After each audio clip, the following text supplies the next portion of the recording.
Good morning, everyone. Welcome back. It's time for some more VS Gaming action here. And armed with my faithful clipboard, I know you all love it so much. We are, in fact, just getting ready to start off with APG versus Energy. It's going to be a real cracker. On the panel this morning, we're joined once again by Succubus and, of course, Reigns as well. Once again, this time showing off the hidden muscles, though. Yes. Give us a flex, Reigns. Yeah, I think Tony's got competition this year.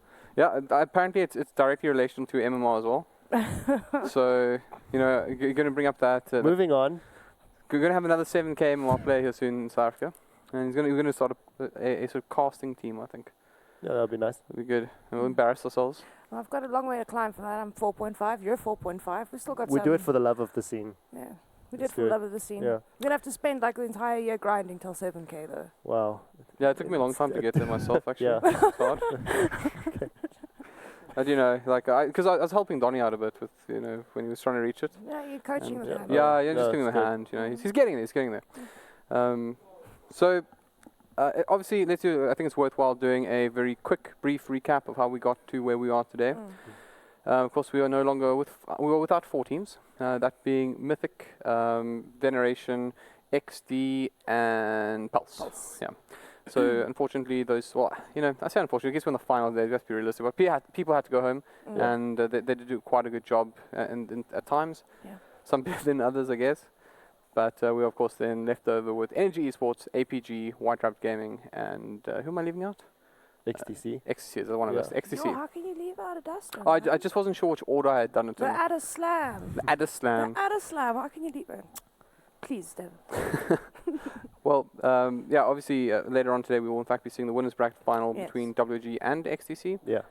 That'll be really, really interesting. Yeah, it's going to be one of the biggest best of threes. I'm saying that because WIG and EN was a fantastic series to watch. Yeah, it really was. Yeah, I'm looking forward to it. Even this one, APG EN. Speaking about APG, I saw a very big red dragon in the studio today. Yeah, I wanted to bring Yeah. it. I wanted to bring it here on my lap, but we weren't allowed because we already have a little dragon. But we do have the cows back with us today. We have an interesting family growing here. We've got That's a very Cow, cool sheep. roster. Yeah. it's cow, sheep. Who plays what in this team? Because there Well, are 5 I there, know right? Stacey is Reigns' girlfriend, so maybe you should put Stacey on your lap again. Shame. I think she's feeling neglected. Which one's Stacey again? Yo. You know, Shh, cover your ears, I'll Stacey. stop. this it's isn't the okay. first time he's had problems identifying the ladies in his life. My goodness. He's a married man, right? So I'm going to get into trouble. Let's not do that. He's married to his biceps, people. Yeah. Let's go with that, sure. I just want... Okay, I'm sorry. I got to go there. So, if our cows and dragons were a Dota team, then can we get like a nice zoom of these guys? Who do you think would be... Like, who's doing what role? Like, what are these positions? Well, this one over here would be the Ricky, so I'd put him on position 4 because he's a Is small that one. the big... No, because there's a smaller one there. That's the smaller one. Ricky's a small no, hero. there's a smaller... Where's this? Lucky. I can't even see. Oh, that's. Yeah, yo. the really small Well, one. then he could be Pugner because Pugner's really small. We have a Pugner Ricky so far. Pugner Ricky. I feel like Daisy could be like a Centaur Warrunner. Daisy looks so friendly. It's like, Oh, with the choke chain. I don't think so. That's Yeah. Daisy, right? The choke chain. I think it's Daisy, yeah. but it has an expression of a crystal maiden, you know, the whole smiley, bright eyes. I mean, So, that's the So- small details. Crystal Maiden that just... With the choker, as Succubus said. Crystal maiden with bloodlust. With- How I was about thinking more so like Crystal Maiden going through an identity crisis. Just not sure if this whole maiden thing was for her in the end. part of her life. But, Let it go. but fine. And then who's like confused? Because I think like Sheep Cow needs something... Sheep Cow's a bit confused. Like, I don't know, like Ogre Magi? But Ogre Magi, we know the gender of Ogre Magi. Look, we all know the gender of Spectre, but I mean, I'm pretty sure anyone new to Dota would be like, is this a female? Is this a male? Do you want to go with Io then? I mean, I don't think Io... No, Io is completely genderless, so yes, I would think Sheep Cow would suit Io. Right. But we've got 3 supports. yeah, well, We could put Pugner mid. yeah, we put the Pug in the... But we need like... Fine. I guess Stacey's like some sort of hard carry then. She does look like one. I mean, it's your girlfriend. What is it going to be? Legion Commander. Fine, there we Yeah. go. Legion Commander. There it we is. go. So, Yeah. so we now have our full roster of...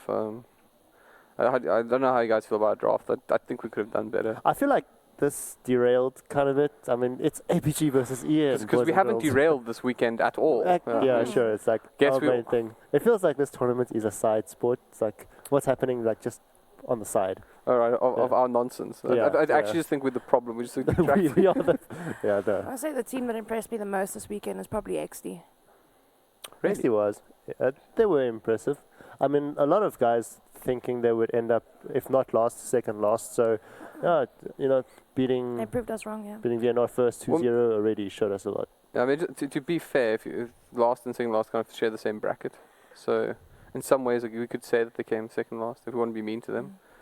Are you trying to make Reddit's happy? I was trying to make Riz unhappy. And also give Hunter a hard time by proxy. It was. You have been doing that all weekend. It really is something I enjoy quite a lot. It satisfies you, hey? It's so good. Have you tried it?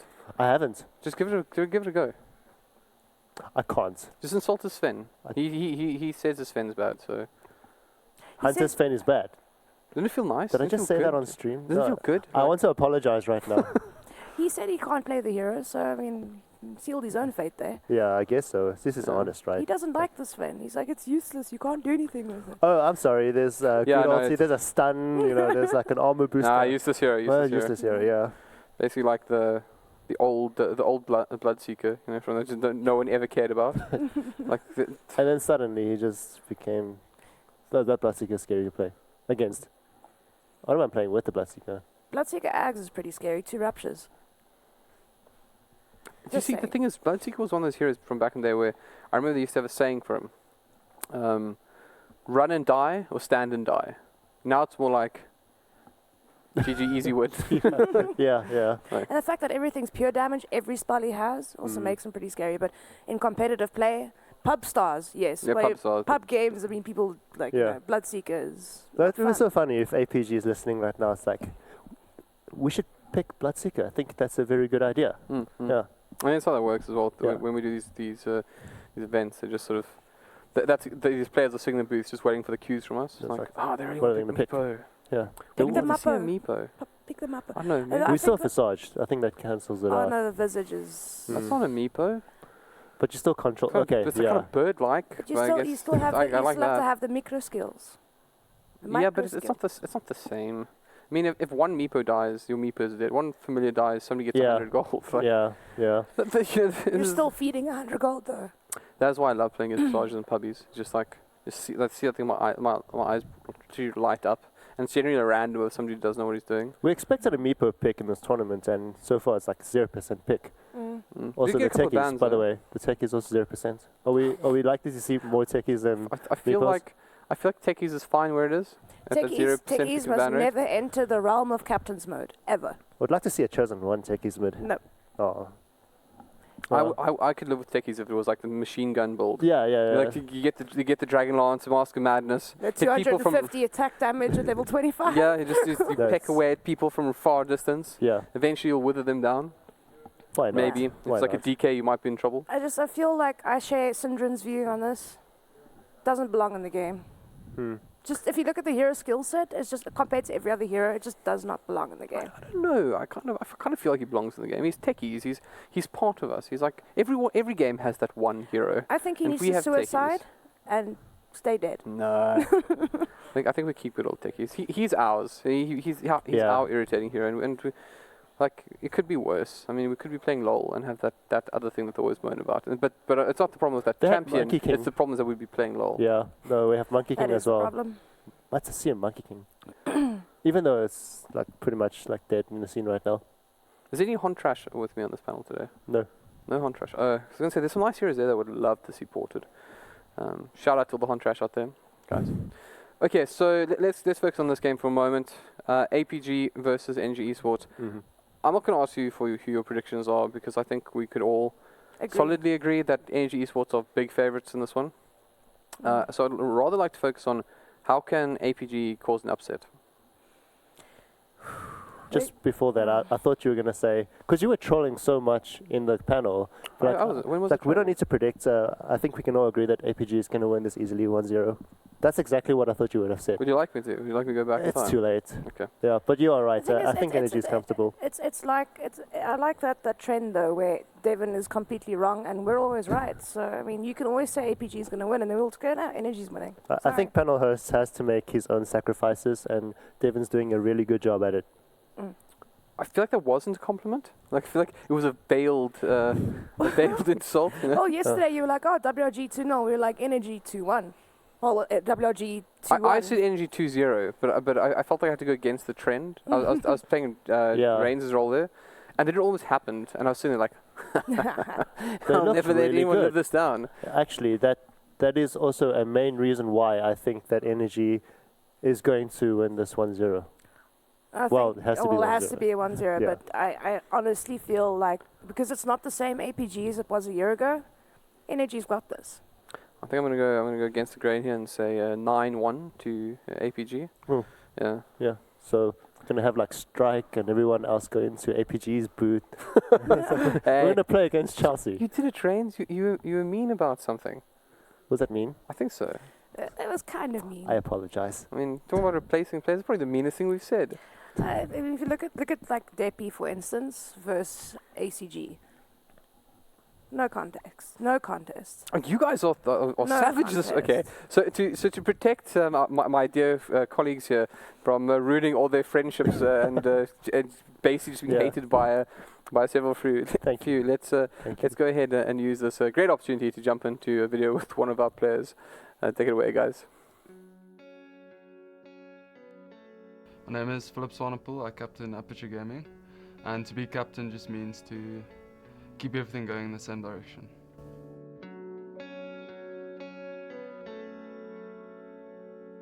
Esports is growing quite fast in South Africa, but I think APG in particular as a brand will always be one of the top teams just because of the management and the quality of the players.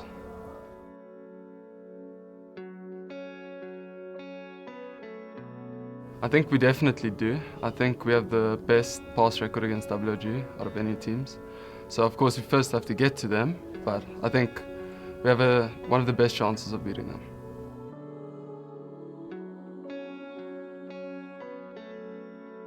The most competitive member on our team is definitely Chad ACG Simpson. He gets the most emotional out of anyone on our team when something goes wrong and when things go right.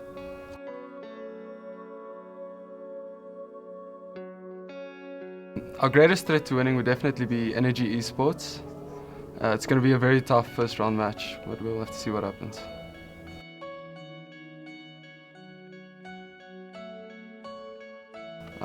We're probably going to dominate Mythic Gaming. We've had a lot of watermelon this weekend, and I think we're all feeling strong and confident.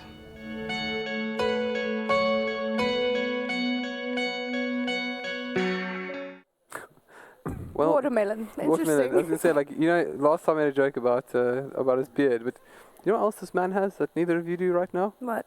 Watermelon. Watermelon. Did we all mishear that? Or No, did you in fact I say heard it? watermelon as well. I forgot what he said, but it Okay, production definitely friends, was this is important. Can you confirm? Was that indeed a watermelon comment we heard? They're gonna play the replay. They're gonna play the interview again. Just like one more time. Make sure. Right, well, we do actually have another interview lined up as well, so this time, of course, from Energy. Before we jump into that, I want to point out, this is, we mentioned last night, but it is in fact a rematch of the opening game of the entire tournament. Yeah. So it could be quite special for APG if they were able to come back here. We spoke about how they're low bracket specialists. I think they're still not what they once were. They do look like a little bit better at the moment. So should they win this, I think it would be a pretty massive confidence booster for them. Yeah, And Melly was great on the clockwork yesterday, but again, I feel like they were playing an easier game. You know, with, I mean, respect to Pulse, but I mean APG versus Pulse, they're better than Pulse, but are they better than Energy? I'm not trying to put anyone down, but I honestly don't think that they are. They used to be, not anymore. Yeah, specifically about this game where you have two aggressive APG supports, and I feel that if they play in a safe lane, Chelsea likes to play against lineups like that. They want the supports to go for it, or the enemy supports to go for it, so he can take advantage of them. I like Chelsea's play as an offlaner, and I'm looking forward to see this best of one. great. Well, Let's take a quick peek at one of the NG players. I believe it's the team captain. And see what he had to say about the matter.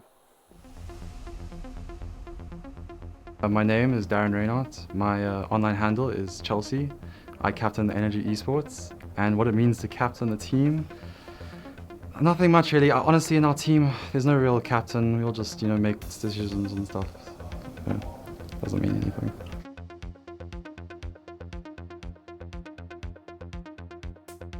Yeah, esports is growing at a rapid pace in South Africa. I think our team will probably stay top 3 for the next 2 years unless someone like another Castaway or another Charles comes along and, takes over.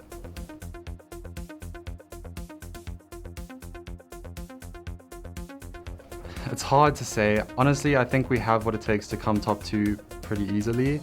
In terms of winning, we're obviously going for top 1. The reasons for my answer are recent results, really. Yeah, it's just WRG are a very strong team. We're looking forward to playing them.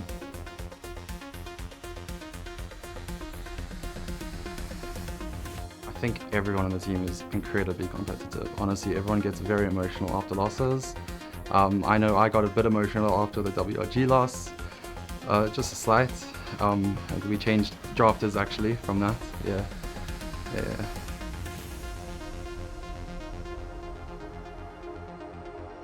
Our greatest threat to winning would probably be WRG because they are the best team in South Africa at the moment, and their play style sort of counters ours because it's always very, very aggressive in the early parts of the game. And even though we're a very proactive team, they're just better than us at it. So yeah.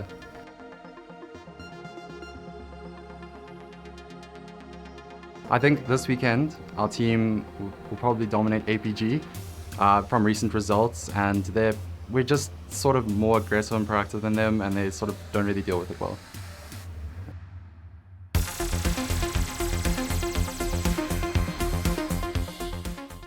Well, that's pretty interesting. So obviously, there's 2 things that I think are important to bring up here. The first one obviously is that this is a team that they said they're going to beat. I mean, Yeah. they like playing against APG, which, I mean, if they were to lose here, it would be pretty crazy after we all have considered them to be favourites, and they themselves admit that they think their playstyle works better against them. Yeah, and the fact that they beat them in the first showing 2-0. That was pretty convincingly as well. Also, yeah, it's a very, very nice interview from Laka, Chelsea. Yeah. Especially talking about APG as well. They play aggressive Dota, and APG does the same kind of, and I don't think they know how to react to their own play style. Yeah, Laka put it right on the nail. Yeah. And also the fact that a lot of these teams have a similar playstyle, but just some are better at it than others. As you stated, versus WRG, they're just better at it than them. Yeah. Rent, you've been sitting alongside me here, and I think you agree with me that Laka's quite vocal inside that booth. Yes, he is. If anyone's wondering about the booth, is like here. Right here, yeah. I'm touching it right now. So we can hear some of the players. And I mean, would you say that it was a fair comment that Laka made about him not really being a captain that they all are? I think they have their own rights to have their own good share of thoughts. But in the end, I think in-game, like during fights, if they want to fight, it's going to be Laka's call. I really like Laka's attitude at the moment because, I mean, we've seen him at LANs for the past 5-6 years, and he's always been that reserved, quiet guy who doesn't really have an opinion. Seeing like him like this for the first time, it really has been amazing to watch and hear. He's like, no, like we said yesterday when we were discussing it amongst ourselves, it's like, they were like, no, we can't go. And he's like, no, we're fighting now. Like, you never see that type of aggression come out from a guy like Darren, it's not happening. I believe you meant to say Doron. Doron. But here's the thing that really gets me is I've been in teams with Laka before. And I can say that from personal experience, he was always quite quiet on comms. He was very reserved and just sort of doing his thing. And every now and again, he would be something, Topper's missing. You guys should really get a solo crest. It's just like really quiet and reserved. But I can tell you, there's a different man inside the booth at the moment. He's loud, he's vocal, he's the guy. Back. No, we're gonna fight. He is actually controlling the team, and I think he might be a little bit unfair on himself when he says the team don't have a captain, because maybe it's a team where they all have valued opinions. Yeah. But I think he's actually matured into quite a great captain. But we do have something special for you all again. And this time it's I guess you could call it a versus interview. Versus. Let's go and see. Yeah, do you see what we did there? Yeah. Yeah. Let's go take it away and see how these two teams felt about facing off against each other. I think we're going to win.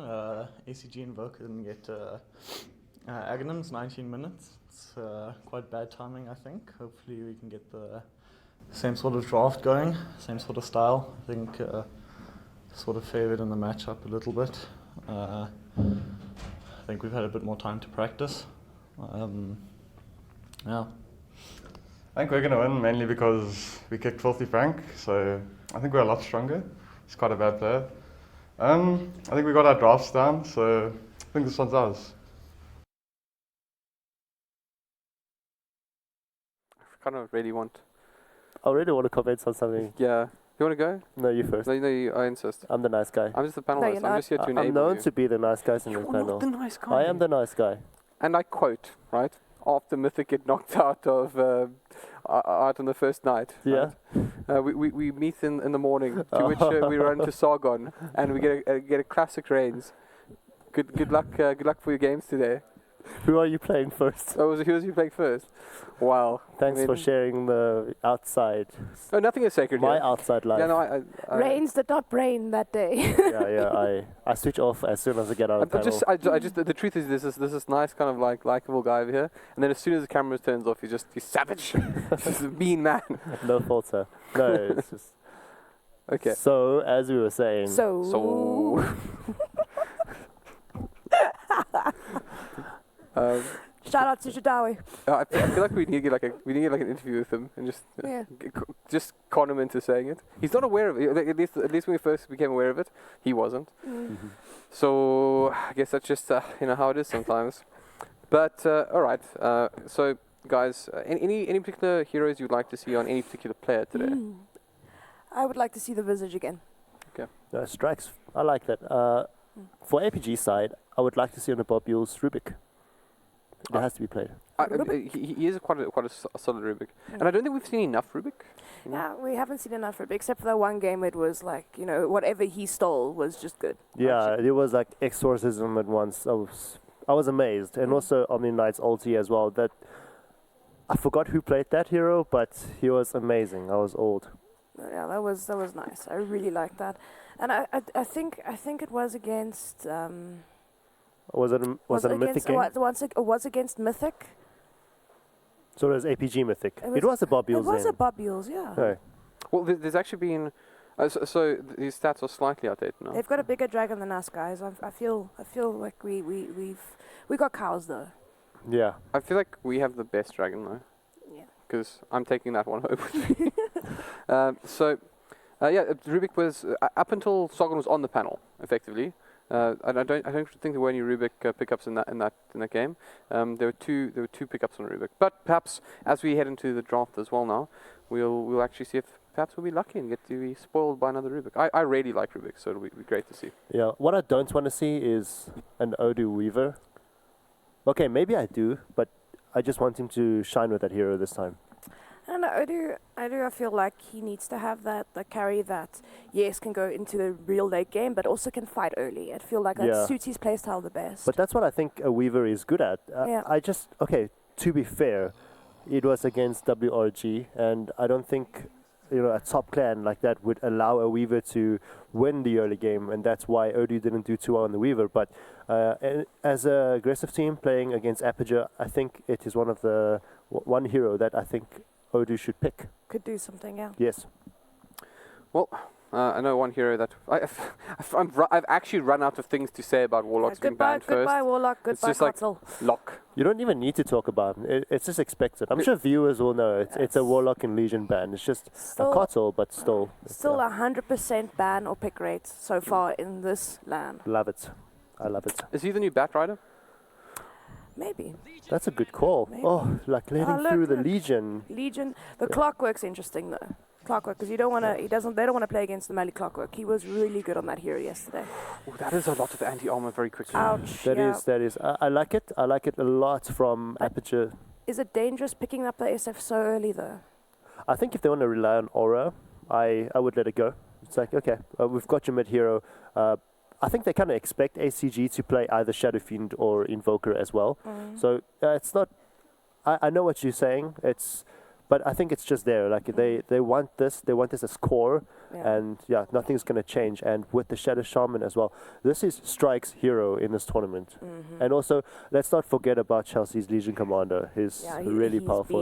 He's been amazing on this Legion. Play the aggressive role and win at it. But it's hard to lose with the Legion in the lane though, because it's such an overwhelmingly strong hero in a lane. Yeah. It really is. And people that jungle it must seriously just stop. Like, this guy is just too good to lane with. Right. This Vengeful Spirit and Shadow Fiend pickup is pretty interesting, right? Because there's... So you're showing your hand a bit, right? You're showing that you're going with this anti-armor. But at this point, you don't actually have to commit to anti-armor. You can actually do a lot with this. And the thing is that, although you're picking this up early, you're possibly, I mean, we've seen the starter band out here, so we can really see energy are responding to the anti-armor, right? And this will be sleight of fist, or sleight of hand. And it could be a case where they're actually not looking at the strategy at all. And Captain might say something interesting like that. That's not actually a support venge, but actually a core venge that's just picked up in such a position that you would expect it to be a core. They kind of, I think, try to mess around. In fact, you know, with the Dazzle coming out once again, they're getting a lot of anti-armor. And one thing that I do love, solid. One thing that I do love though is the Underlord pick. We haven't seen it yet. As soon as APG picked that hero, I saw Mr. Potkin smile, and then Strike looked at him and just smiled. I don't know what that means. Like, we're going to win, or oh my goodness, like we didn't expect this hero at all. Mr. Potkins is the new face of fear. That's who he is. And if he's smiling, that means that fear cometh. Fear cometh. I'm afraid. I'm not even playing this game, and I'm having goosebumps and everything. Is that a safe lane Odu Death Prophet again? I think Odu's going to play the Death Prophet again. I think at the same draft yesterday, they also had a TA and a Legion Commander. So a very similar draft. Yeah, it's very familiar indeed. And yeah, I think Chosen One is a really good Templar Assassin. Actually, I think any hero, any player that played the Templar Assassin was really good in this tournament. So, I mean, Underlord has actually received a pretty interesting change to him as well that's worth mentioning. He has, is it... Succubus, I feel like you probably know this better than I do, but it has to do with his aura giving additional bonus to his allies now. Yes. That's kind of scary next to a Shadow Fiend and a Vengeful Spirit. Yeah, it is, and also it stacks with the amount of damage that you're doing as well.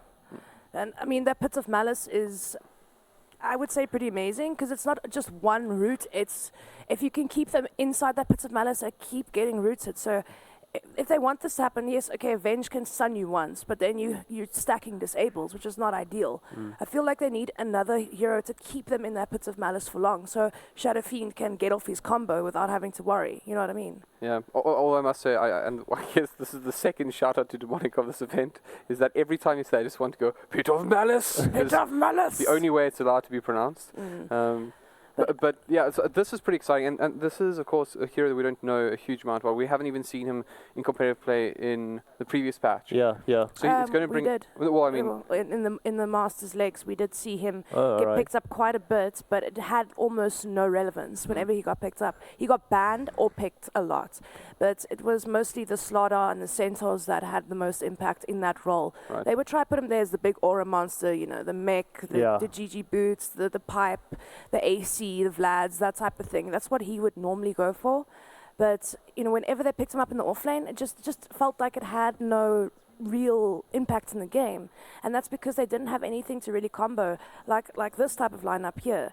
You know, they nothing to keep them in, you know, where the Underlord could do enough damage to actually stack up the aura, to get things working. He was tanky as hell, and, you know, it was really hard to take him down, but, I mean, you really need something to combo up with this guy, and that Undying pick. Yeah, but this for APG is what I call a best of one draft.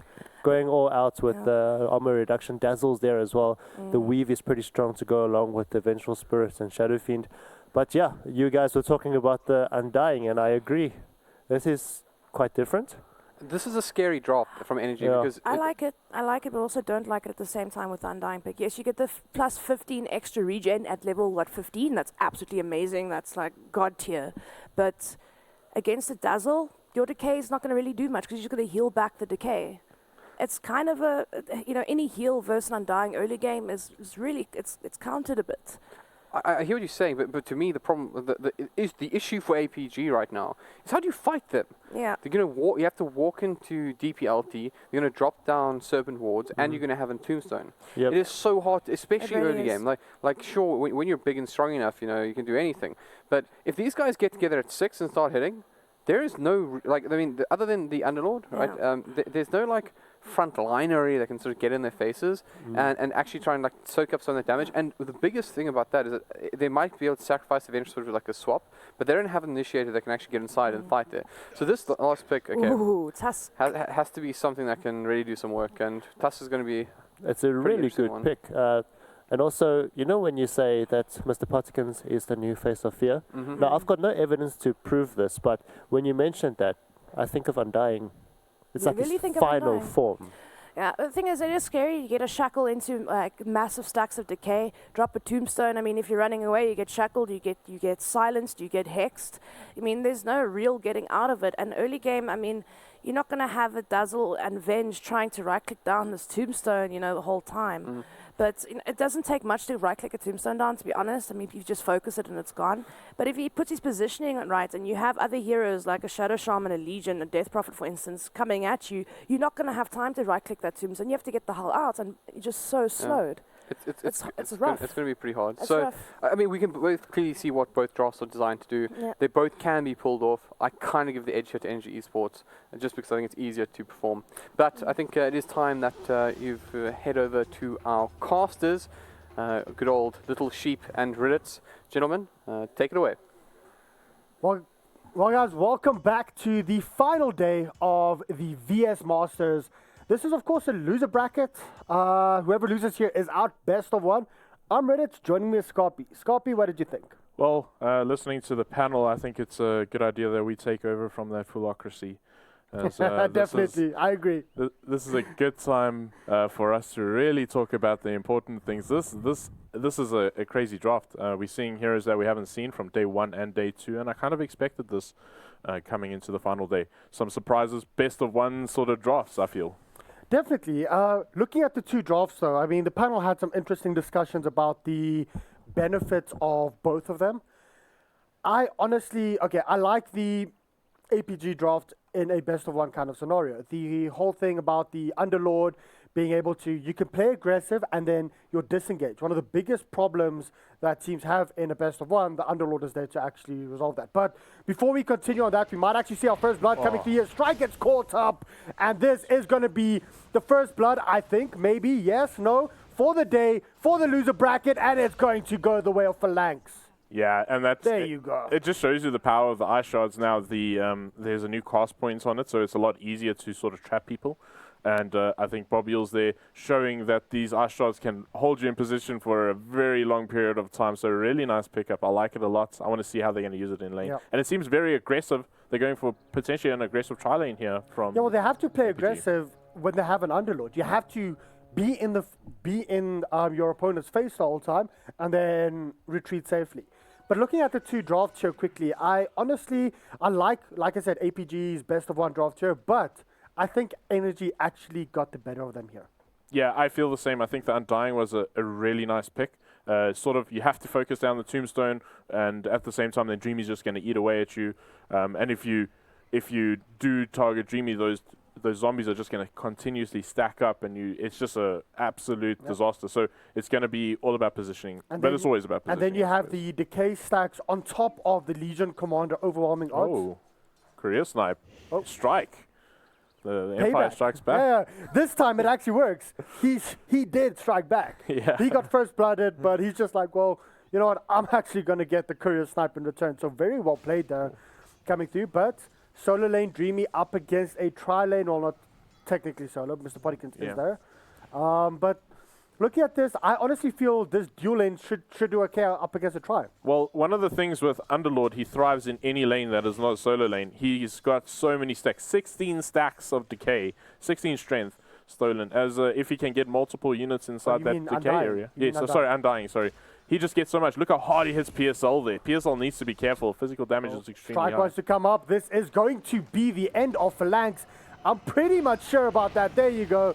And Phalanx, Dazzle drops. He got the first blood, but the payback's there.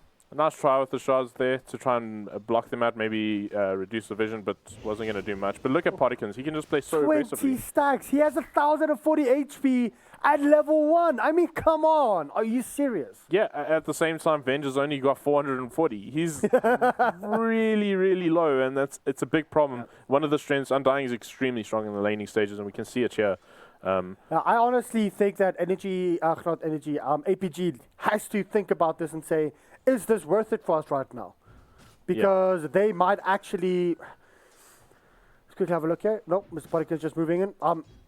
APG might just give a little bit too much away to the side of Energy if they keep this up.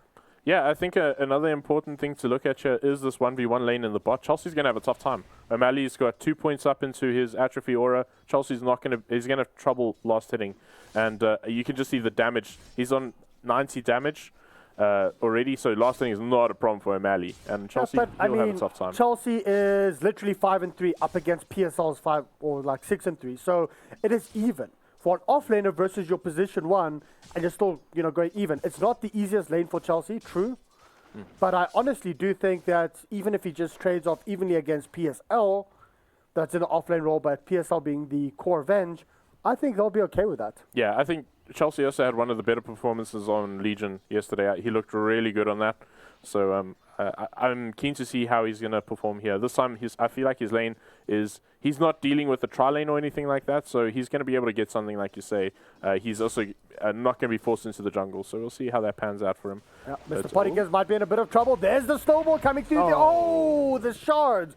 Unfortunately, pushing Mr. Pottikins away, and Strike busy blocking up his own teammate there. Strike, you need to get out of the way there. The tombstone is dropped. Are they going to continue on chasing this? There's the shackle coming through on Phalanx. Phalanx is in a lot of trouble to get the heal, but unfortunately, Strike comes through with a huge zap and gets the kill. Yeah, really nice there. So this aggressive tri-lane really not working out for APG, and they sort of in this tight position. If we give it up, it's like we potentially giving up on 2 lanes then, because the Legion's going to be forced out. I mean, the Undying's going to be Underlord, apologies. There you go. Third time's a charm. Yeah, so he's going to be forced out. Oh, nice attempt there by Bobules. But one of the things, Bobules, he had a poor shards there, and again, maybe it's just that quick mentality of, it's like the old shard, so he put the cast points in the wrong place, and unfortunately he wasn't able to get a good one there. That could have paid off for them, but now it's starting to look more and more problematic. Yeah. ACG not having any visions up over the ward area, so of course missing the bottom one out, but we might see another engagement here. Strike is in a bit of trouble. He gets healed up there by Mr. Pottikins. He does drop towards the backside of that fight, but PSL might be in trouble right now. And there you have it. Chosen One rotating in as well. PSL's in. Oh, that was so close. First of all, the Hadouken nearly got it, and then it was needed the side blades. But PSL does drop. The tombstone is dropped. Are they going to actually continue on chasing this? Phalanx is in a bit of trouble. Dreamy is poking at it. But a 2-for-1, once again, going in favor of Energy there. Yeah, that Hadouken, if that wasn't a shallow grave there, that would have been some cheeky stuff. But I believe we do have a quick replay of that. Let's actually have a look at how close that Hadouken was to actually hitting. The shards were perfect there. The heal coming through from Mr. Pottikins. He does drop early on, but let's quickly have a look. There comes PSL. Dude, these side blade attacks nearly got it. Look at that positioning coming through. And the Hadouken. That was so close, going between both of those heroes. I mean, come on. That was... To be honest, if that Hadouken hit, I would have been done casting for the day. I'm okay. The tournament can go whatever way he wants it. Yeah. That was so close. We, from here on out, support the neutral creep. Yep. And ACG up on the Shadow Fiend. Might be in a lot of trouble. He heals himself up. Bob Yours comes in as well. Just trying to stop them or stop something there with the snowball. Energy snowballing themselves. Oh, there you go. There you go. another cheeky pun being thrown in there. But yeah, Chosen One, he's doing well in this lane. The SF's not really getting what he wanted. Things are, I suppose, looking a bit poor for them. Their aggro tri-lane not working out, and by having an aggro tri-lane, like you said, there's just no vision in the jungle, which is really to detriment of the SF at the same time. So their lanes are looking pretty weak here. They're going to have to do a lot to really pull this one back, and ACG taking a lot of damage once again. Just this right click coming through from Chosen One, and I wouldn't even be surprised if Chosen One picks up a Blightstone very early on, even before he finishes his boots here. Yeah, I think getting the Bloodstone would be pretty good. He'll get that decent amp. There's a double damage run now. If he does get that, I feel like ACG will more than likely take a tumble. So need to be careful for that. They missed the first stack up on the Ancients. They used the Shrine at the 5-minute mark as well. Or I think it was at the 6-minute mark, but they missed the stack because they started pulling, then they used the Shrine, and the Ancients were right around here, so they actually returned back a little bit too early. Yeah, it's one of those things when you're dealing with an aggro tri lane, that means your supports need to sit in that lane. And that means it's going to be difficult for them to get stacks off. There's decent stacks in the jungle here, but that is probably going to be mopped up by Dreamy. So it's actually going to be up to C1 to potentially have to stack for himself once he pushes a lane out. Another stack missed up by APG, but they did, however, get the top one. Yeah.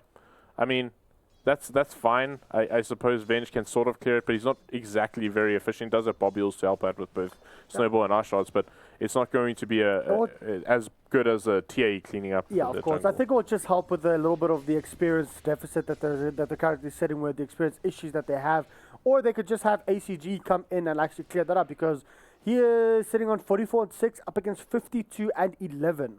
That extra experience coming through onto the Templar Assassin. Shadow Fiend level 8. Templar Assassin actually sitting a lower level than him. TAs might be in a bit of trouble here. There is a smoke movement. They got a nice ward down. Huge wraparound coming through, but they turn around, they go on to Strike. Strike will be okay, giving up his life, but once again, Bob Yule's actually trapping this down. There comes the Tombstone, coming right up, double damage up on Chosen One. He wants to turn around, go into Bob Yule's. Bob Yule's is going to drop from this. It's actually Mr. Pottykiss taking that, and now ACG, he wants to go in. Is there going to be a shackle in time? No, there is not. That was close. He was just in range at that moment. So that double damage rune, like I said, he managed to find that for himself, and C1 just absolutely destroyed them. And again, just a poor use by Bobules of the shards again. So again, forgetting maybe potentially their cost point for the Ice Shards there, that it has changed. Yeah, I mean, that's been 2 kills that they've actually not got, and in fact where it was turned around and Energy got the kills instead. At this point I think Energy's playing with 6 players and APG's playing with 4. Yeah, I suppose it takes some getting used to. It's new in the patch. It's a difficult thing to deal with, and it's just a major issue. So APG, they have their work set out for them now. They've really sort of blown the opportunities that they've had. And we can see now they've given up on that tri lane. PSL's moved down to the bottom here. Phalanx is taking over there for a little while. I think O'Malley, he's doing okay. He's probably one of the more comfortable players at this stage. He hasn't died. He has Arcane Boots up, building up towards that mech. And this is the first time I think we've seen him at the VS Masters so far. Yeah. Do you perhaps know how many times he was picked up during leg 1? Because of course this is the finals for leg 1, even though leg 2's already started. Yeah, I mean, big thanks to Sargon, of course, for giving us these stats. He gave us it's 7 picks and 40 bans. Are you serious? I suppose it's probably that unknown quantity that people were afraid of, whether or not he's still good or 40 bans. 40 bans, yeah. So it's a big multiple above that of how many times he did get picked up. Oh, ACG might be in a lot of trouble. He's being slowed up right now. He's being burst out. Do they have enough? The Shallow Grave will be there if they actually decide to turn and burn. But here comes O'Malley. Unfortunately, it's not enough. The snowball is there. Goes straight onto Templar Assassin. But now they want to turn around. Bob Yules is in a lot of trouble. He traps himself this time. I'm telling you, it's 6v4. Yeah. Maybe he actually didn't read the patch about the cast point on the Tusk, and he's feeling very frustrated at the stage. But I honestly didn't know about that. So, yeah, I would also be like blocking that up the whole time. But let's just quickly hold off. I think everyone's going to be backing off. So this is actually a perfect time for a replay. Jumping on ACG, look how slowed he is right there. I mean, the Siphon is there, everything is there, but good use of the Shallow Grave there to try and draw them in as much as possible. The thing is, APG needed to turn and burn there. They needed to engage. They needed to move forward with the rest of their team, or they all needed to back. And as soon as that snowball is actually used, you have to move in as a team. Yeah, and one of the things that C1 has been finding is S4 runes, to be fair. And he's made really good movements. There's a reason why he's called the Chosen One, right? Yeah, there we go. He's made every time he gets a good rune, he makes play with it. He's found a couple of kills for himself, so he's getting himself a good lead. And I think I feel like Bobules really needs to review these shards. He tried again.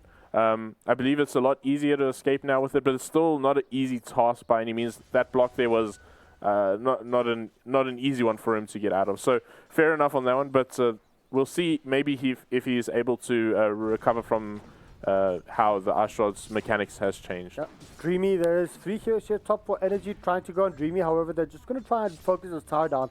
I actually remember in the olden days, actually, I would like to point something out. Vengeful Spirit, of course, does have a Ring of Aquila, as well as the Shadow Fiend having that Ring of Aquila. I remember the olden days when you would like go 2 Rings of Aquila because you'd be trying to split push on different points on the map. People would get really angry with you because it's a waste.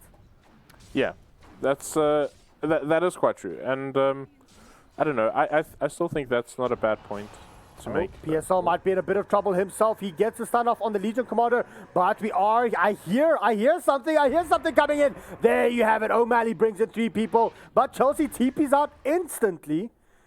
So first ultimate coming down here for O'Malley. I was really hoping for something more spectacular there, and it does not hit on anything. Yeah, that's a massive rotation foresight from APG, and they will get out safely. And at the same time, Dreamy is just farming up a storm. He's having a great time. He's got his eels complete now, flying out to him. He's going to be happy about that. And again, you're moving a lot of heroes into a lane where there's an Undying who thrives in these situations. He's got 2 points up now into his Tombstone. But I mean, that's what you want with the Undying, is to secure your early game. Mid game, Undying is still okay. Late game, not as much. But Undying is there to secure your mid game, secure your farm for your carry, secure your lanes and your map positioning for your team. So you hit that level 20 mark, and then you have to have someone to take over. The big thing here, though, is Energy has 2 heroes. A Temporal Assassin that has Blink up now. A Death Prophet that's been engaged on a little bit, but that has Yule Scepter up already at 13 minutes. Undying has done his job. Even if he doesn't do a lot moving forward from here, he has done exactly what he needed to. 5,000 net worth at 13 minutes in. Yeah, absolutely. That's advantage, I mean. 5,000 advantage. But still, I mean, you look over at the TA, he's just so far ahead. The Death Prophet, they're actually rolling in onto him here, but they're just not going to be able to do much. They have to be aware that he's got 4 siphons up now. He hasn't been involved in the fight, so this is a scary individual to be diving into, especially if a quick rotation comes in from Strike and Poddykins like this. And if Poddykins drops his, if there's any kind of counter engage or engage onto EN, Mr. Poddykins will literally just drop his Tombstone. They'll have to turn and burn on the Tombstone. Mid lane. Mid lane. Are we going to see a kill here? Well, that's actually a duel coming through, mostly just to keep APG in place. And do they have enough burst damage? 1 hit needed. There you go. Chosen One blows up ACG. Yeah, that Blink Dagger now coming into great effect there as he managed to get himself in a good position, make sure he can get that Mole Strike off. He's only got 2 points in side blade, so he has to close the gap. Tombstone's actually dropped you to secure a tower kill. Now they're pushing up forward. They want to make sure that they actually get this, but Undying's in a lot of trouble. He's actually going to drop from this, but they are going to at least get the tower in return. The swap is there onto onto Strike. Dreamy's coming in. There's the Siphon. The next Siphon's also going to be popped up if need be. There you go, onto Phalanx. Phalanx actually heals himself up all the way. Is he going to use his own Shadow Grave? Not in time. The cast point doesn't help out. O'Malley's going to drop towards the back line there. And the Yule Scepter keeping Dreamy alive. That is the 3rd or the 4th Siphon that's actually used. That's kept Dreamy alive this entire fight. Oh, and more PSL. Oh, just doesn't get out. Chelsea actually managed to get the overwhelming. It was 4 down for 1. And you were talking about those 4 Spirit Siphons, even though they weren't long duration. We brought that up. If there's a fight, he's just going to keep himself alive, pop one, pop another one, pop another one. How do you kill him when he has so many Spirit Siphons up, as well as a Yule Scepter? Yeah, he had a beautiful eels there, though. The snowball was coming on him. It was just so good. And then the ice shots came through after that, and he managed to get himself to the other side of that. So all of a sudden, the Bob Eels was just caught in a horrible position. Well, bottom lane, Strike is busy pushing out. Of course, they dropped the Serpent Wards up on the top lane, and that helped out significantly in that fight. Okay, so 4 to 11, nearly 8,000 net worth deficit. That's around 500 gold per minute going in favor or more to the side of Energy. What can APG do now? What should they be doing? I think APG they need to sort of consolidate and lay claim to the jungle again. I mean, we look at the wards coming out here from Energy. They've completely got a very good idea of what's happening with their opponents. They've got 2 very deep wards. And this is going to really be to the detriment of APG. They're just going to know every sort of movement the supports are doing, where they can go, where they can push. And they've got, like you say, 2 very big abilities for bringing down towers. We see a smoke play coming up potentially between Chelsea and Strike here. And they might look for ACG if they can. They're busy moving up a little bit, just trying to be careful. But we actually see 1 TP out already. O'Malley is still there. He does have a makeup. But if they scout about, though, he TPs out instantly. Yeah. And no yours, unfortunately. But still, Glyph's being used up on the bottom tier 1 tower. Top tier 1 tower is being taken in return by APG. I mean, they need to get something, and this is maybe their something. Yeah, it's a decent trade for them. It's a good sign for them to maybe get some wards down. They've wasted, I say wasted, but they've bit 2 wards in the top lane, and it's going to be to no real effect now. So the supports, they should be carrying something. I think they only got Sentry, so no real wards on them. So this is maybe not a good trade for them, as they're not going to get vision down. Well, they're busy counter-pushing. They're just like, well, we can't actually take the fight, so let's try and counter-push. Chelsea comes in, overwhelming odds onto everyone. They get healed up a little bit. But are we going to see any fight coming through right now? They are starting to back off. O'Malley does have his ultimate. But there you go. 2 heroes get caught up. Mr. Pottykiss drops the tombstone. The tombstone gets popped instantly, but it's just delayed them a little bit to actually try and keep Strike alive. But Strike gets blown up. ACG getting off the mark. The swap is there onto Dreamy. Dreamy, he cannot use his Yules. His Yules was already activated. And all of a sudden, things going the way of APG. Chosen One is in a bit of trouble by himself. He does not have Melt. He does not have Refraction. That is 3 heroes down. ACG getting a triple kill. He needed that. Yeah, this is really big for them. They're going to get a tower. They're going to TP out and look for a second one at the same time. And that's the true power of the Underlord being shown. But on top of that, I think that was a really big play from O'Malley. He got a very good route down, and that meant they had the time to destroy that tombstone quickly before the fight continued. And at that time, Energy was sort of out of position, and it was just a good shard placement this time from Tusk. So Bobby's definitely starting to adapt to that. I mean, getting the Pit of Malice down in a correct position to delay Energy from jumping them. That is basically what it came down to. Ooh, nice deny try there from Chelsea, but not enough. I think that is what they have to try and focus on, is to keep the Pit of Malice until the tombstone gets dropped. And then you drop the Pit of Malice, take down the tombstone, and then you can fight. If that Pit of Malice is not there, Energy jump you. And you don't want that, because then the tombstone, you can't target that. The zombies are going to slow you.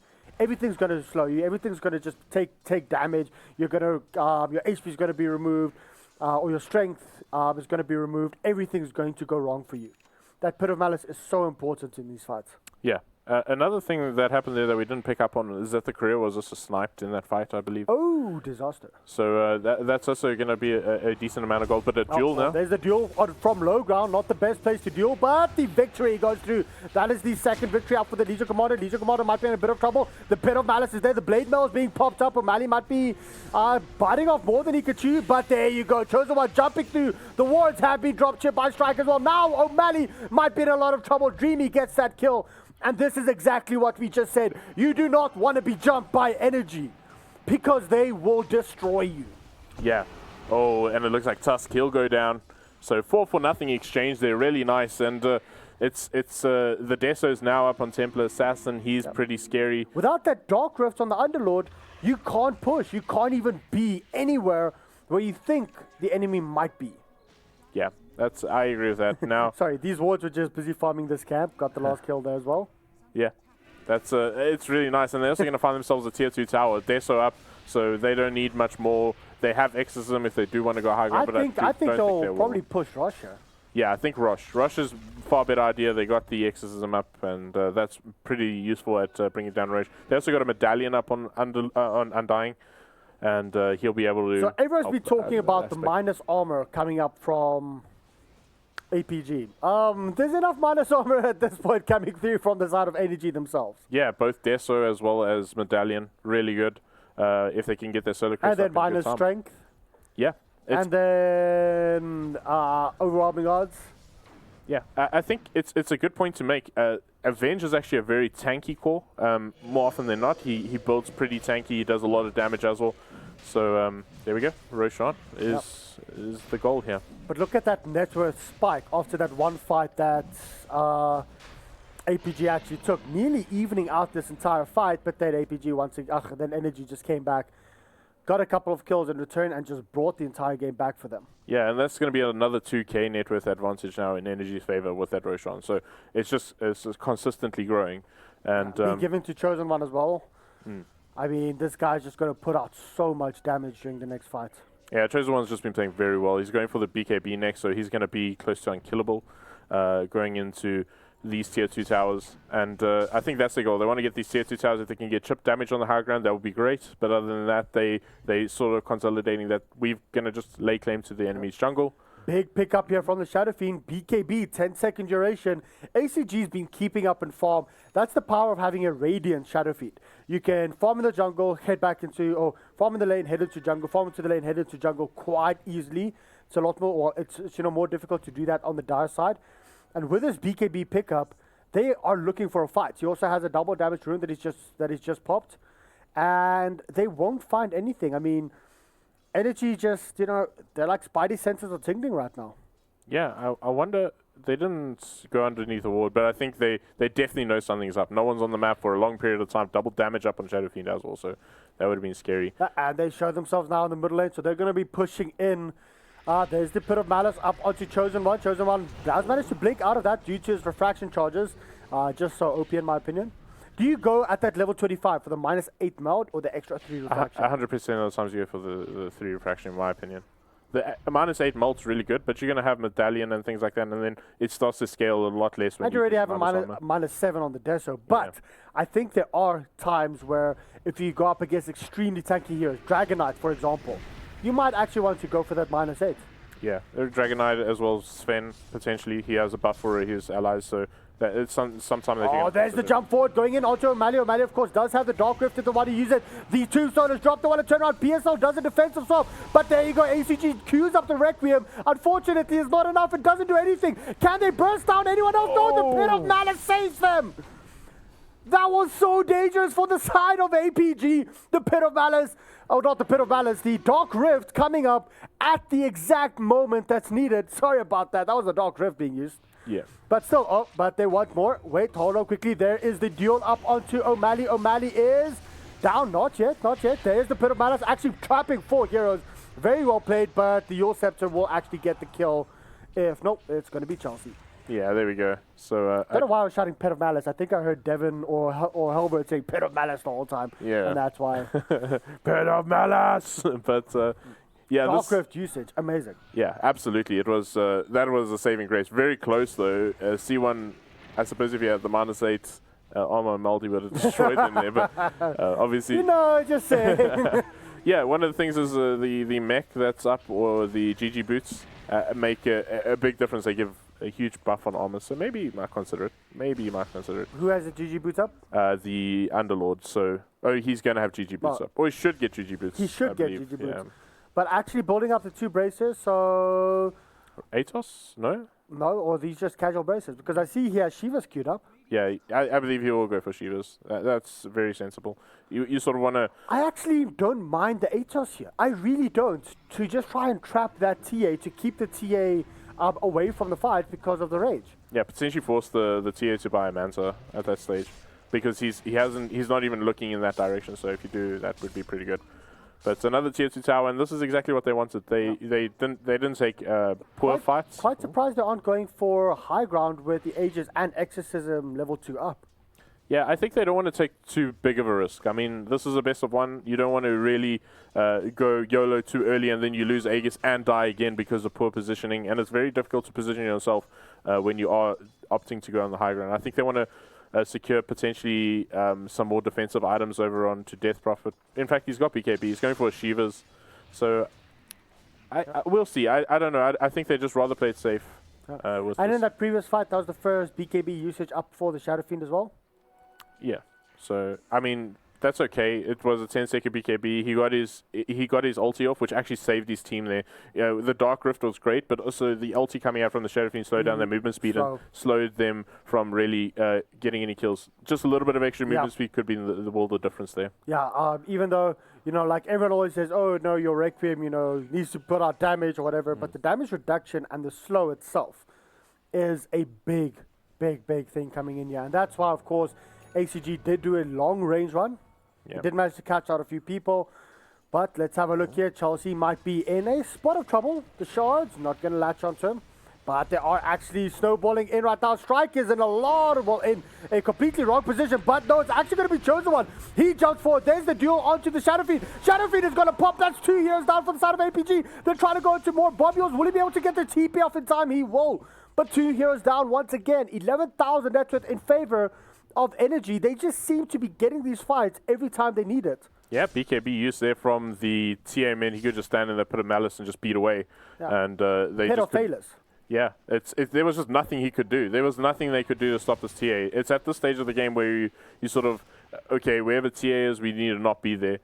Aegis is now done. I think the Aegis timed out. So, but they can go for this high ground. They know the SF's not there. The Requiem is not going to be a major issue. Oh, there's the Pit of Malice once again being dropped to try and trap them out. 3 heroes are rooted up. But the wards are there, so they have to try and de-ward these wards. I think this will be fine for the side of Energy. They just want to do chip damage.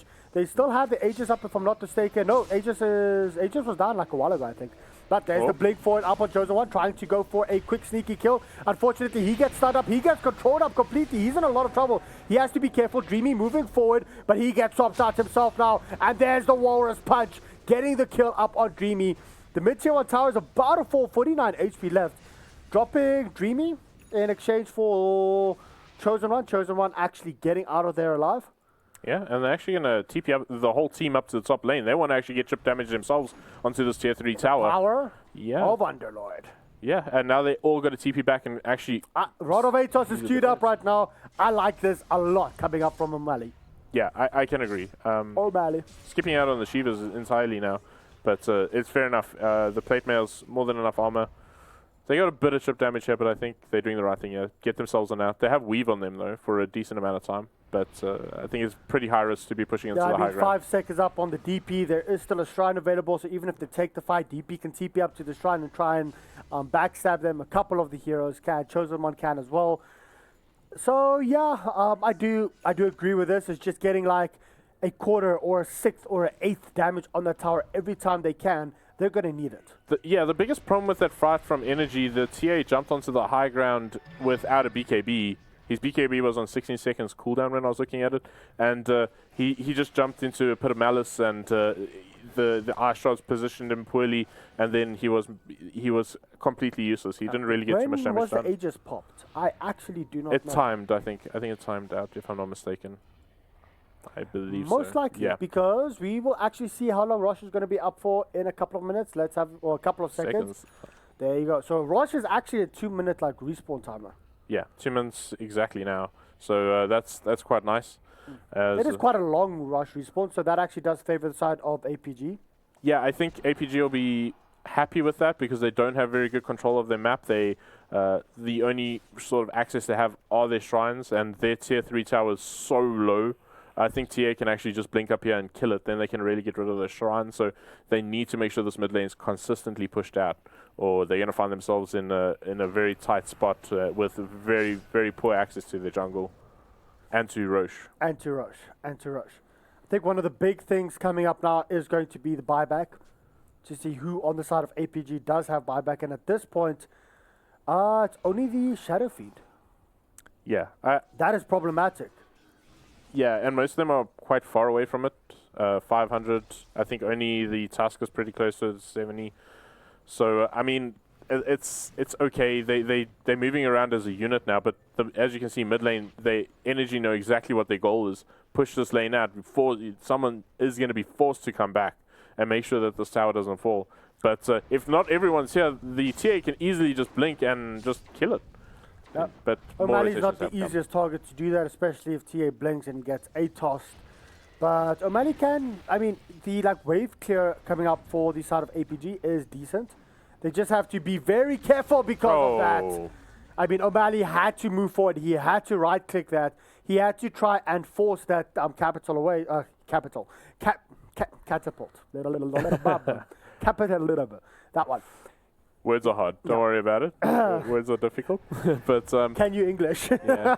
But there we go. Instantly, they're going to take out the Shrine, the easiest access to Roshan. This might need to be defended here by APG. We can see movements in that direction, but they got that chip damage decently done. Yep. They have good vision. They knew exactly what was coming at them. So The little shrine, I mean, the shrine is like a cup, right? yeah, It's like a cup holding the ancient waters of life or something. So it's like a glenoid shape here. yeah. That's actually quite cool. I never actually thought about the cup here for Radiant actually holding the Fountain of Youth. I always view them as moonwells from Warcraft 3. That is very, very, very true. Yes, so it always makes me just, and it heals you. It is a moonwell. I don't know why we don't call it. It is a moonwell. Yeah, so I'm literally going to start a Reddit thread tomorrow about this. yeah, I think there might be Those of you copyright guys- issues, but Well, I mean, you can call it a well moon. I mean, come on. Try and do something to just get that nostalgia factor back in. But I'm making a note about this. the well of the moon. But Moon, well, Reddit thread. Those of you guys watching on stream, don't copy. just check that out tomorrow. Just going to upvote that a little bit. Yeah. I know you aren't allowed to plug Reddit threads, but please do. But this is pretty big for them. They managed to pick up Aegis now onto Chosen One. He's got BKB, Butterflies queued up for him. He's pretty wealthy now. He's going to be a difficult target. And this time on the high ground, he is going to have a BKB charge. So the previous one, he didn't. He's only used one BKB charge so far, and he's had it for so long. I'm actually impressed here. Yeah. So look at how long you get rooted down there if you don't use your BKB inside that Pit of Malice as well as with the ATOS. So I agree. It's a really, really nice pickup here from O'Malley to control both the TA as well as the DP. But there we go. Wards dropped. Oh, there you go. There's the Blink in forward. Is he going to turn around? And ATOS. Anyway, Dreamy's in a lot of trouble. ACG actually doing so much damage here. He is clobbering the side of energy. They might actually go down. That is the Aegis down. The Roots is there. Used onto the Shadow Shaman. Actually used very well to control him up. Now it's going to be Chosen One. Chosen One versus the world. Can he do anything? He gets blown up. ACG just does so much damage to everyone. Yeah, I mean, that's just huge. And here we go. O'Malley wants to go straight in. He wants to go into their strides. They want to try and backstab. Will they be able to catch out Dreamy? They need to get into the Rod of Atos range. It is going to be ACG. He's trying to chase. He's trying to find what they can. Dreamy does get scouted on. Can they do anything? He gets away. APG managing to defend. They live to fight another day. yeah, but they lost melee racks there. That's probably a big thing. The mid lane is going to constantly push out. But really good work from APG and ACG himself. But we do have a replay of that. Let's actually check this because ACG, I actually want to see how did he do so much damage. He has his butterfly up. The wards are dropped. They're just focusing the raids or the racks the whole time. He casts his BKB, targets the tombstone the whole time. But just look at the amount of damage. He's just right-clicking away. They don't have anything to deal with him once. If they can't focus him and if they can't target him, he is going to destroy the entire team. Yeah, that's exactly what happened there. That was a very difficult fight, and one of the biggest things to really point out, Shadowfiend, I think he gave up on his buyback and bought a butterfly, and he was just dishing out damage. To be honest, I was worrying about that because if he dies, it's a big problem. But the amount of damage he did, he's literally right-clicking right now for over 366 damage a shot. Plus, that is that +2 damage soul coming into play at that fight. Yeah. +2 damage per soul. Yeah, it was really big. He's hitting. My word! He's hitting extremely hard and well positioned. So forfeiting on that on his buyback for this butterfly. Hey, but he has buyback now. Yeah, it's sort of like forfeiting for your BKB because he was just able to secure a high ground defense and buy his team that extra bit of time. So a high risk but high reward coming at you from ACG with that lane. And we're starting to head into that phase of the game where, in my opinion, I do like APG's draft with that Shadow Fiend. I mean, who has the better late game here? You have, basically, it comes down to TA versus Shadow Fiend. Death Prophet's always good late game. Always good late game. But she isn't as tanky as she wants to be. Yeah, at the stage of the game, not really in a good position. Doesn't have any sort of real stats. Has the BKB really as a defensive thing. But, I mean, SF just was hitting her so hard. She consumed cheese in that fight, is something we also must consider. And that made very, very little difference. Now he's got Shiva's guard, but still, that's going to help at least with the armor issues. But it's not... that massive HP that you get from the Octarine core or the Heart. This is literally the time in the game where the minus armor actually comes into play. Everyone talks about an early game, ooh, you could dominate this, that. No. It is at this mark, at that plus 35-minute mark, when you have a Shadow Fiend with minus armor, we have a lot of minus armor coming in, and then those +2 damage per soul. Yeah, and we must keep in mind the +2 damage per soul, plus the damage bonus that you get from Vengeance Aura, plus the minus armor coming out from Venge, and the minus armor coming out from Shadow Fiend. It's just a lot of physical damage. So in other words, Shadow Fiend should just have a big plus like on top of her name. Yeah, so Shiva's is absolutely necessary onto the Death Prophet. They need an AC somewhere. They don't have an AC, so I think they desperately need it. It's actually queued by Legion. Yeah, but they also need an MKB now to try and deal up against the Shadow Fiend.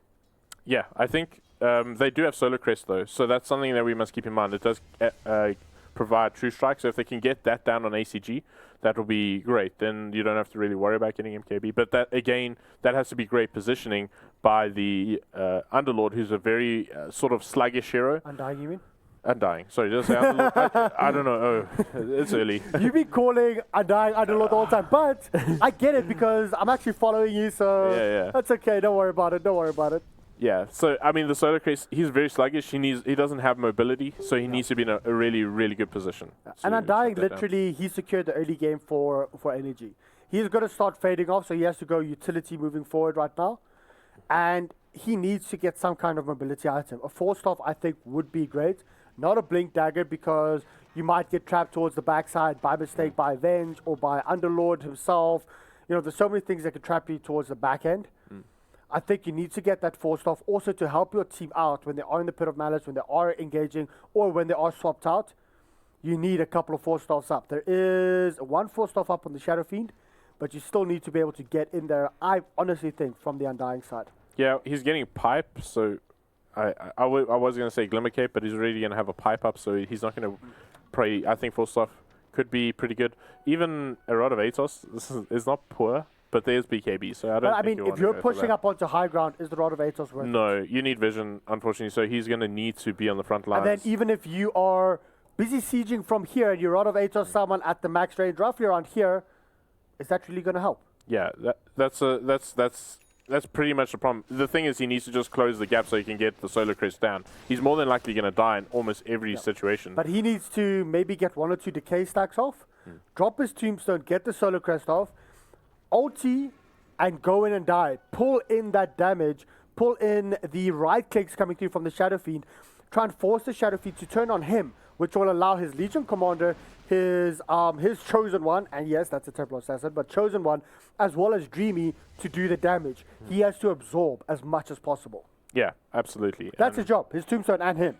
He has a good opportunity for energy to put some chip damage on the high ground once again as they smoked up. Are we going to see the jump in? There you go. There's a jump into the Dazzle instantly. There's a winner, chicken dinner up for the Legion Commander. Only 64 damage at this point being taken up here, dual damage. But the wards are all blah blah blah blah blah. The wards have been dropped here towards the bottom tier 1 to tier 3 tower. Come on. And the blink forward is there. There's the 2 BKBs being popped by Chosen One, but it is, of course, going to be the Moonwell being popped as well. Swap out in onto Chosen One. Chosen One's in a lot of trouble. He gets healed out. The Pit of Malice catching so many heroes out. Who's going to be the first one to drop? There's just so much. Chosen One blinking it towards the backline, going in for the Vengeful Spirit. The Vengeful Spirit is still alive. He cannot kill him. O'Malley's going to be the first one to drop here for that side. Well, not the first one, but that's going to be 3 buybacks. Dreamy is doing so much damage here with his ultimate. He has to try and run away. It's only the tier 3 tower. The wards are still attacking the race tower. Gem of True Sight is there, but Shadow Shaman, he turns around. He's like, guys, I will sacrifice myself, try and kill or like try and delay up the Shadow Fiend, but they want more. O'Malley wants to go up onto Dreamy. The roll is there by Bob Yours. Oh, the shards missing it out. But 3 buybacks being used there by the side of Energy. What a fight coming through from both of the teams. Yeah, it shows what one item can do. The Shivas has made a big impact there. The SF couldn't just instantly kill him. He was really difficult to bring down Dreamy, and it just was a great turnaround from the side of Energy. But how did the Vengeful Spirit survive so long? It literally felt like miss after miss after miss. Yeah. I don't know why. He's tanky. That's something that I brought up a little bit earlier. He's an extremely tanky hero. People often underestimate that. His stat gain is really good. And did you hear I called it Moonwell? Yeah, I heard that. I There heard you that. go. Just like putting it out there. Yeah, I think from now on we call it Moonwells in all of our casts. yeah, What do you think? I think so. I like it. I like Scorpio approves this message, guys.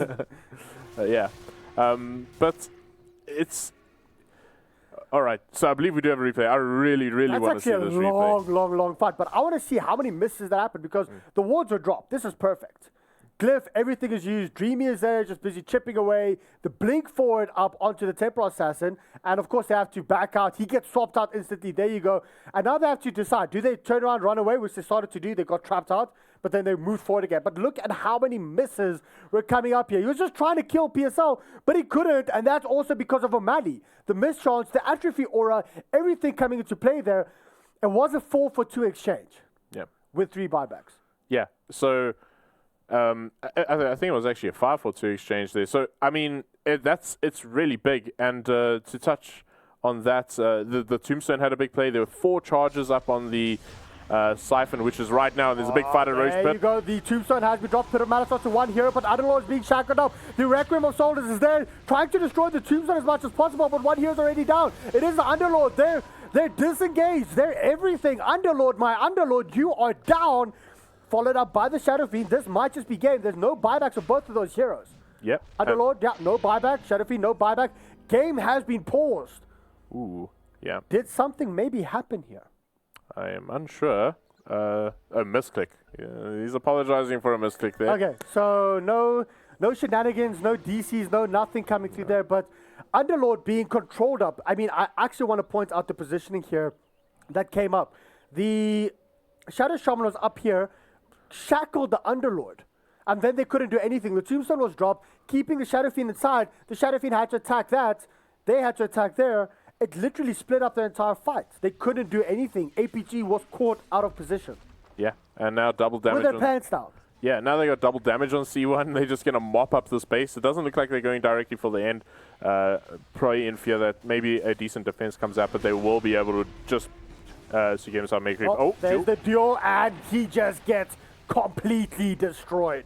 Yeah, poor Phalanx, really. It's difficult. Double damage, Templar Assassin, the blink jump from the Legion Commander. Chelsea literally invaginated his sword into the poor little support. Yeah, that was a good point you made there.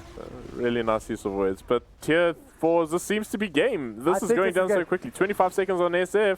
That's way too long. I mean, the buybacks are down. They can't do anything, but they won't call GG just yet up until like this exact point, because if APG loses here, they are out. But just look at that insane burst coming through, and the GGs, of course, were called towards the end of that. The big thing, though, is the decay stacks, the overwhelming odds, the amount of minus HP, minus stat, minus everything, and then you have a Death Prophet that they can't kill because they have to target the Undying, they have to target the Tombstone, they have to target the Temporal Assassin. Deathy just stands there, does so much damage. Chosen One blinks in, does so much more damage, more minus armor, more everything. That is why I said in the beginning, even though I honestly think that APG had an amazing best of 1 draft here, Energy outdrafted the best of 1 draft. Energy best of 1, APG's best of 1 draft, if that makes sense. Yeah, and we said APG lower bracket kings, they're going to be dethroned now by Energy. And I mean, just looking over, I just want to look at one quick stat here, is the damage that came out from the Legion Commander. The overwhelming odds in a lot of those fights was something that we probably neglected. It dished out a tremendous amount of damage. He almost did as much damage as the Templar Assassin in that game. But I think that also comes down to the strength removal from the Undying. Yeah, and at the same time, unexpected hero to be topping those shots with 20k net damage is an Underlord. And we must keep in mind that his fire does percentage damage. That's why he's getting so much damage down. The problem with this draft from APG was the Vengeful Spirit. They went up against a Undying. Amazing last pick coming through there. That is exactly, I mean, Energy read that so well. Yep. And how can you fight against that? Sure, you have a Dazzle, you have Avenge, you have a Tusk, but that Venge was non-existent during those fights. I mean, the Tusk nearly did as much damage as the Venge. Sure, the Venge got some good positioning swaps. It wasn't enough. What do you do there? Yeah. The Venge was basically ACG versus the world in regards with trying to stand there. And O'Malley with the damage. I think they needed something else instead of the Venge. Yeah, I think that was sort of lost at the stage where they decided to go for an aggro lane into an Undying. The Undying is just too strong against that. Their tri lane was just absolutely decimated.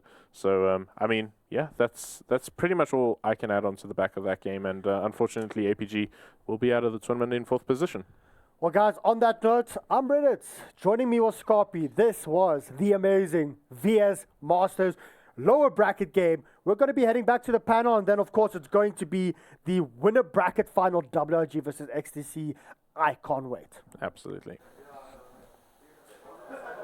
Great, welcome back, guys. It's pretty interesting that this matchup had quite a bit of flair to it, I would say. The selection of heroes that we got from APG was something quite special. But I'll let you guys chat a little bit about why that was. I think it started off really well for APG to... Well, let's just talk before APG even. Yeah, they played Energy first game, best of 3, didn't get the win off them. And they were pretty determined. I think they got off the lower brackets pretty well. They were really strong, showed a lot of promise, but unfortunately the fertility didn't go towards their way against Energy's matchup again. But in the beginning, we talked about their draft, and it was nice. They started off really strong with the Auras, Vengeful Spirit. I kind of think that suited the roster of the draft really well. Also, last pick, well, Reddit's mentioned that the Tusk, it showed a lot of promise there. O'Malley played a really good Underlord. There was a replay where they had a fight at their own base, and then they had to go, they teleported at the shrine to try catch Odu again, which was really amazing to watch. And they could have had him if it was maybe 1 second less. No, it really was very exciting, and I think it's showing a little bit of what might be to come. In fact, I do think it's worth probably taking another look at it. Yeah, so no, for sure. Let's jump into that quickly. So, I mean, just look at the damage. This is what I really want everyone to pay attention to, is look at that DP. He is absolutely being smashed. He obviously changing his attention to the tombstone for a bit, but in the end, you can just see every hit of that SF is very, very monstrous. And at this point, this is a side that has a significant gold lead, and they are fighting under the power of the LTs, the Shadow Shaman Awards, and there was a tombstone sitting there.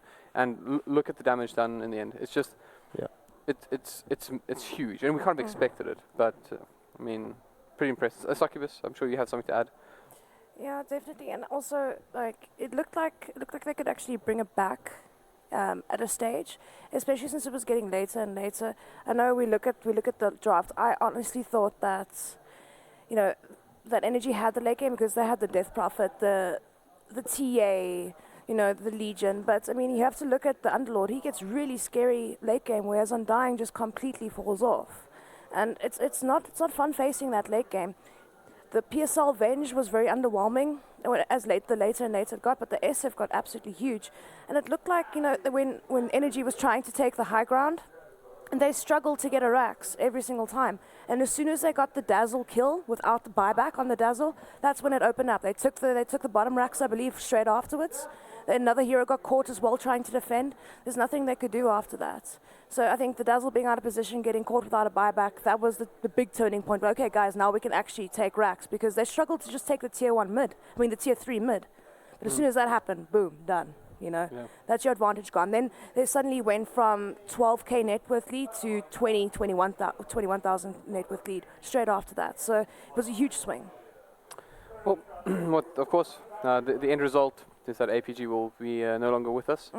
It's at least cemented to the last day. It's been, it is in its own right a bit of an achievement. Yeah. And I believe they're leaving us with a little bit of a gift. We have a signed mouse pad. It's such a cool mouse pad, actually. Look at the size of this thing. Yeah, it's We got Stacy chilling on it right now. yeah, no, K-free. she's enjoying it. She is really chilling. Like, she Yeah. is reclining on it, right next to PSL's name.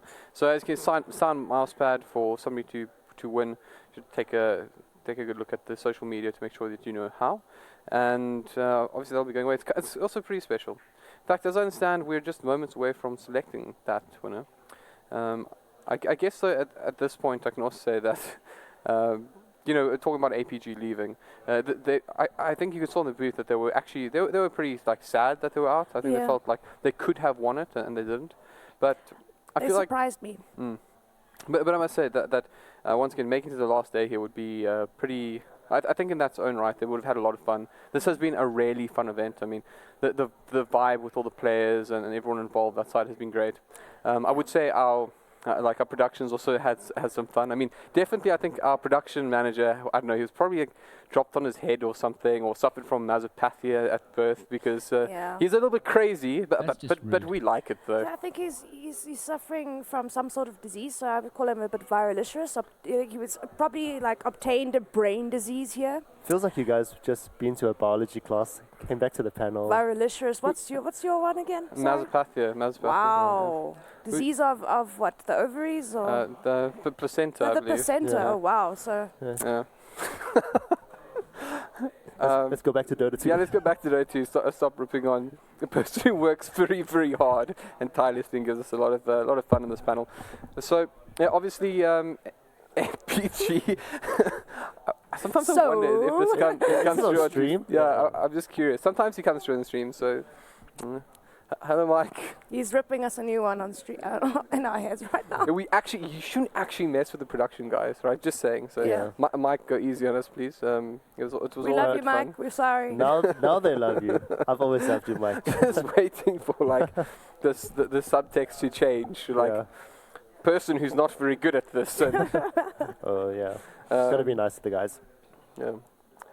So, well. Wow. Interesting. Yeah. So we just heard who the winner of the mouse pad is, and congratulations to Christopher House, AKA Sagan. Yeah. I would like that Why mousepad. not? I'm going to become his best friend and say, hey, I want a APG mousepad. Yeah. No.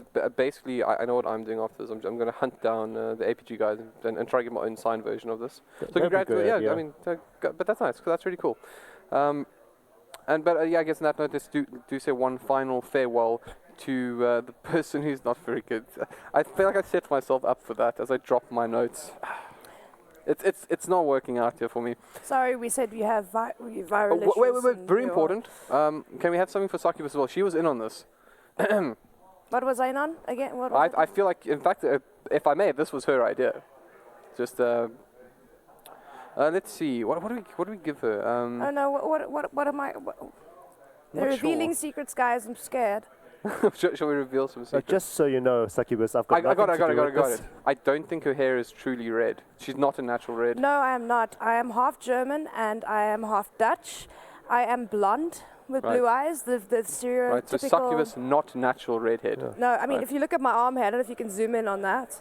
It's pretty blonde. So Well- you're natural blonde? Yes, I'm a natural That blonde. makes two of us. I like. Well, there we go. A person whose idea this was. We'll take that. We'll Yeah. take that. Right. I don't think I've ever seen an Asian as a natural blonde. That's going to be pretty interesting, though. Yeah. So An I have to Asian dye is it a- black every day. Really. Yeah, Really. so people think I'm normal.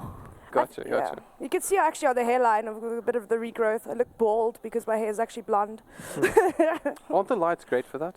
Yeah, I know, right? Literally, sometimes I look The at like, I'm blinding not that bald in real life. I look like I'm balding, Well, but I'm not, guys. I promise. we have keeper of the light right here, blinding us. But in all seriousness, in all seriousness, APG really surprised me. I didn't think they were gonna be this good.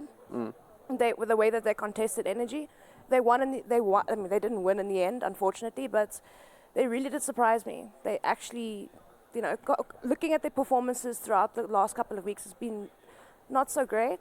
And it feels like a little bit of the old APG came back just for a few moments in this match. I'm so glad you said that, because my sort of hope is that this isn't the case. We're like, we just put everything into that and we still can't win. Yeah. Like, I hope they look back at this and then they go, we put everything into this and it wasn't quite good enough. But We it's did better. We did Yeah. better. Because I mean, who wouldn't like to see good old APG make a comeback? Yeah. Renzo, I mean, I'm sure you have something to add. You've been a little bit quiet in the Yeah, corner. I was It's your just- turn. No, I was giving you the spotlight for a while. I know that you kind of The angered the spotlight production.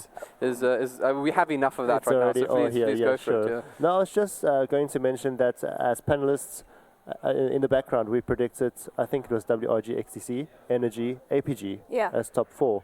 Yeah. So far, we're okay. I'm excited for next game. It's WRG against XTC on the best of 3. And it is going to be a very tough head-to-head. I am not going to be surprised if XTC wins this 2-1, but WRG is really strong. You can see that they have, even on screen, really serious players. Kind of exact opposite of the Mythic guys who are smiling about, it's like, we're just going to go head-to-head, we'll try our best and try to win. But WRG is a team that, second best is not what they want. They want to win every single tournament in South Africa and go beyond that, and it is quite scary to see. XCC are super confident. Like, they are super confident. And as you said, I mean, we got together on the Thursday, the day before the event, as casters, as panelists, and we sat down and made a list of who we predict and where these teams would place. And I believe it was APG 4th. It's happened. Then it was, I think, XTC 3rd, Energy 2nd, and WRG 1st. Actually, to be fair, I believe we before the event started, put XTC at 2nd place. At 2nd? Did we put it on? Okay. But honestly, for me, it's going to be unpredictable here because the way Energy's playing and the way XTC's been playing, it's really hard to place who's going to come 2nd or 3rd here. And I definitely also have faith that XTC can also do what Energy did yesterday and take a game with WRG. It's very possible. I mean, we have some exceptionally strong players in XTC. And not only that, they work so damn well together. So damn well. Would you gentlemen agree, lady and gent, excuse me? Well, it's something, it's a phrase I use too much. Devin just called me a boy. I called you a gent. You called me a gent. At least you're gentlemanly. Gentlemanly. Wasn't the high heels enough for you yesterday? Jeez. Is that why the ones that Reigns was wearing? Yeah, no, Reigns. Yeah. She borrowed it from me on occasion. I don't see that on panel. You don't really see the feet. The That's why we're all actually wearing high heels right now, except for Succubus. I'm wearing slippers though. It's nice and comfortable. You're now titled the Bear of SAE Sports. It's interesting The how bearded it's bear. evolving. I think it was just panel host when we started. but sure, why not? Apparently, it's a promotion. It's a promotion. Okay. I still like to call you whole baby bird beard. I know. It's happening. I'm scared that we're starting to bring these things into the forefront. Guys, I will give away. Okay, I don't have an Arcana. The most valuable item in my inventory. If everyone starts calling whole baby bird beard, please. That I don't feel like we should do this. Hey, I feel like baby bird I will give away. Oh snap! I'm gonna win. You have won this. I'll give away an actual Arcana if you don't. Yeah, because no more trading on. What is it? I stocked up. Let's just leave it at that. Dota 2 Lounge. You stocked up for trading and it just got banned. Yeah, I'm good for Arcanas for a while. So I've completely lost my train of thought. Thank you so much for this. I remember what I actually wanted to go to. Reigns. So obviously we're going into this Energy WG game. Sorry, WG XCC game. But comparatively, Energy have had like a really hard time getting to it. And they've gone through APG twice now to get to this point. Yes. I feel like XC have had less trials getting to this winner bracket final than Energy did. Their seeds have been extremely easy. So, do you think that that means? But I think that what they did is put the spotlight on Energy. We saw how good Energy are, right? Do you think that we've been left in a position where XCC are better than they look, but we haven't really had an opportunity to see it? Yeah. Are we going to see more scary version of them? I think so. I mean, up until yesterday, I didn't know how good Energy could be until they faced the top team and they really showed their true colors and what they can actually do. So I feel like we're going to have a very similar situation here with XTC. Because it's been relatively easy games for everyone so far, well, in the top tier, in the top bracket of the Masters. And, you know, I don't think XTC have had their time to shine in this LAN yet. And this is going to be the game. I would like to comment on Energy as well. I think they had their way a lot of times. I think getting Legion Commander on Lucker is a very good luxury pick, especially on the first pick. I think XTC is going to need to ban the likes of them. And also, we can't forget Strike Shadow Shaman. He's won every game. He knows how to play this hero. And they just got to be careful. I think rather ban out the favorites and then go on from there in XTC's perspective. I mean, Lucker's Legion this tournament has been, I would say, god tier. Yeah. And Strike's visage yesterday, what a pleasure to watch. Yeah. What a pleasure. I was just like, you know, I haven't seen this hero in such a long time. And we just geek out a little bit there. Yeah, I did. a little bit. It's okay. It's okay. We all have those moments. But it means it's healthy, right? You're still enjoying this sport. Yeah. I had the biggest smile on my face. I was like, you know, just love it. Well, there you have it. You want to impress a girl? Play Visage well. Right, guys. At least let's go. Fair enough, fair enough. Okay, so I guess we are going to go into a little bit of a break now. So hang around because it is once again one of the big ones. XTC versus White Rabbit Gaming coming up soon. But until then, we'll leave you with some nice holding music.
Right, welcome back everyone. It's almost time for the, you can't really call it the match for the day, but certainly one of the matches of the tournament, WRG versus XTC. We are joined once more by good old Scarpy. I've been enjoying calling you Little Sheep.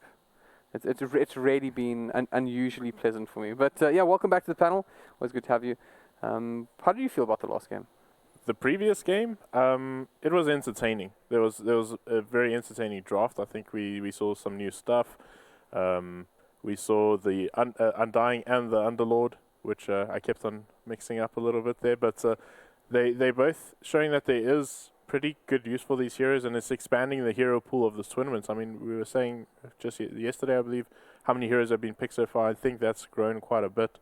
And it's going to grow more today. I think a lot of teams are going to come out with some new ideas, especially when they get caught in a clutch situation where they down one in a best of three. That could be happening like right now. Yeah, and then for this best of one, I think Energy, because they were so ahead, APG had some very stylish plays, which always gave them the hope to take back the game. Just balance out the net worth. And I think the plays from O'Malley's Pit Lord, for example, it was really entertaining. Well, I mean, you mentioned the heroes that have been picked up. I do have a very interesting stat, once again, courtesy of Sargon, who's now the owner of a new mousepad. And it's a stat about Legion Commander. So we've spoken quite a bit about Legion Commander. Currently sits with a pick and ban rate of 94% over the course of this tournament, and has been picked up 6 times. 5 of those times are apparently by Chelsea, Lucker, and obviously it currently has 100% win rate. So basically telling XTC to stop, letting Chelsea pick up the Legion Commander. So I expect XTC to pick up more first ban being Warlock, but second ban Legion Commander. Yeah, but then at the same time, then they let the Keeper of the Light through for Mr. Partikins. So sort of Energy have this sort of thing in their pocket where you got to ban 3 heroes against them, and you can only ban 2, and they're all very good first picks. So what is like? Because I feel like you want Legion Commander out. Personally, what do you guys think? So you go Legion Commander, Warlock, because they're not going to ban Warlock, because they know they can get Warlock if you ban out Legion Commander, Keeper of the Light. So I guess it depends always what in their pick order conundrum. they're in, I guess. I actually haven't seen Energy play the Warlock yet. I don't recall any of this. Yeah. So maybe if you go Legion Commander, Kotal, it could work out. Yeah. I just think Warlock's good. Warlock is really good, yeah. I think a support like in a top team like Energy is expected to do really well on the Warlock. But otherwise, yeah, as you said, I think Kotal is a signature hero for Mr. Partikins, the new face of fear. I'm trying to get that in, try to say this nonchalantly as well, the new face of fear. We're really trying to get this across. Yeah. I think we'd like everyone to endorse this. So, yeah. Well, I mean, okay, so moving forward, obviously, onto this next matchup. Man, am I excited about this one. But before the break, Scorpio, and I'd love to hear your 2 cents on this as well, is that we were chatting about the fact that Energy have had quite a hard sort of, I guess, course to get to where they are at the moment. And even though on the dotted side of the map moments ago, they were able to actually, best APG sort of old rivals, I guess, a team that they actually said that they felt quite comfortable beating, I guess. But they were able to come up tops and now find their way into what was likely going to be the matchup. It will be a match between XTC and Energy, but we kind of expect XTC. But I'm curious to know how you feel about XC going into this map, because they haven't had as hard a time. We don't feel like they've been as tested. Do you think it's really important that they also take a map of WG should they want to potentially beat Energy in a low bracket, assuming that they can't take 2 off WG? Yeah, so you touched on a very good point there. XTC, everyone will agree, have had probably the easiest trip to where they are today.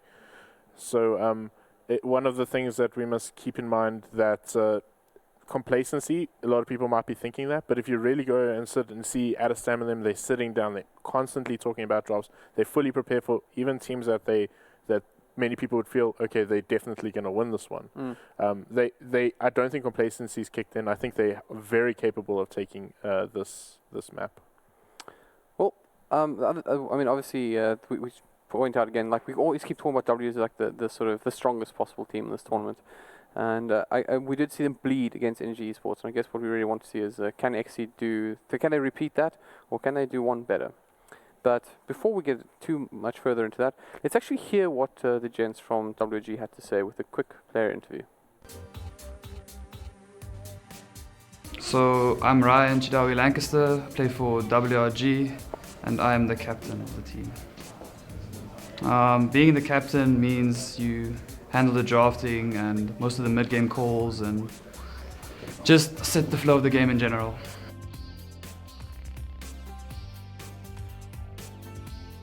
How do we feel we'll fit in the scene over the next 2 years? I think our goal is to stay at the top, like where we are right now. So we don't plan on going down from there. We're gonna keep going better and upper and try and make it into the international scene if possible. So yeah.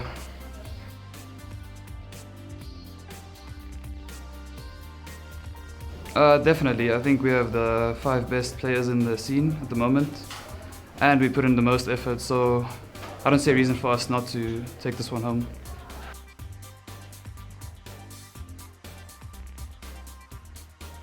The most competitive?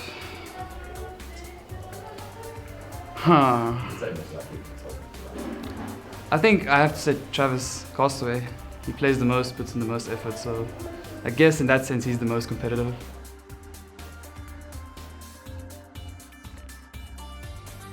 Greatest threat to winning?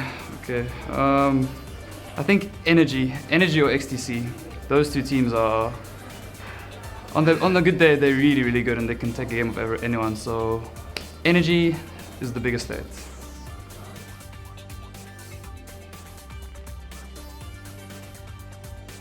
Okay, the team we are going to dominate this weekend, I would have to say every team. I don't see any team standing up to us, so I'm gonna have to say every team.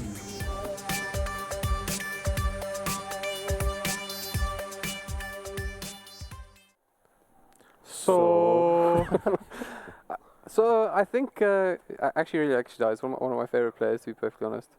But you know, I think that he actually said something pretty important in this one, is that he actually sees XC as one of the sides that could put up some sort of threat, although that is followed with the caveat of they're going to dominate every team. Yeah. But I don't think we're in a position where, I mean, sometimes as like entertainers we're expected to like hype up things that are not necessarily as impressive as they might seem. But this is in fact one of those great cases where we don't have to hype up anything. This is what it is. This is a big matchup. Yeah, but I feel that the true essence of Nemesis for the WRG and XTC team, it has to be Energy Esports, because whoever loses this game or this series have to face Energy in the lower brackets. And I feel that none of these teams are going to be willing to do that, right? So they're going to try to play their best. And yeah, although it is a best of 3, it is going to be quite a challenge. I mean, if it's a 1-1 situation at game 3, everyone's going to try their best. I really don't think, especially WRG, wants to be knocked down. I definitely agree. I think that this is you want the easy trip to finals. Also means a lot of potential Dota the following day. I think it was Adestam who said that potentially, or the following day today, right? That you could potentially end up playing 11 Dota games. So one of the things that we can look at with these 2 teams, right? There are individuals in Ecstasy, and there is a unit versus them. I can't reiterate this enough, that WRG are just a solid unit of players. Adestam and Depi are outstanding players, and they got really good backup from the rest of their team. But do they have enough to really sort of dismember this unit that WRG is really the question, I feel. So you would say that it's likely going to be a convincing WG victory? So probably. I do believe so. You really just forced that one in there. Yeah, I felt that as well. I thought everything was going smooth, like we were going to talk about it after the panel, but yeah, that was a... Yeah. Right. I mean, we give the guys a hard time, but actually I think also fairly, it should be said, it's been a bit of a pity. We haven't seen a lot of WG this tournament like on the premises, but they really are a very nice one. But we do have another interview for you guys to enjoy, so let's go ahead and do that before the draft kicks off. This would definitely be the tightest match. I think XSC is a very consistent team, which makes them more scary than any other team in the tournament. Yes, I think this is the tightest matchup in this tournament. I personally think the game can go either way. They're a really good team, but we believe in our abilities. I think we'll win if we get good drafts going and we all just stay chilled and play our game. I think we can take it.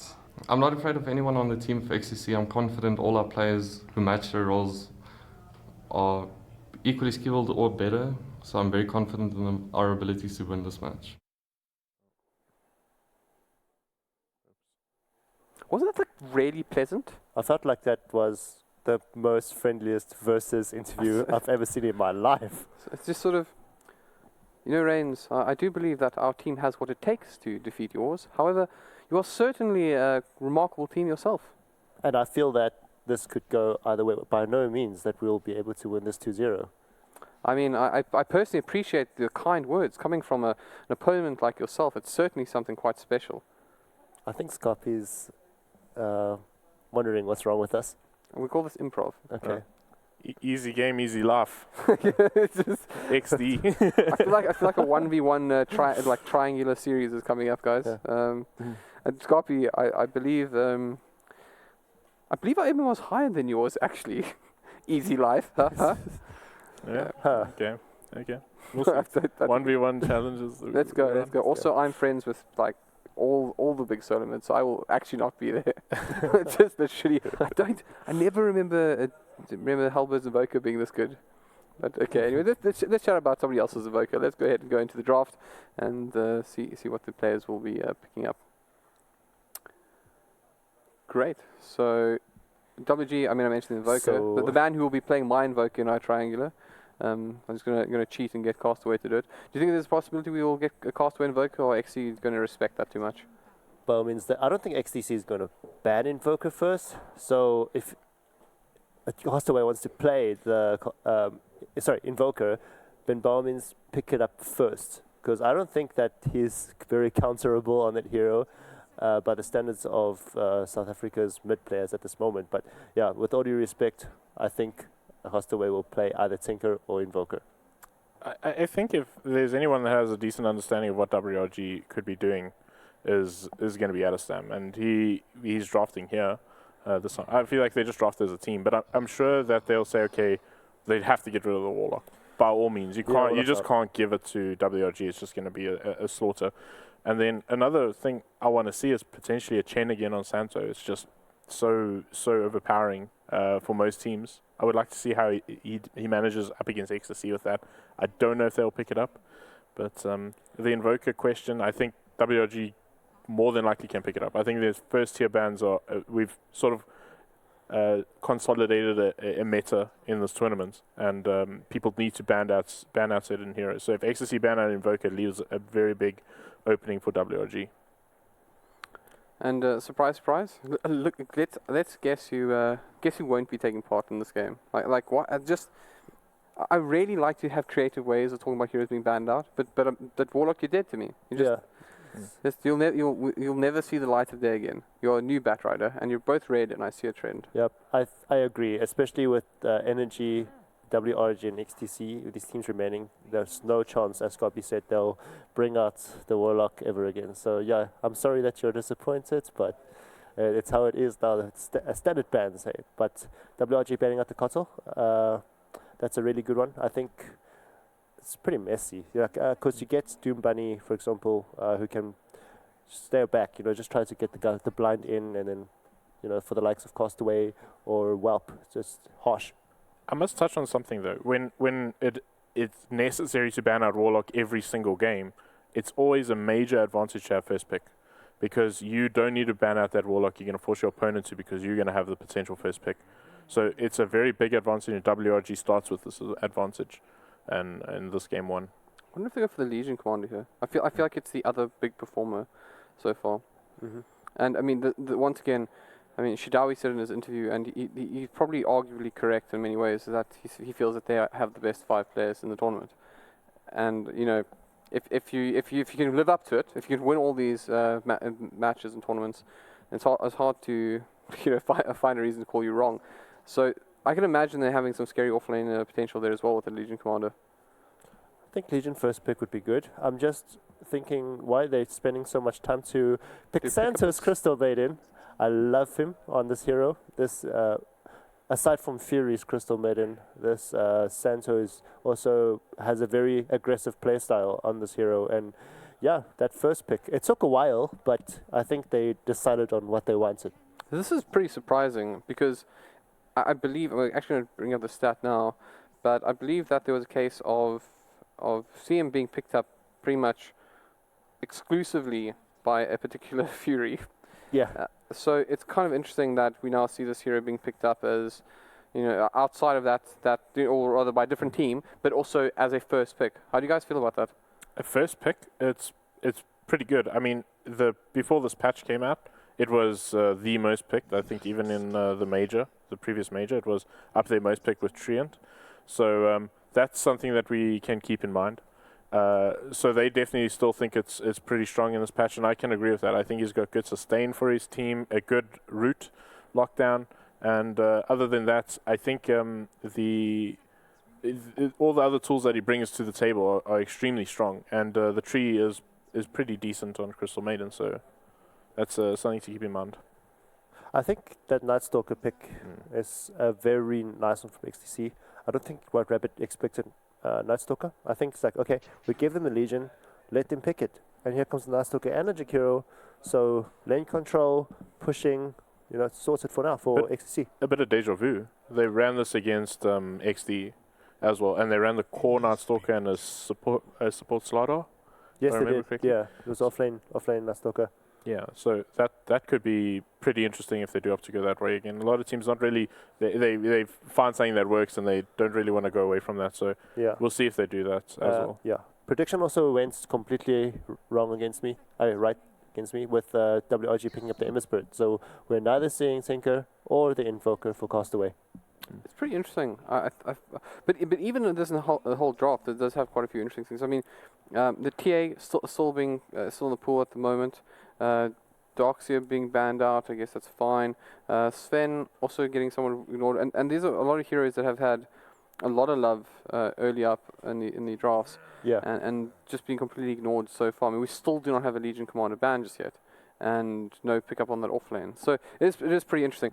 But I mean, we could see something weird with I guess the Night Stalker, Jakiro pulling up that offlane position, but I doubt it. So it's still available to both these teams. And then for yesterday's match, I forgot who it was, but they also completely forgot, or not forget, but ignored the Legion Commander. So I believe the stats not showing 100% today. Yeah, I think it is in fact 94%. So one game difference missing from both drafts. And I think for the difference between yesterday and today is that they had to play for their life yesterday, but in a best of 3, especially in game 1, it feels like XTC and WRG are both trying to show the big guns.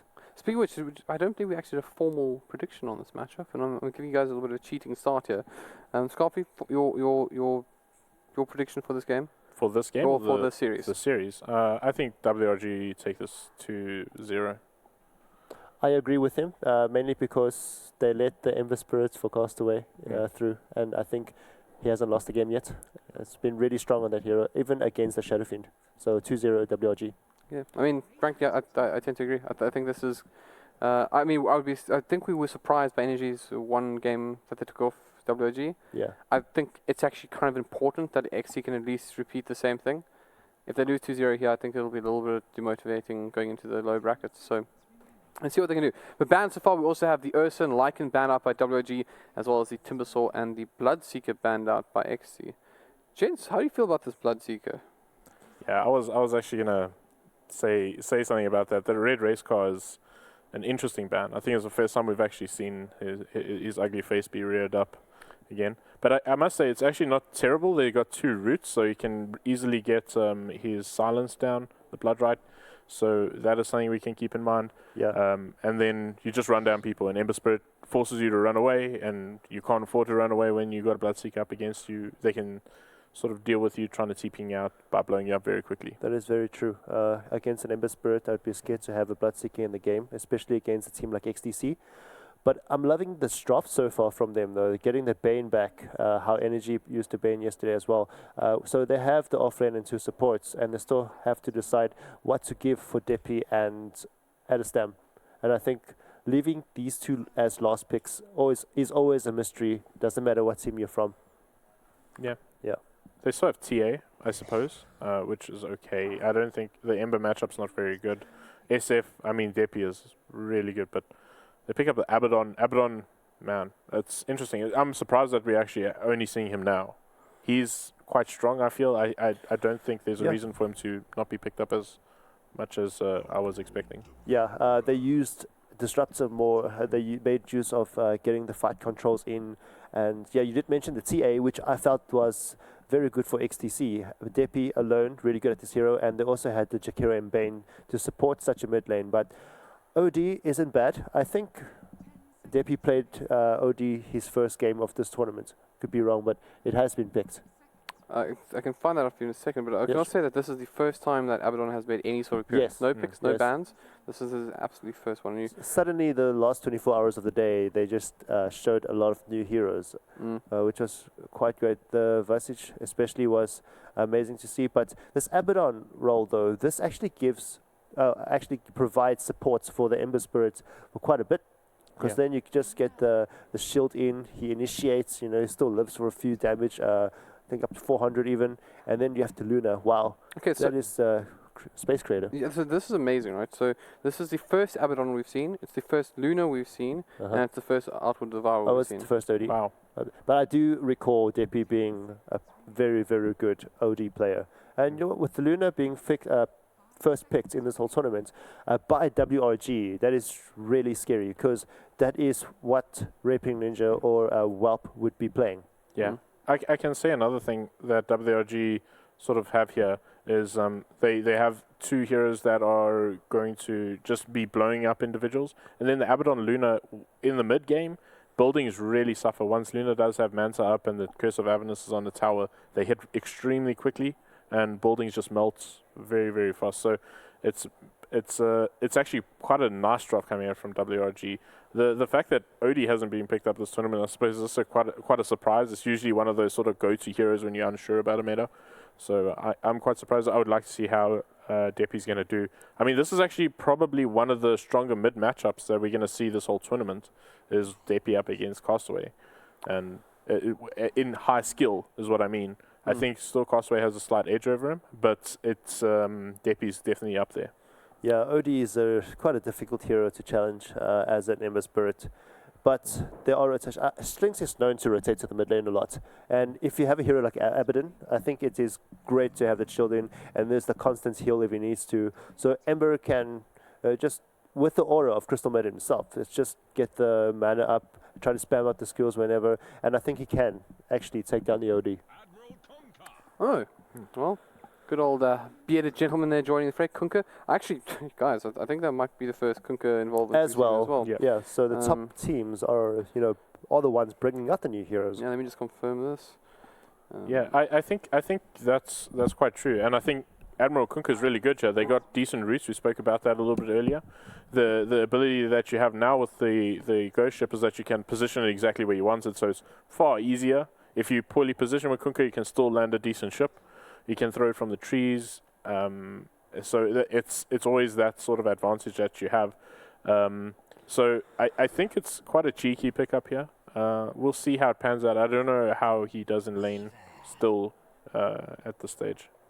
I mean, I like it. This is like an aberration of the drafts we've seen so far. We literally have 4 new heroes that we're seeing for the first time. This is a winners bracket finals, guys. We are not messing around. This is playing for keeps. So it's going to be really exciting. And personally, I'm a massive fan of Luna, so I'm great to see it. So I guess Jabba and Succubus, how do you guys feel about Luna? It's something we haven't seen in the draft or the LAN lately this weekend. It's going to be really interesting to see how it actually combines all up for the side of WRG. So we are super keen to see how the Luna pans out. But a lot of new faces here for WRG. Celemenes commands. That was a great impersonation. I don't suppose we can get like some witch doctors going. Maybe I don't know what's like the you have to ask witch doctor. The witch doctor of our little company would be the Wilson. He does that voice amazingly. What about Jabba? I feel like you'd do a good Storm Spirit. No, I actually wouldn't, but I'd do a great pudge though. Okay, let's go. Ching, ching, ching, ching, chop. Okay, I'm out of here. Guys, I'm done. Get out of here, I'm right? hand this over to Succubus and Jabba. Have a good one. We'll see you on the other side. Ladies and gentlemen, boys and girls, and Dota players around the world, welcome to this winner brackets as WRG go head-to-head against XTC. We are in for some action. These two teams are going to go head-to-head to see if they can make it into the finals. And then the losers are going to then go into the loser brackets and then go up against Energy. It is going to be an exciting game. So let's get ready as the game has begun with our mandatory pause as always. So mandatory South African Dota 2 pause. But as you would say, let's get ready to Dota. Well, we'll wait for the unpause to actually begin. But let's go ahead. I'm Jabba, joined by the lovely Succubus. Let's go around and make the introductions here. Playing on the side of the Radiant will be XTC. We have got Doombunny going to be playing our Bane. We have got Skynet playing our Night Stalker, or better known as our Batman. Adestam on the Weaver, Depi on the OD, and Dota and Dai going to be playing our Jakiru. For the Diet, take it away. Oh, we have the one, the only, Chadawi, so he'll be playing the Abaddon. Then we have WRG, Santo on the cuddly little crystal maiden of there, Castaway on his, famous Ember Spirit, and he's been doing really well with this hero, actually. Schlinks on, I'm very excited to see his pick, the Kunkka, the Admiral Kunkka. And then last but not least, we have Whelp on the Luna. So we've seen, between these two drafts of WRG and XTC, we have seen a couple of new heroes being picked up. We got the Luna, the Kunkka, and the Abaddon for WRG. Now, obviously, we've seen WRG play a couple of series this weekend. None of these heroes have pitched up. Do you think that perhaps they have a game plan for the day, the final day, that they've kept these heroes secret and they're now going to use it to their advantage? I mean, it's the first time Abba's been picked up. His Atrophy Shield does so much work. The Luna just being able to clear waves, get that hardcore carry that you need up. And then the Kunkka, you know, you just got that easier cast point now on his ghost ship. On his ulti. It's a lot easier to land, of course, but it also makes things like erratic team fights a lot easier to control. So Kunkka, definitely one of the good ones. And of course, you know, his cleave does so much work in a team fight. Even if he's a support and he doesn't do that much damage, it's still amazing in a team fight. Of course, he's one of the brilliant roamer gankers. His X marks the spot. Sometimes I feel it's better than Glimpse because you can choose when to bring them back and you can cast on allies. You can easily push the wave, come in, go out. It's amazing. I love this hero. He's an exceptional roamer, exceptional ganker, and it also can scale well late game. So I'm really loving this pickup. Abaddon, offlane, one of the strongest. I mean, this hero can sustain so much in team fights. And, you know, once he gets that accept up, his team can take less damage. It's just, I love this Abaddon pick. I'm really glad to see it. It's been banned a couple of times in this tournament, but I haven't seen it on the field yet. I am amazed. Luna, the Salamanes Luna, the Luna commands. I can't do an accent, guys. I'm not Scottish, but I love Luna. I mean, she is still very, very strong. Of course, she's amazing with pushing. You know, it's going to come with the jungle play with the Moonglaive. She's going to be able to farm up so much. And we know WRG loves stacking their jungle. So I'm expecting Whelp having an exceptional amount of farm on this hero. It's amazing, amazing, amazing. And the thing is with their draft, they can fight early as 4. Castaway is going to be able to roam and gank a lot. That hero likes to fight early. You have Crystal Maiden, who's amazing at pulling off ganks as well. Then obviously the Kunkka, and then WRG Castaway and Chadawi on the Abaddon. These guys can be extremely aggressive, and the Luna can just passively free farm. But also what makes Luna amazing is the fact that she can also fight early. Amazing stuns, amazing nukes. So for me, Luna, I'm loving these picks. All right, so if, to interrupt you there, now before the game gets underway, before there is any tussles that do take place, besides looking at the teams that are going head to head here, give me your predictions on the draft, purely on the draft. Which draft do you prefer better? I prefer WRG's draft, to be honest, but that OD could rip them a new one in the late. OD does an exceptional amount of damage, especially with that Arcane Orb. Against the Kunkka, an Ember, a Luna, especially an OD. I mean, so the OD can also really zone out the Abaddon. It can stop ganks in its tracks. I really like this. Also, the Crippling Fear from the Night Stalker is going to do a lot in this game. It's going to be really hard for the Crystal Maiden early, especially against the Night Stalker. The Weaver is also going to be a huge problem for them. Bane, pure damage. You got to love it. Jakiro, we've seen Jakiro do wonderful things in this game, in this land so far. So, I mean, both drafts I feel are very, very strong. But for me, towards the late game, towards everything, they just have better heroes. Abaddon scale's good, the Ember scale's good, the Kunkka as well as the Luna. I feel like it's more favorable there, but the XCC draft is also incredibly strong. It could go either way, honestly. It depends. It really depends on these rotations as well. Right, well, the Horn of Gondor has gone.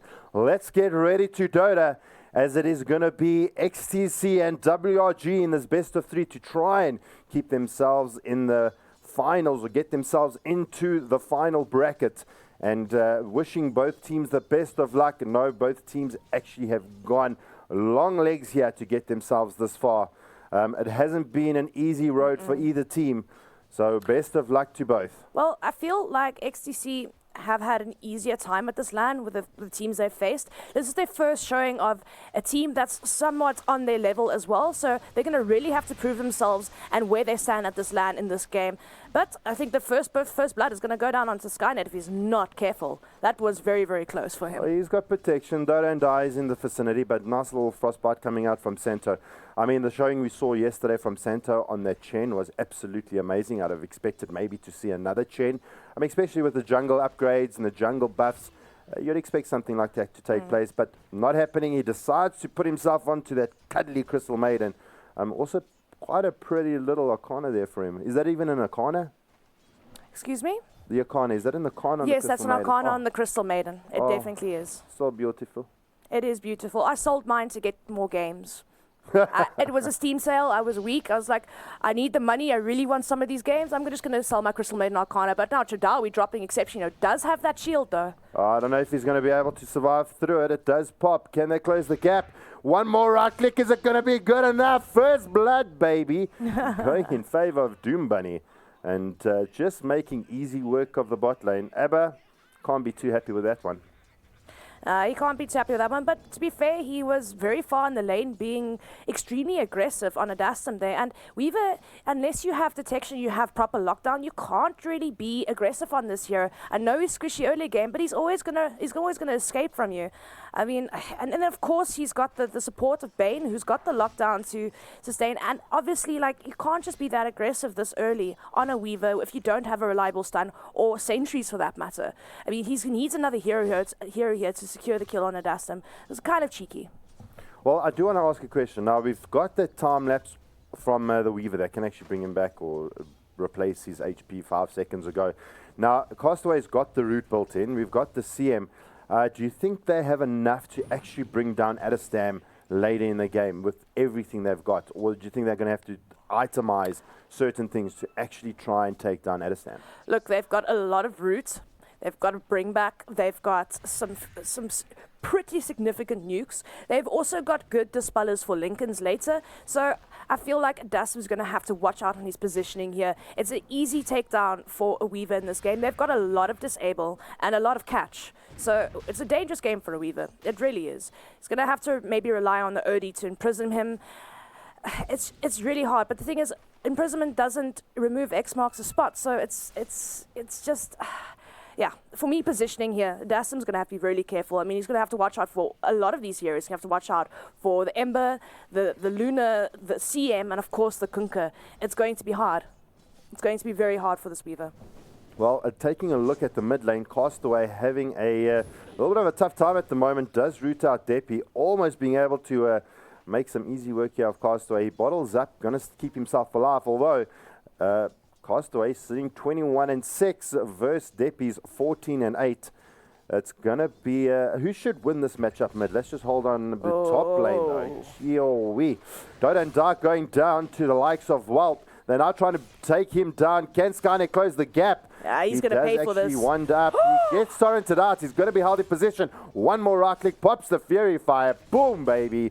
Skynet does go down. They do have the return of the Chikiru. Icepath going to try and separate the Crystal Maiden on the other side. Santo, can he get enough right clicks in? They're going to lose Schlinks. He does go down. They lose 2 in the top lane. And Skynet just being able to hold his own. Well paying for his sins there.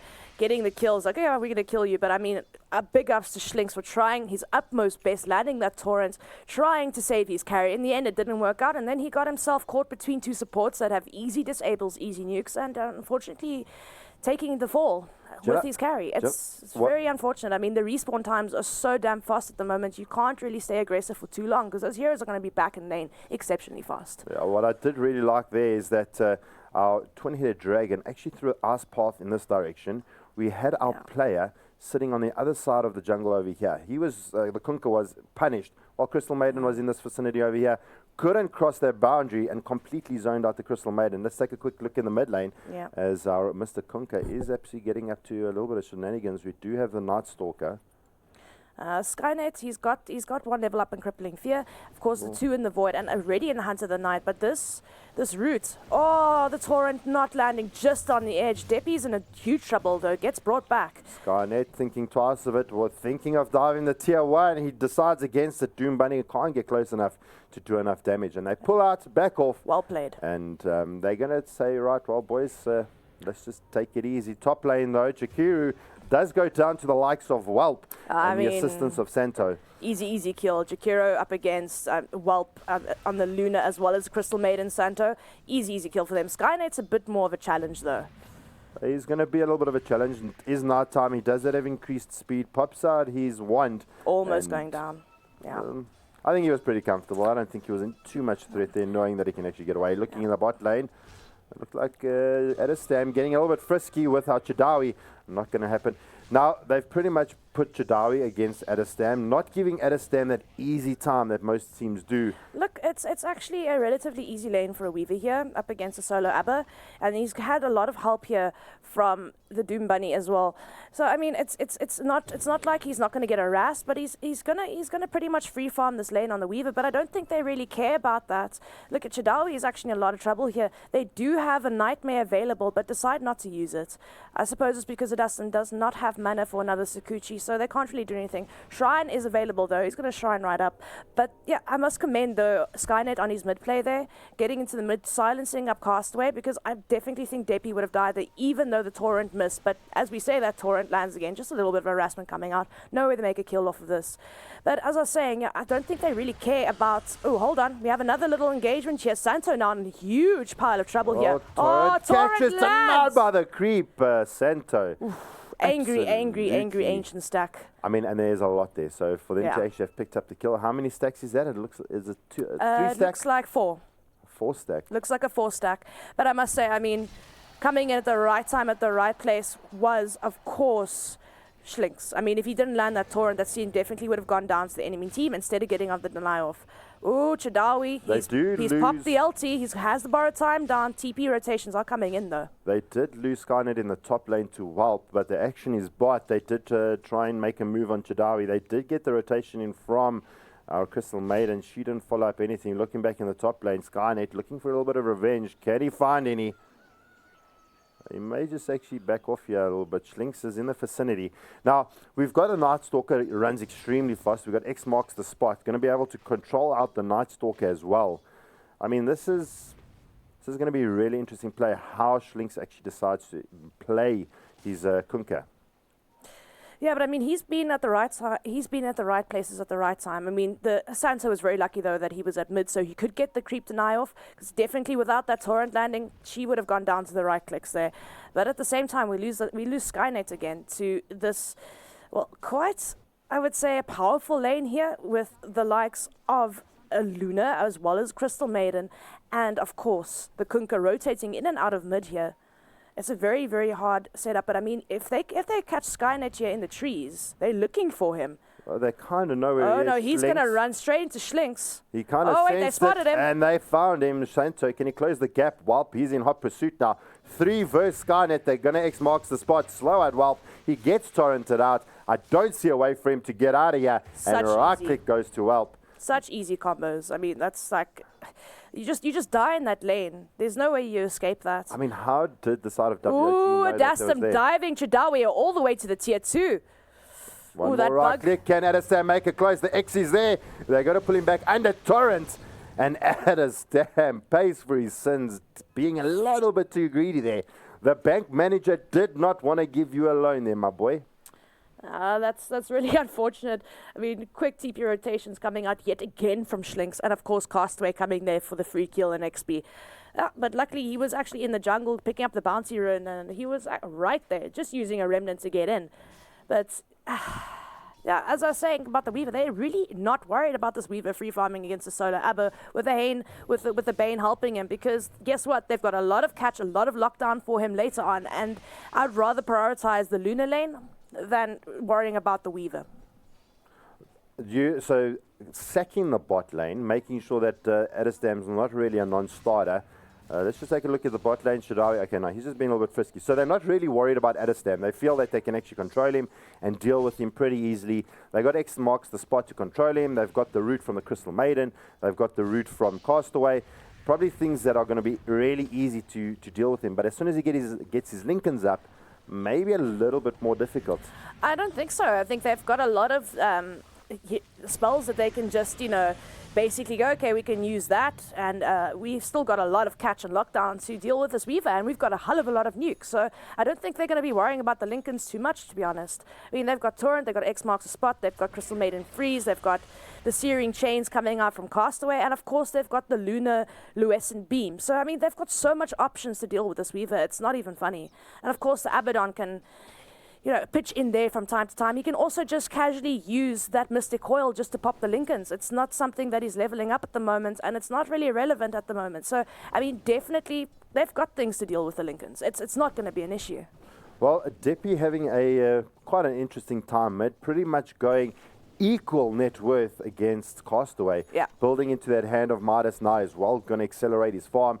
We've got Castaway. He's actually decided to go straight BOTs. And as soon as he starts getting that Slider Fist up, going to clear camps really, really quickly. Deppy winning the XP award, though, getting 32 denies off here in the mid lane, whereas Castaway's only got 8. He's definitely succeeding over there. I mean, he got a level 11, almost level 12, coming up against just halfway to level 11 on the Castaway. So definitely winning in that respect. But also, you've got to give it. I mean, he can't just farm with Astral Imprisonment. He's not maxing it. He's going for that full Arcane Orb. Because, I mean, if you see ODs that struggle to last set, they normally will max at Astral Imprisonment because you literally imprison one creep. But hold on, we have some action going in the jungle here. DotA and Dark caught behind enemy line, surrounded by 4. Castaway picks up the kill. They're going to lose Doom Bunny as well, trying to TP out. Not going to happen. Adestam, he decides to come in. They've dropped a sentry. He's going to pay with his life. Can he get the time lapse off? He does. X marks the spot, is down onto Deppy. Going to hold him in position. They do actual Astral up the Chadawi, and they make easy work of him. So losing 1 for 3. WRG take that victory easy peasy. Adestam, he's still in a little bit of a problem, but they're going to turn their attentions to Deppy. They get X marks the spot off. There's the route from Castaway. Going to hold him in position. Drops the hammer. Welp not going down. Can Adestam clean up the deal? He does, but Adestam may pay with his life here. He does go down. So making it for almost an exact team wipe. Teams coming alive, but getting the kill down onto Welp. That route, though, like, he can't go anywhere. He can Tsukuchi, but he cannot go anywhere. I mean, Dustin, like, he's trying his best here, but I mean, I don't think dying there is worth it. Like, I think he should have maybe Tsukuchi'd a bit further, got on the right click, and then Tsukuchi'd out again. Not going for that last right click. Route, knowing that there's a sentry there, he was rooted out from the Crystal Maiden. No, but he got the right click off before he got rooted. Production, can we have a replay on that, please? In the meantime, look at the goal change going in favor of WRG. Yeah. All 5 of the team of XTC did lose their life. Only the Abba and the Welp stayed alive. Oh, they're 3K ahead of net worth at the moment at 13 minutes. Look, it's not that much, but it is enough to make a slight difference, especially on core items and etc. So, but like I said, I mean, I think WRG just basically pretty much outdrafted XTC in this game. I mean, they've just got so much to deal with. A lot of the heroes here on the side of XTC. It's scary.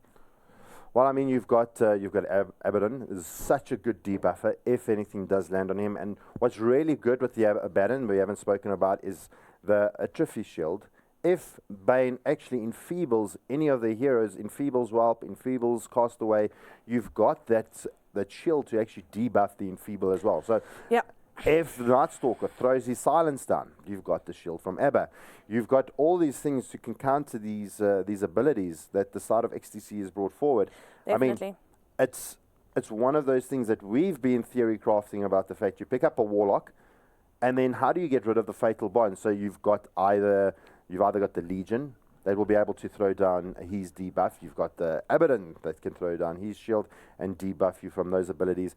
It's this time around choosing the Abaddon, pretty much giving you 2 lives, a little bit more to work with, and you can see the strength of the side of WRG. Like, I mean, Vane's not exactly maxing his Enfeeble. He hasn't even got a point up in it yet. And, you know, for me, it's really important to have that Enfeeble. Yes, Nightmare's nice, but for me, like, on average, when I'm playing against, like, harsh right-clickers, obviously, Nightmare, you need a point in it. You really do, just for the catch. But max Brain Sap, max that Enfeeble. Make sure you limit their right-clicking power as much as possible. The problem with this is that with this build, you have to worry about the right click from Luna, but they're doing mostly magical damage here. They're doing disabling you. So, I mean, right now, a lot of their power comes from that. So, I mean, if you can get more duration on, you can get the less cooldown on it, and you can get more duration on the Nightmare. It's just an extra disable for the Bane to work around, and maybe potentially being able to save his teammates a little bit better, disengaging on a team fight a little bit longer. So I definitely agree with the Bane build this game around. It's definitely the way to go here.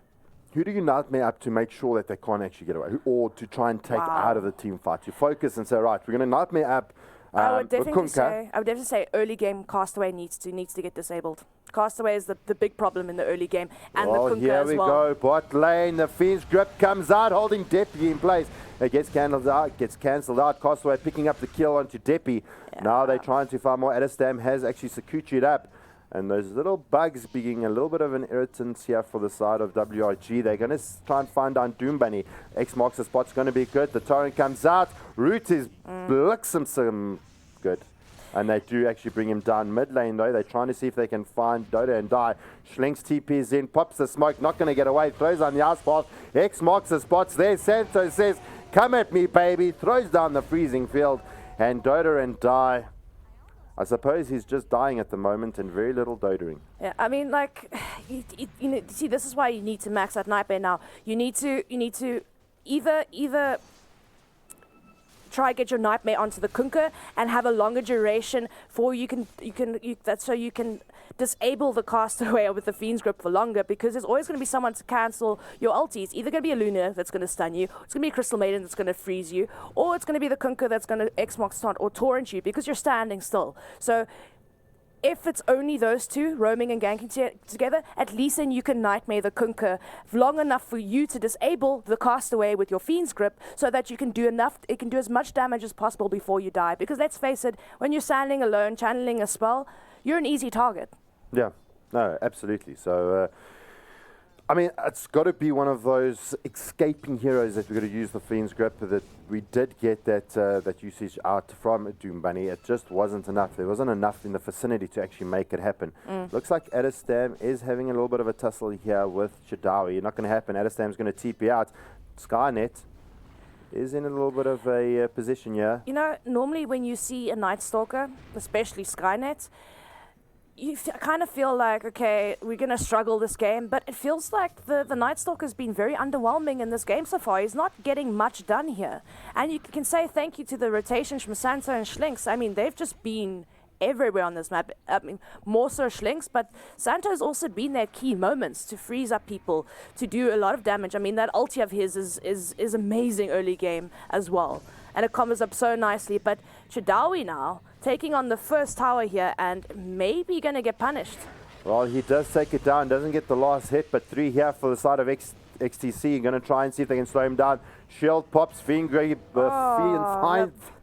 Grip being used out. He is actually going to get his borrowed time being used up. He gets astraled out. A little bit off on the timing there. He's back at full HP, but Chadawi's still taking a huge amount of damage, and Deppy in the meantime, though, they found a Dastum. They've dusted him. He's going to try time-lapse up, but he's immediately rooted. This is going to be a disaster. Castaway on a mega kill streak. Absolutely disastrous for Adestam, getting caught with his pants down.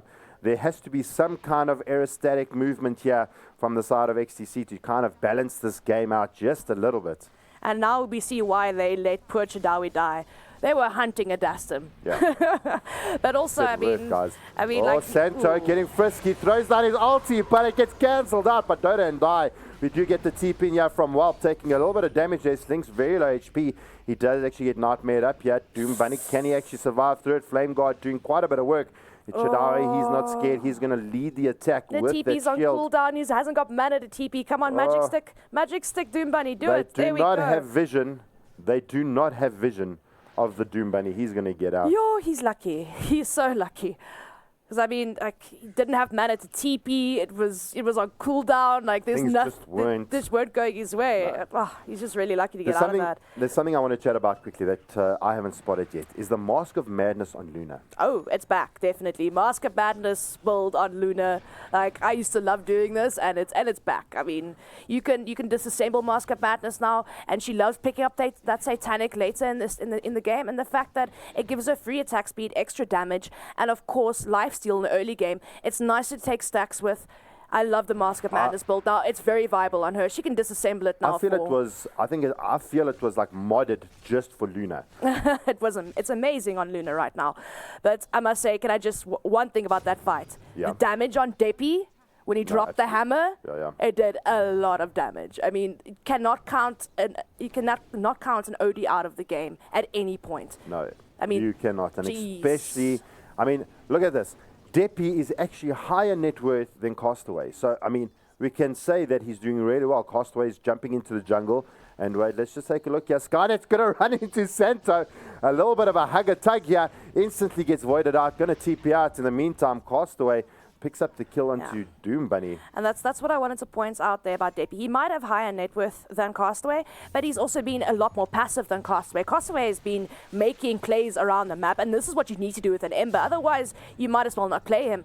And I must say, as impact-wise, Castaway's definitely had way more of an impact on mid. He might have lost his mid tower, but it doesn't matter. He's getting those all-important kills in the map. He's getting his team ahead. He's doing the roaming thing. The charge is on. Here comes the Behemoth. X marks the spot. Come on. They can't get in range for it. They cannot get in range. That is super unfortunate. That would have been a big kill. That's like the red coats. You just see them all running after you and you say, like, I got to get out of here, boys. Adestam, he gets caught out. Beautiful route. Santo freezing him up. X marks the spot. Time lapse back. Pops the dust. They know they can see him. Can Adestam get away? Being slowed out. There's another frostbite, and Adestam hits the deck, baby. Adestam just not his game. We need a moment of silence. Moment of silence. The Adeslam will no longer be slamming today. He got slammed. He got slammed.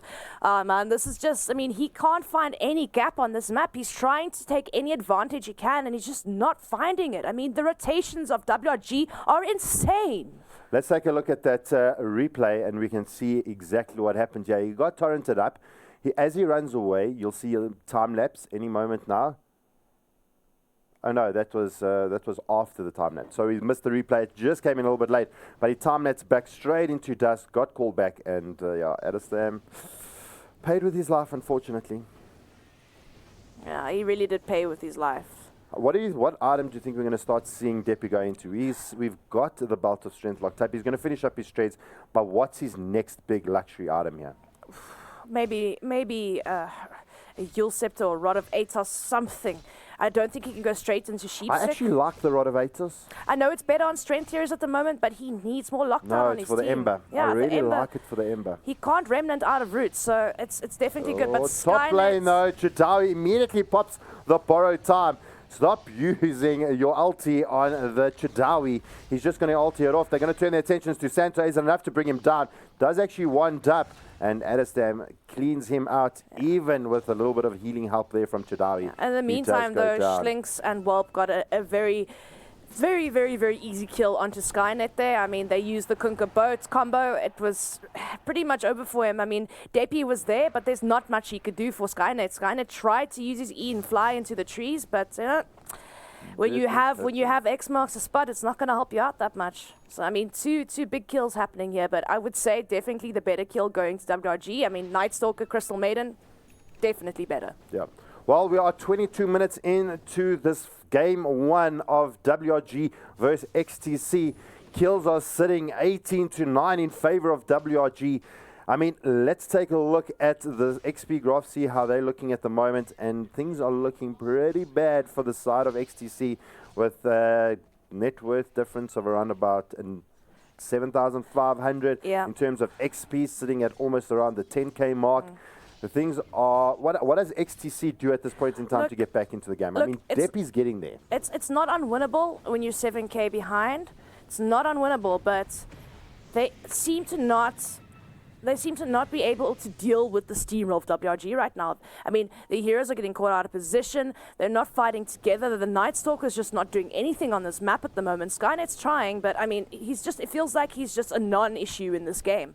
I mean, Adastum's not getting the space he needs. He hasn't even got a Lincoln's up yet, and you know, Lincoln's is not even an issue for the side of WRG right now. So it's really, really hard to find space on this map. They're slowly losing it. They've got very aggressive wards in the jungle. They can spot the rotations of XTC.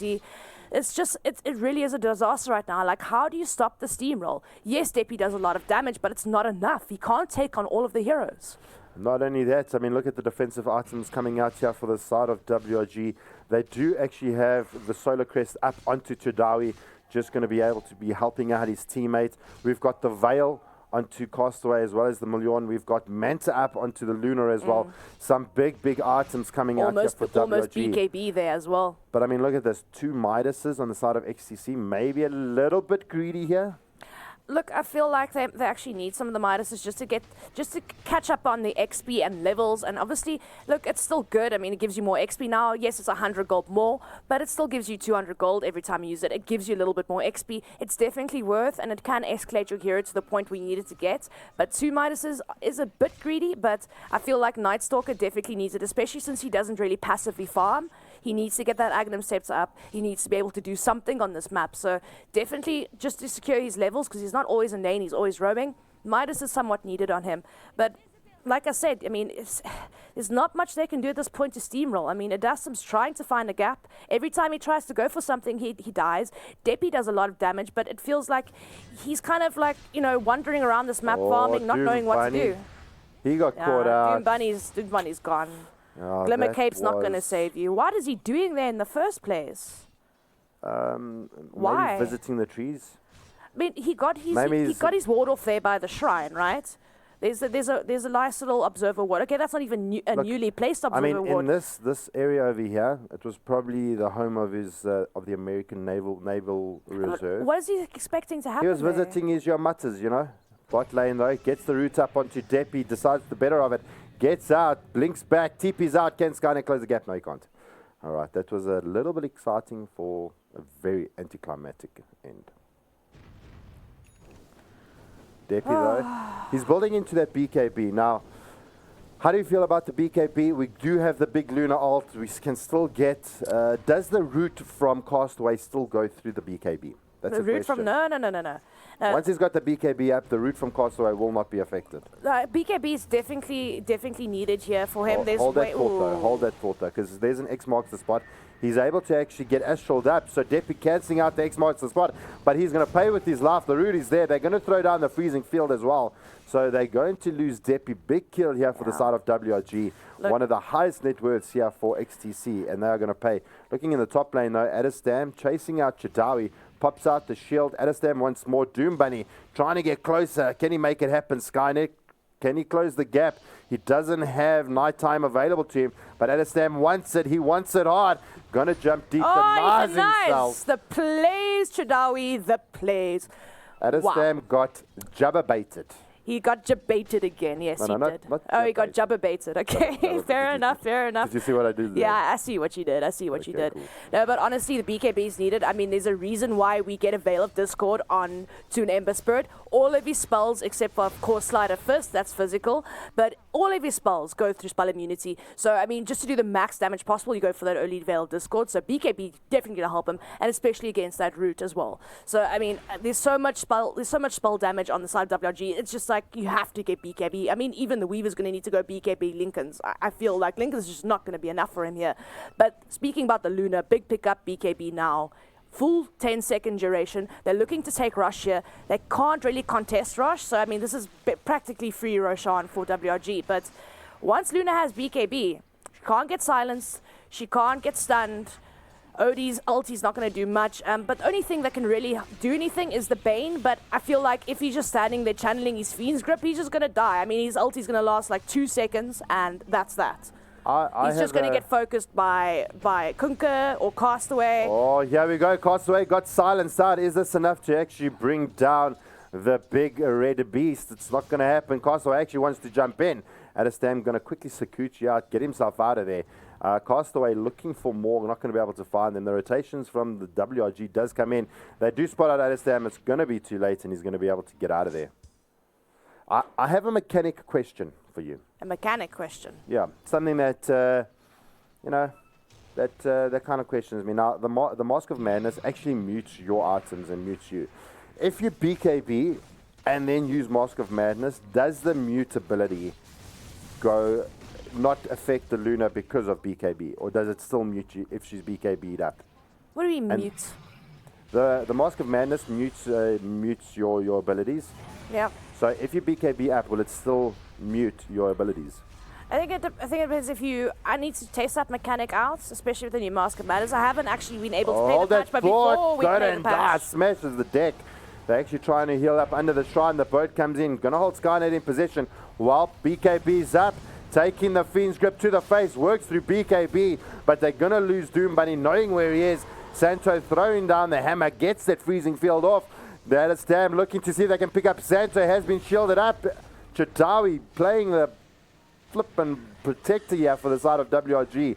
DotA2 taking a big punch to the face. He goes down as well. And now can they take down Castaway? He does get silenced up. Healed up here by Chitawi. Well, very low HP. Does still have Aegis on hand. They do lose Adestam. They've breached the 1 Rax. They kill the Schlinks. And they're hungry. They're going for the second. Going for the second. Whelp does not have a BKB anymore. Still has the Aegis, so I mean he can just continue sieging for days. There we go. Oh, BKB pop by Deppy. Not the best choice of BKB pops here. Castaway jumps back in, gets the slide of fist off. Deppy turns around and is trying to fight it. Man mode. Man, that's where you need a BKB, Deppy. Dude. I think that is all she wrote. Adestam trying to make some magic happen. You're gonna... Oh, Santo surviving by the skin of his teeth. Popping out the wand. Adestam got the revenge. Okay, he still does go down, but that is going to open up mid lane of Rax. We do get the buyback from Skynet now. He has bought in. Castaway trying to get himself out of there. Can Skynet close the gap? He jumps over the ridge. And that is going to be that. They cleared out top. They cleared out mid. And WRG are looking in a very, very strong position at the moment. Oh, Jadao in a lot of trouble here. He's going to get silenced up. Ulti is done. Oh! Oh, the cheeky. The creep. He got denied. He got denied. Oh, my word. I was more focused on DotA2 dropping his 4-staff on the deck. I thought, okay, well, this is a little bit of a cheeky play. Drops the 4-staff, and then neutral creep takes down the kill. Chadawi, one lucky. That aggro. Wow, okay, I don't even know what to say about that. Wow. That was amazing. I'm sorry. The creep, I mean, you have 2 heroes hitting him, and the newts take him down. So, I mean, bada bing, bada boom. Gotta love it. WRG on Whelp. Luna farming up an absolute storm, trying to focus on that Scotty at the moment. Has got the butterfly. Has got the BKB. Scotty waiting for the moment that the Satanic gets picked up. I don't think the game is going to last that long. There is 1 rack standing in the way of taking game 1. But here comes the punishment. WRG. Castaway gets the root off, brings down Doom Bunny. Skynet punches the bag. He goes down, but DotA2 going to be able to get out of there. But while P once more coming in the bot lane, Deppy gets X'd up. Adestam Sakuching away. He's going to actually astral imprison himself out to actually avoid the X. Whelp not caring. And big Eclipse coming out from Luna. Not going to be doing too much. They're going to be able to kill down Adestam.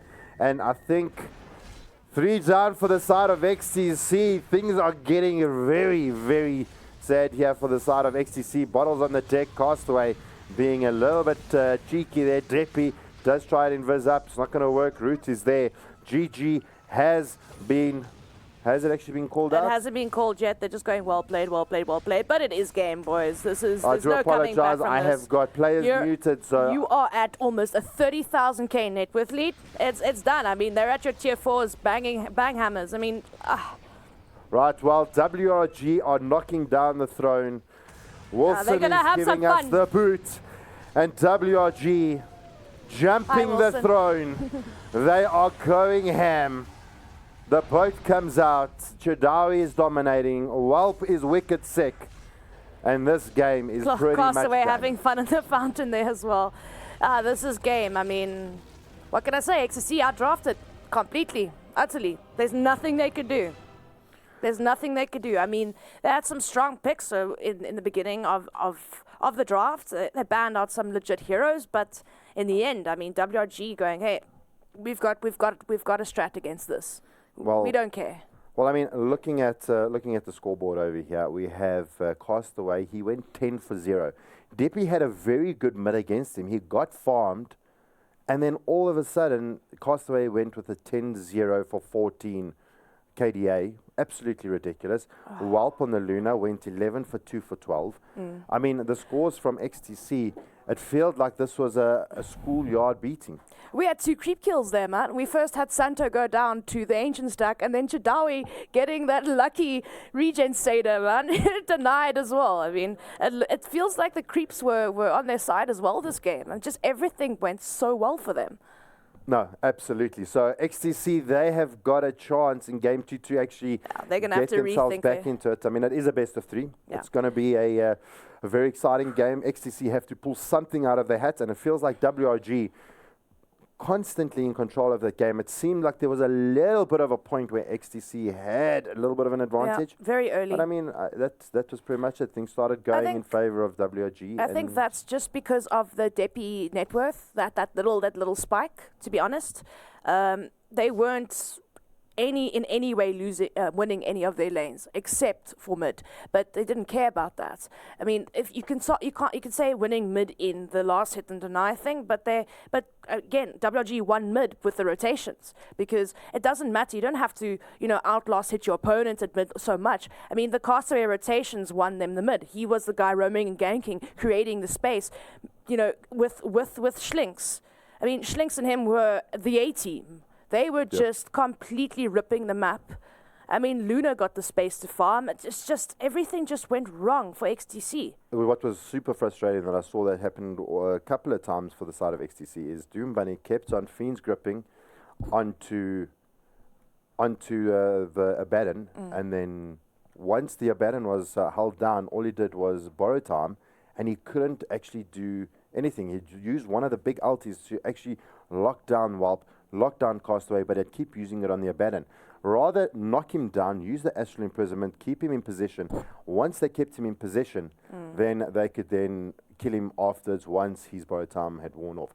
But I suppose Deppy was actually keeping his Astral as more of a defensive play because of X marks the spot. So it was a very catch-22 place where you can either be very aggressive with the Astral or be very defensive. Look, for me, XTC just got outdrafted here. I mean, coming into the next game, you can see the very high mechanical skill level of the players of XTC. The problem is that their heroes just couldn't do anything against the White Rammet lineup. The early rotations, I mean, jeez, they just didn't have the heroes to deal with that. They really didn't. The Weaver this is like, the worst Weaver game you could ever think of right now. Yeah. Adassim couldn't do, I don't want to swear, but Jack, SSS. Yeah. But my point is that coming into the next game, XTC really have to watch out. They really have to draft a little bit more clever. And if they see the draft swinging one way, they really need to change up. And they know they've been practicing strats. Everyone's been practicing strats, but you have to try be a little bit more versatile in your thinking. Yeah. Try do something unexpected, a sucker punch pick, maybe, something like that. If XTC is listening to us by some miracle, that is what you boys need to do. Regather, refine where your strengths lie. So without further ado, it is out for the moment until game number 2, Jabba and Succubus, handing over to the boys at the panel. Take it away, ladies. Hull baby bird beard. Just had to get that one in there. One last little... I can still hear you laughing. What is this? Just cut We'll never know what if she was going to actually apologize or just make more fun of me. Yeah. Oh, we can bring them back. I'm sorry, Devin. I love you. Oh well, that seems sincere enough. So, gentlemen, obviously we expected Energy Esports to take this first matchup, so not surprising. Was there anything, however, that stood out for you as particularly impressive? Or there's a lot of close games. It doesn't matter what game, opponents, who they are and stuff. But yeah, apart from the Energy and APG first game that we saw on the first day, this is the second convincing win in the tournament. Yeah. 33-11. I think WRG, they're comfortable. They took one stumble it's by Energy where they sort of got, for a change, outdrafted. I agree with what Sakibus was saying. I feel like XC potentially got outdrafted here. They didn't exactly play to their strengths. Maybe a couple of question marks about the Weaver. Is it really the right thing to be running here or not? But again, it's a new meta. Who knows, really? Maybe they do feel it's good and they just couldn't execute it properly. So I think we could all agree that probably XC wouldn't be pleased with that performance. Obviously want to try and emulate something to the effect of what Energy did in their matchup against WRG. Do you think there were any sort of shining moments that they kind of go like, okay, so if we do more of this, then maybe we have a chance, or was it all really one-way traffic? I thought it was pretty one-way. To be fair, we had hopes for XTC's draft. The OD was pretty good. And Depi is just a very strong mid player, so there was no way that we could disagree with anything about XTC's draft. But in the end, it was that WRG came out as the better side. Yeah, and no real surprise. I mean, Costaway is playing on Ember Spirit again. They had the CM to keep him sustained. They had really, their draft just looked good all round. It was a pretty comfortable one for them. I mean, we saw the network graph. It was at the 10-minute mark, it's where it just started to escalate out of control, and XTC just couldn't clamber their way back into the game at that stage. So, again, no real big surprise that this game went this way, but XTC, they can definitely go back to the drawing board here, and in game 2, maybe potentially look at a different sort of draft, maybe a different play style towards how to deal with Castaway, realizing, okay, he still gets more than enough, even in a lane that could favor Depi. How are we going to deal with this? Yeah, I agree with that. Even for Adestam, Weaver is a hero that is very good even for sustain, for late game. It will cope out pretty well, but just being knocked down by WRG, especially what Scarpy mentioned about Castaway's Ember Spirit was amazing. Right, and okay, so we also saw some new heroes. So that was pretty cool. How do you guys feel about the Luna? The Luna worked out well. I mean, Welp got the farm. Welp did what Adestam should have been doing, I think.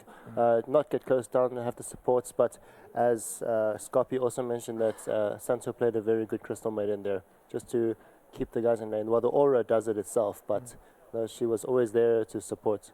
Yeah, one of the things is Adestam's hero has no farming mechanic really in comparison to that of a Luna. Luna can just go from camp to camp, farm up very efficiently, far more quick.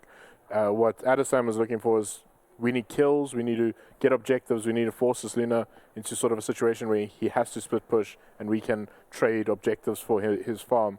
But it just didn't work out that way. I feel like the execution maybe wasn't there for Ecstasy, or maybe they feel like the draft just didn't favor them and they couldn't really pull it off.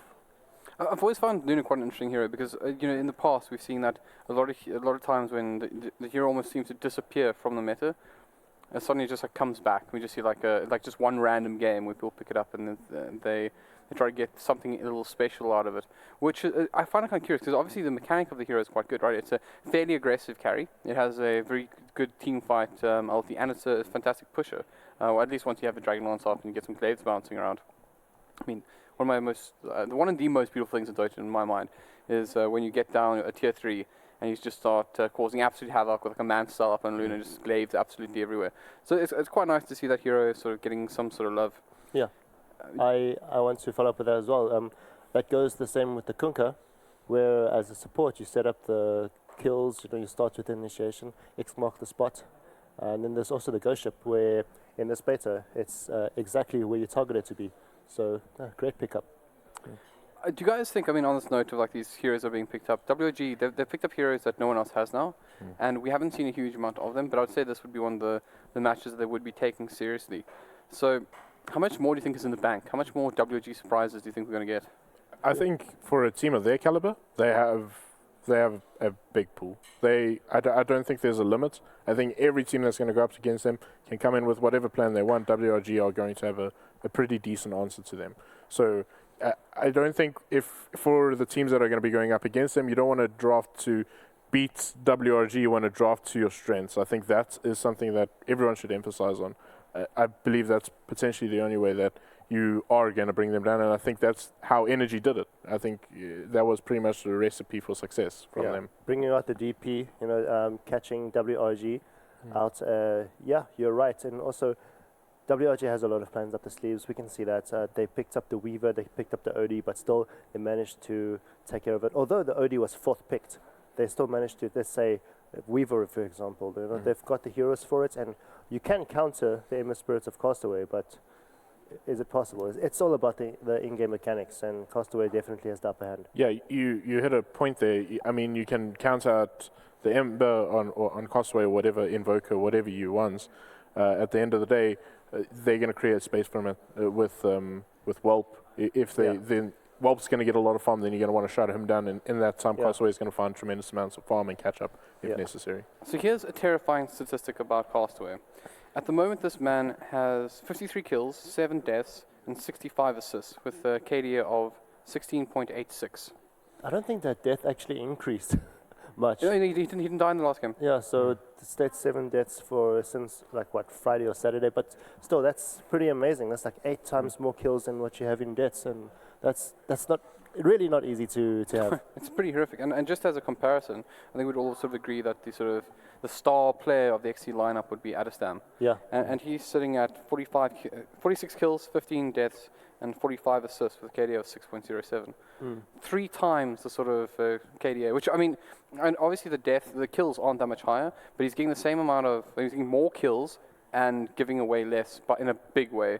And I think that's probably one of the most impressive stats that I've seen in a long time. And I think just going through this, looking at people that are sort of, up there as far as KDA goes, I think the highest we have is, I think that 7.38 is on DDP. That's pretty much it. Yeah. So they're both against each other. They have.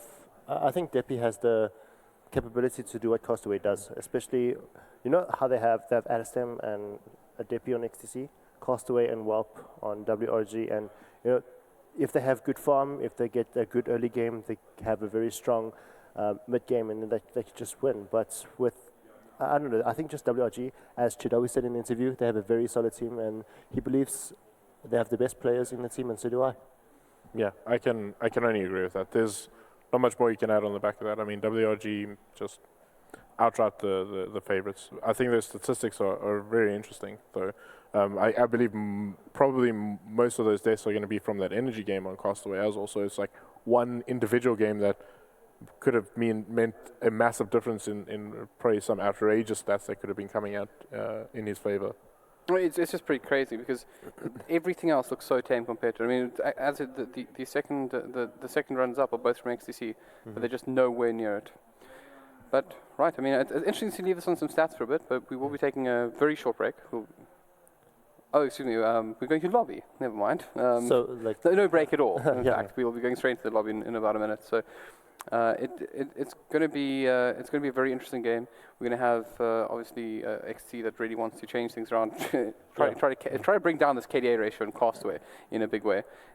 A funny thing you mentioned about a break, I think they kind of need it. They just have a 1 minute team discussions like we can do this. XTC would be saying we don't want to get knocked down to play against EN. We want to win this, and 2-1. It's not impossible, but WRG is a very solid rock. You've said the exact thing that I wanted to bring up. You don't want to go down to that lower bracket, because if you're playing in that lower bracket, you win that lower bracket, that means you have to sit in your booth and instantly go into a game against, let's say, WRG, and you don't really have much time to talk about it. You're going to a best of 5. It's a marathon, really, and they're probably going to get a half an hour break.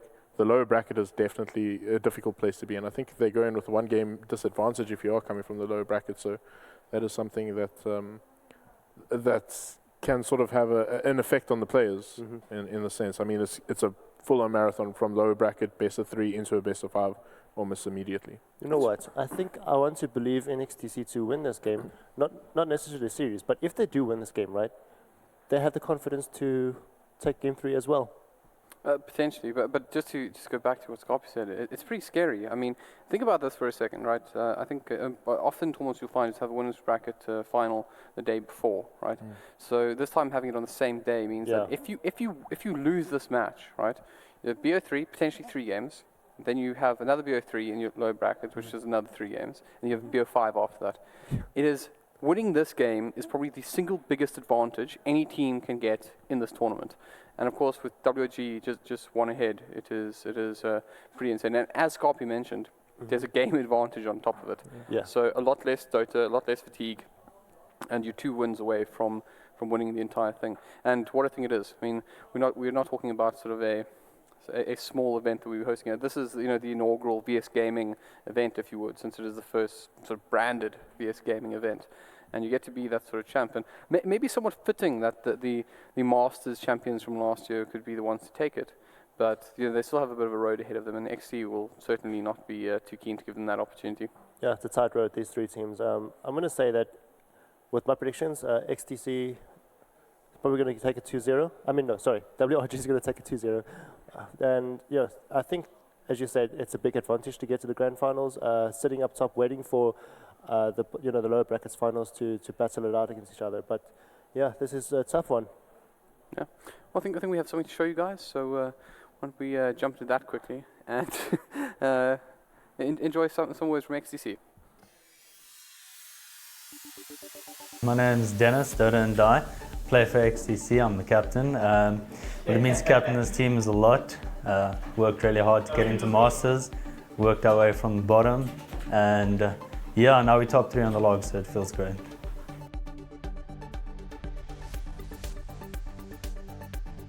How XTC is going to fit into the scene over the next 2 years, really good. I think we're a very strong side, we only have a bright future ahead of us. I think we may have some inconsistencies, but we're one of the stronger teams in terms of talent. We've got very impressive players, so I think we're very optimistic about the future.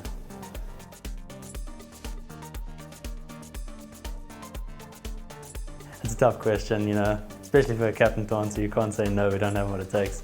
I think we definitely have the potential to do it, but unlocking the potential is in question.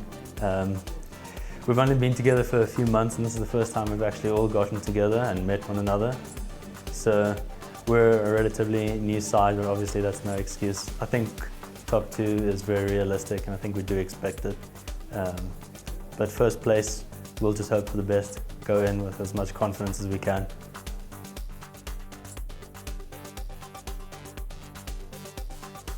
Definitely Deppy, Aiden. He's got the highest MMR in our team, probably 3rd highest in South Africa as well. He's very competitive, hates losing, so he'll do whatever it takes to win.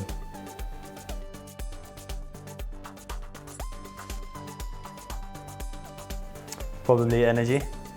We faced them in League 1 and that went well. We beat them consistently, but as League 2 came, they got on form and they started playing far better. They looked like a different team. We still think we can definitely take them. I think it's 50-50, but they are very impressive.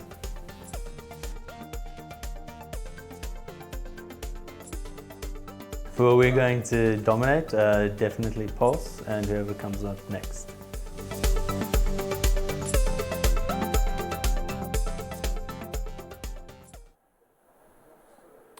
Great. I mean, I like the fact that whenever that interview ends, definitely Pulse and whoever comes up next. Yeah. He's got this sort of confidence about him. I like it. And it obviously talks a lot to the team. And I think as we've been around here, we've actually spoken quite a bit to the XT players and said that they do seem quite, I'd say, cool about the situation. I think they do believe in themselves that they can go all the way.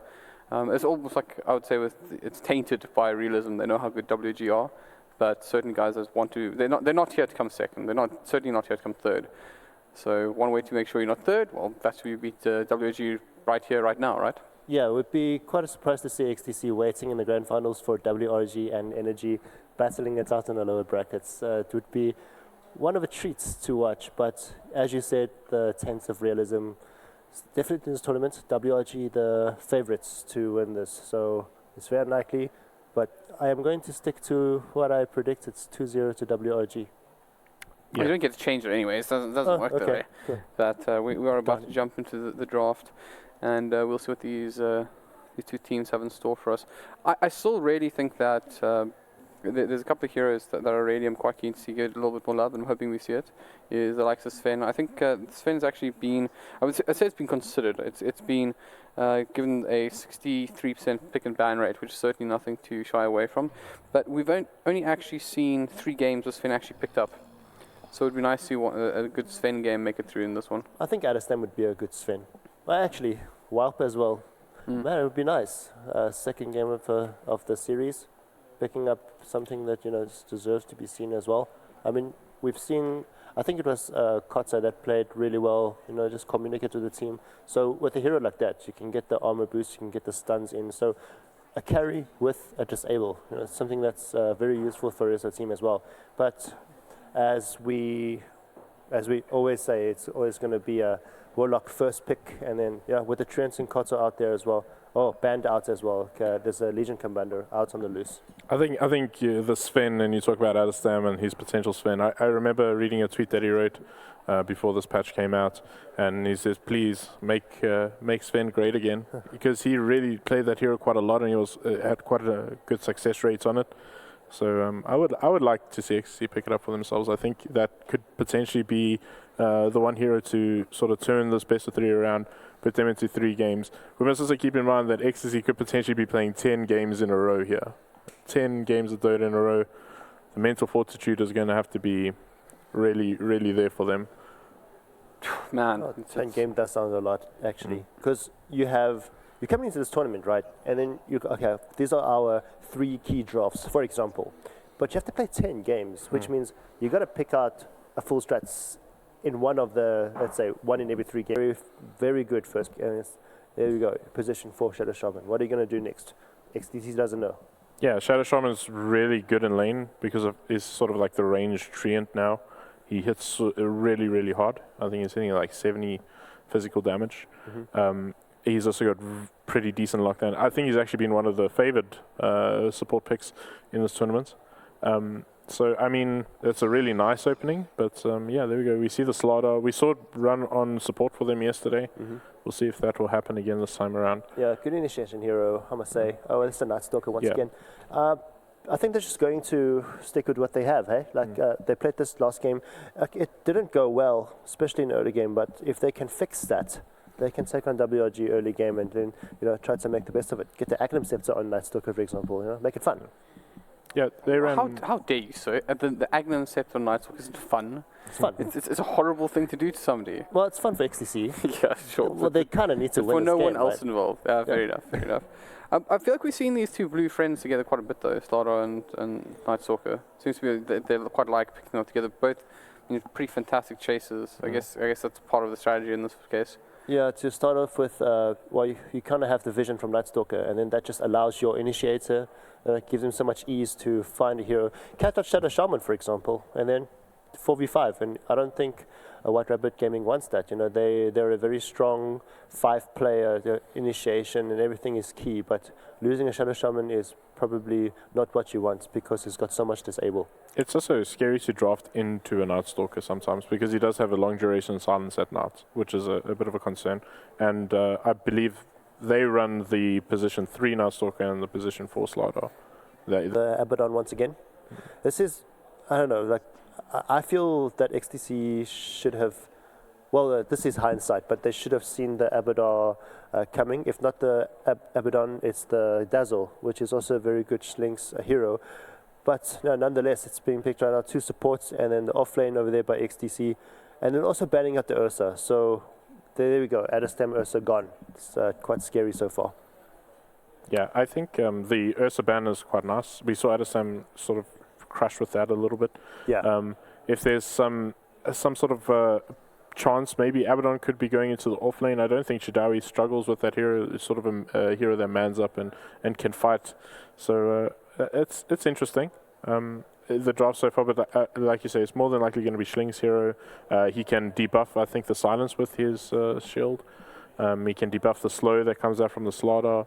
So these are all tools that they have with that Abaddon. And of course his heal. Yeah, at the meantime, very difficult to kill as well.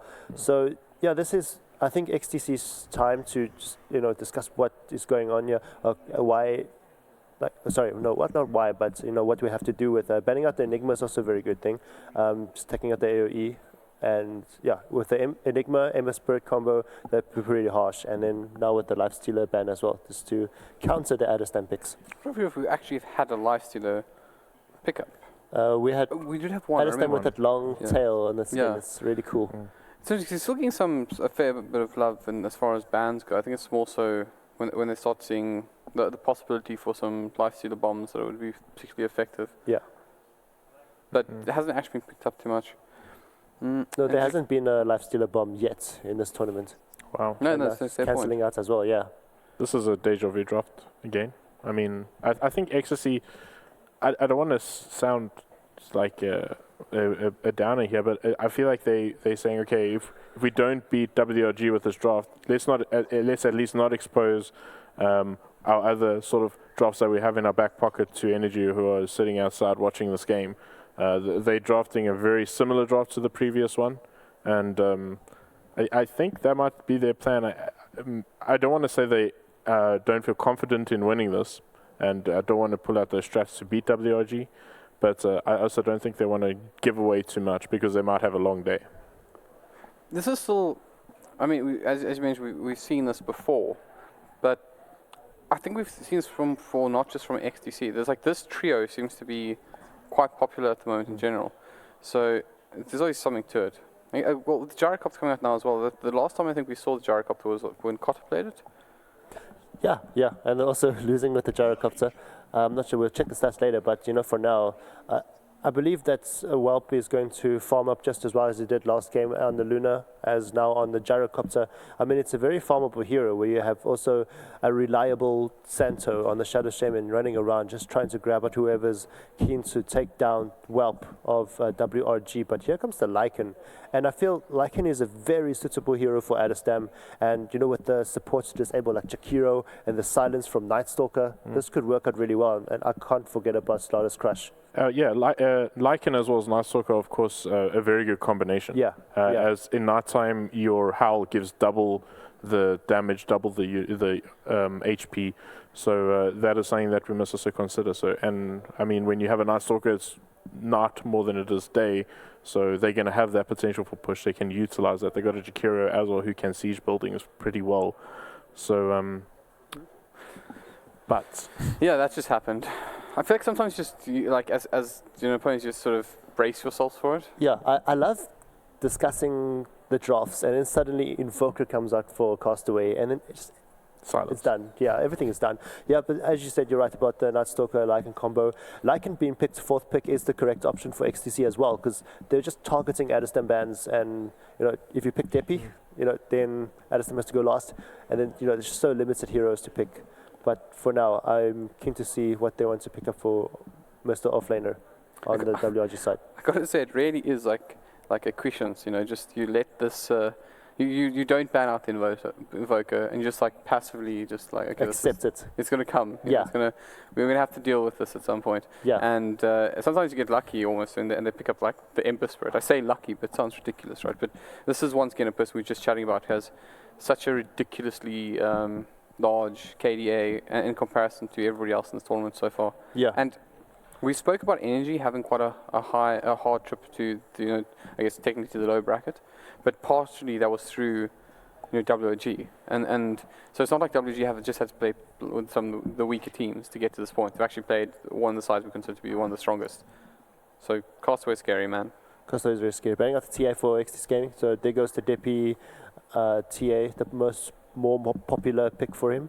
But the offlane, there's a Legion Commander still on the loose. Do you think they can manage with that hero? I think so. Or not. Starts with the L. Both heroes start with the L. I'll go with that. Yeah, so I actually pointed out when the Abaddon got picked up, they can potentially just throw him on the offlane. And it seems like it's going to be a Shtawi Abaddon. And unless they're going for a core Lich, that would be entertaining. No. But I don't think we'll retrogress to that. I think, Shadow Fiend is the perfect pick here. I think that's a very strong DP hero, so I like it. It's gonna be interesting to see. I've actually really been looking forward to these kind of matchups between these two. I think Depi has really been. I think he's really earned the spot as a mid that you have to be very, very careful of and very, very diligent about dealing with. And of course, this is kind of one of those sort of dream South African matchups when you get to see Castaway and Depi go 1-1 with that fairly, a very competitive heroes. Not in case we see like an OD versus an Ember Spirit, which technically should be a bit of one-way traffic. So this should be a little bit more fun and definitely a lane to watch. I'm sure our casters will be kind enough to keep a keen eye on that mid lane for us. It's going to be a very interesting matchup. The Depi SF versus the Invoker Castaway. Thank you, panel, for your academian and your insights to this draft. I hope the Platinophone is recording because we are going in to the second game of the WRG XTC game. Guys, welcome back. It is now time for XTC to hold their heads held high as they go into the second game. Can they take it to a game number 3? Well, Jabba, it feels like WRG have had their own xylophography, literally taking that hot poker and engraving their names into the backs of XTC, saying, hey boys, we're here, we're going to take this, you guys can drop back into the lower brackets. Well, it is going to be interesting. We've got the Gyro pickup this time around, WRG picking up the Shadow Shaman. We've seen a couple of teams yesterday not doing as much as they wanted to on the Shadow Shaman. Maybe a little bit different of showing here for WRG. Can they actually turn this into a win for them? It's going to be hard, but I must say the lane that I'm going to keeping my eye on the most is going to be that mid. I mean, we have the legendary Castaway Invoker against that SF on the Depi. Yeah, that was actually perfectly timed. Thank you, Santo. Remind me to commend you on Steam later. Yeah, but this is going to be amazing. But I must say, I do like the idea that XC is going for. You do have the Slardar Night Stalker roaming combination, where it's going to try create the space for that Lycan to just split push you out of the game. Well, I mean, let's not forget about the amount of minus armor that XTC has with the corrosive haze from Slardar, the SF. Presence of the Dark Lord. We've got the Night Stalker. These are really things that have been crept up from the depths of hell to help out the side of XTC. It is going to be up to them to see if they can actually make it work. WRG picking up the Lich, not a very common pickup for them, but still very happy with the Abaddon. Auto win lane hero. I mean, do you like it? I mean, you've got they got the sacrifice, which gives you that extra HP. I mean, the extra HP, the extra experience in the lane. So I mean, he is literally taking experience away from your lane. Of course, he's got the amazing nuke, which is the Frost Blast, and then that ice armor against the minus armor strats, definitely the way to go. But then on the other side, they do still have the Abaddon that can also remove that corrosive haze, making it even harder for the armor strat to actually come to fruition. So definitely very good ideas here in the drafting for the side of WRG, but I do like the strat of XTC. I think it is a strong strat and it works more often than not, but WRG being very, very smart in their picks here. Well, I mean, we did have Chikuru showing his face in the mid lane. Castaway pretty much like, I know this is going to happen to me, boys. I'm not worried. I'm going to take it to the face. And Chikuru actually limps himself back to base on very, very low HP. And it must also be said, the Shadow Shaman has a very strong presence as well. I mean, he's also good at pushing towers, but he's also good at defending them. So, I really, really do have faith in WRG this game, but I also really have faith in XCC. It's gonna be a tough game. I feel like it could go pretty late, and if it does, it's going to be interesting to see who can actually make it happen. I mean, the Gyrocopter, we've seen him receiving quite a bit of love. He has been buffed.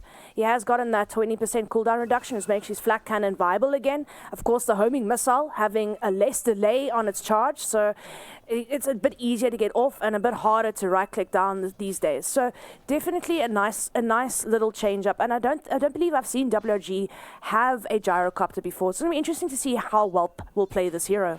Well, it also looks like XTC has actually sacked out the safe lane here. Going to give Welp pretty much as much reign and freedom as he wants.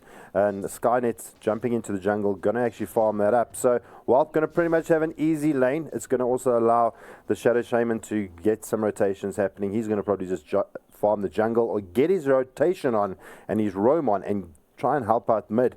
But I do see a Slardar making very, very close directions here, or he's changing his vectors to make his way to the mid lane. But it doesn't seem like it. Lich coming out from the back line. Very nice deep ward here for the side of XTC. You can see the perfect rotations and the movements here from the side of WRG.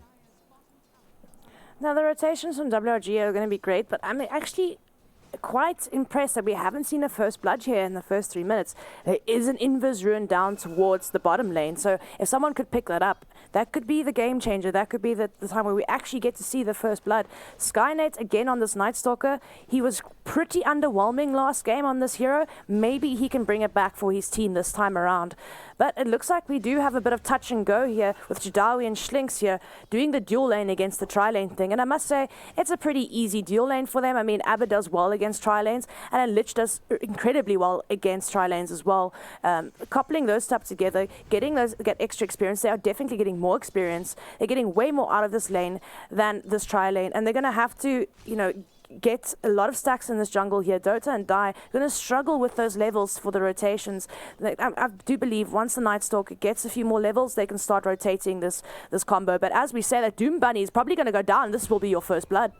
Well, they get him under the tier 1 tower. They get the kill on Doom Bunny. Schlinks throwing down the gauntlet, taking out first blood here for WRG, already putting up the points. Chidrawi just being so good at being able to throw out that defenses. It's just easy for them with this, especially with the Lich. I mean, the Frost Blast in conjunction with the Curse of Avernus, you are slowed to almost a standstill, and it's just the easiest kill. But the rotations here are coming out. Jadawi now on the spot of Messi has not got mana for that apothic shield.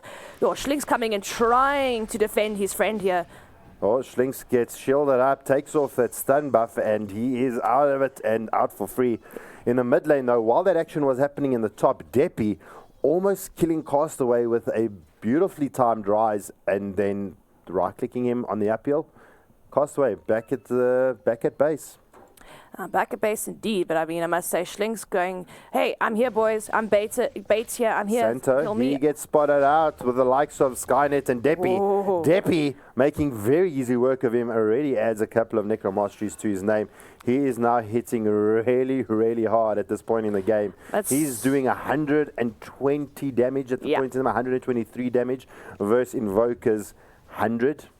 Yeah, it is definitely a lot of damage. But I must say, I mean, it's a bit unfortunate since the Shadow Shaman was just there to come and ward sneakily, and he didn't get it off. Got caught out in that jungle over there. But Castaway again, I mean, he's a spellcaster. Oh, he doesn't really care about the SF armor sitting at 6. There's going to be a nice rotation here onto Sky. Ooh. Can he close the gap? He does. Sunstrike's out. Deppy taking a huge amount of damage. Can he get out of it? Pops out the Manta. It's not going to be good enough. And Castaway picking up a kill. Santa says, sorry, Castaway, I got picked off. You almost died. Let me come back and make it up to you. Yeah. And he takes down Deppy in the mid lane. That's going to hurt his Necromasteries from that very decent start that he did have. Yeah, definitely. And this is a combo we've seen as a common trend throughout this LAN, is the Shadow Shaman into Invoker pick. I mean, it's the easiest Sunstrike of your life. You stand there and shackle. I mean, and if the Sunstrike doesn't end up killing him, which it tends to do, you have that Ether Shock just to finish the hero off. It's the easiest combo in Dota at the moment in this Masters LAN specifically. I mean these guys. Legion's been used pretty been used a lot, but so has the Shadow Shaman. Yeah. I mean, we've seen the Shadow Shaman used by Energy. We've seen the Shadow Shaman used quite extensively by WRG as well here. But it combos up so nicely with the Invoker, and especially early game for those mid rotations. Skynet's going to find Castaway, but I don't think he can do much. It's a bit of an ambitious thing. Maybe trying to go on his way to gank mid and just got spotted out by Castaway. So that's going to call for him to back out, maybe reset and try again. Since there is no vision there. There is no ward, so they're not going to be able to spot something, but there is a horde of XTC players wrapping around Castaway. Well, we do have Slardar in the back lines. Dota and Die is there. We've got there's Doom Bunny four. as well. There's 4. They got the TPs coming in. They smell the rotations. They turn it around, drops the cold snap onto Doom Bunny, but they do lose Schlinks as he TPs in. And 4 players here for the side of XTC getting involved. And that is what the side of XTC need to do. Create that space for Adestam to get that free farm. Chadawi not moving, not relinquishing himself from this lane. And it is going to be a slaughter. Santo sitting on the high ground here behind the fog of this tree. This tree is probably his best friend at the moment. Mid lane though, Depi trying to close those raises. Does he have enough? Can he close the gap? One more raise and he does it. Castaway. Castaway thinking he's safe, you know. I mean, TP rotations came in. There's no way these heroes are still at mid, you know. It failed. Let's go back to the lanes. Thinking he was safe, stepping out a little bit too much far forward, and he pays for it with his life. Oh no, you serious? Depi just getting every single raise off onto that Lich. Lich coming in to drop the casual sentry down at mid and just pays for it. He walks straight into the mid lane. Depi's like, okay, you want to come to my lane? I'll show you what it's about. And he just basically absolutely rips Schlinks a new one. I think his SF's actually a bit better than his Outworld Devourer. I mean, the fact that he's so comfortable on it is so good. Hold on. We've got Skynet who's going to go down. They use the Sunstrike. They use the call down. Santo getting that shackles off, keeping him in position. And like you said, easy setups for Castaway. Easy setups for Castaway and also easy setups for the gyro. It allows him to get, of course, that rocket barrage off on full duration. Then the call down as well. It's just, I mean, Shadow Shaman's just such a good setup for so much of these heroes. It really, really is. And of course, then you've got the combination of the Max Curse of Avernus going the way of Chadawi with the Lich Frost Blast. It's just, there's just so much nice synergy and combinations in this lineup at the moment. I really am liking the skill builds they're going for here. Well, taking a look at the bottom lane, Whelp hasn't really moved out of the bot lane pretty much. He's sitting 66 and 20 versus Depi's Shadow Fiend at 70 and 25. He's doing really, really well. Yes, he is doing really, really well. Hold that thought though, top lane, and they're going to bring down Chadawi. Adestam, very low HP. Can Whelp close the gap? Right, and TP's out. The salva's not going to be good enough, and Whelp he walks away with the last hit. Can he dive the tier 1 tower as Doom Bunny is trying to hide in the trees for a little bit of that was super unfortunate. Yeah. I mean, yes, I mean your only option is to TP out, but you created the vision for Whelp to get the last flat cannon away. off. He could be in a little bit of trouble. Yeah, Dota and Die, not level 6 yet. Can't get the corrosive hazel, and he's going to be able to walk away in Ghost Walk. They do lose Santo though, and that cold snap on Dota and Die just being able to stop that Slither and Crush landing on himself, being able to get away. But now Adestam top lane. Going down to Whelp, may go down to Whelp here. He's hiding through the trees. Can he juke around? He has no more mana. Flat cannon is available. Adestam using the trickeries of the bush to escape, and Whelp reminds me.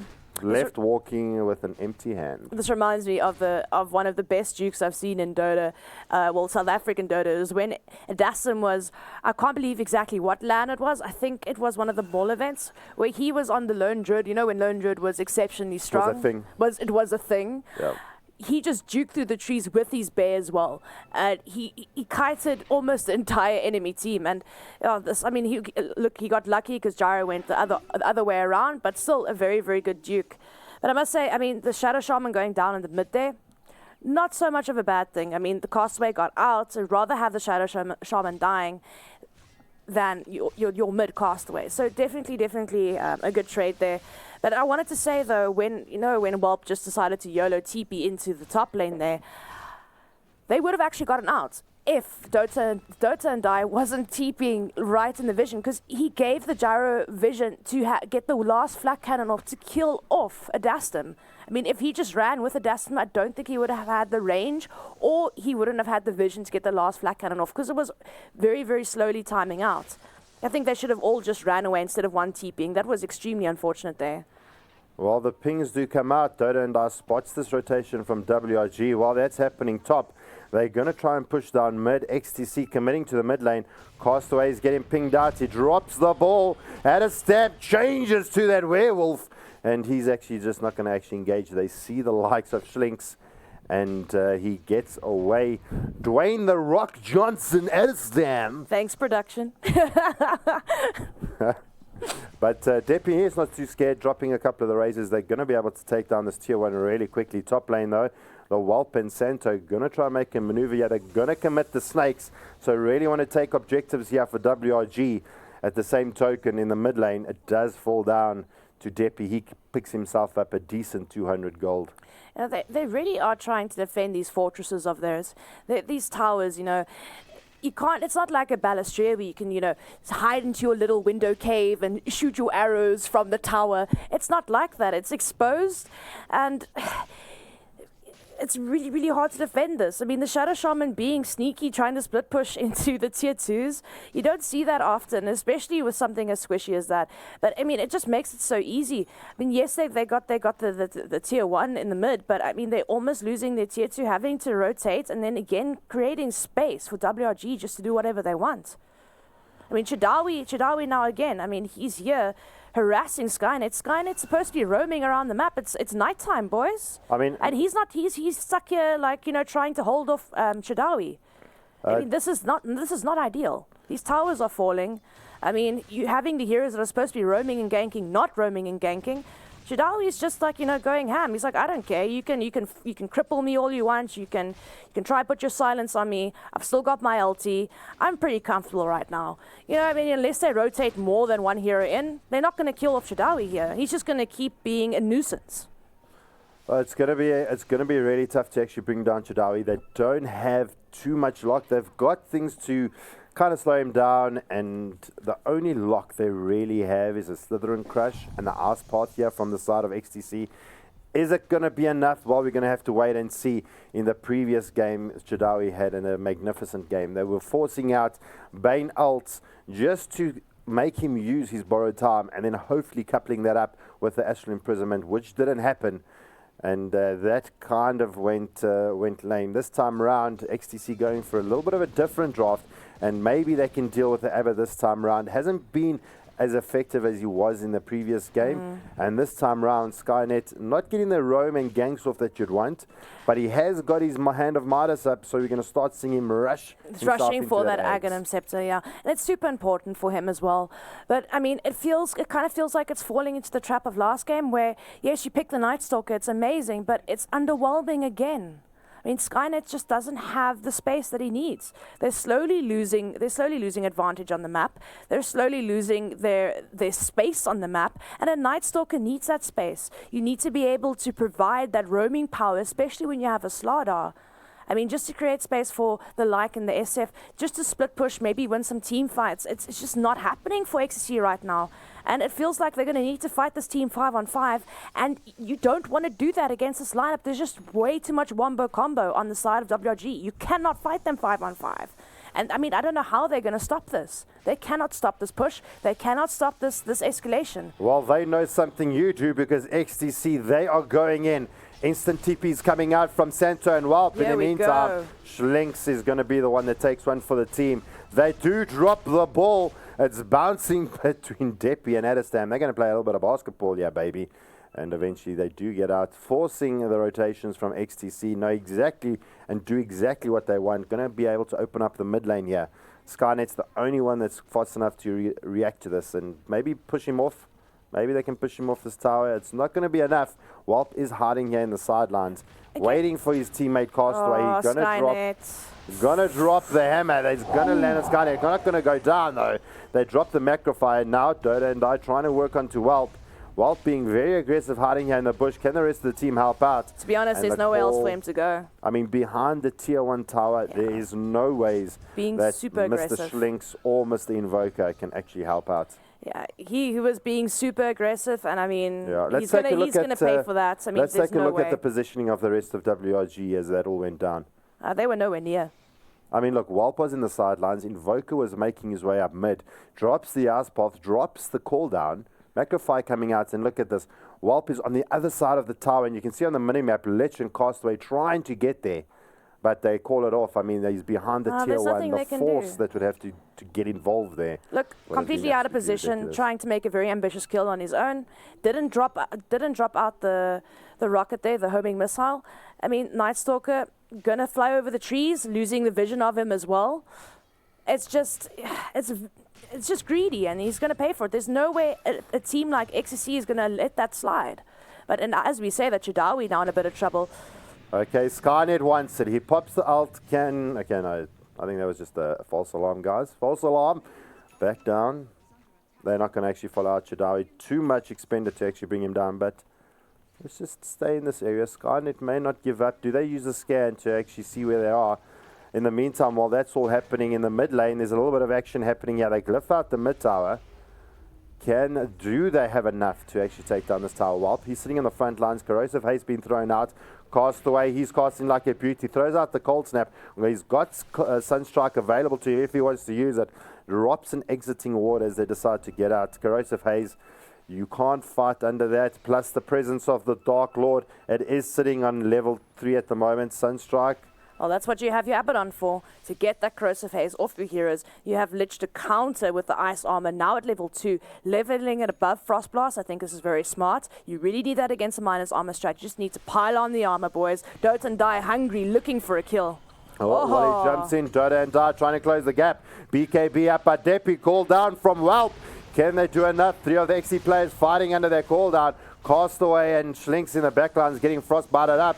Now we've got the Lycanthrope trying to run away, but Cold Snap is making it super difficult. Homing missile in hot pursuit. Doom Buddy very low HP. Can they bring him down while making magic happen there? And that is Stam getting stunned out here in the backlines as Dota and Die Skynet do just run the direction and get away. This is going to be, Sunstrike from Castaway picking up the kill on Adestam. Look, I mean, Depi and Dota and Die spread out completely away from their team, looking for anything they could get. And they ended up getting the Shadow Shaman on the sides, but I feel abandoning their team was not exactly the best idea. Depi now in a world of pain, a world of trouble, going to try to get that ulti off. Not going to be able to do much, but it is going to discourage the rest of them from chasing him. Well, he was almost going to pop up the Requiem while he had borrowed time on. He stopped it in good call. Well, can he get the son of your card? Gold Snap is just too good, baby. He might actually pay for it, Jay. Still got the Corrosive Haze on him, but unfortunately, that's slow. Depi just can't do anything. Can someone say Zeus? Can just someone say Zeus? They're going to actually shrine it up here, regen his HP, and, well, going to be able to walk away with his life. But, I mean, that Cold Snap coming out from Castaway, not allowing Dota and Die to get that crush off, absolutely devastated him there.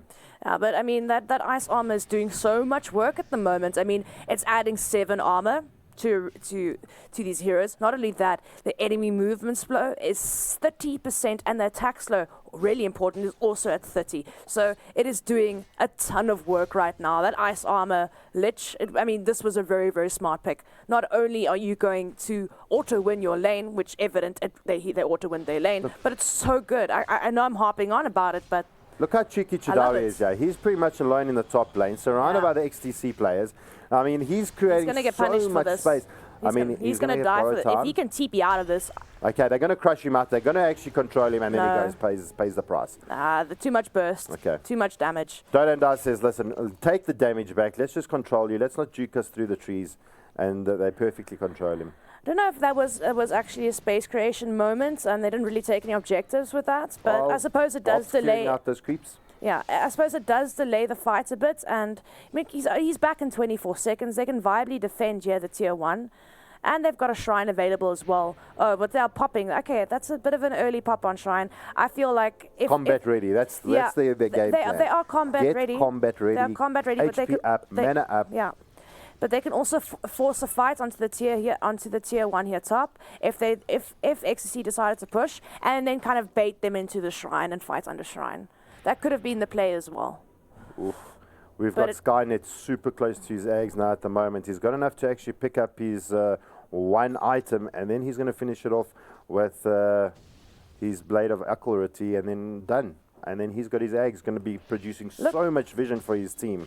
I must say, though, this game is going a lot better than game 1. It doesn't feel like XCC are just getting steamrolled at the moment. I mean, they are holding their own here. Yes, they are losing. Well, let's take a look at the graphs. I mean, the graphs is going to tell us a story. They're only 500 gold net worth behind by the looks of things. XTC's ahead. Yeah, that's what I'm saying. XTC's ahead. That's what I'm saying. They're only about 500 gold net worth behind at the moment. 2,000 ahead of 2,000 WRG. ahead, yeah.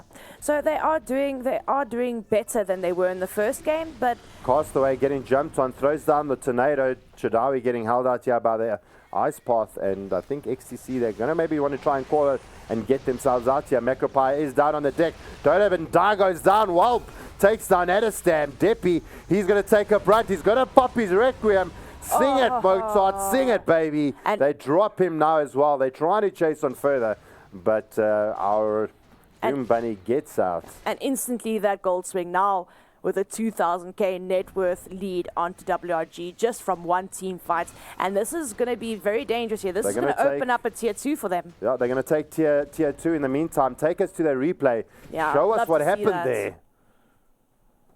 They're right. The Macrofire comes down on the sidelines. Chadawi takes down Dota and Die. The frost chain happening, hitting across the Ancients, but Deppy taking a big Requiem, and the borrowed time coming out from Chadawi. Absolutely beautiful, taking very little damage there. And WRG, they now jump into the pit. It feels that like rock. It just feels like yes, we got the Aghanim Scepter on the gyro here, but it felt like, I felt like the SF was a bit more tankier than that, and he went down so fast with the BKB. It's actually quite scary. No, it is. That showed the real full fight potential of the side of WRG. Chadawi. It was massive, but Chadawi... Yeah, you get out of this fine. I mean, he was being a little bit frisky there. Borrow time is on cooldown. Yeah, I do like how they disengaged the Lich ulti, though, with the Chain Frost. I mean, pulling it onto the Ancient Creeps instead of the entire team. But it does create a panic mode in a team fight where, oh, no, we have to split up now because there's a Chain Frost. There's something chasing me. It creates so much havoc in a team fight where you have to split up, because if you stay bunched and you're fighting, that Chain Frost is going to get you. So it forces your team to split up. And that is the biggest problem here for them. When they fight 5-on-5 with WRG, they've just got too much wombo combo, too much team fight for them to deal with. They cannot do this. They cannot fall into that trap. They have to keep playing the game they were playing. Yep. Well, Ags is up onto Skynet. That is going to be a big change. Castaway, can you see what he's building into? That is going to be devastating. Absolutely devastating for the Lycan. Edistam is not going to be able to get anywhere. Building himself into their Rod of Atos. They've taken down the tier 2, making their way up onto the high ground here. Tier 3 under pressure as XTC aren't really in position. Edistam in the top lane, looking to still take down that top lane of Rax. Tornado comes down, the call comes down. Whelp in the middle, the Requiem comes out. BK being popped out here from Deppy, fighting under the Macropire. Shadrawi trying to keep Whelp alive, not going to happen. Chain Frost comes out, Castaway fasting, pushing forward here with the Spirit Forges. Now Deppy, that's done out. Abaddon hitting away, Whelp cleaning out the masses. Aegis is on the deck. The snakes are heading down the racks. Whelp trying to kill down the Skynet. Dota and Die pays with his life. He goes down. They lose the Skynet. They get the buyback here from Dota and Die. Isn't enough to stop the onslaught here of WRG. Castaway throws down the EMP, the Tornado. Aspal's trying to call it, separate this fight. It's not going to work out. Edistam being homing missiled up. Dota and Die trying to stun out the Whelp. Is it going to be enough? Edistam gets caught out there by the Shadawi, and it is almost a full 5-team man wipe. Only buyback available on Edistam. Oh, they're fountain diving, boys. Can they actually do it? They're jumping into the fountain. Doom Bunny Glimmer caping up. Can he make it happen? Castaway dancing in the base under the fountain. And the GGs have been called. Good game, WRG. Take the series 2-0. Unbelievable performance from WRG. XTC played their heart out. XTC did way better than they did in the first game. And I felt like they had that game. They could have potentially won that game exceptionally easy. It's just, well, not easy. It's never easy against White Rapper Gaming, right? But XTC, I mean, they were not falling into the trap. You know, they were not doing what WG wanted them to do, and they were actually gaining a bit of advantage. As we saw, they were ahead of net worth by a little bit, but I mean, it was like that. It was a little bit swing this way, a swing that way. So for me, like looking at it, it was relatively even in a lot of the cases, but unfortunately, they took 1 or 2 bad team fights where they decided to go head on against that team fight potential on WRG and just completely lost it. Yeah. And then, I mean, all the buybacks, trying their best to defend the racks. It was just really, really hard for them. WRG took the fight to XTC and, yeah, they won, and they won 2-0. And this was even faster than the last game. I believe the last game was, 35 minutes or 30 minutes? This went down to 25 minutes. And it's tough because I have a lot more confidence in XTC. I didn't see the Adestam that we normally see. Depi was a very dominant mid on his SF. Yeah. I mean, Adestam didn't get those big hard hitters and just struggled as much with the Lycan, just didn't do as much as he wanted.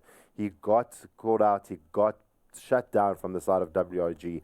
The rotations from them were really, really good. It really was. So that means maybe just a different hero, not the Night Stalker, perhaps. Maybe a different hero in this draft would have potentially done a little bit better. Could maybe get more accomplished on the map than the Night Stalker. Look, Skynet, amazing player, right? What about the Knicks? Do you think the Knicks would have done? No, I don't think Knicks would have made any significant difference here. But definitely in the Night Stalker, it felt like in both games it was just so underwhelming. He couldn't do Night Stalker things. He couldn't be Batman.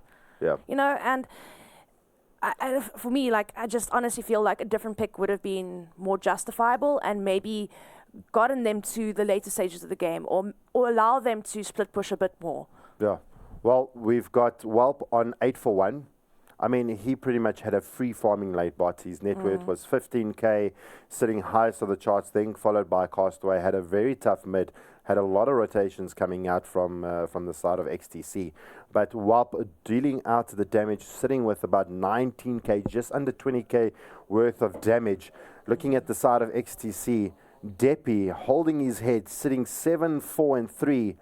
Adestam, not the performance, not the kind of call and carry that we've seen in the past. Yeah, I mean, he did get shut down quite hard, and I also feel like he got outdrafted and picked a lot. But my main thing is, though, Depi, I mean, what a player. This guy is so mechanically sound and strong, and it's really hard to see someone like that, you know. I mean, look at the graphs. Look how ridiculous those graphs look. Yeah, it was XTC up, down. It was relatively even, and then swung this way, swung back that way. It's one of the weirdest graphs I've seen in a while, actually. Look, I mean, if I have an ECG and I see a pretty girl, then that's what my heartbeat would look like. But anyway, it is time for us to say goodbye of the series. WRG take it 2-0. XTC, it gets lowered to the lower bracket and will have to go up against Ian. So panel, Devin with that beautiful beard. I'm joking. I'm joking. I won't do it. How's it going, guys? You're good to be back here? It's good to be back. After that exciting game, I feel that XTC definitely had the chance to take that. But because, I don't know, that Invoker was BVD's most banned hero against WRG last year. And then casually, XTC comes in and say, let Castaway play his favorite hero in competitive gaming. But I can say this, from what I saw, they emphasized a lot on punishing Castaway for any wrong movements. They put a lot of supports there, but Castaway didn't really step out of line at all. If anything, the supports rotated in, and that quickly got, they only got that kill, so it was a lot of rotation, so it was a lot of time consumed, whereas if they got the kill onto Castaway, things could have been a completely different story. I mean, Depi was well ahead of Castaway for a big period of the game. It was just that now the supports have left Adestam alone up against a Abaddon, which is just not a favorable matchup at all. I think he had 0 last hits at about 5 minutes in. It was a really big punish that WRG threw at them. Yeah. Well, all the same, XC now have an opportunity to play up against NG Esports in the lower bracket finals. That itself is going to be a pretty impressive matchup. I believe you're casting that, Scarpy? Yeah. You must be really looking forward to that one. It potentially could be the game, like as far as competitiveness goes, the game of the tournament. Yeah. Sounds some jealousy over there, Albert. No. It's like, I want to cast lower brackets finals as well. Not at all. I'm just going to take off the beard, get sort of ambush Scar people in the blue shirt. No one will know the difference. Just rock up there. Yeah, that would be nice. Yeah, but I feel that XTC has to not only show their strength in their draft, but on the picks, but also with the bans as well. I think if they can ban a Meepo against XD, they can do an Invoker against Castaway. I feel that they should really weaken the enemy's draft and not just make their own draft better or their own picks better, but ignoring the enemy team. How's Deppy's Invoker, out of curiosity? That's really good. I think top three in the country. Because I kind of think you can sort of block pick with as well. He's like he's really good on Invoker, but his SF is, I think I dare say this, that he is right up there with Castaway. I think his SF is insane. I don't think I didn't see him miss a single raise. It's the last person I'd ever want to play SF Wars against. He is incredible. I feel like we should make this happen now, right? Organize with Deppy versus Scarpy, SF solo mid. Let's go. The winner gets what? I don't know. I don't really think it means Scarpy, but because I know what would happen if I was there. It would just be it would be one-way traffic, and I would not be very pleased with the end result. So yeah, I wouldn't be willing to put money on it. Put it that way. Just for the fun of it, yeah, I agree. Yeah. But one thing about Ecstasy's draft, they played well under the Neomenia moonlight.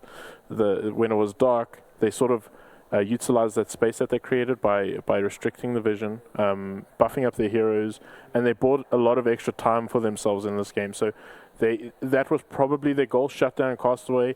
If anything, let's Adestam just have to deal with this difficult lane, and then later on into the game, Nightstalker will buff up your Lycan and so on. It looked like there was a potential for it to work, but I mean, you give a team like WRG a hand, they're going to take your arm, and unfortunately, there was not much more they could do once the landslide began. Mm-hmm. So before we go to break, there's two things that we need to take care of. The first one is I actually wanted to run through a couple of interesting stats with everybody. Number of games is the first one. So we've played 20 games so far. We've picked 78 heroes in this tournament, which is pretty good, all things considered. We've banned out 54. On 10 occasions, a player has ended a match without dying. The most picked hero at the moment is Crystal Maiden. I just want to make a very important request to Sargon, and I say this with some fear. What was yours? Was Timbersaw your most picked? Was fourth most picked? Fourth most picked, yes. Right, so can we also maybe just add to this, Mr. Sargon, if you're listening, the fourth most picked hero, to see if Mr. Reigns over here is correct? I really doubt there's been one game of Timbersaw. I think there's been. Okay, maybe I remember at least two. I remember at least Carter played at Timbersaw as well. Yeah. So I don't think it's be fourth picked, but it will be nice to. Just to see how to see which one it actually is, to be perfectly honest. Yeah. The most picked hero, as mentioned, is Crystal Maiden, and the most banned hero is Warlock. Surprise, surprise. Yeah. It's quite funny because I think most of those Crystal Maidens go down to Fury. Which is at least probably half of it, or even more. Because I think he had 5, and there's been 8. Oh, okay. So there's that. Yeah.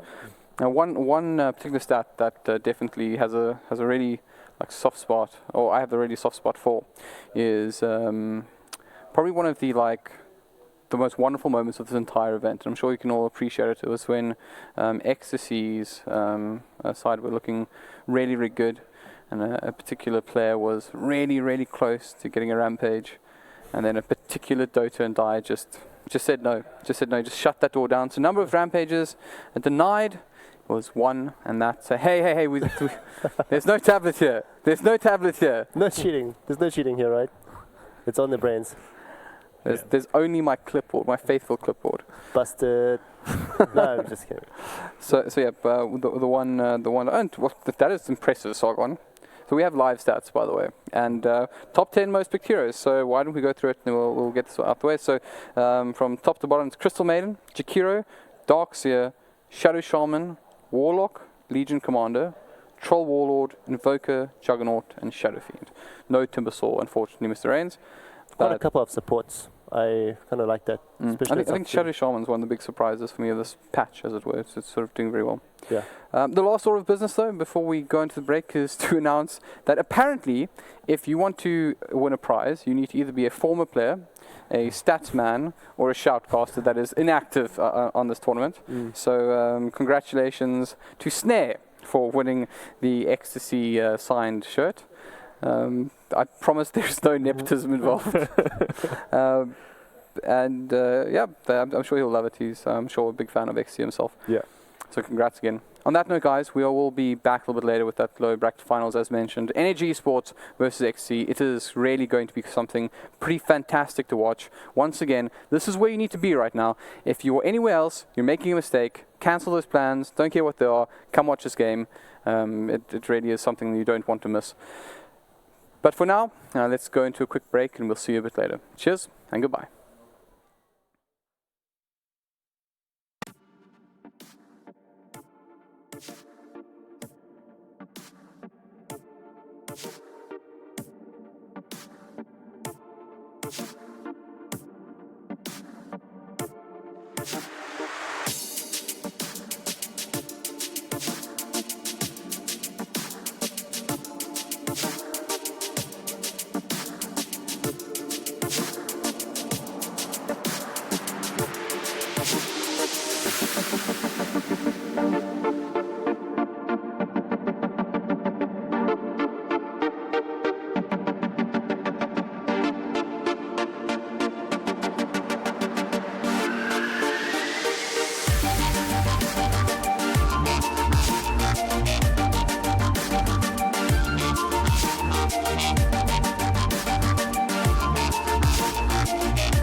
My name is Olwen Venter. I'm the owner of White Rabbit Gaming and quite a passionate esports supporter.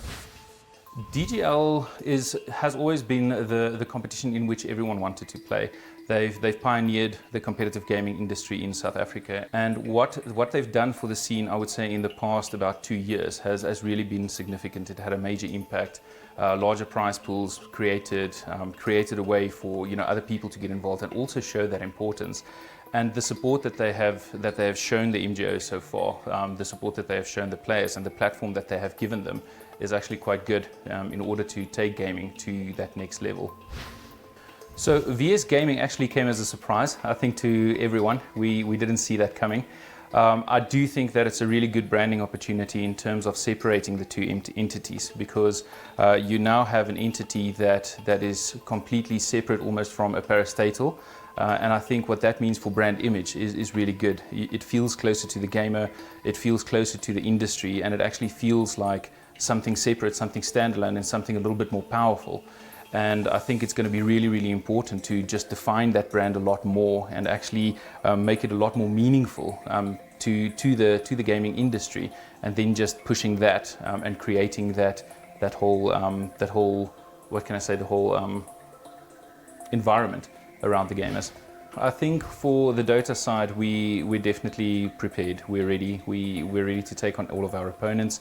And no game is going to be an easy game. The guys are taking every single game as an important game, making sure that they are fully prepared, know the strategy, know the pushes, and also know what to counter against.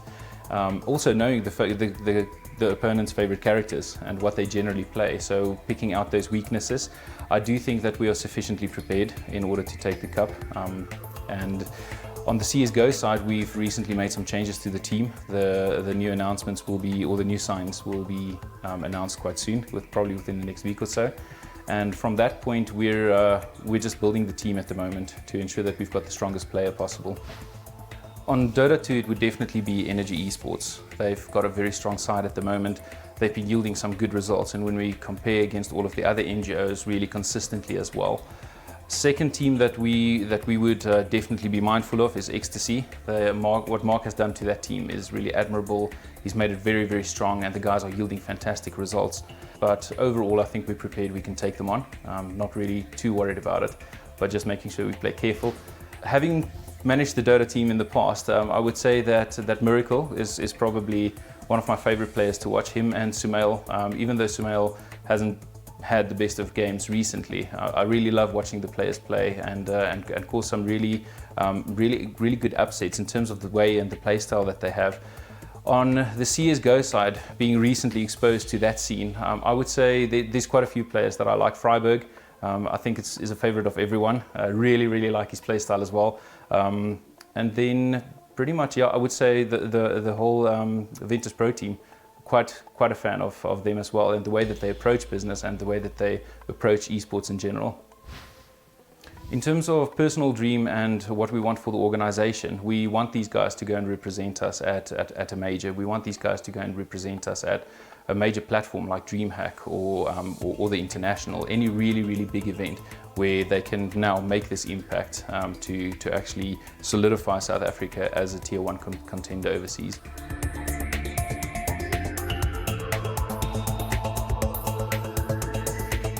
My name is Wynand, my gaming name is Vivid, and I'm currently playing for Ventus White. We are currently in the Premier Division. I started gaming professionally in 2014. I started with a clan called Berserk Gaming. The game I started playing was DotA2, and then in 2015, when we qualified for Rage, I decided to go over to Hearthstone, play that a bit competitively. And then in 2016, I took a break, and then last year, November, I came back, and now I'm attempting to go professional again. It meant a lot for me as a gamer because it opened our doors in South Africa for us to give us a chance to prove ourselves, to play competitively, to see like can we use our talent, time and stuff. And if we look today at like all the professional games or on the international scene, it's getting really big, and DGL has been expanding a lot in South Africa as well. And I mean, it's opening a lot of doors for a lot of players and a lot of titles. I think the fact that it's starting in South Africa is because if international teams like Fnatic, Alliance, like Dota, Counter-Strike, doesn't matter which title, can recognize it as a brand on an international level, that means they will participate in the qualifiers to qualify for that specific tournament, and that will give us South Africans a good chance to get experience against the best players in the world and give us a chance to compete on their level, and the experience that will be earned there will actually give us the opportunity to improve ourselves and be able to compete on their level one day and be like South Africa can be one of the best as well. Doesn't matter which title it is, Counter-Strike, Dota, League of Legends, whichever. I think VS Gaming is going to open a lot more doors and opportunities for South African players to get experience against each other, because at the moment, if you just look at DGL, a lot of, like, if you take Prem and Masters for example, the gap level between the two is way too big. And I mean, like, if you take a Master teams for example, they won't like scrim against a Prem team at the moment, because it's like we're just going to waste our time and stuff. But like if a Prem team and a Master teams qualify in the VS Gaming, it's going to force them to play against each other, and that will actually give like the lower team a better chance to improve, and with the experience they will earn there, basically in short, VS Gaming will give lesser teams, it's not necessarily bad, they just didn't have the time to get just as good yet, the opportunity to play against the best and to possibly be the best at the end of the day as well. I think it's the best time for VS Gaming to come on now, because if you look at last year, last year was the first time Masters came out. I mean, we had Red Eye here, that ran the International in 2016 if I'm not mistaken, and just him alone gave a lot of exposure to South Africa as a whole, the esports scene, especially for Counter-Strike and Dota. And now just after that, after all that exposure, VS Gaming has now started, and I mean that will bring a lot of eyes to VS Gaming itself and the esports industry in South Africa. The team isn't stable just off yet. We have a bit of a touch and go situation. We've been trying a lot of players. It's just the problem is the players are not bad. They just don't gel well with us. For example, I would play an aggressive strategy and they like more passive strategies, for example. So we're trying to find the right players for our play style, and like the tournaments we're competing in to trial these players are like the Mega 8 that's happening this weekend, and then of course the next leg in Prem in DGL, and then we're obviously going to try to qualify for DGC, which is happening in August, and we will participate in all the Community Shield qualifiers as well.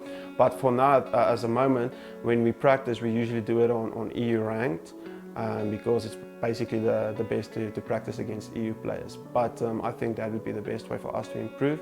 But personally, once the team is stable and we got the core 5 and we just keep practicing, I think that would be the best way for us to get back in there and be able to participate with the best team. The biggest challenge that SA Games is going to have to overcome as a community is not just from their side. They have to be able to do it as a full-time job, if I can put it like that. In 2015, I went to South Korea myself to participate in Hearthstone. I played professionally there. I qualified for a big tournament there. And there was a guy there, his name was Yannick. He was from Switzerland. And we had quite a big talk.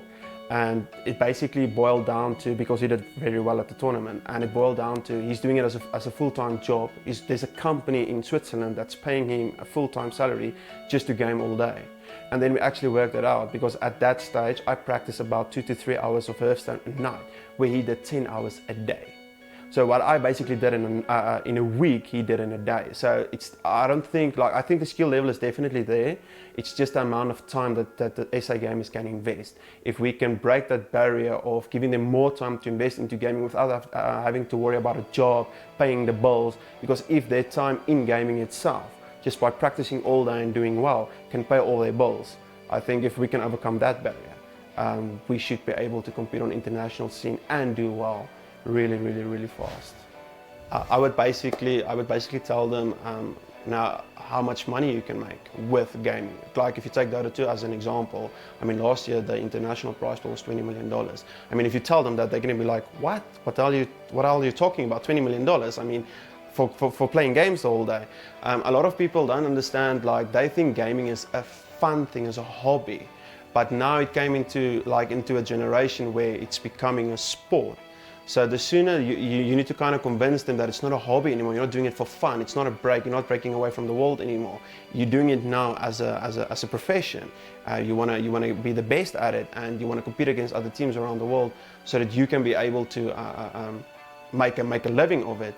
And I think like once you've taken them to experience an event itself, like an indoor stadium, for example, I really think that would make them change their minds. If you look at last year at the Sandton Convention Center, where that DotA2 tournament was hosted, where you could sit in the Sterke cinema and watch the players play, I mean, there was a lot of people there that were skeptical about it. But once they actually went into the cinema and they watched, it was like a movie to them. And like with the commentators and everyone casting, you know, they were actually moved by it, and it actually made their eyes open, like, oh wow, I never knew about it.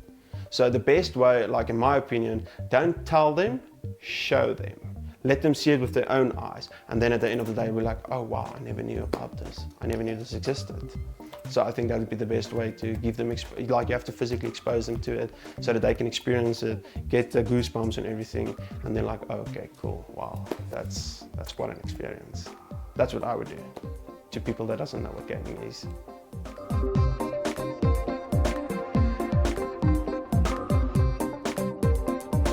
My name is Dylan Trump, in-game name Fling Flang.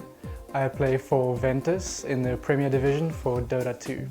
I went professional about August last year. I moved out of Open Division into second. It was pretty exciting, like getting validated, having this dream of making something of your gaming career and not just having it being like mindless hours behind the computer, like it's actually going to lead somewhere, hopefully to a career one day. It's quite an exciting prospect. With Dota 2 specifically, I've been playing it since 2012. And then I played it for about, like 3 to 4 years.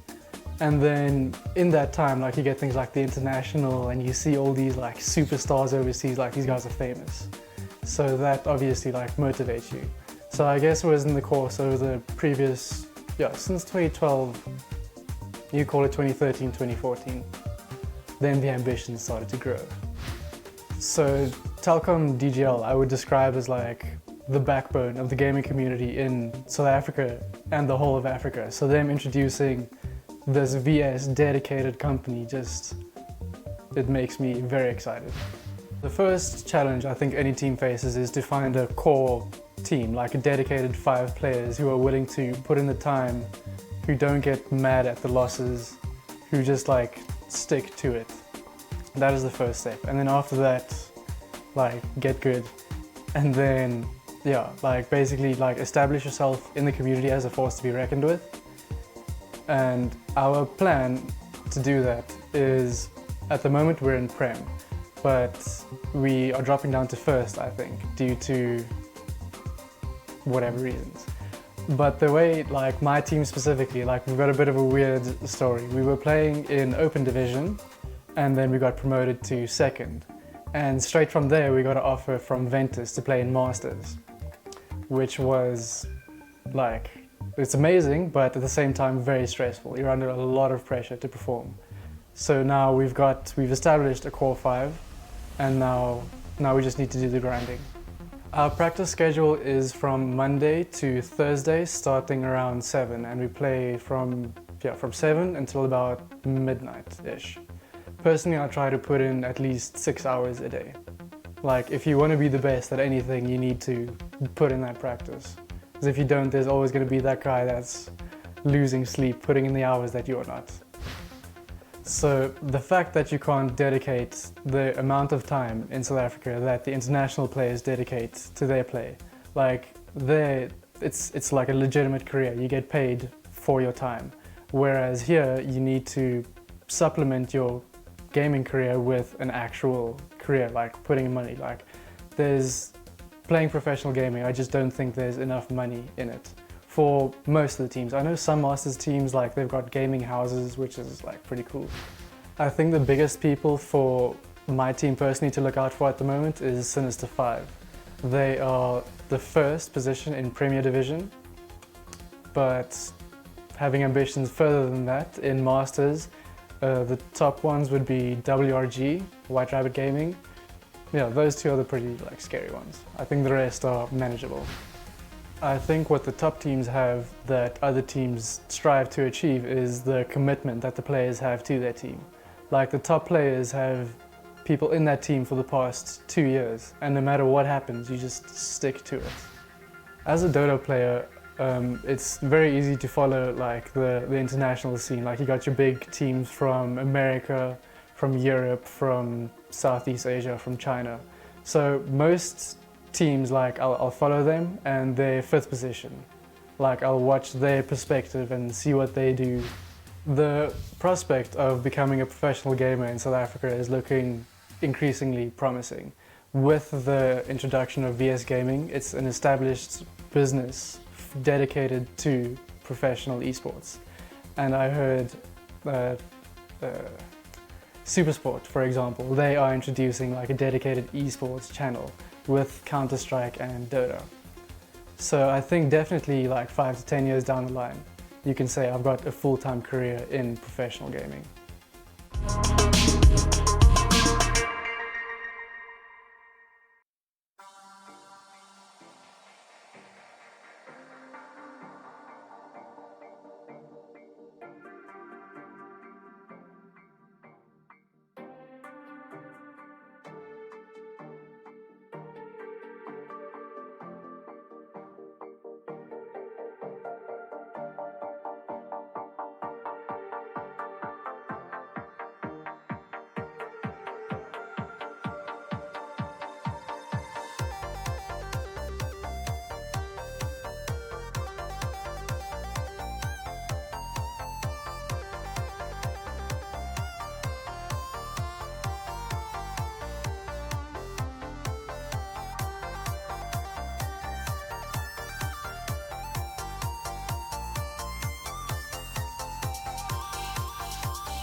Esports needs to be accessible to more people than currently is.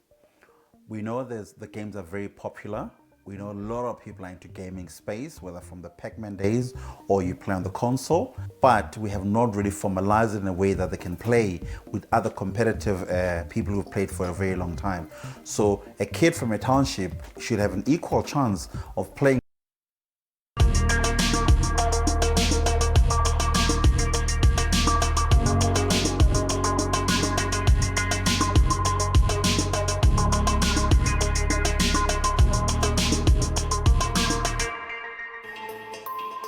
Our interest in gaming comes from it being an absolutely pivotal use case for fibre in the home.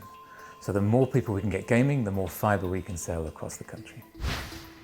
Gaming is the most incredible platform for sponsorship because it appeals to all ranges, all age groups, all sexes, right across the piece, whether we're talking about chess, right the way through to some of the war games. It's a phenomenal platform to get your product across. What differentiates VS Gaming from our competitors is the length of time we've been in the industry, our deep understanding of the gaming ecosystem, and our ability to stretch right across every segment that we're focusing on.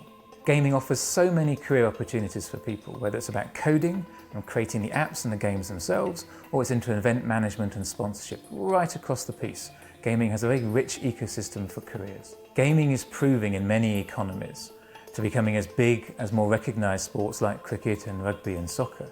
It may take some time in South Africa, but I think in 10 years' time you'll see gaming being an enormous section of esports. Because VS Gaming is the longest established and the biggest gaming company in South Africa, we have a really big role to play in establishing the industry, helping create the guidelines and the protocols, and begin to grow the whole of the sector. Gaming is growing so fast at the moment, and VS Gaming is playing such a key role in that growth. It's almost impossible to predict where we could be in 5 years' time. What we're certain of is that the ecosystem is going to get bigger, more games are going to come through, more people have access to those games, and the whole of the industry will be exponentially larger in 5 years' time than it is now. VS Gaming are delighted to be working with DStv and SuperSport on the upcoming FIFA tournament. It's the largest tournament of its kind in Africa, and we think it's going to create fantastic new interest in our e-gaming industry.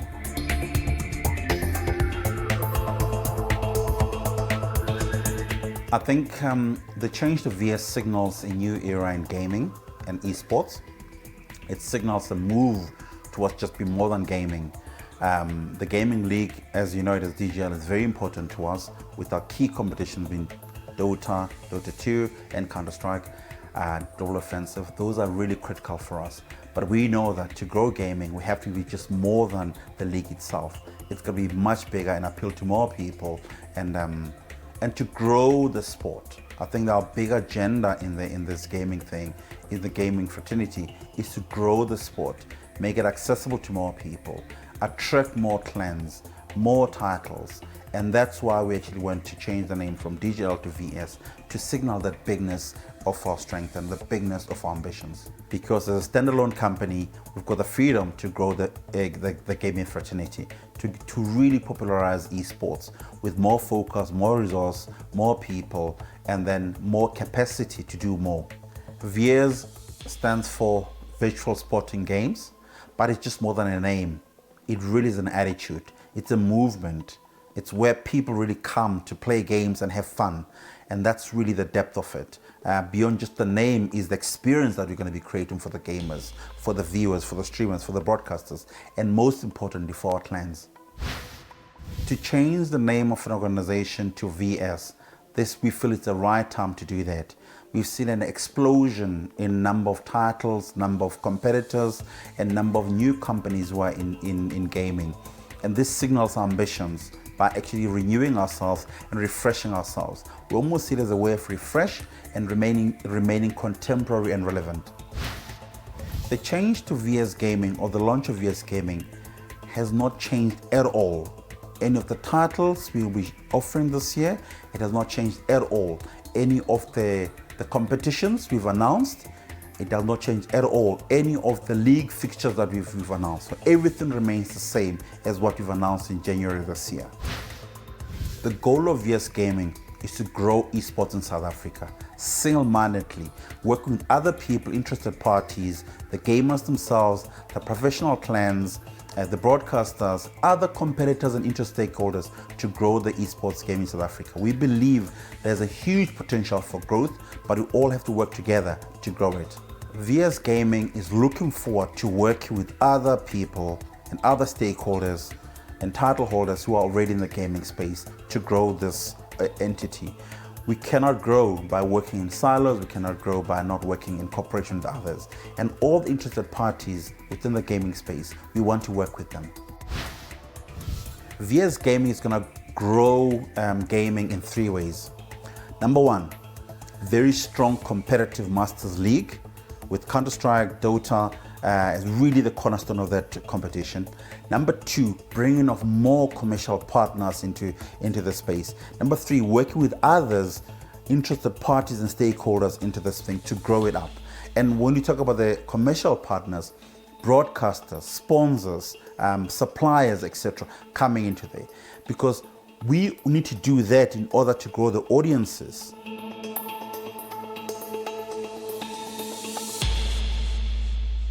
So I'm the Chief Commercial Officer for VS Gaming. My role is twofold. One is to bring massive esports events to South Africa, and my second role is to bring on board major corporate sponsors. And we're looking at bringing in corporate sponsors to assist the players, the clans, with money to gain international exposure and to really make this mainstream in South Africa. So esports is absolutely amazing. It doesn't matter who you are, what physical shape you're in, whether you play physical games, you can get involved in esports, you can participate, you can have fun with it, you can compete and even win. I think that is what has made esports such a major game elsewhere in the world, internationally, and South Africa is starting to catch up to the rise in esports. That has obviously gained the attention of a number of corporate sponsors, where they are now realizing that their demographic is sitting within the esports market. This is not underground, this is mainstream, and this is the demographic that you want to sell your products to. So VS Gaming is all about bringing more tournaments, more leagues. We're not just looking at professional players, we are looking at how we bring the mainstream market on board, creating fun tournaments that they want to participate in. You're going to see bigger prize pools with more corporate sponsors jumping on board. You're going to see much bigger events that's going to allow our professional players to gain international exposure. The SuperSport partnership is really important to us. A lot of the esports games are streamed live on Twitch and YouTube and a number of online platforms. SuperSport as a broadcast partner is going to allow players and professional clans to get access to a market that they've never had before. So this is all about mainstream broadcast markets that doesn't necessarily watch sports on an online platform. It's also going to allow us to really make people realize that this is absolutely a sport. This rivals cricket, rugby, and soccer. This is a sport, and that is why it's in SuperSport. We're always looking at new collaborations and new partnerships. We are definitely looking at partnerships with online platforms like Twitch. It's really important for the South African market. It is important for our players and our clans. And we've just signed up a partnership with Metro FM, and it's going to be a very exciting partnership. You're going to see celebrity DJs who actually in their spare time play games like FIFA. So again, this is about the fact that this is no longer an underground sport. This is mainstream. Your celebrities are playing it, and you're going to see that coming out in our Metro FM partnership. They're also going to be announcing some of the esports competitions as part of the sports bulletin. So we're really starting to see that VS Gaming and South African esports is becoming a sport. The winners will be announced alongside the winners of any cricket match, any rugby match. The football e-tournament is going to be a festival, and we want to make it open to everybody. Bring your kids, bring your grandkids, bring your parents. There's going to be activities for everyone. Apart from the main tournament that's going to be, like I said, the biggest e-tournament in Africa, we're going to have a number of play areas, we're going to have DJs, celebrities that are going to be performing, we're going to have 16-man foosball tables, arcade games. So even if you don't want to come and play, come through, see what it's about. There are more than enough activities for everyone to get involved in.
Esports needs to be accessible to more people than currently is. We know the games are very popular. We know a lot of people are into gaming space, whether from the Pac-Man days or you play on the console, but we have not really formalized it in a way that they can play with other competitive people who've played for a very long time. So a kid from a township should have an equal chance of playing Dota and Counter-Strike as a guy who would have been in a suburb. So VS Gaming has decided to go into FIFA as our first launch event and the first game that we're using to take the esports market into a mainstream market. We're specifically looking at FIFA because it is accessible to everybody from all walks of life, from every area. South Africans love FIFA and they love soccer, and that is why we're launching with the FIFA event. For FIFA, our FIFA tournament, football e-tournament that's taking place on the 22nd and 23rd of July, we suspect that there'll be interest from around the world of players who also want to come and play, but logistically, we're talking about 10,000 people who will be coming there over the next 2 days. We're talking about 8 commercial partners who will be there. We're talking about a live broadcast on TV with SuperSport. We're talking to an 8-hour broadcast with Metro FM. We've got 16 celebrities, football players, musicians, all coming together. Kids playing, dads, mums, the media challenge that's going to be there. And also the big team players who play within the DGL. So it's going to be probably one of the most complex to put together, but probably the biggest fun that weekend. We will have 1,024 players over 2 days. We have made this open to the mass market. There are absolutely no barriers to entry. It doesn't matter what age you are, whether you've played FIFA before or not. We will have practice areas set up. We'll have people who will be training guys on how to play the FIFA game. So you're more than welcome to come and join us in what will be Africa's biggest event. VS Gaming has put together this esports tournament focusing on FIFA so that it can rival any sports in South Africa. So rugby, cricket, soccer, we are aiming to have this as the second or third biggest sport that everybody watches. We have seen the numbers internationally. More people are watching esports than are watching Rugby World Cup finals, NBA finals in America. So this is where we are wanting to take South African esports into the future. So if you're unable to attend our event, we have signed up with a broadcast partner, which is SuperSport. The event will be streamed live on channel 209. It will be live for the entire 2 days. Metro FM will be broadcasting live from the event, so you can also tune in on radio. We will also have the event streamed on our platform, www.vsgaming.co.za. Gaming can be a career. It can be a very profitable, lucrative career for many young people who are very good at esports and who want to go into it. For example, you could be a shoutcaster. On a FIFA 17, when we have our tournament, we'll be looking for new shoutcasters. You could be the streaming technician. We're looking for people who can know how to stream. We're also looking for people who can analyze the games, the strategies, etc. And mainly, we're also looking for gamers, really good gamers to be unearthed, and a lot of prize money and play internationally. So the shoutcasting competition will be run over 6 weeks before the event. It will be completely online. We're going to have 3 challenges put out to the shoutcasting audience. One will be tell us a bit about yourself. So we're going to upload a video onto social media. We're going to have everyone on social media vote for who they think is their favorite shoutcaster at the time. The shortlisted will then go through to the second phase, which will be you shoutcasting a FIFA event that we put up, an esports event. So we're looking for entertainment value at this stage. Once you make past the entertainment value, we're then going to go into the analytics. So the shortlisted from the entertainment portion of it will then go into analyzing an actual game that once again we will put up on social media. The top 4 shoutcasters that make it through will come through to our live event. They will shoutcast some of the competitions at the event, and the winner of the shoutcasting competition will shoutcast our final match. That will be broadcast live on SuperSport. They will also be interviewed on Metro FM on Monday following the event and have a full-page editorial on our website and our social media platforms. So to be a shoutcaster, what we're looking for is somebody who understands the game, who are able to analyze the players, give commentary on how they're doing, who they think their favorites are to win the competition. There needs to be an entertainment value. We need to see people who are able to speak in front of a camera. The shoutcasters always get put up on the stream, so they're on the corner of the game talking about the match. So it's very similar to what you'd be looking for from an actual commentator.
All right, welcome back, everyone.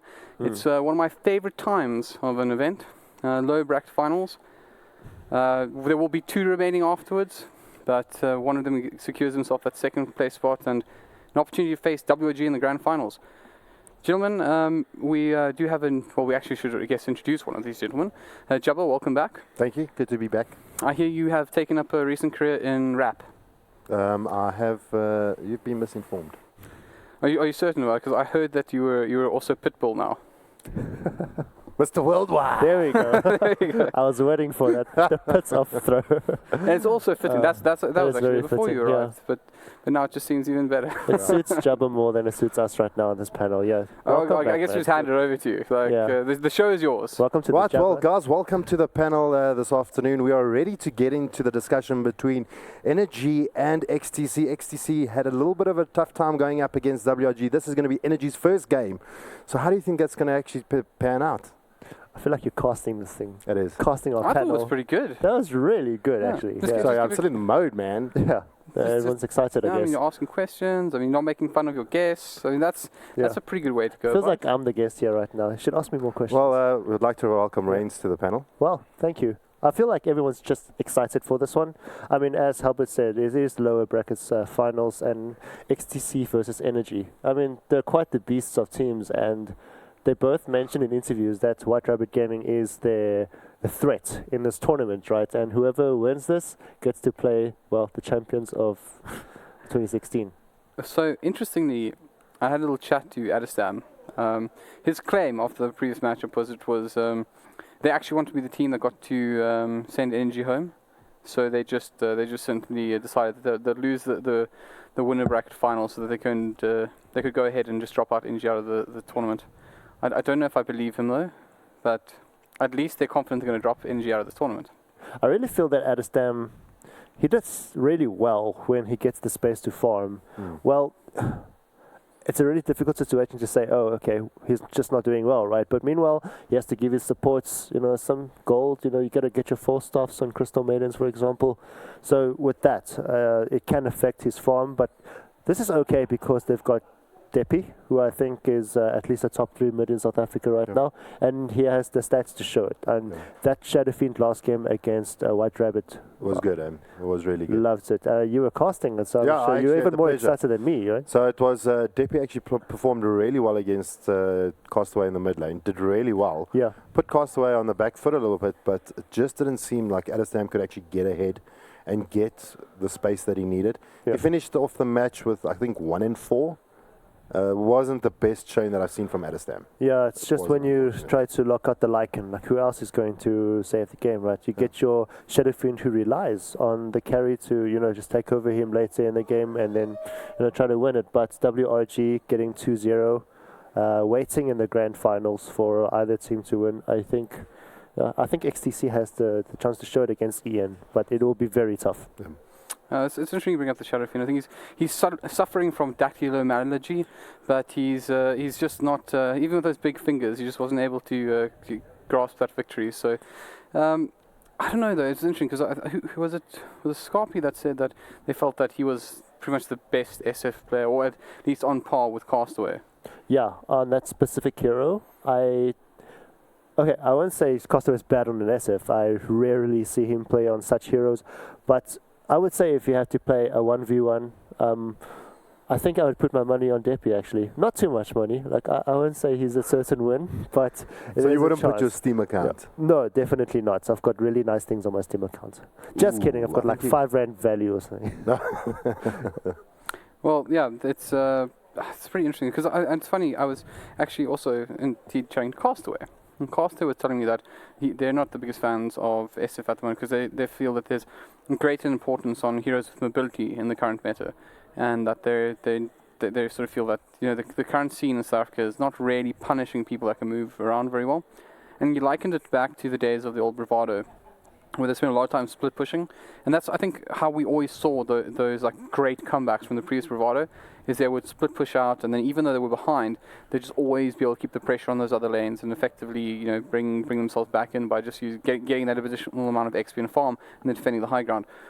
Now, I'm wondering though, if that doesn't give Energy a bit of an edge in this matchup between XTC, because although I would say these teams are very evenly skilled, I sort of feel like Energy have been playing smarter Dota. Would you gentlemen agree? I absolutely do. This is also why Energy is so great right now. I felt like Odu brought the bravado essence of what they had last year while he was in BVD into an Energy team where, as you said, they kept the pressure even though the carry's farming, or they made sure that the lanes aren't losing at all. And that's why you get guys like Chelsea in the off lane just being solid. Not only being solid, but also trying to take kills off the carry, the support, whoever that's trying to challenge him. And then, of course, Odu on that carry role. It's not often that we see our off-laners actually trying to dominate. I think we were discussing it last night that in the last year when we compared the BVD Donny to being one of the greatest off-laners, being able to actually take kills off the safe lane carry for the enemy team, and we're looking at now Chelsea almost doing the same thing. It was he's standing almost in the same kind of, I wouldn't say limelight or on the same par, but he's really getting himself there. So Chelsea is doing really well in the off lane as well. It's interesting because I think the other tournament we've actually spoken a lot about Castaway as the sort of solo mid with like sort of cap tips. Excuse me, that took way too long. To the likes of Deppy and to Kunshan But generally, we've been speaking about the other roles, like the 1 position and the 3 position. We've generally gone elsewhere outside of White Rabbit Gaming. But the reality is that White Rabbit Gaming is like really, I mean, they're very, very powerful players. I mean, we heard in the Shadawi interview, he believes that he has the 5 best players in the country. But bringing this background to this particular matchup, I think a lot of people would probably suggest that Adestam is the guy, but almost like Odu, or Dreamy as he likes to call himself now, he's kind of been, I think, knocking a lot of windows out, sort of yelling his name through them, saying, it's me now. And I really do think that this is going to be a very interesting tussle to see which one of these 2 teams actually has the sort of advantage in that carry position. I mean, if you guys were doing like a fancy roster, and I had to say to you, I give you like, we make it easy. We say you get 4 WRG players, and then you get either Adestam or you get yourself Dreamy or Odu. Which one would you guys pick? I think I'd go to Adestam. He's a very solid carry. He's been in multiple teams, and it shows that he's very consistent in what he farms, right? But it's very difficult to say. It depends on the rest of that fantasy draft, I must admit. But if I had to pick a very solid fantasy team, I would go on consistency, and I think Adestam would be my first choice. I would, considering the last game that I saw, is XTC couldn't generate enough space for Adestam to farm, and Adestam struggled a little bit. Looking at the rest of the lineup of WRG, when you made the suggestion that you still had the 4 players of WRG, they created a lot of space for Whelp to actually just farm and get the items that he needed. So with that said, if that doesn't happen and WRG's 4 other players couldn't actually make that space, I feel Dreamy would actually perform a little better under that kind of pressure. He's been in these big situations. He's played for BVD. He can handle that kind of pressure, still pick up the kills where it counts. So I would probably go for Dreamy, not counting out Adestam as still being one of the amazing cores, just maybe from the last game, purely on the last game's performance or the last series performance, I'd probably go with Dreamy. Saying that in the last couple of games, Dreamy still did really well against all his matchups, even doing and getting a lot of kills, even losing to WRG as well. So we speak a lot about Odu and the experience that he brings to the team, and obviously he's a legend, right? He's a living legend playing in these matches. But there's a lot of other guys that were sort of amongst that legendary time period where there were these like great contenders, because if Odu was winning against bad players, no one would really remember him, right? But there were some really great players that he had to actually sort of best and considering in a team environment, let's call it that. One of those players is actually Chosen One. He goes really far back. I mean, I think we're talking about for you Dota 1 fans out there, the likes of Tank H, like that far back. And he's always almost been like around. We haven't seen him sort of necessarily stick to teams for a particularly long period of time. And we saw him in the likes of Bravado Blue for a while, and he was sort of like phased out of the scene for just a little bit. Now, obviously, he's back in this Energy lineup. But he himself is quite a legend of the game. He's got a huge wealth of experience, and he also must be adding his own sort of, I guess, like sort of part of that puzzle to the Energy squad. But I'm curious to know if you guys think that there's any sort of like matchup that you think would be more favorable to him, or any sort of position he would like to find himself in within this next matchup. I think he's a really great mate itself, very solid. I think since 2016, when he was brought up by Mudace, another Dota 1 huge player, and just from then, I think when he brought into Carbon, I felt like Chosen One, he's coming back. He's very solid, and he'll be picked up into a big team, and so here he is in Energy. But meanwhile, this is one of the mid players I would have in, as you said, the fantasy draft earlier, mainly because he would do his job for you. You don't have to rotate there. Well, WRG Castaway, he's really good, and then he has Schlinks, who rotates into the mid lane and helps him to become an even more powerful mid player. And with that, I feel, even though that happens, for example, WRG situation with the supports rotating to the mid, and I think Chosen One would actually cope with the situations like that and probably still, keep the energy. Keep the energy, you say? Yeah, that was pretty weird. I was going to say keep the energy going. It's impossible because you cannot, when you talk about any game that involves energy, it must be said. And you know, I think people give us a hard time, but try it yourself. go with some friends. Yeah. Enjoy a cold one, or perhaps a cold Coca-Cola, whatever your preference is, and then talk about the NG lineup and see how long it takes somebody to speak about, you know, having the energy to compete or something like that. Thanks for saving that. It would have become awkward if you didn't pick it up. It's energy. It's what I'm here for. Yeah. But we do actually have something else here for you, and that is in fact a conversation we've had with Chosen One. So if our production team will be so kind, let's see what he had to say.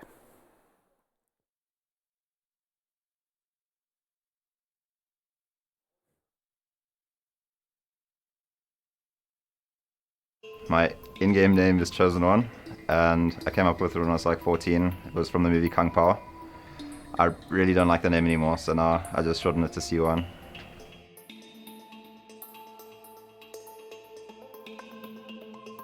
I wouldn't say that any one person in particular is really responsible for me being where I am in esports today. I got introduced to Dota at the beginning of high school by a friend of mine called Grant, and I just sort of developed from there by myself.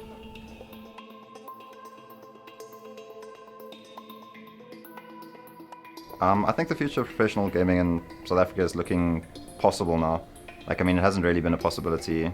It's sort of just like a hobby. People put in as much time as they can, but it's not like realistic to make a career out of it. But I think we are moving towards that now. I think my favorite hero in the game is Ember Spirit. It has an impact on the game throughout the game and can have a strong laning phase. It can do a lot of stuff early game, and it can still carry in the late game.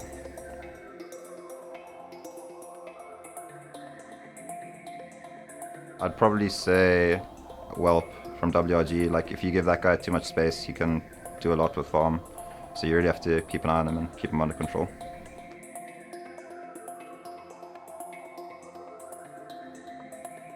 I don't know if there's like anyone in particular that should be the most afraid of me. Probably just anyone who has the bad luck of laning against me. ACG.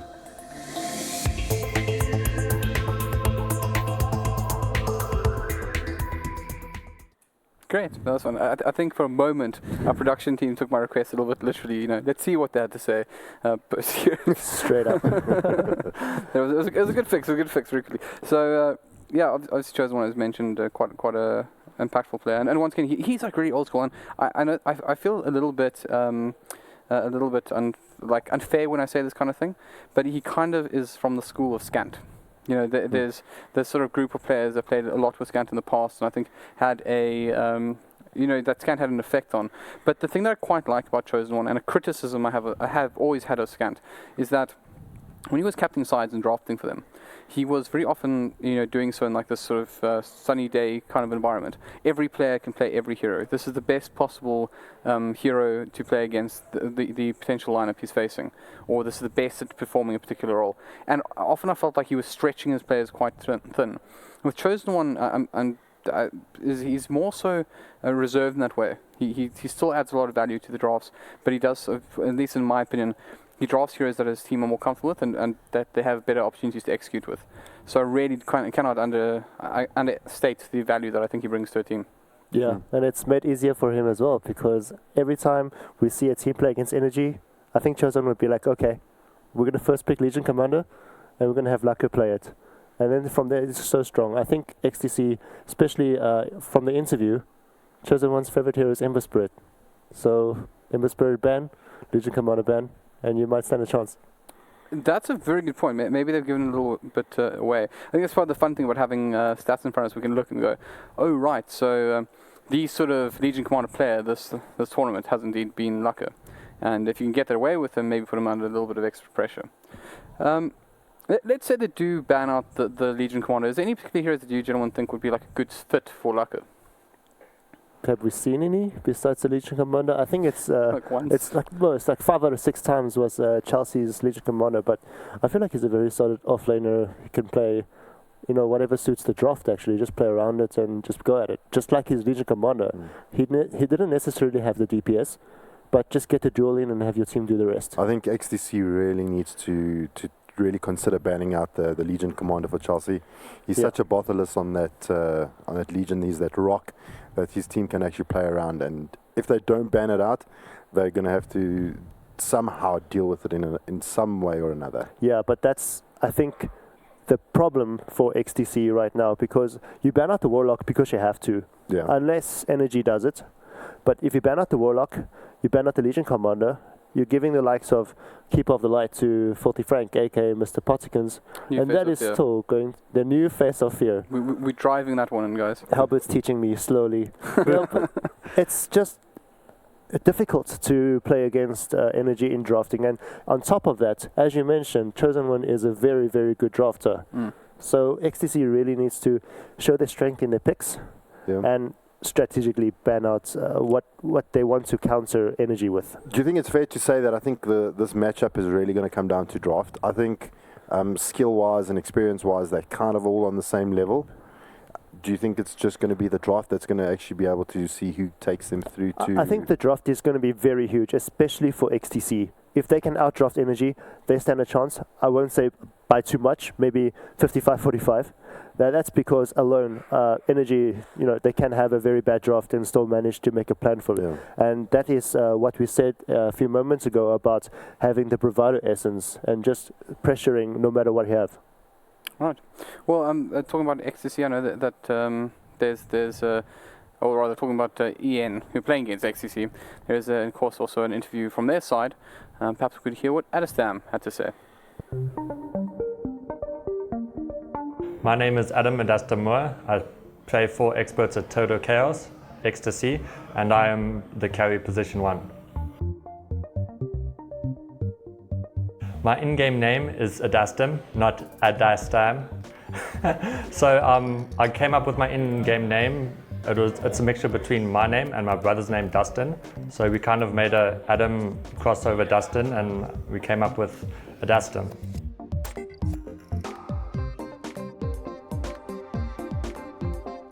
My mom and my girlfriend have been the most influential people in my life with regard to helping me progress with my Dota 2 career.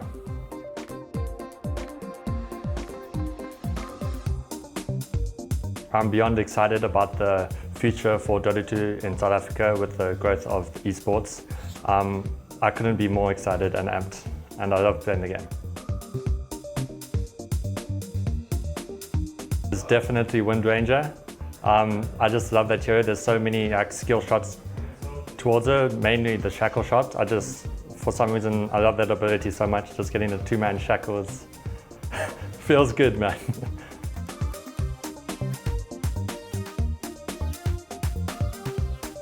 I'd say I'm most afraid of Santo's Chen, and probably, I think it's Chosen One's Nyx. Yeah, those are probably the most scary things for me.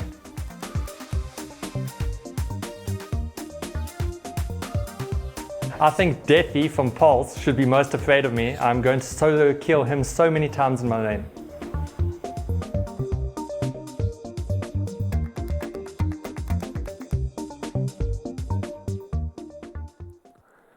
Right, I've had enough of this now. I've had enough. Reigns, should you just go? Because I'm too mad right now. Okay, firstly, guys, it's Adestam. It has always been Adestam. I don't know why you changed it, but it's how it is. He got it wrong. Like, since the beginning of esports South Africa, it's Adestam, right?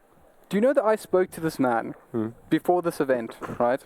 And I said to him, like for the last time ever, because we always have to change it, what is your nickname? And do you know what he told me? Adestam. And I warned you that if you messed with me, for the rest of the tournament, I was just going to refer to you as Adam Moore, right? And now that is what you are. You're Adam Moore now. Adam Moore. That is it, right? Yeah. Costas should start putting Adam Moore as well. Yes, please, Costas, take note. Adam Moore on the whatever hero it might be. Right, anyways, I think... it's disappointing, I understand. I know, you trust a guy, and that was a setup. It was a setup. It's all about trolling Costas. Yeah. I just feel betrayed. Anyways, okay, but we do need to get one more cool thing out the way. So before we go into the draft, production friends, would you please be so kind as to give us the Versus interview? So I think we should take it based on recent results. Out of our scrims, I think we've been winning most of them, so I think we do have the upper hand over here. And as long as we play consistently, we should take the series, I think. I appreciate that confidence, and I hope everyone on stream appreciates that as well. But at the end of the day, you got a brain, you got eyes. You see Dota 2. There's one team that's winning it. Everyone knows who it's going to be. I'm sorry, we're going to be sending you guys home. It's really as simple as that. I don't know. Yeah, you I definitely, don't think so. with all due respect, you definitely don't know. It's pretty clear if you think you're taking us. You don't know what's going on. Sure. Well, we'll see now. We will see. The best of 3. So no best of 1 cheese stats. Just wave to us when you walk away, if that's okay. Walk away to victory. Yeah, walk away outside the building, because you can be watching the grand finals at the hotel.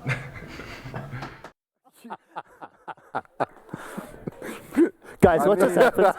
I mean, I have never that was seen such aggression. Savagery. It's just, man, well, I can tell you who won the Versus interview. Yeah, right? he did. Yeah, for sure. 1-0.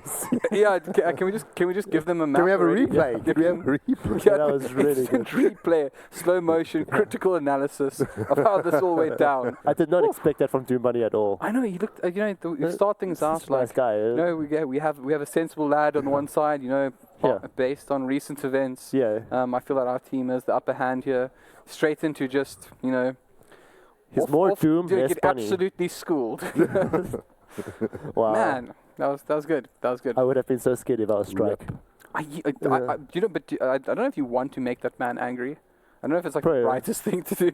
Then he's just Doom. No Bunny. Because I tell you what, if Doom Bunny doesn't get to wave goodbye from inside the box as Energy leave, I can tell you one thing: there will be words. There will be words afterwards. In fact, hopefully we can get the last man's words afterwards as well. That was good. I feel like a great. good clean shave, right? It was Yeah. That was a really nice interview to see. Especially Doom Bunny is also doing really well. Mm. He played some Slaughter, played some Nightstalker. That draft that they always had, the Chakiro, Nightstalker, and Slaughter, right? Yeah, that's their constant drafts. It didn't work too well with the Shadowfiend Lycan, but they can still bring it back and just try the best against Ian. Well, speaking of those picks, we do have the draft up.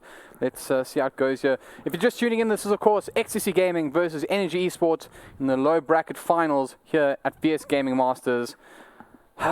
This is good. I'm excited still for this scared, one. guys. Right. Well, do we see that Warlock? I feel like energized by that interview. Like this is great. Like we've created a monster.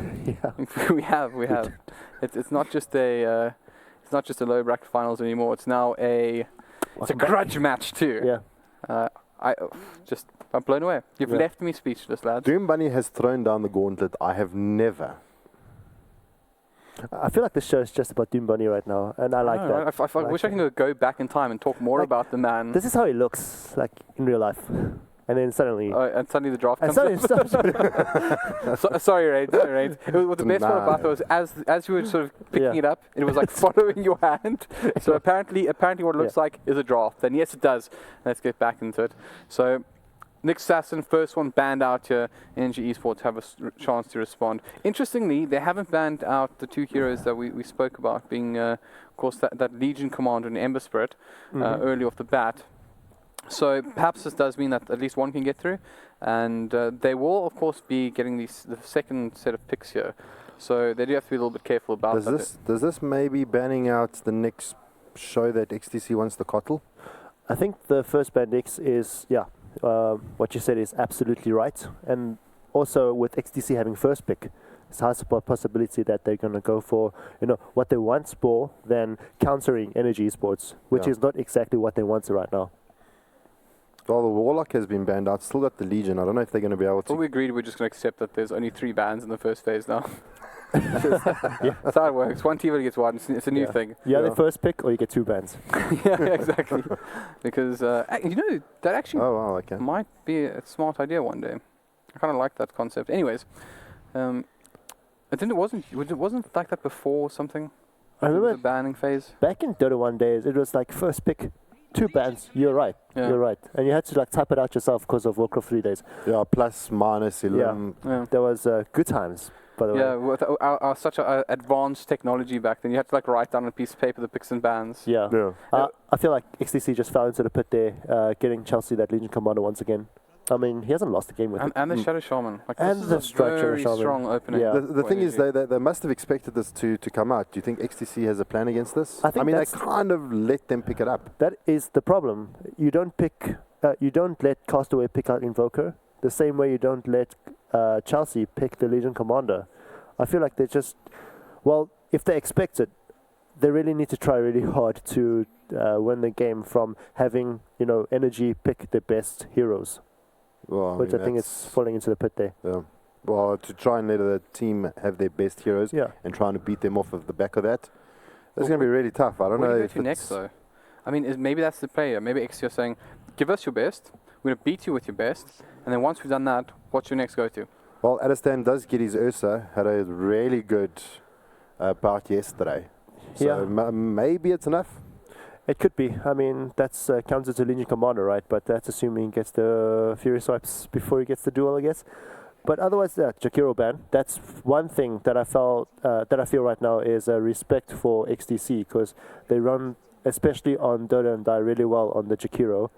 But meanwhile, Dreamy doesn't get his Death Prophet, so I feel like there's a lot of countering going on. But also because the first two picks for both teams, they got the hero they wanted. Right, well, as mentioned, we can guess is a quick run over with what's left in the pool, I think, because there's this hero that I really like to see, but I don't necessarily think it fits in either way just yet. But of course, there's the Sven, hasn't been getting too much love once more.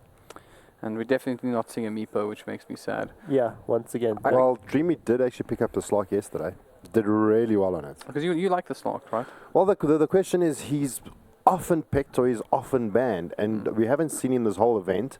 So you kind of think, well, guys, what happened to Slark? He does really well against this Sven, I believe. I mean, you can't really right-click him. I mean, if Ursa jumps on top of you, you just Shadow Dance, and he can't do anything to you.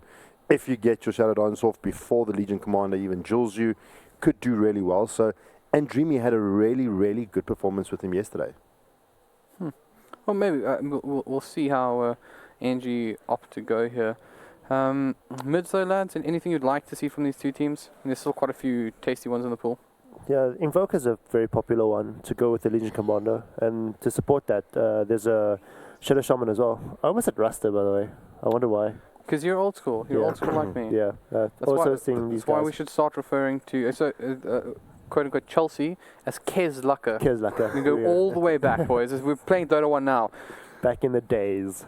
There's the Weaver ban. Interestingly, they're trying to focus more on Odu after banning out the Creeper of the Light.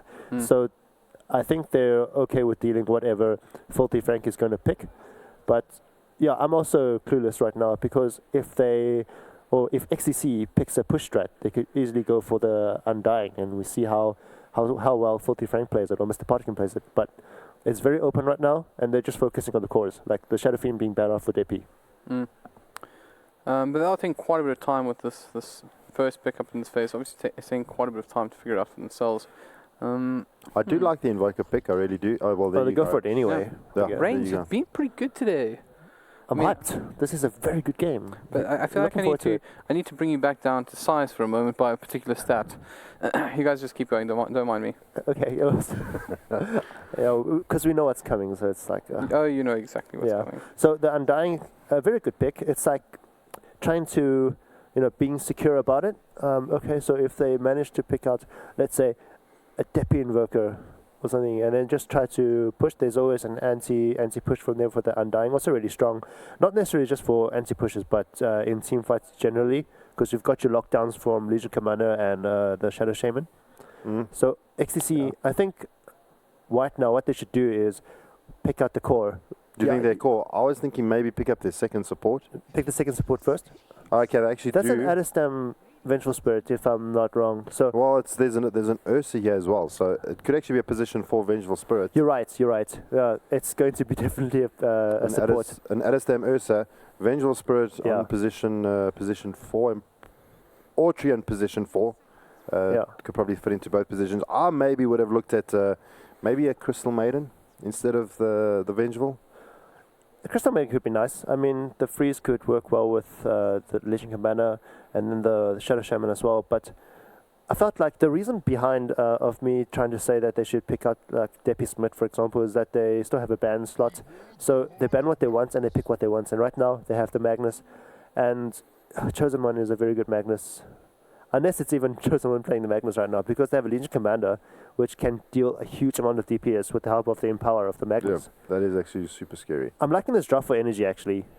Every lane just works out so well. Doesn't matter where you put him. But let's just see what XTC has to bring us. So, as Jabba called it, it's the Ursa carry, and then they have the Vengeful Spirit and the Treant as supports. So, for now, I think just pick out Dota and Dice Hero, and then see what they can do with Depi as a mid. So there's one thing I want to speak about here with NG's lineup, that I feel like I'm the guy that does this. I'm like, do you ever speak to those people like you don't have enough tanks, guys? You know, like those kind of people. But I'm going to be one of those people and say there is a lot of melee on NG Esports, and they're up against an Ursa. And that is, like, you have to control him so well then, because there's always going to be an option for him to hit. And although they do have quite a fair amount of disable, and the slow from the tombstone, or from the zombies from the tombstone, is very, very good again at dealing with them. If they can bring that down, Ursa could have a pretty fantastic day at the office. Well, they've got some nice range on the side of XTC. They've got the Venge, they've got the Templar to bring down that tomb. And yeah, they've got some things that could do really, really well against the side of Energy. I mean, the off lane is what they're looking for at the moment. I'm thinking maybe a Timber. Timbersaw for XTC? Yeah, for XTC. Oh, how do you... thank you for reminding me. Thank you, Jabba. You know, I actually predicted Timbersaw to be fourth most picked in... Would you like to know where it really is? No, don't tell me. I just think it... I think we should know. I feel Jabba should be right about this. No. That's increased its rank. No, I believe it is, in fact, the 32nd most picked hero. But I completely agree with you, just because it needs to be fourth most picked by the end of the tournament. Absolutely. Yeah. No, it's okay, but... So they're going to pick multiple Timbersaws. No, but look, I mean, if you've got, like you said, you mentioned, you have the 3 melees, they're going to have the Magnus engage, RP, skewer them back. Timbersaw then engages with his Chakram on top of all of that. Clears all those heroes trying to right-click XTC under the RP. You've got the Timber change to get him out of any precarious positions with the Tombstone down or the zombies chasing him out. I feel it could maybe a pretty good pickup for them. If they do. I mean, at the moment, that's what I'm leading towards. It's valid points. They also have a very stressful 43 seconds to go on, so they need to pick up the Dota and Die hero. 40 seconds. 40 seconds. But I thought there was more. I think maybe just also mentioning Troll and Enigma banned out. It's pretty interesting. The Enigma in this... Yeah, I mean... It would actually work well. The control is good. Yeah, I was going to say that the control's quite nice, and then they go for something like Enigma-esque in the sense that it's got a black hole of its own, right? Yeah, I like seeing this. It's something different from XTC, especially that Axe pick. I haven't seen it on their team in quite a few runs, but this is quite different. Aside from the cores, you get your reliable Depi and Adestam Ursa, and then you still have the Treant, which is actually let go in the favor of Adestam. I mean the XTC. This is a very different draft to what we saw previously against White Rabbit.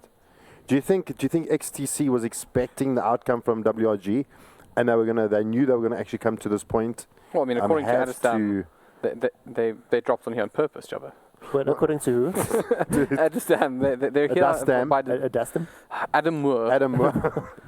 Well, I mean, you've got them going to this point, not revealing too much. Oh, the Slark, it appears. There you go. And you were just talking about him. Oh yeah, that must feel good, right? It's always nice when you get that pick you're looking for. The X, we should have also seen the X, boys. Come on. One day I'll see my support Viper. Just saying. One day. It's gonna. Dota's gonna be around for long enough that one day we'll get the support Viper back, and they'll be like, "Ha! I told you all of this in 2016." Yeah. Like, Devin, it's no, 2016 production friends. I started this last year. Yeah. He's been waiting for quite a long time. I've been waiting this for a long time. Anyways, enough of us, guys. I think it's time to throw over to our casters. Scorpion, Reddit, how are you guys doing on that side? Welcome back, guys. We're doing quite well here. Of course, we will be calling Adestam Adam Moore from now on. 100%. That a boy. You do not get the name Adestam. Not Adestam. You do not get the name Adestam anymore. You have to earn it back. Don't you agree, Scorpion? 100%. He's trolled us now too far. So this man has pushed us. He's pushed us, and it is over. Anyways, enough. That was fun, guys. But your time to shine. Take it away, boys. Have a good one. Thanks so much, guys. Well, welcome back. This is, of course, the loser bracket final, or you could call it the semi-final of the VS Masters tournament. What an amazing tournament so far it's been, Scarpy. Yeah, absolutely. And I think this is actually the matchup I've been looking forward to the most. Ecstasy versus Energy. This is everyone's been talking about how strong these two teams are to go up against each other for at least second position and to contest that of the WRG stack. So let's see how it pans out for them. Yep, there you go. Sorry about that. Just had to change a quick setting there because the edge panel's off. But there's a smoke movement up ready from XTC. They did this earlier as well. They are actually going to try and contest the bottom ruin.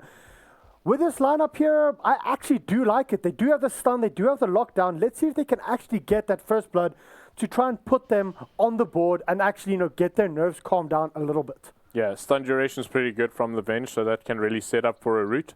And yeah, as we can see, the mini-map it's been showing, they got a pretty decent wraparound onto Strike. There's the sun coming through right now. Onto Strike right now. Strike is getting hit up a little bit. Ursa needs one more right click, but it's actually going to be Doom Buddy. So going the way of the support, it's going to be a quick career up. Well, of course, the career up and the boots most likely at around 3 minutes in. And this will definitely give XTC a little bit of an advantage. Yeah, intention being shown here by XTC, more than likely realizing, okay, they might be wanting to go aggressive or at least dual lane aggressive with that Undying. Yeah, the game sounds are a little bit soft here, so sorry about that. I'm just quickly going to boost it a little bit on my side because I can't actually hear what's happening in game. So looking at the draft right now, whose draft do you favor? I mean, both are unique in their own way. And both are very good drafts. I really have to say, I like the Undying pick once again. But what do you think about the drafts, and who do you give the advantage to? I think I give a slight edge to Ecstasy. The call is really strong. It's a solid lockdown throughout the game. It scales late very well. The Treant T2 scales pretty well into the game. And then Adestam's playing on Ursa, and it's something he's very comfortable on. We sort of thought this was going to be happening. XTC going for an aggro try here, and we're actually moving on to Dreamy right now. Dreamy's taking a lot of damage, but there you go, Strike. He turns around, he actually gets the shackle off to actually save the rest of his team, and Adestam just goes back to farm. DotA and Die might be in quite a bit of trouble, and keep in mind, going aggro up against an Undying is not the easiest thing in the world to do. Absolutely, the Undying rotated down here immediately as soon as they realized that this is the goal. So the 1v1 matchup in the top lane is going to be the Legion versus the Axe. It favors the Axe pretty nicely, but I mean at the same time, this Undying is going to make the life of Ecstasy an absolute misery. Second time we're seeing this sort of strat come out, and as we can see, the decay is just stacking up for him. He's on 20 strength bonus. It is literally going to come down to who can output the most damage, because the side of XTC, they're going to be on very low HP, but they do have an Ursa. Yeah. So Ursa can actually cleave through it quite fast. Ursa has 4 decay stacks. It takes, unfortunately, a very, very long time to get off. So they're going to try and push the wave up a little bit, try and delay so that the creeps are here so that they don't get another decay stack off by the time the creeps come back to roughly around here. They're going to try and make sure the decay stacks are completely off. Yeah. Let's see if it will be there. And as you can see, Adestam's just waiting away. He doesn't want to move in too close just yet. The pull's already there as well. And this is the way, this is how you deal up against those decay stacks. You try and get a pull off. You try and just delay it a little bit. Now all of a sudden, all the decay stacks are away. You have HP. And another thing we haven't actually mentioned is if you're now all of a sudden sitting on only 400 HP because of all the decay stacks, and you just eat one tango or 300 HP. You eat one tango, you're back to full HP. When those decay stacks are off, you're all of a sudden back to full HP where you might have started off with a lot less. Yeah.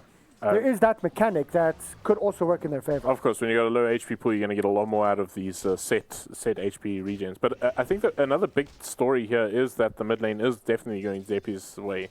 And we did expect this. He's having a bit of a tough time underneath the tower, but he's coming out ahead. Actually, that gave a little bit of opportunity there for the Magnus, but he's having a tough time. Sideblade's constantly hitting him. We actually were bit of a problem. We're actually busy thinking if they were going to be putting the Ursa mid up against the Magnus, because Ursa would also destroy a Magnus in that middle lane. But this TA will do okay. Depi's TA has been picked up quite a bit. Do you perhaps have any stats from Sargon? Yeah, I mean, Depi's TA, he got banned 3 times up against him. He's played it, I think, 3 times as well. So they've put lots of emphasis onto that. It's one of the hot heroes for him, as well as the Shadow Fiend. I think TA has a 75% pick ban rate. Oh no, a 75% win rate with 4 games picked and something like 7 games banned. Yeah, so it's 4th most contested hero so far this tournament. Yeah, so it's a really good hero, and I think Depi's one of the highlights on it, as well as on his SF. So we'll see. Oh, bot lane, they busy looking at top as well. There might be a bit of trouble there going on to bottom lane as well. They actually do manage to get the shackle onto the Venge. The Venge might be the first blood. There you go. Dreamy gets it. He actually manages to get the pounce as well. The leash is there onto Adestam. Adestam is busy fighting. He might go down. This is 2 heroes for the side. Oh, wait. There's the pause coming here up for XTC. They managed to get a couple of kills. Well, Energy managed to get a couple of kills onto the side. I wonder what's happening there. Yeah, it says it's a TA glitch. So hopefully that gets resolved shortly. But yeah, great fight there for Energy. They just made the right movements, dropped down the tombstone. It was just an impossible task. So but the entire fight was taking part over here, and the tombstone was so far up. Even on the retreats, they can't actually get in range of the tombstone. They can't try and fight the tombstone because the tombstone is too far away, and they have to run past the tombstone while they're running away. But Dreamy might be in a lot of trouble. He actually gets healed up here by Mr. Pottykins. Mr. Pottykins goes for the body blocks. Yeah, Adam Moore, he put a lot of pressure there to try and at least get a kill, but it was unfortunate for him there. He didn't manage to find one. But Dreamy, he is pretty squishy, so there is always that potential for them to find the kill. He's got boots up now, so he can sort of make the distance between Adestam. Yeah. Or Adam Moore, apologies. Adam Moore, there you go. I'm surprised that he doesn't have Orb of Venom, just to sort of slow him down a little bit, just to help chase down that Slark. But well, the big thing is he just wants to constantly put a stack on, constantly just make sure that there's always a stack up or a Fury Swipe stack up on the Slark or on those heroes. So those boots was, they're going to help out quite a bit. Dreamy was in a bit of trouble there, but he managed to back off. A nice huge stack coming up for the side of Energy if they want to farm it, or they're just going to constantly use it to try and pull back. But looking towards the top lane though, this is actually quite contested. It's 20-4 versus 32-2. Skynet's having the time of his life here. Yeah, definitely favors the Axe. Melee hero up against Axe is always going to be nice for an Axe to deal with. But Chelsea, I mean, he's not doing badly. We saw them run this earlier where they had an aggro lane with the Undying, and then Chelsea goes in 1v1 lane that is not very favorable towards him, and he still manages to make his impact in the game with his lockdown with the duel. That's it. Looking here towards this bottom lane again, we might see some form of engagement. The creeps are being pulled up here just to try and delay any kind of fights towards this area, but they might want to go in. Is there going to be a Shackle range? There you go. Shackle's actually once again onto Strike here, onto Doom Buddy. Doom Buddy turns around, goes on to Dreamy, gets the stun there. Adam Moore might be in a lot of trouble. He drops another one to turn around, go on to Dota and Die. Dota and Die, unfortunately, manages to get out of that for the side of Energy, and they will be happy once again getting the kill on Adam Moore, getting the Shackle first onto Doom Buddy, making sure he's okay, he doesn't do anything, and then Dreamy just leaps onto Adestam and just right-clicks him away. Yeah, now Adam Moore has made the right decision. Yeah, he's opted to just leave that lane. It's definitely the right thing to do. It's just way too difficult to realize how much damage the decay really does on top of all the other damage from the rest. Is this too late, or is this the right time to basically turn and get away? I think call the retreat. I think it's sort of a better late than never kind of thing right now. I don't think it's. I think they should have just from the start, as soon as they saw where the Undying was, just quickly relocate themselves. Yeah. Well, they managed to get a kill, I think, after the first heroes that fell, or after the first double kill that they got in the bottom lane. I think they probably should have rotated around. Skynet could have moved into the jungle a little bit earlier. He's already sitting at level 6, so he should be okay. Of course, salving up while tanking the creeps. That mechanic came in patch 7.0 or somewhere around there. Yeah, That's a pretty nice mechanical jungle. Chelsea is rooted up right now. They want to try and move around and go onto him. He goes in for the duel. Is he going to be able to get this duel in time? Or are they going to give it to them? No! He gets the duel. It's a 1-4 trade. But going in favor of the Legion Commander, getting the 10 extra duel damage. That was close. That was really close. Adam tried to move attack just to see if he could get that down quicker. But we are going to have a quick replay of that just to see how close it really was. I mean, the balls on him to turn around and just duel that. Getting that. Look how close the HP is between the two. And it's literally both of them pull back. Who's going to hit faster? And unfortunately, Treants is not known for his attack speed. Yeah. That was a good pause there just to show how close it actually was. They literally both pulled back. Yeah. And so at the end of that, I mean, that favors Chelsea again, just calculated, I suppose is what he would say. But that was a very high-risk play. I mean, our stats man, and you actually mentioned that as well, if they don't ban out the Legion Commander, Energy is going to pick up the Legion Commander. And it was quite interesting that we saw them, we saw Ecstasy having the first pick and them deciding to go for the Treant, giving up the Legion Commander through to Energy, not actually using a ban for him. Yeah, DotA and DI is going to scatter them as Spartacans is in the vicinity with Chelsea, so... Oh, they actually used the scan right in this area. Well, a little bit, but I think they caught out Adestam on that scan, and because they're standing there, and then they popped the dust. I have no idea who you're talking about. Who did they catch in that scan? Oh, Adam Moore. Oh, okay, I was about to say, wait, what's happening there? Well, Mr. Pottykins, he gets blown up all of a sudden. Ecstasy baiting that out, actually playing this very, very, very slow. Yeah. Sorry about I was like saying, huh? What do you mean you don't get? Okay, Adam Moore. Sorry about that one, guys. Adam Moore. Yeah. But Strike also finding the kill on the Axe, who was farming up the stack of his opponents. They actually do scout out Chelsea right now. He gets rooted up here by the Tree Protector. And there you go. There's the duel coming through. That's not the person you want to duel. Is he going to get it? He does. Now he turns and burns onto DotA and DI. He wants to go forward. That is 6 Fury stacks up, or Fury Swipe stacks up. He was getting 150 extra damage once again on that one hit needed. Yeah. We need to see that again. Yeah, this man's a mathematician here. Making this decision is madness, in my opinion. He does manage to turn around. And, I mean, just one more hit could have potentially been the death of him there. But that was I have to say, though, moments of courage. That counter-attack lifesteal coming through and saving his life. To be honest, the one hero you never want to duel ever in your life is a Ursa. Yeah. And, I mean, it paid off. I mean, he's 2 duels now that we're like, that it was on the brink. Yep. Those Fury stacks are so high. I think one more hit would have been his demise there, but really, really well calculated from Chelsea. Plus, of course, his overwhelming odds that he actually threw down helped him out as well a bit there.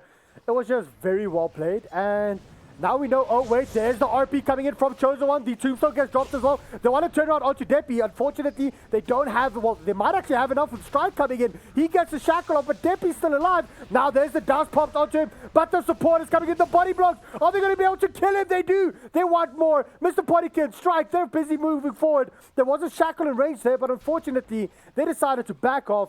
Getting that kill, XTC, they're just giving up too much in these lanes.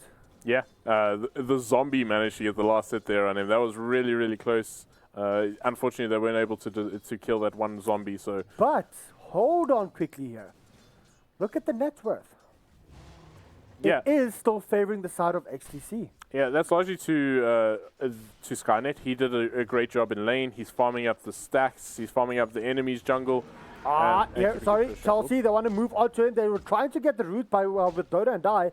Unfortunately, he actually couldn't get a range because, of course, as he moves roughly over here, his invis will actually drop off. And is he going to try to get the root? There's the root straight onto Chelsea. Chelsea might be in a lot of trouble. He uses moment of courage on himself, or press the attack, to debuff himself. Now they want to turn around. Adam Moore might be in a bit of trouble here. The support, only 2 needed here for XTC, for Energy. Yeah. And, okay, XTC seems to be okay. Deppy moving into the jungle. I think there was a couple of ancient stacks there as well for him. He nearly has his full Deso up. And I actually agree with us not to go for a blink first, to pick up that Deso. Yeah, I think I agree with you. It's pretty good. He's got people to lock down Oh, looking in the top lane Stun here. onto Mr. Potty Kids, but straight away just gets debuffed by the Legion Commander, and now they're up in charge. Mr. Potty Kids, he tries to go forward. Is there going to be a duel? No, the swap is there from onto Adam Moore. That actually, I think, saved his life. Adam wanted to fight there. Yeah. But Doom Buddy was just like, no, get out. Run away. Do not go forward. Do not like stop and go. Just keep on running.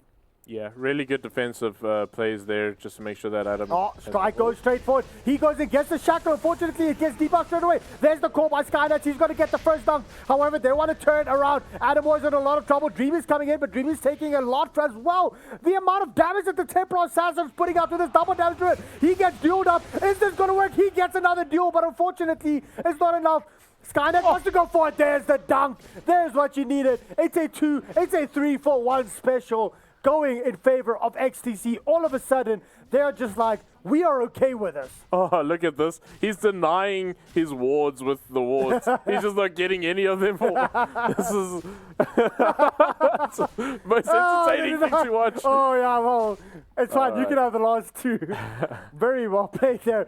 To be honest, that would probably told some players. Oh man, that was just cheeky there from Strike. I think not enough people do that. It's a lot of gold that you give away with these wards, and I think that's actually pretty good value from Strike. I think well done to him there. Well, looking at that fight, it really, that was everything Energy like did not want. They had the good engagement. They had everything to start off with, but the actuals there. Oh, that was actually the first full team fight that we actually had. Yeah, I think, again, this often happens when we do see an Axe game. As soon as that Blink Dagger comes up, there's sort of that change in tides. Yep. And he managed to have the Blink up for that fight. He's going to have his Vanguard up in no time at all. And a double damage rune on the Axe. Yeah. I mean, that was... With that double damage rune, even on that duel, when he actually managed to get the duel, he nearly killed Dreamy just with the Sideblade attacks. Yeah, yeah. The TA having DD is just really good, always. He's just going to be able to output a large amount of damage. And they get a nice D-ward here.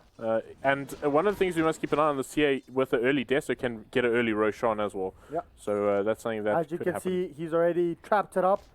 Just making sure that they do keep vision on that in case Energy decides to do something sneaky.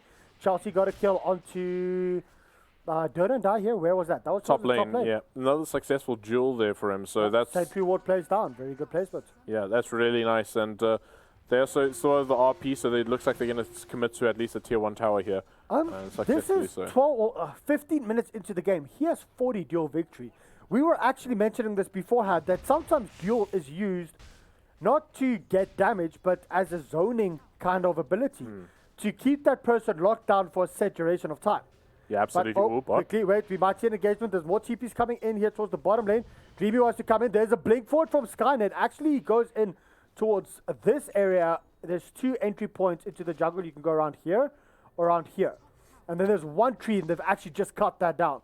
So we might just see Skynet moving in a little bit forward. There he goes onto Chelsea. He blinks forward, but actually up towards the back line. They're going in. The dunk actually misses, but that is Strike going down. Now they want to turn around. They want to do as much damage as possible. It is the tombstone that has been dropped. Can they actually get anything here from XTC? XTC decides to just run away from this.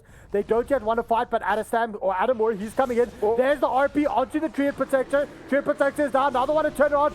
Skynet's in a lot of trouble. Dreamy's doing so much on them. Skynet is still... Well, Skynet is down towards the end of the fight, but here comes the duel. That is not what you actually want. Giving the Ursa more damage, and now, unfortunately, it is a 4-for-1 trade-off. 5-for-1. Why did XTC turn around back there? They were so split up. I could not follow what was happening.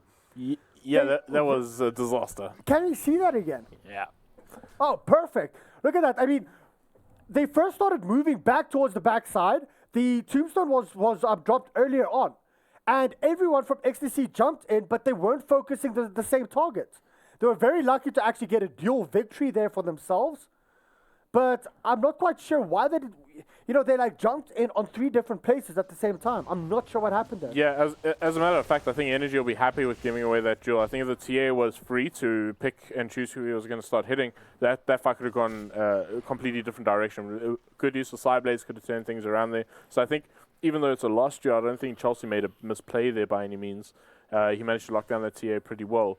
And other than that, I think it just was really messy. You make a good point. It was just completely messy. And now they smoke underneath the ward, so that's a bit of a misplay. But straight into the rush. But Where did they smoke up? Oh, I take it they smoked up right here somewhere. yeah, Right? just one was on the low ground, so he was in vision. Okay.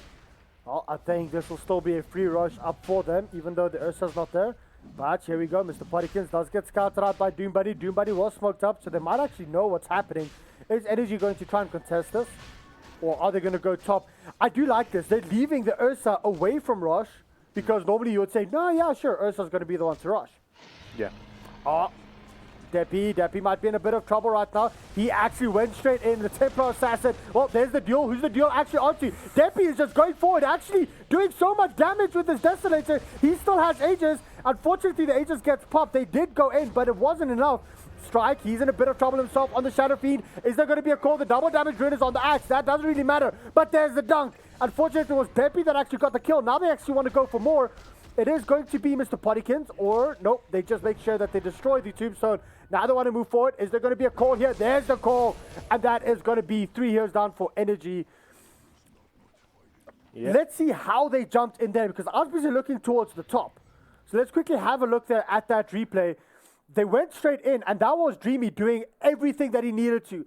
The duel there was nearly perfect. Everything was perfect for Energy, but the Desolator damage coming through from the Templar Assassin is just too much. Yeah, in addition to that, I think the minus one that came through from the Venge also had a pretty big play on that. But, actually, Strike, he's in trouble here, as, he'll take a tumble, and Deppy will find himself that kill. They also managed to find C1 on the sidelines here, so just consecutive team fights going the way of Ecstasy here. They'll be very happy with this, and Deppy in a good position. The odds here, when Dreamy jumped in, nearly killed the entire lineup of Ecstasy there. Yeah, it's the overgrowth was just too good, because the Legion just couldn't get that last hit down onto DotA2, who lived, and that was really bad. He definitely didn't die. Yeah, he. Well, it's in the Dota part, and then after this, he's fine. Yeah.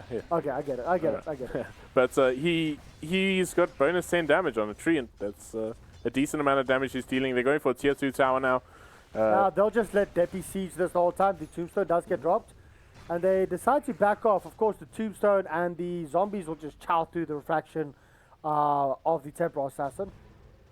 Yeah, nice wards there. They could have maybe looked for a counterplay if they maybe fell back and smoked. I don't know if anyone had a smoke on hand, but they actually do on the Venge. But they actually, a smoke does get popped by Ian. I think that was underneath the ward vision, so they're going to be aware of this. Oh, let's see if XCC decide to back off from this or not. Might have not been under ward vision. I might be incorrect there. But, I mean, still, this is they're not going to get anything out of this. Maybe some decent ward placements. I think that's all the Strike's looking for. does pop up his Shadow Blade, turning around, going out to Skynet. Not really the hero that you want to turn around and go on to Strike. He manages to... Is there going to be a Shackle? There's a Shackle, a very far-range Shackle, but Dreamy jumps onto the wrong people. Now Dreamy's in a lot of trouble. This is not where Dreamy wants it. Chosen One goes in, gets a good skewer off, but unfortunately it is going to be 2 heroes down, 3 heroes down for the side of Energy. They are not talking to each other. They're not communicating. They jumped onto different targets. Yeah, that was a bit of a disaster. I believe we do have a quick replay of that. Take us through this, Colin. Yeah, so they're going to jump in, turn around onto the Axe. The Axe, he gets a decent call. We can see the Venge TP up onto the high ground, standing defensively in case he needs to get a swap down. But the overgrowth was just so big here. Caught out multiple units and just secures the stun down there. And Deppy just absolutely plowed through them with that Desolator damage on those side blades. Really well positioned by him, I can add on top of that. But what was weird for me was when they went to the Axe started running this way. And then the Shackles, you saw the Shackles were actually busy coming out. But then the Slark went all the way to high ground. He moved up here, and then, so there was one fight taking place there.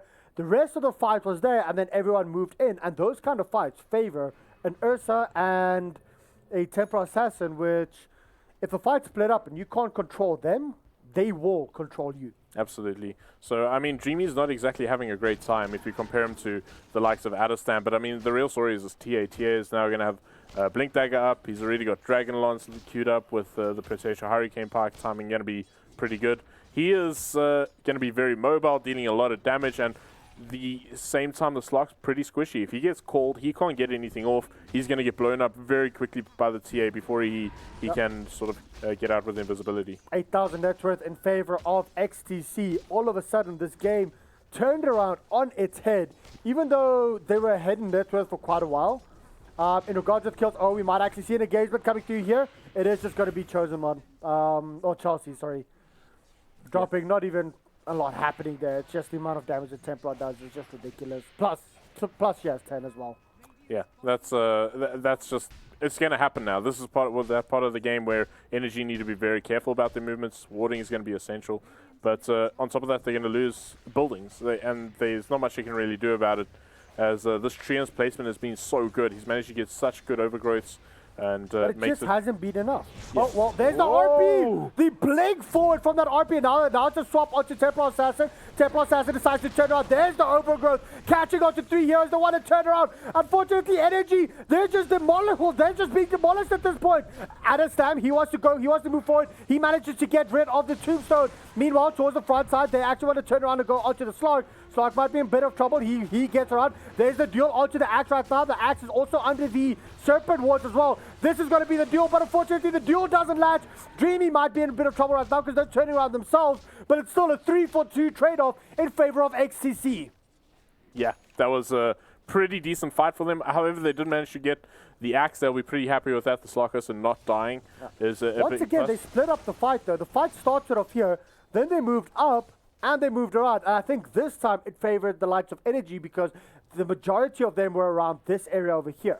And I think it was Adestam busy running away trying to kill one hero. I think he literally should have stood and fought.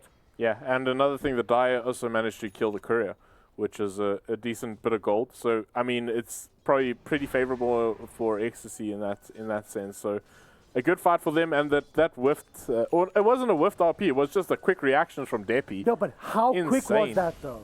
It was insane. That's just... The Magnus Blink RP, that was queued up. That was shift queued. Yeah. You saw that. Yeah. But as soon as he blinked in, Depi was just like, double tap, nope. Yeah. He was ready for it. I think he was definitely prepared for it. He knew that he doesn't have Aegis. They are more than likely going to look for that. And he was just so quick. Yep. It's incredible how quick he was to get out of that one. This time, DotA and Die, I mean, he's been... they're actually going in onto the slot. There's the dunk. Yeah. Not even needed. I mean, you've been bringing up the Treant Protector and his overgrowths. I literally just said, yeah, has it really been that impactful? Because to me, it's literally felt like Depi's been... It's been the Depi show at this point. But looking at that the middle team fight that happened here, that overgrowth literally controlled the entire fight. Yeah. So I take back my words there. Thank you, kind sir. Sorry about that. I think also the River, he caught 3 or potentially even 4, and that's why the Slug didn't want to come into the fight because he wanted to make sure he had Dark Pact for the stun from Doom Bunny or either or. And then, I mean, Doom Bunny has been holding on to his spells pretty well, waiting for the right moment. He uses defensively and aggressively quite well, so it's just really good. Now let's quickly jump back in so that we can actually see what happened there during the last one. Moving through there, look at DotA and Die's placement there. He wants to cast it, then he moves forward. He actually casts, I think he caught 3 or 4 heroes on that. Yeah. So and just holding it because the animation was nearly done. He was about to cast it. Yeah. That was amazing. It's just really good. It's just if he catches them out like that, they usually have a plan. Okay, we're gonna swarm onto this individual, and then all of a sudden you get rooted down. Yeah, I've just written down rip on the bottom lane because there's the blink call into stun, and now they actually want to go in for more. Tepi getting a double kill. He literally comes in towards the end, and he does so much damage. He literally just takes the last hits. Yeah. You can be on half HP. Depi will still kill you. Yeah, high ground down to Siege. Buyback forced out by the Slug. But what can the Slug do right now? Oh man, he's gonna need to do something for sure. Well, but he is not empowered up for some reason. But there you go, Slug is actually popping up his Shadow Dance. Wow, that is actually massive for the side of XTC. They know there is no Dark Pact yet, or Shadow Dance yet.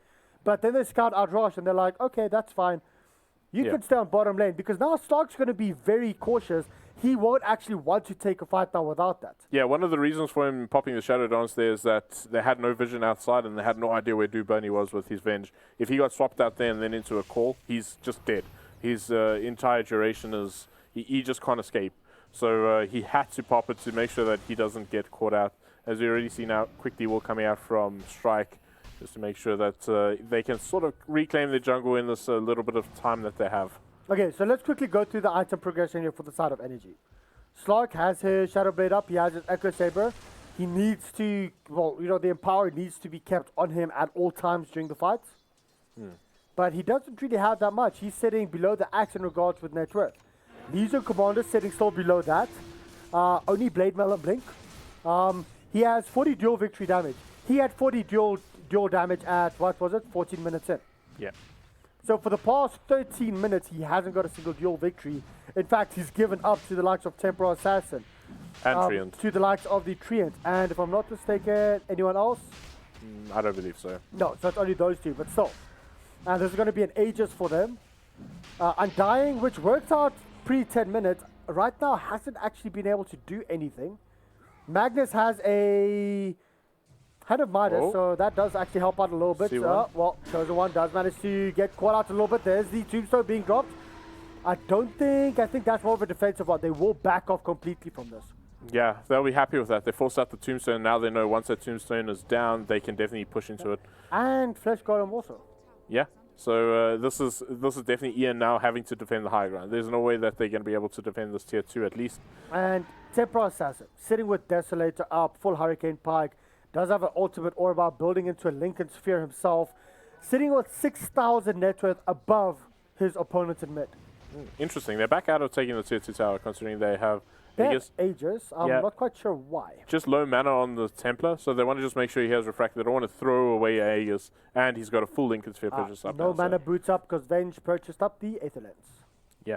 So that's definitely necessary. So he just wants to make sure he doesn't die unnecessarily and make sure he has that Aegis on hand for when they do opt to go for a push. So fair enough. So that was one stack up there. Now going in for an ancient stack.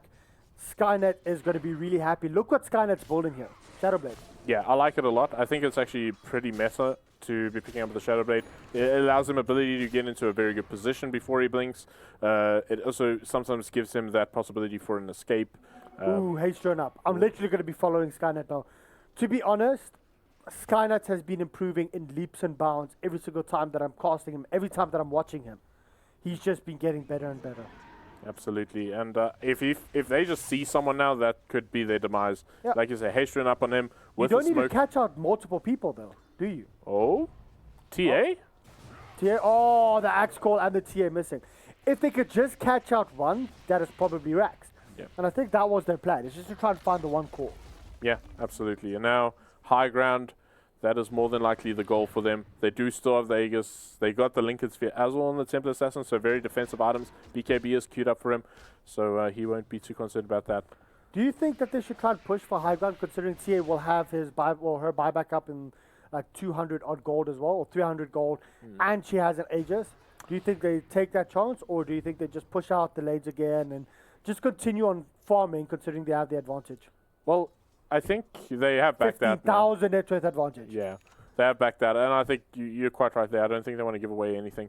Chelsea and Dreamy are just waiting for an opportunity to catch someone here with the... Can those two kill... Those are your two cores. Those are two of the three cores for Energy. Can those two together kill Deppy?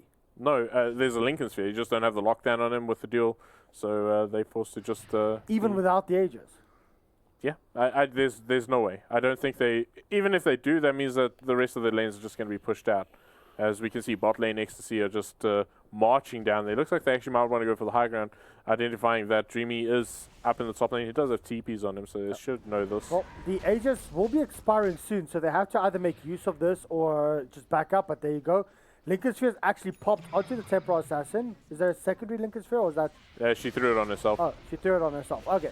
There you go. There it is. And there's the blink in the skewer and the blink back. Unfortunately, not being able to get anything. And now Deppy gets threw it on herself. And now she has a second Linkers that gets popped instantly as well. There's the Tombstone being dropped. Turning around, trying to go into the Tombstone. Are they going to be able to actually kill Deppy or do anything about this? The call coming in from Skynet, actually catching out the slug. The RP's there from Chosen One. This might be big. This might be exactly what Energy needed. But Deppy is just doing too much damage. Strike comes through, manages to go onto Adestam.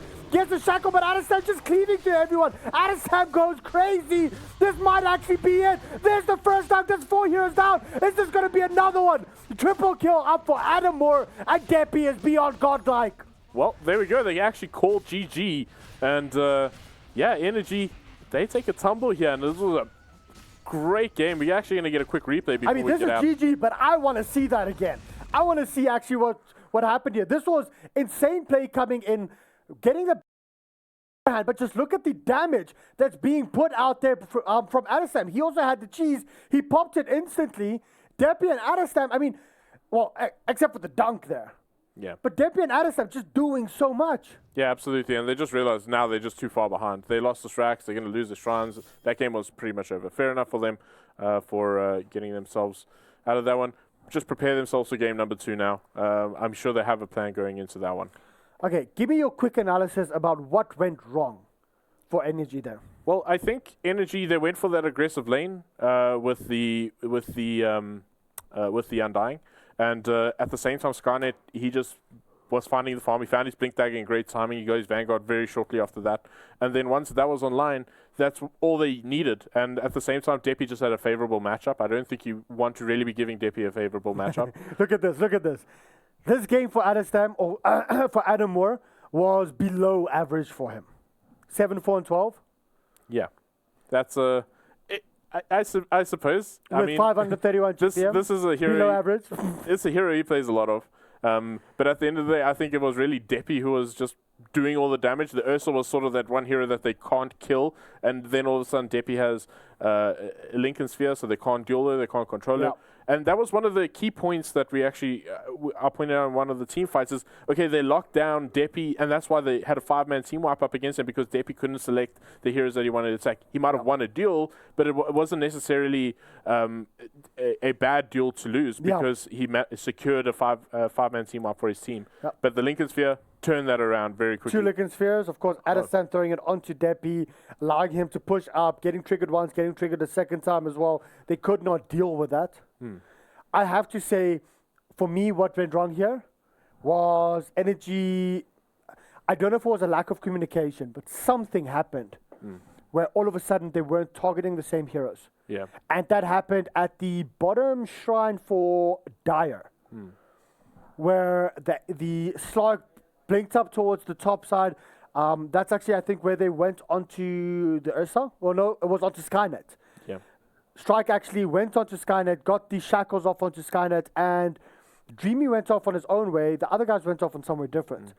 Can Energy come back from this quickly before we head back to the panel? Because I'm pretty sure that Devin has something to say about Absolutely, and I think this time around, if they get first pick, I think that's going to be an important thing for them.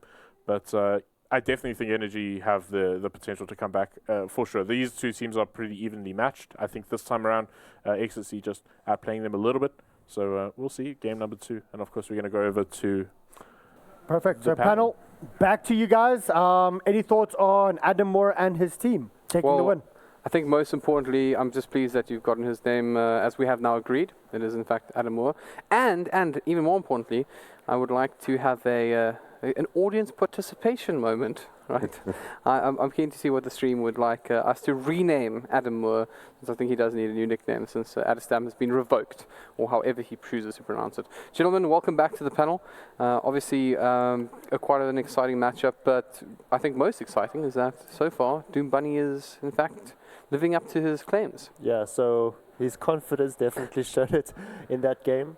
I felt like, although Deppy and Adestam put out their weights in this one, especially Adestam, he was a bit rusty. The core that we want to see. Yeah, exactly what he showed himself to be, as well as Deppy on that Templar Assassin. As in, he showed it a few games back where he actually got a chance to play this one. But I really felt the unsung hero for this one is Scarnet on the axe, where he picked up the Shadowblade as well, which makes him even more harder to kill from the likes of Dreamy's Slark, and also Chosen One's Magnus, although it was a really good pick. I felt like it wasn't his hero. To be fair, I don't think a Magnus would be nice on Deppy either, because they're aggressive players and they need more spellcasters like Invoker, for example, which was not picked or banned in this draft.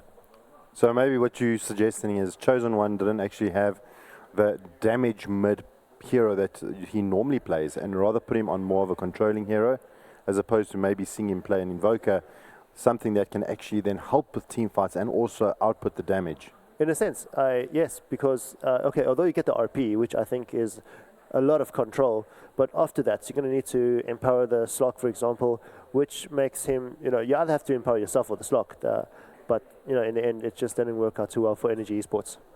You made a comment that interested me there, Jabba, speaking about, the position of Chosen One, getting sort of a right-clicky kind of hero. Do you feel that this is the same as how we saw XD kind of fall out, where Jaffa was placed on a dark sphere quite consistently, and we felt that it wasn't really a hero that he was either being pulled up with enough options to really make the most out of his vacuums, or just not like something that could really control the game as well as, say, like something like Legion Commander that can have that like really big late game impact. Do you think that maybe if Energy changed that around, that this will be something that could change the tides? Absolutely. I mean, Chosen One got great game sense, can really make those big plays, and had some decent plays. Just couldn't actually get enough done with the Magnus. So putting him on a harder right clicker, something that actually can get that damage out, would have done a lot more. I mean, if you look at the team of Energy, the only big right clickers they had was the Legion Commander and the Slark. I mean, we had Chosen One empowering them as often as they can, but after that, he was pretty much just there to RP and put them into a certain position that Energy needed. After that, his job was pretty much done. Yeah.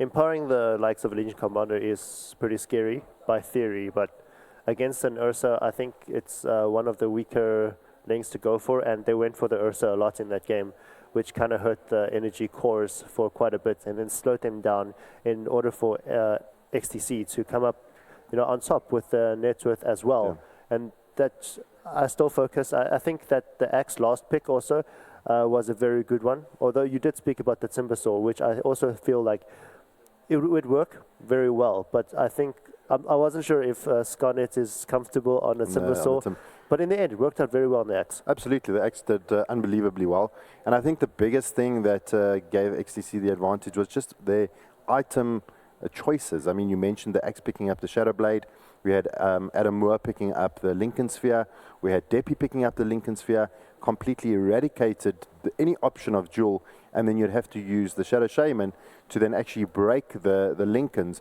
either with the Ether Shock or the Sheep or the Shackles, and expelling one of those spells constantly. So it was a great choice from XTC, especially in terms of item progression. Yeah. I was going to say that is certainly something that was, I quite liked it, just making use of your items as best as possible. What this also does mean, of course, is our Legion Commander streak is now over. Previously having a 100% win rate, he is now obviously no longer keeping that up. And in fact, I do believe that means we have nothing really of value to talk about with regards to 100% win rate here. They are the ones that have only been picked once and then gotten them, of course, but nothing really there. But I believe Tree didn't do too bad as well, though. I was about to say, Tree's probably like the top one there, and the fact that he's now played 3 games and won all 3. But obviously with those sort of numbers, it's not really anything to write home about for. I mean, Legion Commander was on 7th attempt, so obviously quite impressive there. But okay, so NG Esports now trailing behind XTC, one ahead, of course. How do you think this will affect? I mean, if we talk about how they were progressing in this tournament, we kind of favoured them to be better than XTC potentially, and then they come down into the low brackets. After XC had a less impressive performance against White Rabbit Gaming and have been handily put away. I felt like they still hidden quite a bit of the strats from White Rabbit Gaming. I think they realistically expected to drop down to play against Energy Esports, right? And that is when you actually have to pull out your strats, otherwise you're out of the tournament. So by that sense, I think they showed much more from this draft as well. Like, you saw that they actually countered Energy Esports by banning out the Death Prophet, which is really good on Dreamy, as well as the Weaver. So in Game 2, if they carry on with this mentality, I think they can actually take this into a 2-0 win, which is quite big. And let's not forget, I mean, in the game against WRG, Skynet was playing the Night Stalker. Didn't have the big impact that you would expect to see from a Night Stalker. Put him on the Axe, put him on something aggressive, and then completely you see a different side of him. He was jumping in there, getting off a couple of calls, getting some amazing calls off, changing team fights completely. And all of a sudden, I mean, XTC in a lot better position. Yeah. I mean, put him on those impactful offlaners, like the Axe, maybe the Slardar, other offlaners can really control fights, as opposed to this roamer that would run around and try and gank your mid. Yeah, absolutely. It's where Mr. Worldwide here asking me, what if Legion Commander was banned out? What would Chelsea play? I don't know, because that's all he's been playing, right? So I think XTC, in that sense, it's like, okay, give Chelsea the Legion Commander, we're going to counter it. And as you spoke about the tree earlier, it was great. Dota and Dai played really well at it. Had the control in, had the ulti whenever it was ready, and just got Depi to demolish them with the negative armor. Yeah, and it's funny because I think we said that on the panel beforehand. What if you give them their heroes and then beat them with it? You know, your move, where do you go to now? But I do believe we have an interesting replay that would be nice to take a look at. So let's go take a look at that. Yeah, it's just, I think the Ursa is just so strong at this point. You know, they just tried focusing on it, but it didn't work. And here's Skynet, once again, just taking out who's important. And there we go, Strike getting down after getting the ulti though. But everybody just stays alive from there. Yeah, so I mean, we can see we spoke a little bit about the Tombstone being somewhat useful against Ursa, but they're not even fighting around, and it's a very good move from the XC lineup is to actually pull the fight away from that Tombstone entirely. And of course, that's underneath the tower, picking up a couple of kills here. And you know, once the duel goes off, it doesn't really end the way you would like it to, getting brought down himself. And although we try to get this TP attempt away, it all ends in tears for the Energy squad. And of course, a pretty big moment, I think, in that matchup, leading to the end result. And I mean, you don't often see like 10 heroes down on a tier 1 tower that early. So, I mean that often, I should say. So, yeah, a pretty impressive performance from the XT side, and obviously they have quite a bit of momentum going forward. But yeah, I think we're about to jump into the draft now. So let's see if Energy can show us something new, something fresh, if they can take this all the way to a best 3. I think we do get the caster's privilege, and that is to always opt for a BO3 to go all the way and a BO5 to go all the way. So of course, let's get behind Energy Esports, and let's see if they can bring things back in game number 2. Once again, if it wasn't obviously enough, for those of you who are just tuning in, this is Energy Esports versus XT Gaming live at the VS Gaming Studios. And we do in fact have Energy Esports 1 down to XTC at the moment with a respect ban to open things out. That's we go. That's the Ursa first one. I think Adestam played really well on it. Probably 100% win rate on this. I'm not so sure. On Adestam, of course, specifically. And with the Treants ban for XTC themselves, while knowing that Dota and Dai played so well on this hero, they're probably going to go for something different. But there we go. Knights took a ban because we see XTC picking up the trio with the Slaughter and the Jakiro, which is really strong. It's happened. What has happened? There's something different about this game, Reigns. Warlock first pick. I mean, it wasn't banned. Yeah. I mean, it's actually made it. It's been it feels like it's been a long. I'm excited. The question is, are they going to actually prioritize it? Will Energy actually pick up the Warlock? No, they will not. They will not pick up the Warlock. I had a feeling they weren't actually.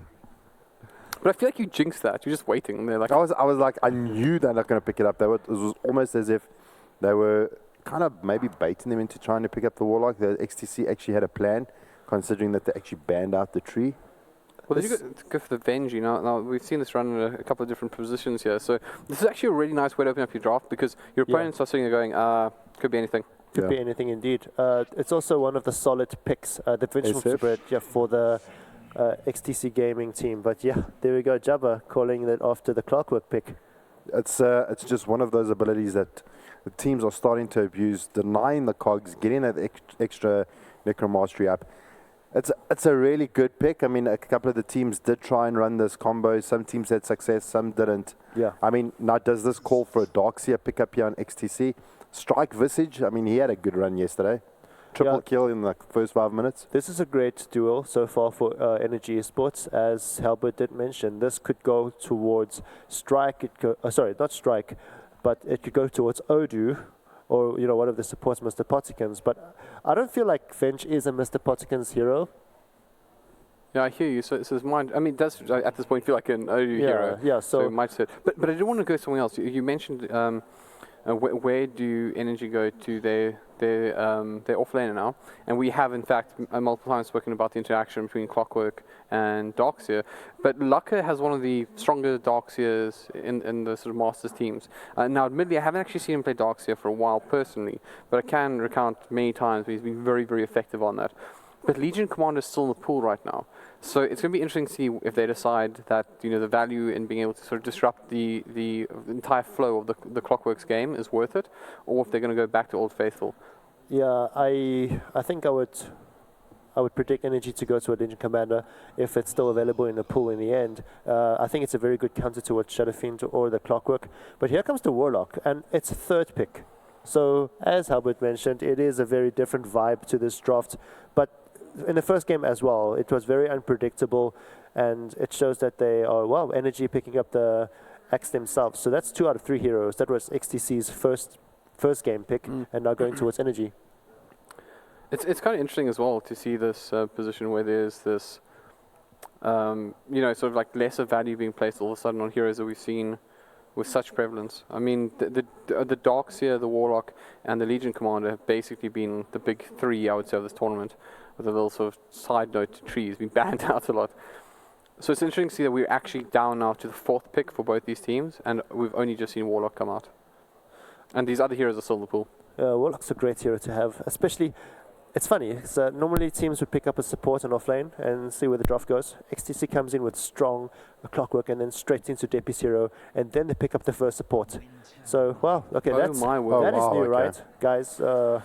Yeah, that is first really appearance, cool. Drum roll, please. Okay, so here's the thing, right? One of the biggest issues that Winter Waven has is, and it's called Embrace, is heavy magical nuke. Now, admittedly, Visage is quite capable of that, and just giving like a nice smash to the face. So that's really, really good against the Winter Waven. However, right, I've always felt the Winter Waven is one of those heroes that has, it kind of lives in the world of Oracle for me, right? As in, it has a very high skill cap. I mean, you get off like a really great Winter's Curse. You can win a game for your team. It is a high impact support hero. Some good cold embraces are also very, very powerful. And do not underestimate the amount of damage that this hero can do with its first and third spell. It is very, very impressive actually. And I'm glad to see it getting some sunlight in this tournament. But I'm curious to see how it's all going to fit in. I'm sorry for stealing all the analysts at the time right now, or the analytical You're time. doing well. Thank you. But there's one thing I always keep going on about is the combination of something like Clockwork and a Shadowfiend, where you force a fight. And that just makes life a lot harder, because if you are getting caught up by Clockwork, you're probably sending your team into a Winter's Curse and a Rock on top of their heads. Yeah, especially for Ember Spirit as well. You get the Fire Remnant away, get caught out by the Clockwork, and there we go with Winter Wyvern's Winter's Curse, as you mentioned. So I'm liking XTC's draft, hey Jabba. This is looking really solid. By standard, the lanes are sorted. They're just looking for an Adastem hero. Sorry, an Adamware hero. Adamware hero. Well, look, the draft. Yes, please. Devin, this is a shout out to you. I know you've been begging to see the SK come back. And the thing is, remember, I'm not allowed to be super biased because we do want that BO3, so I can get right behind Energy right now, and definitely one of my favorite heroes in the game. This thing's strong, by the way. We haven't seen a huge amount of it, but this hero can actually go into the jungle and become a massive menace as a 4 position. They've buffed his Sandstorm, if I recall. Yes, so the Sandstorm level 1 damage is actually higher. And what that means is that Sanking can stack, kill a creep wave, go into another camp, rinse, repeat, come out with a lot of farm early on, and potentially kill a hero from its first gang and walk away with very, very close to a very fast Arcane Boot. And Sanking is one of those heroes as well. He's one of those irritating sports. Think like Zai back some time ago when he used to play that sort of 4-position Sanking. They're it's a very effective hero at cutting creep waves. It's got a massive amount of damage output. And even though we can say that since it is effectively flat damage in the epicenter, the slow is really, really good as well. So even if you get to the super late game, Sanking is always going to be something that you have to be concerned about.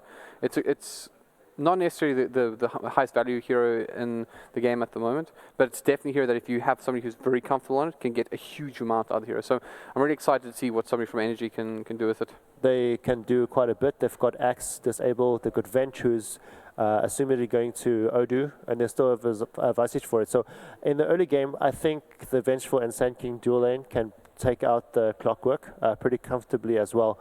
But that's assuming that Warlock is not going to be a dual lane with him. But last pick, Adastem, Gyrocopter is a pretty interesting one. He's going to have, if he gets a lot of farm, they should be comfortable with that as well. He's also getting a lot of attention, Gyrocopter. And the only team that I've seen really dominate and really do well with him was Whelp in WRG. That once they created enough space, that Whelp was actually able to have a big impact for his team.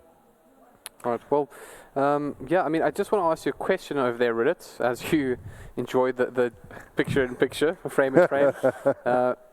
How do you feel about? In fact, I'll give this to you and I'll throw it to you. But as we sign off, let us know if you feel that the lineup from Energy can actually compete against that Wombo combo potential from the XT lineup. And with that, gentlemen, enjoy. Hear your casters, Ritz and Scarpy. Thank you.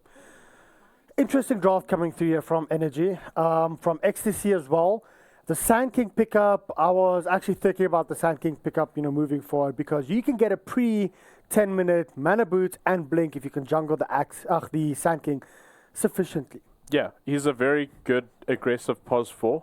I like it a lot. I think it's pretty good at dealing, especially with a sort of gyrocopter who's not very mobile. So it's interesting. I think they can also use it as a sort of counter engagement if necessary. You don't really always want to fight into a golem. So, but sorry, that was like perfect. On camera, I'm like, and then it switches over. Yeah. Production has been on point today. Absolutely, always, except for their ability to define words. Abstemious is one of those words that they have a poor definition for. I think they really need to go and. I heard them saying that earlier as well in a very incorrect sentence structure. So I agree. Yeah, it seems pretty poor, but nonetheless, we're going to get ourselves into game smoke. Usual thing. Do you English production? Well, guys, straight into this game. Looking at the drafts, I like Energy's draft, XTC's draft. I like the Wombo, but it doesn't just have the Wombo. Not at all. It really has. It has team fight. It has split push. With the Shadow Fiend pushing out with a Shadow Blade up there, keeping the waves out, the Gyrocopter plus the other 3 heroes together. You can put pressure on multiple lanes as well. You can gank with a Clockwork. So it's not just a Wombo, even though it has a Wombo. Yeah, I can agree with you there. I think there's a lot of interesting team fight dynamics here. But we're just watching the Deppy get a good lead in mid already. With a good. Did he miss anything this time? No. Do you remember? I remember. I think it was Deppy as well, wasn't it? Yeah, he forgot to scale. But he's going to go into lane with a good 15 souls. He's going to just have a. They could possibly try and just give him 3 more to get max, but I don't think it's needed. Yeah. Dude, that is literally 45 plus 30, so that is 80 damage that he has right now. Yeah. At level 1. That is Shadow Fiend's weakness for a reason, because he needs to struggle to come online.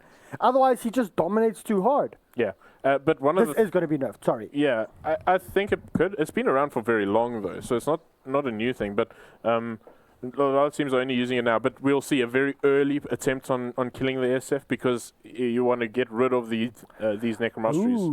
So early smoke, rotation around in the mid. They know exactly what his intentions were with the drops. Yep, I think I do like this. Chosen One trying to pull up the creeps just a little bit. Deppy's moving forward. Are they going to move in now just yet? I think that should have been their chance, but it might just be now. Is he going to go in? A little bit forward. There you go. Now we're going to see Mr. Pottycus coming in. Is he going to be able to get the stun off? The stun is not in range just yet. They can't go. There you go. They actually do get the stun. But unfortunately, the synergy is not there. Chosen One not being able to actually get off anything. There's no searing chains off. I think maybe they were trying to wait for that searing chains. Yep. Did they have enough damage output without it? Yeah, I think he even put a taunt off there. Grave Chill also, so no soul assumption. I think they wanted Strike to be in the front, and he went around the other side of the trees, which didn't help him by any means. And at the same time, like, Skynet's hasn't really got too much, in fact, but the lane is pushing in, and the Axe is actually going to die to neutrals. This has actually been nerfed, so he's lost a lot. He's got a long respawn timer. It's actually not a good thing to die to the nukes anymore. At level 1, it's still okay, because it's 20 seconds, and if you have to run from here, there and back, it's going to be more than 20 seconds. Yeah, it got nerfed there, the amount of gold lost and so on. So, I mean, it's fine. I don't think it's great, but it's not the end of the world. And it is a stack that he had for himself, so he's going to be able to clear it out this time at least. Like from level 2, level 3, you can't really do that, but this might actually be the first blood on the clockwork. He does, of course, have power cogs, but he's being controlled up, and there you go. He just moves up a little bit. Skynet playing very well there. Getting it. Is it still going to be the first blood? He's trying to heal up himself. Strike trying to slow him down as much as possible. He will have another Gravekeeper's Cloak, or Soul Assumption, sorry, to actually get that off. Is it going to be the creeps? Who gets the last hit on him? It is going to be Strike getting the first blood up on Skynet. And that's going to be a much needed boost for this poor support. And he's not poor anymore. Absolutely. One of the things I want to touch on, I mean, First Blood does go the way of energy there, which is quite nice for them. But again, when we look at game 1, the Ecstasy have put a lot of emphasis on making sure that Deppy had a good matchup and was doing well, and he's doing extremely well here. Rotation already in. They're forcing C1 out. C1 is just having a misery of a time here. While Deppy, he's just having a ball. He's on 20 mastery charges, and he'll surely max that out pretty soon. And it's C1 just can't walk into lane anymore. He just right-clicks him out. I mean, 19 to 23 versus 7 and 1. Even with Chosen One trying to bring back the creeps like he is there, it's still, I mean, getting like 1 hit for every 2 or 3 is quite difficult. Yeah, so that's okay. I mean, level 3 has been hit by the clock. Obviously, Axe starting to jungle straight from the beginning. He too is going to be on level 3, so they'll be happy with this. I believe items are coming out to him, so it's just going to be a solve, though. So you can see the nerf in the gold gain in the jungle a little bit here. He hasn't really got all that much out of it so far. He has stacked up a little bit, so it's still okay. 3 minutes in, sitting at level 3. We might see a couple more stacks happening. To be honest, I would have thought that some of the supports would have moved around a little bit more to try and help him stack out. Yeah. I think they are pretty committed to this lane, though. They don't want to give Skynet too much of an advantage. Skynet might be in a bit of trouble right now. He pops his battery assault. He does get stunned up. Is the follow-up stun going to be there by Dreamy? There you go, the follow-up stun. And who's going to get it? I like this. Leaving the last hit. Oh, wait. Mr. Pottykin's got it. I really thought Dreamy, I mean, he was timing it. And I think it was just the Caustic Finale. Yeah, 1 level in Caustic Finale that got the kill. Yeah, I think it might have just procced. That's a little bit unfortunate. Try to get the last hit, but alas, not going to be there. My friend. Yeah. Couple stacks here up for Dota and Die. Busy pulling up the creep wave as well. So I think he should be okay here. Getting a little bit of farm himself. Only sitting on level 2, but he does, of course, have a wind lace up, so it does help out. But here's another smoke wraparound from Energy. Yeah, they need success here. Absolutely. Deppy is now getting out of control. He's got 3 points up into Razors. Oh, but Strike gets scanned out. Whoa. What a scan, dude. Well, yeah, they see him missing, and they've stacked up the jungle for Deppy, so that they're going to waste this time. This is a lot of time wasted for these two supports. They're sitting here. Where is he? Smoke's timed out now. They're going to be in vision as they walk into the lane. That's the power of a Radiant Shadow Feed. You can move into the jungle. There's another... Ooh, missed the stack up. But you can move into the jungle, hit the stacks that your team actually makes for you. From Dire, it's a far duration to actually move back and forth. Whereas Radiant is just in and out. Yeah, absolutely. And those stacks, they're going to pay off major dividends. However, the clock, he's pretty poor at the same time, so he's got a lot of work to do. But his main goal is going to find level 6. Once he finds level 6, we're going to expect rotations from him to make a difference and create more space for Deppy. And at the same time, for Adam Moore. Adam Moore, he's on the gyrocopter, saying we suppose we've been neglecting, but he hasn't been under too much pressure. Of course, the axe went straight into the jungle, so he's been uncontested for farm. And that he's is having very a true. good time. I don't even think I've clicked on him once this game. Adam Moore sitting currently on 34 and 25, trying to boost his experience by getting as many denies in as possible as well. We haven't spoken about the Gyrocopter that much because he hasn't really... The only team that has been using him to a good effect or to great effect is WRG. Yeah. It's interesting. We've seen quite a bit of Gyrocopter in this tournament, which has surprised me in a sense. It hasn't been as successful as we would have liked. If we could, I'm sure there's probably some stats up there that we could maybe get sometime soon. But I mean, the Gyrocopter, it's a interesting pick, but he's getting free farm here. He hasn't been contested. In other situations, the offlaners were pretty strong up against Gyrocopter, so we'll see this time around. The Rocket Barrage lasting 3 seconds with a cooldown of 5.5 towards the end, but with the 20% cooldown reduction, that sort of goes down to only a 1.5 seconds delay between using rocket barrages, and that is quite powerful. Yeah, it is, and he's got that sort of farming ability. We can see stacks in the big creep camps here for him, which could pay off. So we're just focusing on Deppy. Deppy taking quite a bit of damage, but he was basically going up onto Chosen One, and if Strike wasn't there, Chosen One was in a lot of trouble. Yeah, absolutely. That is quite true. But Deppy, he's still in a great place. He's got his full ring of Aquila up. They haven't stacked up the jungle again as of yet. But Sand King is 0-0. Yeah. I don't know what's. I'm like scratching my head. Yeah, I mean he doesn't. He got a kill though. So he's got a kill. He's got more kills than last hits.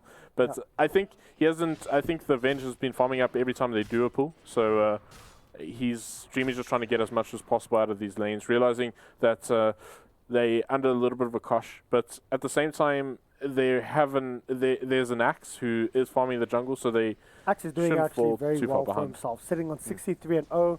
He will. I mean, he's got an Iron Talent up, full Tranquils up. He does have a level 6 up. Do you know in Dota you get like those pets that like run around you, like the Crystal Maiden dog, and the like for the strength heroes you get this. What is it? It's like a Xenarine little pet thingy that's like running around with you. Yeah, Armadillo. Yeah, that thing. Yes. I'm like quite surprised they don't have that on, because like on all my strength heroes, I always have that. It's like fun to see this little pet just hopping around with you. Yeah. Good use of words there. I like that. Cheeky. But yeah, I mean, Adesam, he just used his cooldowns to secure that stack. He's now looking pretty comfortable. And on the net worth, he's just below that of the SF, and no one else really contesting from the side of Energy with those two top dogs. A bit of a Do you concern. see like a lot of action happening early on in this game? I mean, they do have Skynet that's about to hit 6. Are they going to wait for that 6? Are they going to wait for the 6 of the Warlock, which is going to be up much later? Or what is XTC's plan here? Because where are we going to see Clock? Is he actually going to drop from this? He is being healed up by Doom, but it's going to be a very difficult kill. Nope, he's just going to go, oh wait, I saw a swap, I heard a swap. There you go, onto the Warlock. They want to do as much damage as possible. The Dota and die. He's deeping in. It's not going to be enough. They managed to get a kill, so that's 3-0 for Energy. It's just been these very quick and surgical pickoffs. Yeah, absolutely. That is that's been really nice for them. They have a decent lead. They're also going to be waiting for the blink dagger up on Chelsea. So there are two elements to be looking out for. Once 6 is hit on the Clockwork, and once the blink dagger is up on the Axe. This is the time when I expect a lot more aggressive movements. These sort of pickoffs haven't really been the what you were talking about, where they make big movements and look for big plays. So we're going to wait for those, at least the abilities and items to come online before we expect too much from them. I mean, I think the Warlock 6 is a big thing here, but that is still going to be a couple of minutes off. It's 10 minutes in with virtually 0 net worth. Oh, wait, we missed a kill there. I missed a kill. Visage, where did Visage die? Double click on Visage towards the bottom lane. Cooldown was actually used. Yeah. Sorry, just as I'm busy looking for the stats and the net worth coming through, it was sitting on 0-0, actually in favor of Energy, but meanwhile, XTC is still in the lead, even though they only have 1 kill. Yeah, so I got some stats from the Nulliparous Sargon, who Quickly, hold on that thought. There is a swap onto the Gyrocopter. Triple Remnant coming in, but they actually missed. There's no Searing Chains coming up here from the Ember Spirit. Ember Spirit actually didn't use it. Deppy TPing in towards the bottom lane. They want to turn and burn. They want to counter, but a swap being used and a Triple Remnant as well.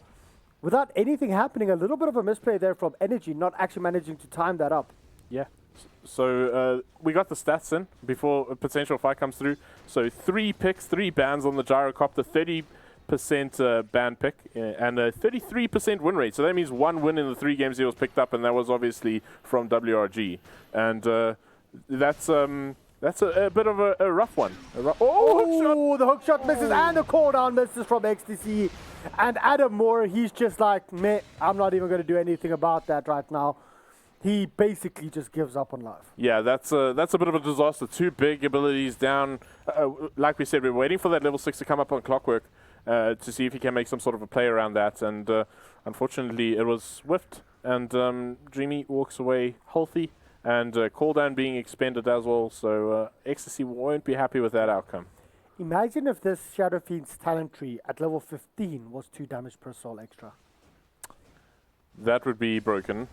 Good. But still, at that level 20 mark, that is basically giving him a free item worth a lot of money. But I can say you one thing: 6% amplification of spells on Deppy, who doesn't miss raises at all, in my opinion, is pretty damn strong. I know. I agree with that. Yeah, 120%. Yeah, it's or almost 106%. Get it? Yeah, I get you. I get you. But he lands them all. Sometimes he lands triple raises, which is gonna add up to about 180 extra damage. Sorry about that. I had to quickly take my headset off to cough. Doom Bunny might be in a bit of trouble. Oh, I'm not even. Yeah, a bit of trouble, a lot of trouble. Poof, I say poof. Yeah. Skynet now, though, he is busy running away. Does manage to get the cogs off, but he can't TP away. He can't do anything. That's actually going to be a double kill. Oh, and boy. we, haven't even hyped that up or done anything in regards to that because I just thought that was a pretty simple and clean kill. Yeah, and pretty surgical, actually, once again. And Strike definitely showing that his visage is definitely something to be concerned about. Potentially even want to ban that out. An underused hero. Yeah, he's very skilled on this hero. Very comfort pick for him. Oh, the amount of damage that the Shadow Fiend Requiem actually had there. Yeah, so that's, again, a good pick for them, and that's Blink Dagger up on that. Didn't you just say that like twice in a row? Yeah, Energy? twice. Well, it's been good rotations. They're making great movements. Ecstasy sort of slipped up. They made a couple of misplays. They wasted their first hook shot, so they know that's up. Now the first blink on the axe is success, and a success on the one hero that's running away with net worth at the stage. So that's really nice for them to slow Deppy down.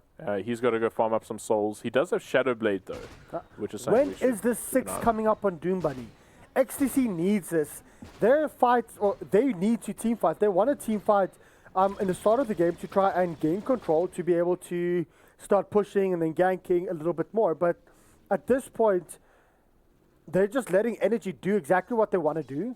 There is Skynet coming in. He does have a hook if he needs to, but no, there's a double stun coming in from Mr. Puddykins. He's just shown his Blink Dagger. There's the hook shot once again going in, this time actually landing as well as the Rocket Barrage. Nothing yet happening. Sorry about that. The stop is coming in onto him, and he's just being blown up. I don't even know why I was stuttering there. That wasn't so much to hype about. It's just been... Ecstasy doesn't know. It really feels like they don't know what they want to do. Yeah, it's... Why are you using your hook shot when your team isn't there, when you aren't going in for the full fight? You've just seen Ember Spirit coming in with, once again, triple remnants. Yeah. I think it was kind of baited out. They ran backwards, so they thought, oh, no one's here, that's why they're running. And then all of a sudden, they threw out the hook shot, and they turned around very quickly and said, oh, we got you, man. And it's a little bit unfortunate for them there. But Ecstasy making a few misplays here. Deppy might be in a lot of trouble himself. He gets stunned up as well as caught, and he just gets blown up. Okay, guys. This is not going well for the side of XTC. That was odd, though. He walked. He knew. He should have known. He was like walking behind them. Yeah. I thought he had an invis run. He has a Shadow Blade. He didn't use the Shadow Blade, I don't believe. Unless it timed out as soon as he was underneath the ward. Oh. Yep. That's a dead Warlock. He does have 6, though. Yeah. Finally. On the plus side. On the plus side. Yeah. I think Saga can relate with getting a late Warlock 6, but... a very late Warlock 6. Yeah. It's a tough pill to swallow when you are playing that Pods 5 like that, but... He does have it now, so we're going to look for some sort of play. I am extremely surprised right now because XTC is only 1,500 net worth behind at 15 minutes. Wow, there's a hook shot into a 3-man cogs coming through from Skynet. Amazing play from him. It is going to cost his life, but he has just saved Adam Moore. He's like, buddy, I will take one for the team. My life for the cause. Here I go, catching 3 heroes. Yeah, for the cause. For the cause. Skynet, that was pretty sick. Catching out those cogs especially, making sure that they can't keep the chase up. So that was really nice. Yeah, saving Adam Moore. Yep. Production, do we possibly have a replay of that? Yeah, so there we go. Big jump forward. They're going to hook shot. Catches actually on 2, and then the cogs are great. They know they can turn this one around. He gets rooted up, and yeah, there we go. No dunk actually coming out from the Axe, but I haven't seen a lot of dunks from him. He's just been, I think they've been trying to boost up the Vengeful Spirit a bit. So not just using his dunks every single time. Yeah. But still, catching those 2 heroes, getting the cogs up onto 3 there was amazing. Yeah. It's not often you see 3-man cogs. Yeah, it was definitely necessary there. If Adam Moore, he could have been to his demise there. He could have been caught out. Definitely. So, I mean, that was literally captain, my captain. I save you with my life. Yeah. Winter Wyvern in a pickle here. Ooh, Sand King. Yeah. Scouting something out there. He's like trapped out. He's like busy walking around. Yeah. Mr. Potikins has Blink. He is wealthy. He had this like for the past 3 fights, I think. Yeah. He's been blinking in, getting like double or triple stuns off. Mr. Potikins has been playing probably better than I've seen him play in quite a while. Yeah. And he's been playing well this entire tournament, don't get me wrong. But he's been getting Ravagers off. He's been getting triple stuns off with his stuns. Yeah. It's definitely, I think he's been outstanding for his side. And, I mean, we look over at the clock, who is filthy poor. He's really in a tight spot here. Even the Winter Wyvern has got more net worth than him, looking for that 4-stop. So Skynet goes, works it out from, yes, he made a nice play there to save Adam Moore, but he is not getting exactly what he wants at the stage. He's going to Blade Mail eventually, but I mean, it's pretty late. He's only got brown boots. Can I bring up something, though? Yeah. The score is 1-10 in favor of Energy. Now, we know the net worth is only 600 in favor of Energy. Only, well, 800 now. That's nothing. That is literally nothing. Yep. How big of an impact is that score? On your screen, you're seeing 1-10 constantly. How big of a mental impact does that have? I think it's the net worth. It shows a tale that that Adam and Depi have been farming pretty well, but at the same time, the supports having the items that they necessarily need is very important. And as we pointed out, Scarnet's far behind. The Warlock's not really getting anything at this stage. So there's a hook shot onto the backline right now, onto Strike. He does manage to get it. There comes the Warlock drop. The Golem is there. The cooldown is coming in from Adam. Strike is down. Unfortunately, Adestam, he wants to move it forward. He wants to go into Dreamy. He gets rooted up. He gets stunned up now as well. It's only the 1 kill so far, but the Rocket is busy flying in onto Chosen One. He, of course, does have more remnants if he needs to use them. If he needs to dodge, there you go. You see the remnants in front. Getting the dodge off, but unfortunately the Rocket's still following. Chelsea might be in a bit of trouble. He gets the call off to try and save everyone. But an epicenter coming through from Mr. Potikins. Doing so much damage is just not going to be enough. Can they actually do anything about this? Can Energy counter? They just can't. It's 3 heroes down. He literally went in there with 0 HP, and it was so close of getting more than 1 kill. yeah, there we go. Now we see the power of the Warlock Rock, and I believe we have. Do we have a replay of that? Yes.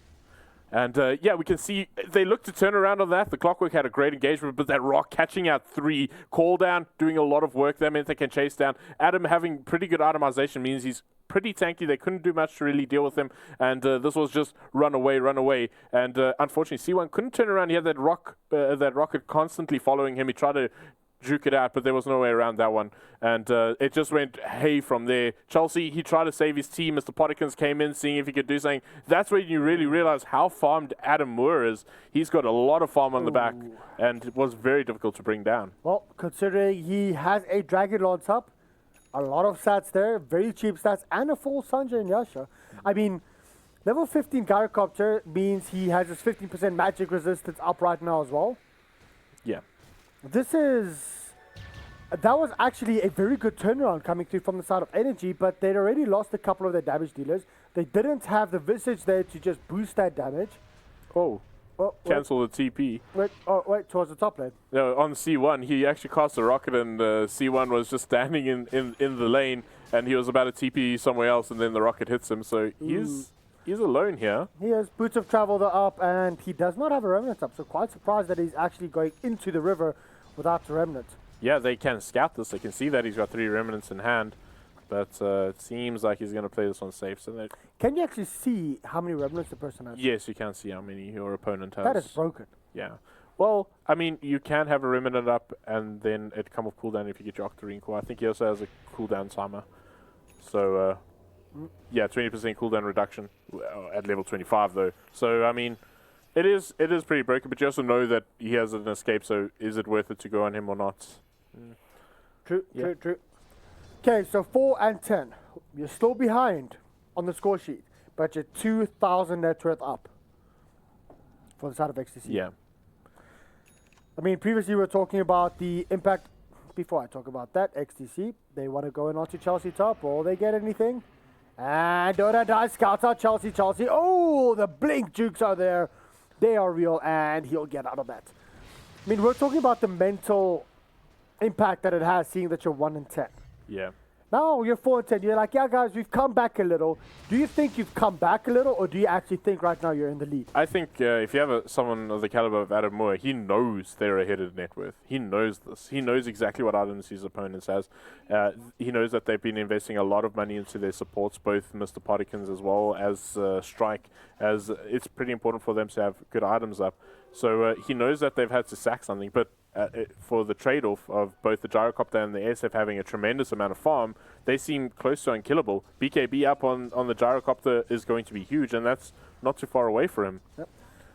Well, Dreamy is working up his way. I think he's just bought up the Hurricane Pike recipe, so that's going to be big. But DotA2 comes through, force-staffs himself, gets actually the ultimate onto the bench just to keep him there. Here comes Deppy, gets a good Requiem of Souls off. Dreamy might be in a bit of trouble with the rockets drop. Now they manage to get the 1 kill. Adam Moore, he is on a killing spree. They want to turn around. They want to go on to Dreamy, but Dreamy should be okay. The rock drop there just for support, quiet. Not quite sure if that was needed, but they might actually transition into a tier 2 tower from this. Yeah, rock being dropped. Pretty interesting. We got a quick replay of that, so let's get a quick peek at that. Yeah. So we see a force swap coming forward. They catch out the Venge, and they needed to try and shut him down. He swaps himself out, and then rock being dropped, maybe a little bit overzealous coming out there, but they do manage to shut him down. The Venge managed to use the tree lance to his advantage, get himself on out safely, and he also managed to get that force stop just in case, but we'll walk that one off. So tier 2 tower did fall in that time. I think the rock being dropped here, I think he clicked on the rock before the Venge actually force-staffed himself away. I think he was just poorly positioned. Again, these supports have very little gold on hand. They don't have force-staffs or anything like that to get themselves in good position. So it's a little bit of a problem, I suppose, but it's okay. Like, he still got the rock down. They got a tier 2 tower. It didn't transition into absolute waste. But when your Adam Moore is sitting on 13,500 net worth, and the closest person on the opposing team is only sitting on 9,000. Your supports might not have that, but your carries certainly do. Yeah, absolutely. Adam Moore is going to be sort of that siege tank later on where he just stands still and deals out a huge amount of damage with the flak cannon. He is going for Scotty next. Now Scotty's BKB complete. He's in a financial position where he's very, very comfortable. And on the same page, so is Deppy. Deppy's looking pretty good. He's going to be getting that... He's going to get that Silver's Edge up in pretty good timing, as well as having this BKB with still 10-second charge on it, which is pretty important. Yeah. Well, let's have a quick look through here in regards to Energy's item progression. The Boots of Travel is up on the Ember Spirits. That does help out with him just trying to keep up with farm as much as he can. He does have the Veil of Discord, and the Maelstrom recently picked up as well. So that's going to help push out the waves a little bit more. But before we do that, there's actually going to be a smoke rotation coming up here from XTC. I do hear a rocket, so they might actually know that that Dreamy might be there. Mr. Partikins making sure to block it. Oh, the hook shot narrowly missing. They're still busy chasing though. There's the stun coming out from Mr. Partikins. They're turning around. They manage to get the kill onto the Winter Wyvern. However, Adam Moore, he gets the rock, or he gets the call down on Strike. Might be in a bit of trouble. He wants to turn around and just do whatever he can. It's a 1-for-1 trade-off at this point, but also a BKB being used up here by the Gyrocopter. I think Energy will be very happy that they managed to actually get away from that. Yeah, absolutely. So the 1-for-1 is not too bad. They bumped down the Winter Wyvern, who's been farming pretty well, is quite wealthy. He's got a 4-staff up, and it's an okay trade. However, the Visage is quite a pricey drop. He doesn't have Familiars up. I think they died in that engagement as well. So Familiars are down for a couple of seconds, so a lot of gold. Usage from Gara. First BKB usage. Yeah, that's pretty big. 10-second BKB down on to Adam Moore. That's a bit of a... It's not a problem. I think it's okay as long as they sort of secured something.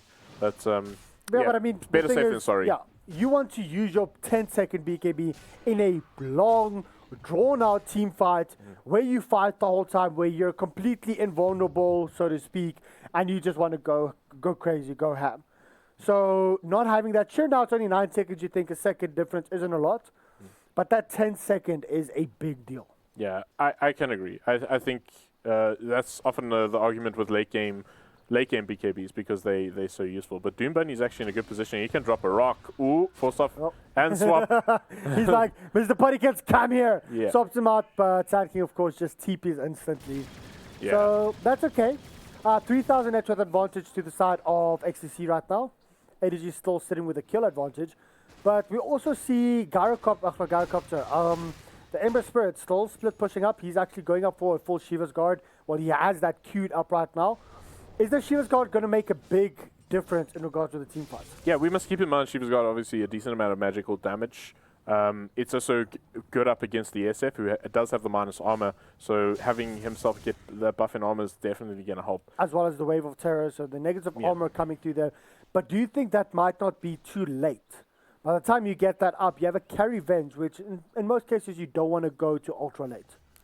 Yeah. Versus a Gyro that can, versus a Shadow Fiend that can, versus a Warlock that can, and a Clock that does a decent amount of zoning. Yeah, I suppose it's a bit precarious. I don't know. We'll see how it translates as the game progresses. The magical damage is just going to be essential now. They need to do something. They got BKBs up. Things are, well, difficult at this stage now for Energy. They had a really good start, and all of a sudden they're behind. I don't know if they're caught out by surprise by this or not, but I think they were caught up. They were literally caught by surprise in regards to how far ahead the two cores of XTC are. But Energy is busy moving forward. They want to try and they've just taken the top tier 1 in exchange for the bottom tier 1. Now they're pushing up to the tier 2 top. They are doing what they need to do and just try and cause chaos. Try and split push up a little bit. At least get even trades. Because if you can get even trades while you're behind, it's always good. Yeah, absolutely. And this trade will be all right for them. But, I mean, they're going to take this tier 2 tower first. They're going to actually force them back. They might not even get a trade here. They're going to be forced back. This high ground is going to be under siege. Any chip damage is good damage right now. And here we go. The TPs are coming back, but they already got a significant amount of damage down, and they'll be happy with that. And still not really making any trade. And Power of a that's a Shadow win. Fiend. Yeah. Oh, and he's about to hit that level 20 mark. Let's check his... Oh, he's actually got for the plus 175 HP. Not the spell amplification. Oh, yeah. And now he's gone for the 2 damage per soul. And sitting on, 300 and... What's that? 30? 300, 37? 38? 39? Yeah, 330 odd. 35? So, I don't know. yeah, he's got it. Wait, let's actually count it there. It's 139. It depends. I'm like trying to jump because it keeps on jumping between the auras and the non-auras and the everything. So 139 plus 208, so that gives you 347. Yeah, and now they're going to take Roshan. Roshan is going to go down pretty quickly. They also got a Medallion of Courage up on Doom Bunny, which is going to assist with this, as well as minus armor from SF. Chosen One goes in. He actually scouts us out. Are they going to contest this? I honestly think Energy has to contest this. Otherwise, this game might just be done. But the illusions are coming up here for the side of XTC, pushing out and trying to delay Ember Spirit to come in. Are we going to see any kind of further engagement? There is the route, but nothing further. The stuns were nearly there by the familiars. Oh, what? Down by the river, Axe in trouble. Oh, wait, down there. Sorry, I was missing. I was still looking on the top. Why are they fighting up there? Axe is in a bit of trouble. He is busy running away, but I think they might just decide to push forward here for the side of XTC. And yeah, he TPs out. Axe TPs out. Everyone TPs out. I was still looking here. Why were they fighting down there? Yeah, so they looked to do a wraparound, but Doom Bunny was just, he positioned himself so well. He caught them as they were wrapping around, got a 3-man golem drop and forced them back. And it was close to finding the axe, so they secured Sorry that I missed that. Yeah, it was interesting. I'm getting zoned into like one thing, talking about one thing, and then all of a sudden that happens. But let's actually focus here on the high ground. The golem is about to drop as well. And there's the Veil of Discord actually onto a couple of heroes. Dreamy looking for a swap, but he actually goes in for the Hurricane Pike, trying to do as much damage onto Depi as possible. Depi, of course, does have the Aegis, and he just gets healed up here by Dota and Die. Yeah, Deppy's pretty tank. He did take the HP bonus, which is probably the better pick always on the talent tree, as he's going to be building stats items. He wants to be tanky. He knows he's going to have damage, so if he can stay alive, it's always useful. So he's now in a pretty good position to take this tier 3 tower. Chosen One busy pushing out towards the tier 2 bottom just to try and split push as much as possible. This goes to show you the experience that the guys from Energy actually have to try and do this. He comes back instantly, and are we going to see our first big fight coming through here? No. Dreamy actually gets forced off out. This might be very problematic for them. The call down is there to actually get at the hook shot coming in from Skynet. They want to turn around onto Mr. Pottykins, but unfortunately the ultimate from the Winter Wyvern only onto the axe. Nothing actually happening further from this. They want to turn around, and this might just be it. Shadow Fiend, he is going crazy, but being frozen up now instantly. Mr. Pottykins coming up with a huge epicenter. It just cannot do anything. The buybacks are coming in right now as well. Strike is in a lot of trouble. He's coming out with only 16 HP, and there's the swap coming up from Dreamy. Can they do this? Can they actually get a kill onto Adam Moore? Adam Moore, no, he's being healed up once again. He is unkillable. 7-0-2. Can Adestam die? Man, that's been the question this whole weekend. They're actually still sieging a little bit here. Jump forward coming out from C1. He'll get a good steering chains down. I don't know if they'll chase more. Yes, is this going to be his death? Adestam is dead! Finally. Adestam died. Now I can rest in peace. I think I'm done. Yeah, absolutely. That was great. That was really, really nice. They managed to turn their fight around pretty well. They, however, did lose their tier 3 tower, but they forced out 3 buybacks, but they got 5 down of their opponents. Yeah. So I think I might have sounded like the Joker there laughing at Adestam dying, which isn't actually very good. Adam Moore, poor guy. Adam Moore, there you go. Yeah, but he deserves to die there. He should have died 3 times there. I think you can also say that the Winter Wyvern was pretty instrumental in him staying alive. Very true. And at the same time, Deppy was just doing damage on the sidelines. Yeah, he managed to find the Ember Spirit, who too was forced to buy back. So it's still a pretty good trade for XTC, even though it looked a bit shabby at the end. They got 3 buybacks out and the high ground, so that means the shrines are available to be taken. 5,000 net worth in favor of the side of XTC. XTC, I mean, not a lot of people actually gave them this win. Yeah, I can agree with you. I mean, Energy looked the hottest coming in. They got a victory off of WRG. Everyone expected them to be doing well here, but whoa! Hook shot off the mark, unfortunately. It's a like, wait, but like hands off.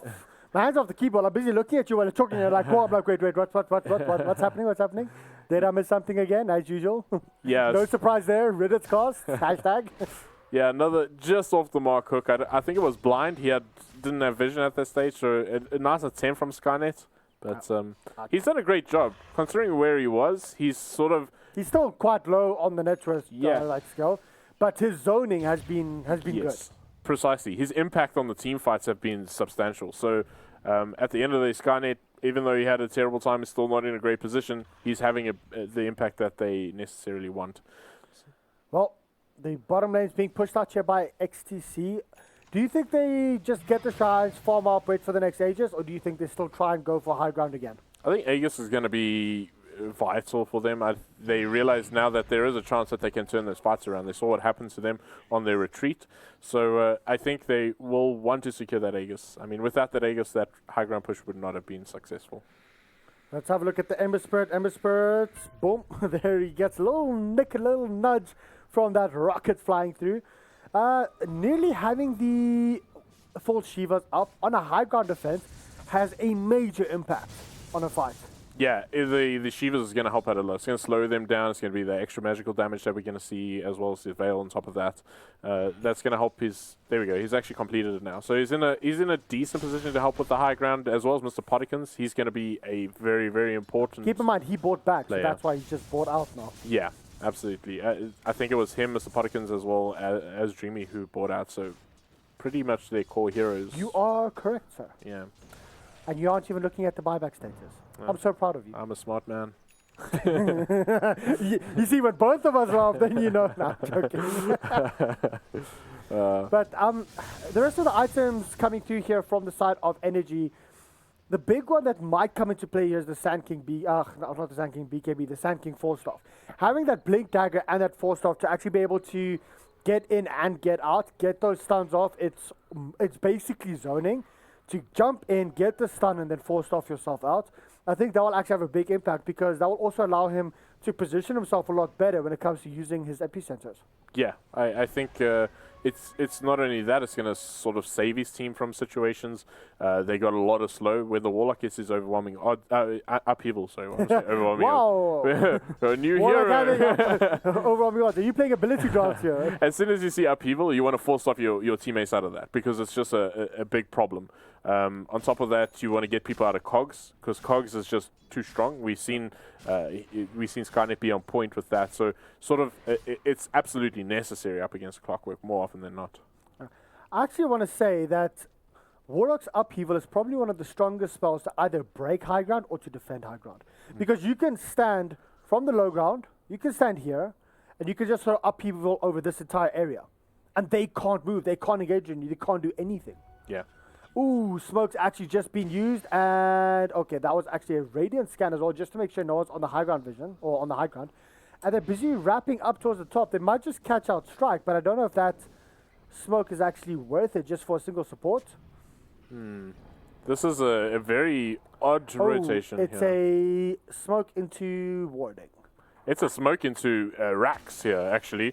This lane's pushed out so deep. Oh, can they actually catch out Chosen One? This will be big if they can actually get anything on him. Are they just going to drop the rock? There you go. Dropping the rock, not caring. They're blowing him up. He doesn't have a remnant. He can't get out of this. No remnant means you are dead, my friend. Yeah, that was odd by him, I think. C1 maybe made a bit of an error there, but that was a good smoke play at the end of the day. They knew someone had to come defend mid. It was pushing out too hard, and they're going to translate this into Rax. They got a golem, and more than enough damage. They didn't even need the Aegis. So one lane of Rax. So I believe uncharacteristic of Chosen One to actually be there without a remnant. Yeah, I believe we do have a replay of that. Oh, let's have a quick look of that right there. The rock gets dropped. It's pretty good. It just means that there's no way. There was no remnant up. Big mistake.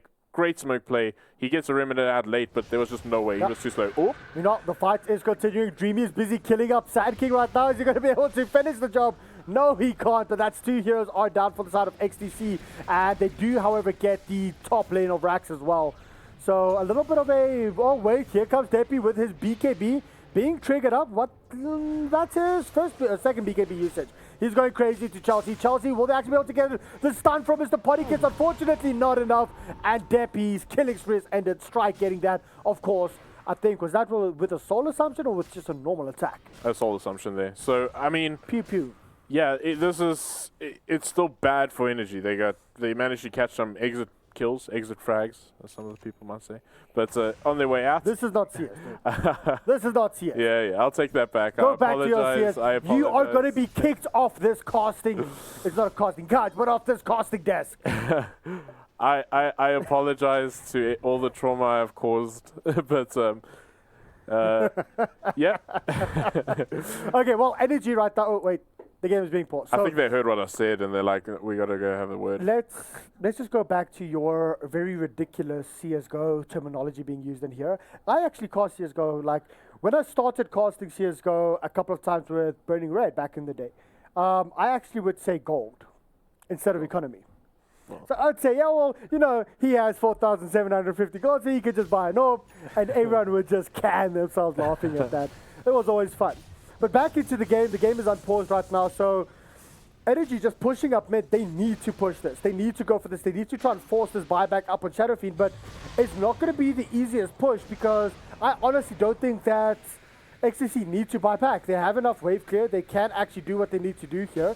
And even if they lose like a tier 3 tower, they've already got 2 racks. Oh, well, there's a very, very deep stop in. Hookshot coming in as well, catching one here. This is going to be a big fight for either team. Adam is doing a lot. Mr. Pottykins comes in with an epicenter, doing so much damage. They managed to kill off the gyrocopter. Now it might actually mean Energy decides to push up further. Does the gyrocopter have buyback? Let's have a look at what's happening here. The buybacks are there. Strike getting a double kill as well. That was the fight that Energy needed. They lost a couple of heroes as well. But it's still, they managed to pick up so many. Where's the fight recap? Where's the fight recap? Come on, I want to see it. And Deppy's just popped his BKB. This might be very problematic. If they can't blink forward, get the stun as soon as this ends, it's going to be, he might actually die from this. The Warlock Golem is being dropped as well. And Deppy's coming in doing so much damage. He's actually not the hero that they wanted to catch out right there. And it's going to be Strike as well. They just did not have the burst damage to actually try and take care of him. I think if they caught him out there, if they managed to kill him and then force another buyback, this game might have just been flipped on its head. Yeah, that's just the punishment of not banning a Warlock. It's just too damn strong. I believe we do have a replay of this. And yeah, there we go. We can see a great stun timing by Potikins, but a great positioning by the Warlock. Gets it down the upheaval, just means they can't run away. Look how slow Strike is here. He's just no way out of this one. The Warlock was like on extremely well positioned there because he was on the low ground. He actually wrapped around to actually try and catch that out. Yeah, it was also a heads-up play though from the Visage. Managed to drop some birds or familiars down onto Deppy, but still just not enough. Deppy is just heading to us. DD now into the Roche, but with the Skadi. He's finished the Skadi. Yeah. He is wealthy. He is, but I mean, it's 40 minutes into this game. Is 8,000 gold really that big a difference at 40 minutes in? The main point is that, I mean, Skynet, he's not far ahead.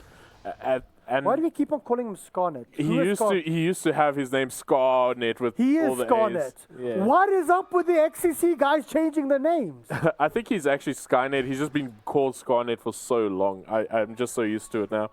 But he's had a pretty lackluster in farm, but I mean, you look at the SF and the Gyrocopter, they're 23k net worth each, in comparison to the rest of the team. I mean, they have the net worth advantage, but the XP is actually side of energy. The swap is there onto the Gyrocopter. Gyrocopter, are they going to be able to blow him up? No, the ultimate, the Culling Blade, and unfortunately, Gyro gets healed up. He is back to full HP. This might just be the fight for XTC. Can they do anything further? They're pushing in. That's 2 heroes down for energy. Now it's Vengeful Spirit. He's trying to turn around. He actually uses his Hurricane Pike up, but Adam Moore, he's moving it forward. He wants to end this game. This is the last lane of Rax. The buyback is there on the bench. Does anyone else have buyback? Can they do anything about this? Can they stop the Mega Creeps from being pushed out here? They might just get dropped out here. This might just be Energy's last stand coming in. XTC might be going back up to the winner bracket. Can Deppy, well, if Deppy, can he get the kill up on Chosen One? Chosen One is down. Chosen One is down. Energy Dreamy, he is dead. This might just be it. This might just be the dream for XTC. Can they do it? I think they have just crushed the hopes and dreams of Energy and all the Energy fans. Yeah, absolutely. Buyback did come out from C1. They haven't called GG yet. They know everything's on the line here. This is the final game if they do go up with the rock. It gets dropped down onto C1. He's in a lot of trouble. He will die. That should be it. GG does get called, and that will be the close of it. What has happened? Oh, man. What has happened? I am very glad I did not predict at the beginning of this series. Yeah, me too. I would have said the wrong thing, for sure. XTC, Absolutely. look at that. Just look at that. Look at Adestam grabbing in Mark, the owner of XTC. Everyone grabbing in each other. I mean, I think they surprised themselves here. They knew they could do it, but I think they surprised themselves, and they also proved themselves to be worthy of that top spot. After this game, I am pretty sure that they will be able to go back, relax, and just decide, listen, we can take WRG. Yeah, Adam. This is what they needed. Adam Moore, what a player, man. What a player. They just did so well. But can you die? Yeah, exactly. And on top of that, Deppy out his mind, he means. So, I mean, Ecstasy looking really hot going into the finals. They've had a long day. They've played 4 games already, and they're going to go into another best of 5 now. It's a bit of a marathon. Their mental fortitude, do you think they have it, David? So XTC's just played 2 games, lost it. Yeah. Just played 2 games, won it. That's 4 games. What just happened? It's not me, I think they're playing quickly take my headset off a little bit. Sorry about that one, guys. Adestam, sorry, I completely lost my train of thought there. We're quickly listening to the guys, of course, cheering each other on and everything. Amazing to see that. But going in from 2 games losing, 2 games winning, and now to possible 4 extra games because WG has a game advantage. They could theoretically be playing 8 games today. Yeah. Yeah. That's scary. They're going to need the mental fortitude for sure. But after these 2 wins, they can do it. And I'm sure there's so many people standing behind thinking, listen, XTC, dude. XTC can cause an upset here. Absolutely. So, got a lot of noise coming through our headsets here. But, I mean, Ecstasy, they definitely, the top team, a lot of people came in here saying Ecstasy definitely number 2, Energy potentially number 2. But this was a I grueling had match. XTC as number 3. Yeah. And by quite a significant margin. I'm not going to beat around the bush there. I honestly thought Energy would take the 2nd spot and would actually take this 2-0. Well, I mean, I'm going to give a prediction now. We're going into the finals, obviously. XC are going through. And I think we're going to have a nice, a potentially 5-1 victory to WRG. I really You can't have 5-1. Well, oh, sorry. What am I saying? 3-1. 3-1. This is not a best of 7. It's the excitement. Wait. This is not a best of 9 because a best of 9 would mean 5. Yeah. Okay, the excitement got to me there. My maths is hard. Can you maths? But yeah, I think 3-1. I think they're definitely going to take a game off. They had a disadvantage, obviously, 1 game already in the bag for WRG. And I just really want XSC to take a game off. If they can take the first game off, they may be in with a chance. But I'm really glad to see them make it through to the finals. Well, guys, on that note, I think my prediction in regards to this is going to be... I still want to say 3-0 to WRG, but because of the 2 games up for... because of the games here for XCC winning those 2 games, I honestly do think that they can take a game off WRG. So, heading over to the panel, I actually want to hear what they have to say because the first thing, I'm just like all over the place here because I'm trying to figure out what has just happened here. XTC has done what a lot of people thought was impossible, and on the back of Depi and on the back of Adam Moore, I want to hear what the panel has to say. But before we do that, last thoughts. Last thoughts on this game. I think XTC, they're looking hot. Adestam as well as Depi, they are in a really good position. I want to see Depi match up against Castaway again. It was really good in the game previous to this, so let's see what happens. I'm really excited. We're heading back to the panel. I'll actually be joining the panel as well in the final. So guys, back to you. What did you think here of Adam Moore and his boys? Thanks very much, Ritz. I know that we were all caught up in your excitement as well, so I can tell you that everyone was pretty impressed by the performance of XC in this last 2 matches. They looked really, really good. I think we spoke quite a bit about it before the games went live, how we felt about that high ground defense that the side of XC had put together. And it almost seems that exact same way. I mean, would you guys want to break it down a little bit for us where it all went wrong for Energy Esports? Well, I think the biggest thing is that as soon as that last fight that we saw take place, they had Adam Moore sitting in the front on the gyro. As soon as he got swapped in, he then immediately got the backup from the Winter Wyvern, and instead of being a good high ground defense, it actually turned out to be really good opportunity for XTC to take advantage of the control of that Winter's Curse, and then from that point, it just made it so easy for XTC to take advantage of that position and then push on from there. I love that Winter Wyvern pick. That is one man. Just being able to pick out the Ember Spirit himself, don't die. I think he played a really well hero, just helping the team out like that. I mean, you've got your cores who are already better than Energy, right? Energy having Ember Spirit, who is very responsible to get the late game in if the Vengeful Spirit falls off, right? Yep. And then you get the Gyrocopter, which is you get the farm.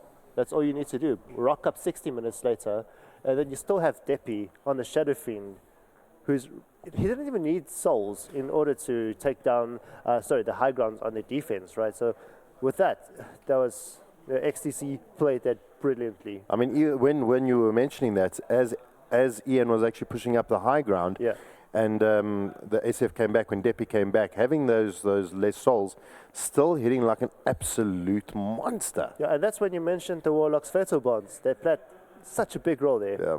The Sand King waited for the Sand King stunned, and then getting that Warlock down, Fatal Bonds, Depi just ran free from there. And the thing is, we were chatting during the game that as soon as you get those lockdowns that miss. We had BKBs up on the Gyro, BKB up on the SF. As soon as you get those stuns or those lockdowns that don't actually matter, and you get the Avenge in the wrong position, not the kind of hero that you want to actually be taking damage on, and you actually want to be on the outside dealing out the damage, not really receiving it. And eventually the Vengeful Spirit couldn't stand up to the punishment of what XTC had to dish out. I really think Energy played the best, but XTC, wow, they played a much better team. Like Ember Spirit with that mistake at the just before the tier 3 tower, when he didn't Remnant, he just got caught out. Starting off from a Warlock ulti, by the way, what can you do? That was two tier 3 towers gone, as well as Rax's. And I think the other thing, just to go back to the points you were making about, the type of hero consistent or the hero lineup that they had. Yeah. They were basically able to get up. They were natural BKB carriers, and effectively they wanted BKBs, and it basically came down to, I think, Laka being pretty much reliant, or rather the team being reliant on Laka to get it off that initial call, because as soon as he didn't do it, if he misses in a critical call, or just doesn't get enough out of the deal, you're left in this position where everyone can just BKB up and you have pretty much no answer, and you're going to lose heroes immediately afterwards. So I do think that Energy maybe drafted themselves into a bit of a hole in the end. And I mean, I wouldn't say it was a particularly bad lineup. It was just more so, okay, so we're always going to reach that point where they had to 5-man, and if it was going to be a clean 5-man, it was probably not going to go their way. And in the end, I guess the rest is history. Of course, this does mean we say goodbye to Energy now. I think they'll be disappointed with the way that they went out. But I kind of feel like this is the kind of result you would have expected of this team. Sort of top place finish, third place is definitely nothing to be ashamed of in any regard. Not. And it took a really good ecstasy to take them down. Of course, this does mean that we're going to be seeing it's destined to be a rematch anyways, I guess. But XTC versus White Rabbit Gaming. Now, I'm pretty curious about what you guys think about this, because WG made fairly quick work of XTC in the previous encounter, but it seems like this would be like a slightly different side now. We have a side that's now. I mean, we saw them. These were not guys that were like chill. These were guys that were very, very excited. They were very pumped up, and they've beaten a monster of a team. Make absolutely no mistake. Energy is a potent Dota 2 roster right now, and I'm wondering, do you think it's enough to get some sort of magical upset? I think so. I mean, they played WRG in a sense that they set up themselves to play a lower brackets against Energy. And that's where they really showed the strats, the strength even, all the way from Drimbandi's interview. With no due respect, I think they felt that in a best of 3, WRG had the upper hand, before they got knocked down. But now that they pulled out what they can show against Energy Esports, I think that WRG has some fear, that they have to experience from XTC. I want to, as you said, maybe it was part of, I wouldn't say anyone would enjoy going down to the losers bracket, but maybe as opposed to wearing themselves out, going and making it a hectic game. I mean, those games that XTC and WRG played, they were 25 minutes a piece pretty much.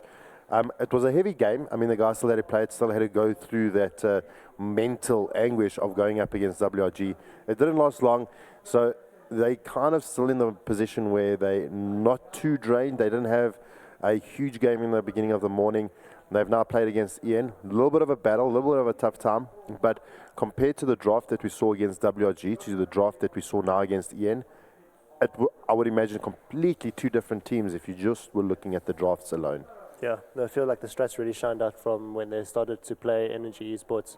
But nonetheless, that just all goes towards also Depi just being so reliable in mid, getting that farm up from... I mean, the net worths of both their cores. Exactly, yeah. And that's Alistam showing from last game's Ursa to this game's Gyrocopter as well. 2 different types of carries, also getting that farm up. And also with the Templar Assassins towards the Shadow Fiend, both games, I think Depi, specifically in this tournament, outshined a lot of mid players. The interesting thing about that, and I suppose this is my greatest fear about WG versus XTC, is, and this is a weird one, right? Because when we've seen, when we saw the Shadow Fiend versus the Ember Spirit in the previous matchup, it wasn't like Castaway did anything astronomical. He didn't just run over the lane or anything. He played his lineup. He played it well, and he got the most. As he does, he gets a fair amount out of those sort of lineups that he should take, or matchups rather, that he should be losing. But at the end of the day, it wasn't like the Castaway show, right? It wasn't like this case where he was like destructive and this like absolute menace. It was actually the entire WG squad once again that sort of played their roles, did what they were expected to do, and in the end, they almost enabled Castaway to get back to that point where he was able to be the absolute monster that we know he can be. And I'm wondering if, with all the focus we've had towards the mid lane in this new patch, that we've almost focused there. We've focused on the debuts, we've focused on the Castaways. But the players around Castaway are so good that they can turn what I think Energy weren't able to do around, which is when you have that big core in the mid lane just dominating and causing a lot of havoc. I don't think it's going to be as easy for them to do. And it's really going to be up to, I think, the other guys around it to sort of give the opportunity to Depi to not only win a lane against Castaway, but then do so in a manner that they don't just go, well, we lost the other 2 lanes anyways, so 2 out of 3 not good enough. Do you gents think that's a fair assessment? Do you think that there's am I oversimplifying it? No, not at all. I think what you say is specifically right. I feel that also, in a sense, XTC playing, as a team so well that, you feel like, okay, you look at the lineup and you think XTC is doing all right, they have an okay type of players, but they gel so well in the same sense that WRG, they have very good pair of supports. You get Castaway, as you say, that he's shining. I mean, he's outshining a lot of other players, but that's because their team gels so well. So XTC, I don't think it's impossible that they cannot beat WRG, but it's going to be a tight one. It is going to be a tough one. It's going to be a really hard one. But I mean, Depi, in the earlier game that we saw today, I think XTC's draft may not have been completely on point, but still showing some light, like a little bit of ray of sunshine through the clouds in the mid lane with Depi versus Castaway. Still did really well. I mean, it wasn't like Castaway could just run away with the lane. Depi really held his own. So going around the point where you can say, well, if Castaway doesn't get a good start, then the rest of the lineup of WRG will allow space for Castaway to get up to that point. Can XTC play the same way? And if Depi doesn't get on the line, does the rest of XTC have what it takes to get Depi into the opportunity to become that big steamroll engine that Castaway can be? Well, that's something that time will just tell. I mean, that Night Stalker pickup in the earlier games wasn't the biggest impact. Getting an axe up onto Skynet again, that could actually maybe devastate the side of WRG a bit. But I mean, it all comes down to the rest of the team and the way the team plays. Yeah, with that being said, I think it'll be a bit tough for XTC, I must admit. WRG goes into the grand finals with 1 game advantage. So with that, I think they will try to get the 3-0 clean sheet. I mean, you may as well, right? Because if you're XTC right now, you have 4 games to win 3 matches against a team that has been just prolific in the last couple of months in South African scene. They are very, very good, and they've put in a lot of hours to make sure that they're doing things at a level that most teams in South Africa aren't really expected to do at this point. So it is a very, very tough ask. But I mean, we've seen this in the past, right? We've seen teams that have come from behind. In fact, ironically, WRG was one of these teams where they had a pretty rough tournament up against the likes of the former APG squad. Took the then Bravado Gaming team to a position where there were 3. They had won 2 games back to back, and they were looking great in a BO5 final. And that Bravado side actually came back and bested them in the end. But they were effectively just 1 shy of being able to pull it off, and from a similar position where I think XTC are now. So we may see something very, very exciting. But let's be frank, if they were to win this, it would be the single most impressive performance of any team ever, and I include into that the Masters performance of WRG in last year's Masters Grand Finale, if you will. So they have a tough job ahead of them. Yeah, they did not beat WRG at all, XTC, in the legs of the VS Gaming League. But yeah, it's LAN. Anything can happen, right? But I mean, going with that thinking, then Energy took a game off WRG. So, I mean, and the fact that now XTC took Energy to school, now maybe does XTC have what it takes to do the same and take WRG to church? Is it something that maybe they can work off the back of it? I mean, it is Sunday. I mean, we're not going to get a whole lot better of a way to sort of start wrapping this up than that comment. So, guys, we will in fact have our best of 5 finals, 1 game advantage to White Rabbit Gaming coming up at 7 p.m. this evening. It's it is what we've all been waiting for. It is the match that is going to produce our first sort of Masters Dota 2 champions for this year. And of course, we have our reigning champs versus the new kid on the block, I guess you could say, even though they've kind of been around for a while. But they're new in our eyes, of course, XTC. So we'll see you guys then. And yeah, just whatever plans you had, cancel it. Once again, this is the place to be. It's going to be something quite special. Till then, cheers and goodbye.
My name is Johan van Bakstrom and I'm the Chief Operations Officer for VS Gaming. Our duties include to ensure that the league, the tournaments and the day-to-day operations run smoothly.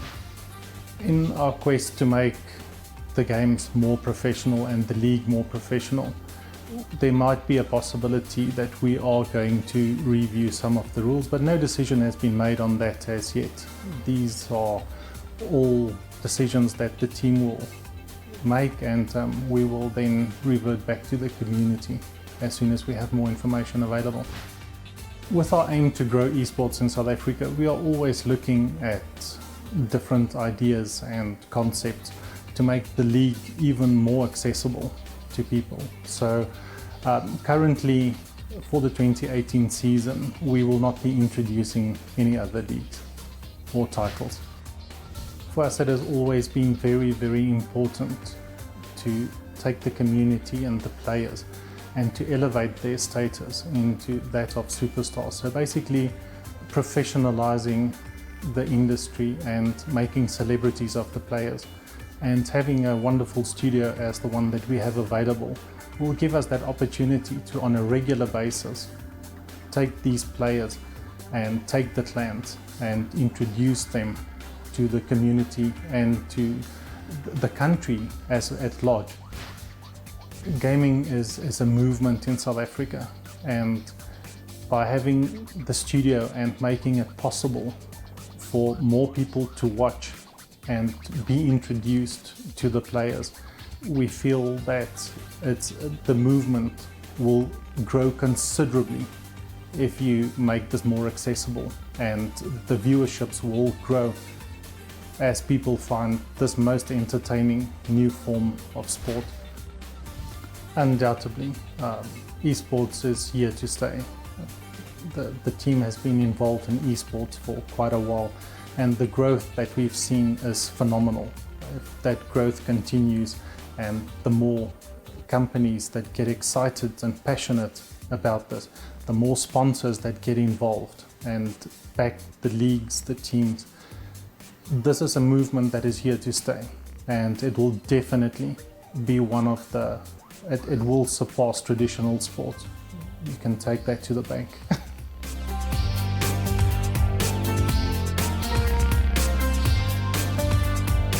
My name is Robert Hart. I am the Tournament Director for VS Gaming. I manage everything to do with the VS Masters, from the regulations all the way to the teams. The tournament is being held at the VS Studios as we feel it's an ideal location for all things future and present, especially this upcoming Dota 2 Cup that we're doing. It is a very relaxed place, very professional place, and it's a place where we can grow with the teams to create an industry around television and broadcasting. The VS Studio is a perfect location for us because it is located on the same property as our VS Gaming offices. So our entire team is there. The gamers can come in and they can use our studio. We can do shows with them. They can do photo shoots, for example. It's just a really great place for everyone in the VS team to work with the gamers going forward. As games become more popular, we look at introducing them into the league system to throw our support behind the games so that the communities can grow and develop. Once the communities are big enough, we then introduce them to more professional aspects within the league, such as the VS Masters. When people come to the VS Gaming Studios, we want them to feel very relaxed, very at home with us at the VS Studio. They can network with each other, talk to journalists.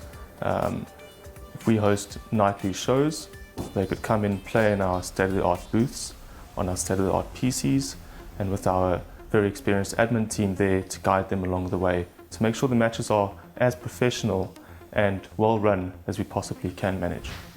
If something like VS Gaming was around back when I was a gamer, I would have taken it in my stride. I would have been very involved.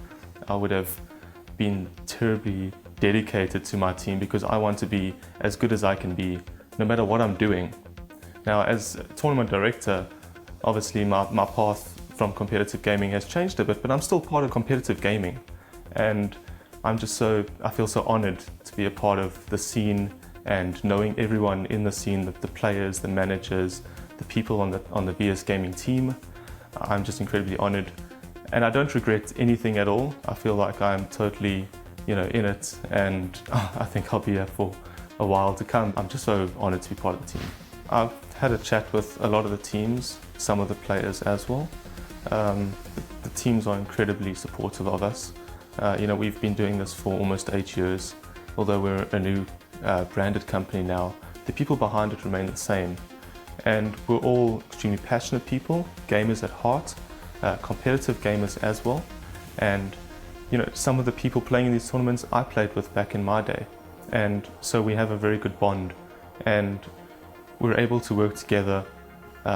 They're incredibly happy about everything that's happening in VS Gaming, from the TV studio to how we run our leagues online, to the events that we host as well, the regulations, the support we give teams, the support they give us back. We're all just working really well together and we're all extremely excited for what this year in 2018 has to hold.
Hey guys, welcome back. It's almost time for the big one. It's going to be something quite special. White Rabbit Gaming versus XTC. White Rabbit Gaming currently have a 1-game advantage here at the VS Gaming Masters Final.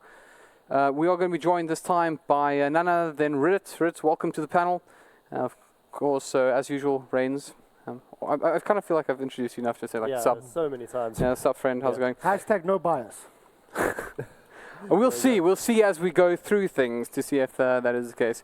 Of course, it's been a fantastic event so far, and none of this would be possible, in fact, without this fantastic venue. So I do think it's pretty important that we once again just mention that we are, of course, here at the VS Gaming Studios. It's a pretty sweet spot, I won't lie. And of course, we have a nice little video just to show you the venue and how it all looks. So. As you go through, I can tell you that the production levels, the effort that has been put in behind the scenes from all the guys has been absolutely excellent, and I think it shows. We've really had a very, very good experience with, everything from the food, which we have made jokes about, but to the more finer things like just the guys sitting behind the production desk being always willing to help, always happy to play around a bit with us and get involved in that tomfoolery, and of course. The teams themselves, they've been very receptive, very warm. I think they've been great to have here in person. Sorry, I've completely didn't listen to you at all. I was just looking at that clip. That was actually pretty sweet. That was nice. You got to see all the behind-the-scenes footage. So sorry, can you just repeat everything you said now? No. Okay. With the video running again. With the video running again. Take 2. No, please not. Cut. So, I do of course want to. I do think it's important. That we just spend a moment to discuss how we got here, because although we are here to celebrate our finalists, let's not forget the fallen. And of course, the first team that we said goodbye to during this event was obviously Mythic. And now, I know that Mythic have endeared themselves to us in this tournament. Yes. I think, Reddit, you seem to speak most passionately about them during the break, so give us your thoughts. VS now having the whole wildcard thing coming in, where in like previous tournaments or like previous years, you couldn't qualify for these events. Now they've opened that up to have your Masters teams. But then also giving these up-and-coming teams, these teams that can perform at this level, the opportunity to prove themselves. And to be honest, even though Mythic was one of the first teams or the first team to drop out, I really feel that they proved themselves.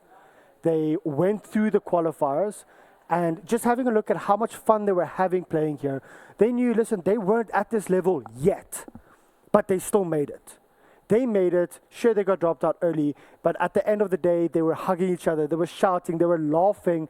They had a ball. They had the time of their lives here, and they gained a lot of experience. And I think that is what it's about. That is what the whole wildcard slot is supposed to be about, giving these teams the opportunity to actually play at this level if they prove themselves worthy. Yeah, that actually showed a huge capability. That making it to the Masters alone, and also, as you said, the great sportsmanship was there, and also, Mythic as a brand showed South Africa, what they're capable of, and how anybody can do it if they have the passion for it. Yep.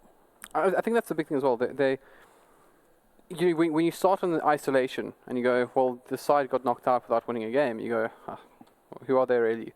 But the reality of the situation is they fought to be here. They really battled. I wish there was a montage of that, because it was a showdown. It really, really was. And it isn't easy. I want to tell you guys that there are some pretty tough contenders that are waiting in the depth of Premier Division. So it's not an easy feat to get up here. And I'm sure for a lot of you who may be watching who have some, I guess VS Gaming teams that are, trying to build their way up to that next division, you probably know how it feels where there's that one guy that's ahead of you that consistently beats you. You just can't quite, get up to that next level.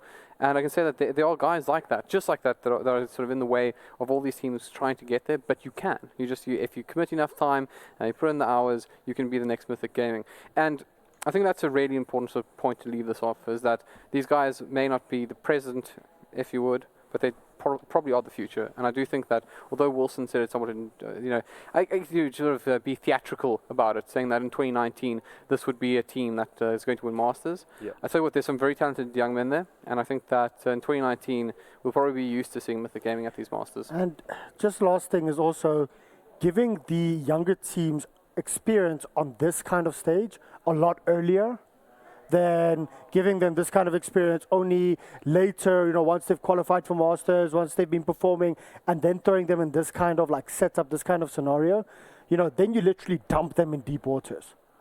Whereas with this, you're actually giving them a taste. You're telling them this is how it is, this is how it feels like to actually play at an event like this, and giving them that experience from as early on as possible, so that when they are in that middle stage of Masters, they are already used to these booths, this live event, this kind of pressure. And I think that's a big, big, big thing which no one's really spoken about. When you say pressure, these guys handle it like champs. I mean, they were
Good evening, everyone, and welcome to the VS Gaming panel here just before the grand finals of VS Gaming Masters, of course, between White Rabbit Gaming as well as XTC. It's been a fantastic tournament so far, and I'm sure it's going to continue to deliver in this final and most prestigious event.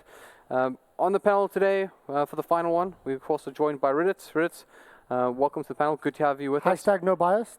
Yeah, it's good to see you wearing a black instead of a purple shirt in this regard. And of course, as always, Reigns, welcome back. Thank you.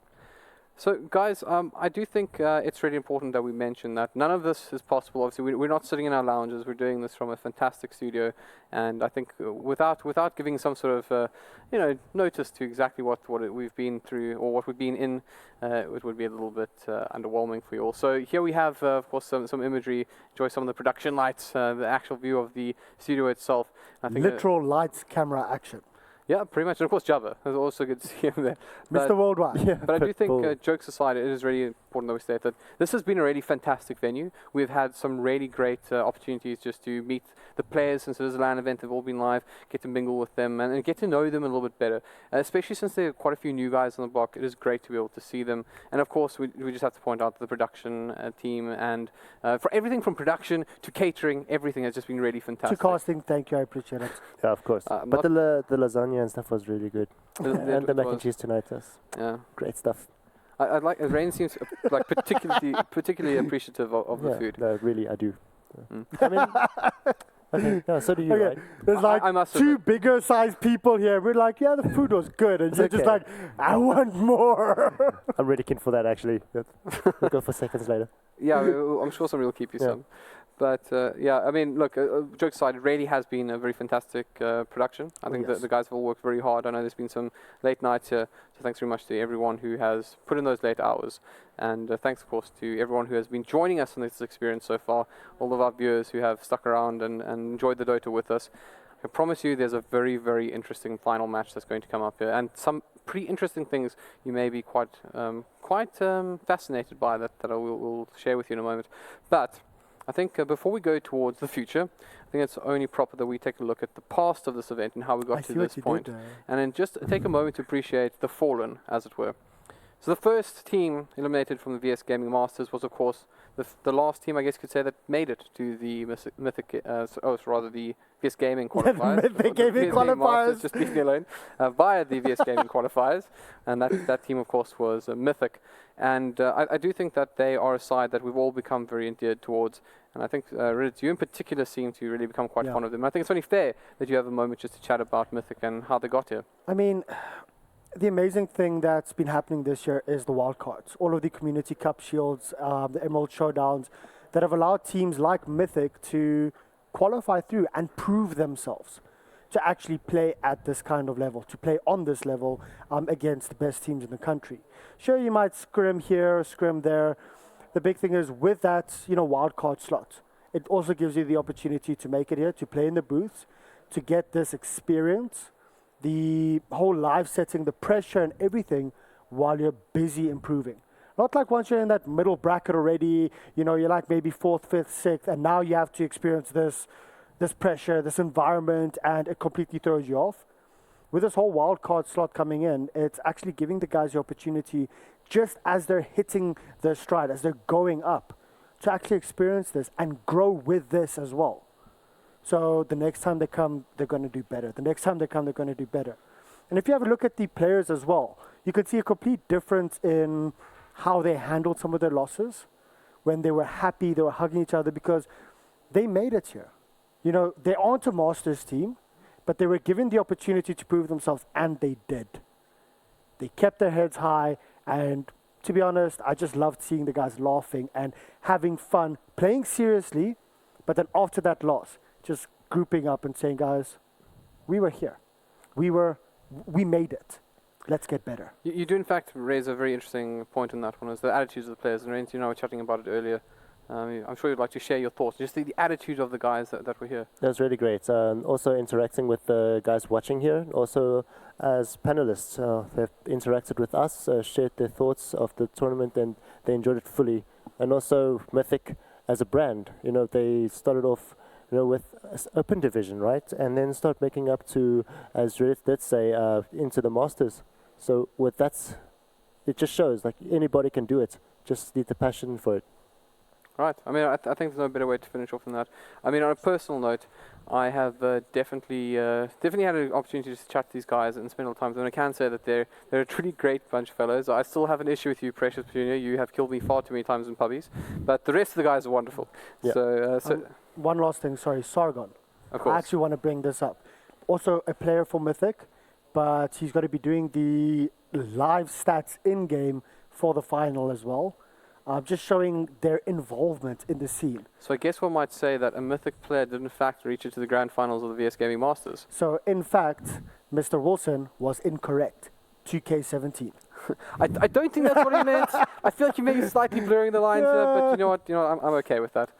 But yeah, obviously Mythic, it's kind of like a dream environment. Didn't quite make it as far as I'm sure a Hollywood movie would want them to. But it was still all the same. It was a great attempt. So well done, guys.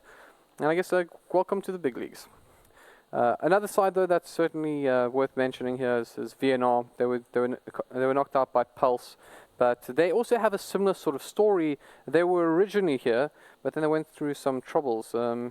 Yeah, they had a fairly different team in the first leg. Had some changes. Younger people joining the clan, with the likes of Leet and Muzzy, who's also have some experience from different clans, and also playing different competitions as well before coming to the VS Masters. And I think one of the players that stood in VNR is Wazoo, who plays usually a support role. He stuck around for a couple of years. But the one person I want to mention is, I think a lot of pub players are very familiar with Kotta. And just, with him... Kotta who? I don't know this man, no. Well, we've got one person that does not play pub. But he's, I think, known for the majority of the community who's, just playing some matchmaking, not necessarily playing competitive, but, enjoying a game with friends or two. They'll see Kotta in the other team, but, brilliant Dota player. But I think just lacks some experience in the lands. So with that, I think they can board up, improve from here, and then, come back stronger in the other Masters. Last thing from my side about VNR, you covered everything. It's just I think they maybe lack a little bit of leadership to get them together, to get the 5 individuals as one. But a lot of potential coming from the new team. Right, and then this next team, I don't think we really need to talk too much about. I don't think they're too important, right? XT. No, okay. I couldn't possibly take this opportunity away, but I will in fact throw this over to Reigns to give him the first shot at it.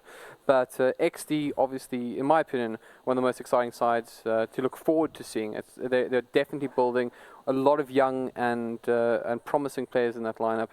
Reigns, so why don't you give us a little bit more detail on them? I think Reddit should be happy that XT proved a lot of people wrong about coming either 7th or 8th. They have 2 19-year-olds, 1 17-year-old, so a bunch of young players that shows true potential that they can reach to at least top 3 in South Africa in the years to come, especially with the likes of TKC. He's really showed potential in this tournament, play against the top guys in the mid lane and still able to cope. Like, I can always remember his sniper and puck plays. It's really, really good.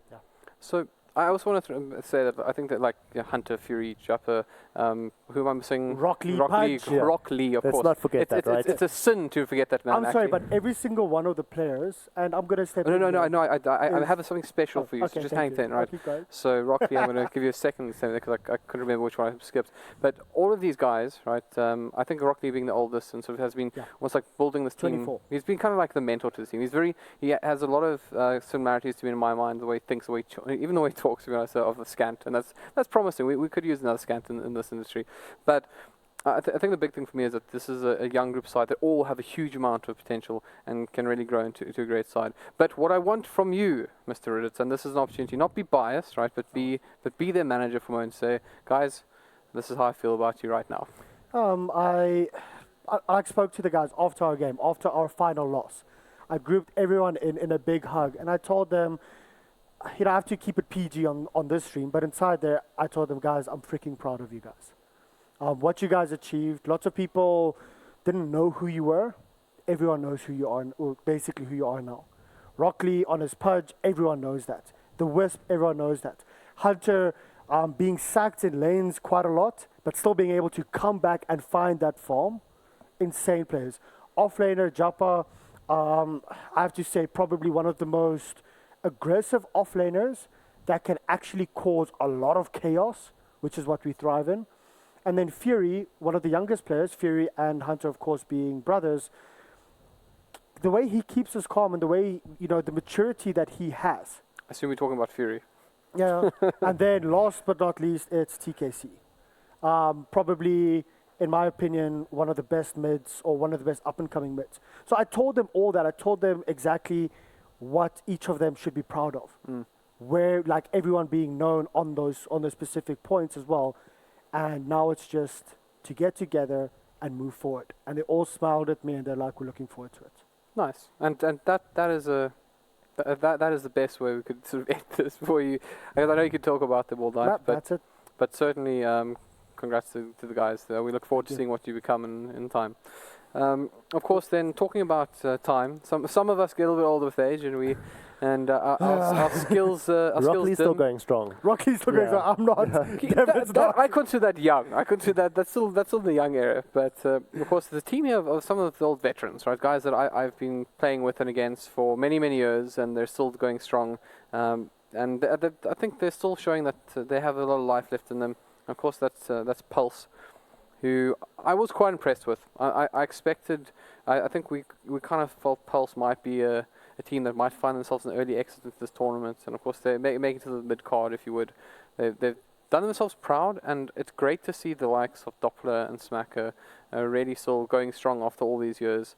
The guys we played against. The guys we played against. The old guard, back in my day.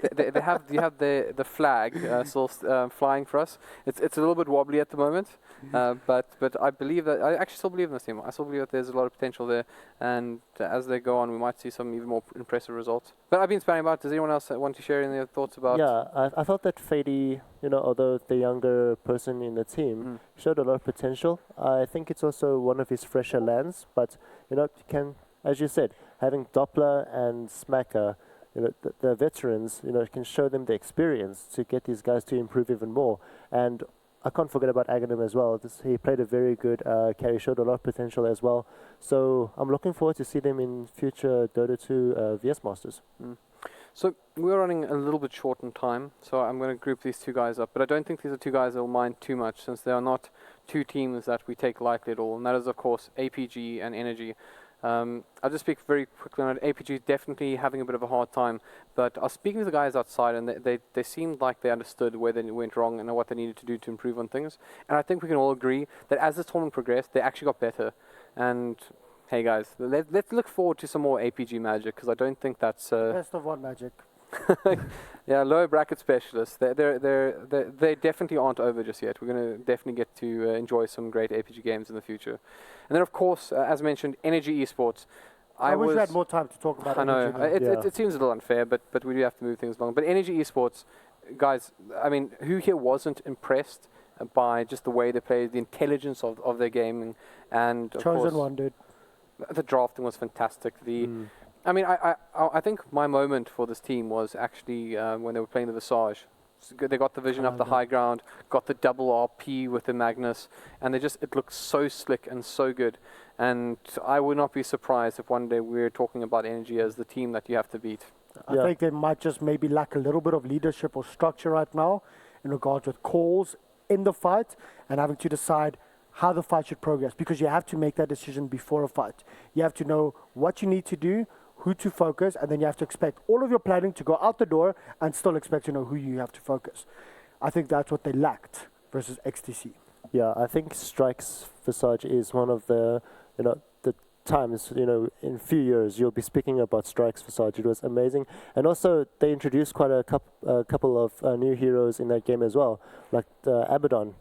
They just force out newer heroes and then have the other teams to doubt them, which was, it was great to see. Yeah, in fact, if I'm not mistaken, it was Abaddon, Luna, and Kunker.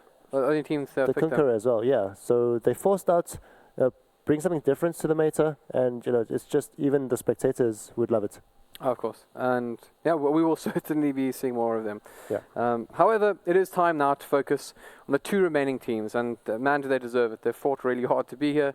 I think WRG got a fright at some stage early in the tournament, dropping game into the Energy lineup that we mentioned, but they've looked truly, truly fantastic. And of course, XTC. I think a very big moment for some of these guys. I'm going to save that because there is something once again that you guys don't know about this team that is it's pretty special actually. But before we go into them, let's take a moment to actually chat to all. I guess see what one of the players had to say. Take it away, guys. Let's hear from WG's Castaway. I'm Travis Costa Waters. I play for White Rabbit Gaming and I play solo mid. In-game name is Castaway, and I came up with it because my account kept getting locked on Twilight, Dota 1, and my brother gave me his account, Castaway, so I just kept it.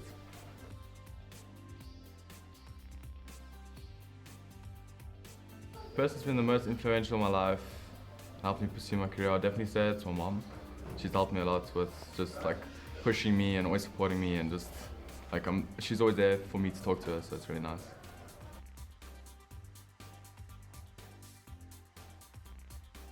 I think with the growth of esports in South Africa, it's definitely looking very good.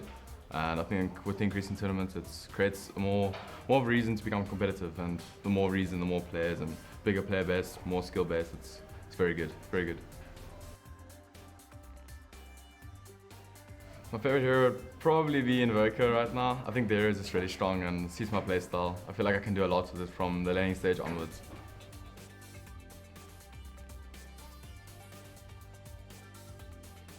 I'd say if I was afraid of anyone, it would probably be maybe Debbie from XTC, but he showed like promise and growth recently, getting 6K and stuff. But I'm not really scared of anyone, to be honest.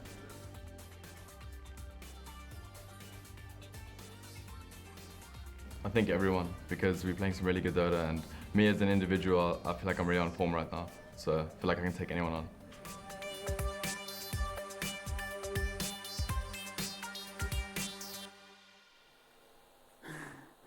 Great, hearing from, I think probably I feel like we've got the stats to back it up now. Earlier, I'll double check them before we go back into the game, but earlier in this tournament he had a 16 point something KDA, and the next best was 7. It's pretty scary, guys, how strong Castaway has been. And I guess this meta does suit him, being a very favorable mid-meta. But take nothing away from the young man. He's living up to all the acclaim. It really is quite impressive. So who's going to die the least amount of times between Travis and Adestam? Well, no, it's funny you go there, right? Because Adestam really is the person that we want to talk about here. I did promise you guys that there was something special about this matchup. And I think some of you will be very surprised to hear it. Adam, in fact, this time I'm going to give it to me. He's Adestam, whatever he wants to be right now. Because Adam, yeah. He is actually... I like that. Adam Moore it is. I tried.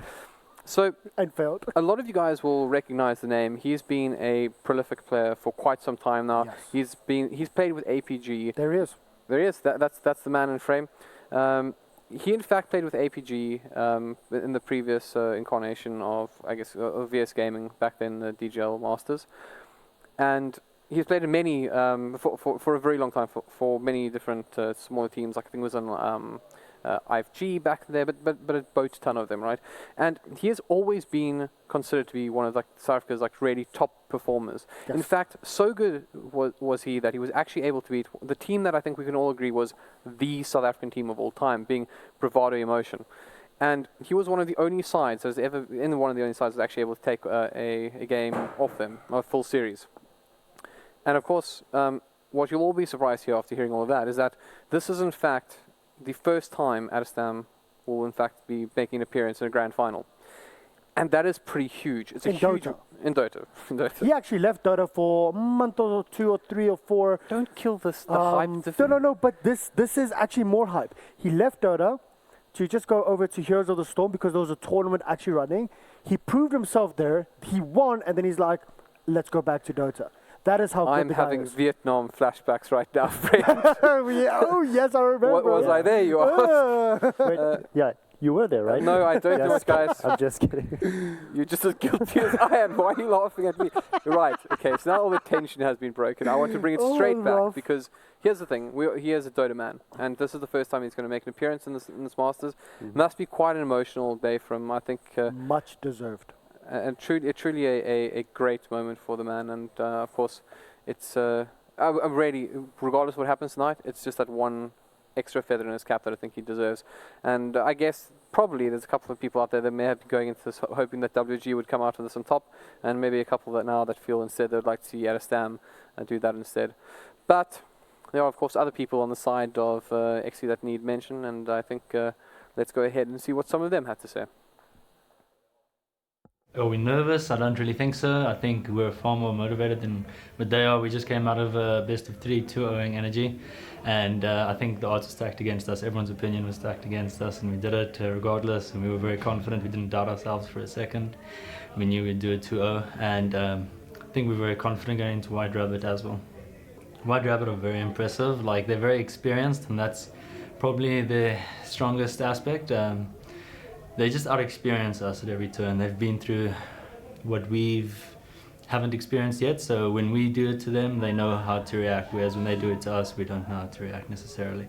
So at the end of the day, it's going to be based on performance. If we're playing our best and they're playing their best, we can probably take them, I think. So it's just based off of how good we do. As for strategy, we gave nothing away in the winners bracket final. We sort of just wanted to try figure them out a bit. We did the same exact draft, so that was good with us. We didn't give anything away throughout the entire tournament. We tried to be as diverse as possible, and yeah. So I think we're going to go in ready with some of our strategy. They haven't seen it yet. Anything specific you guys have to keep your eye on? Probably Deppy, mid. I think he's the monster of our team, kind of like what Miracle was for OG at a stage. We enable him very well, and that's sort of a lot of our strategy. So yeah, watch him definitely. As for the hero, I can't necessarily say. There's not necessarily a hero that's even hidden. I think we've got a few tricks up our sleeve. So yeah, just keep your eyes on Deppy.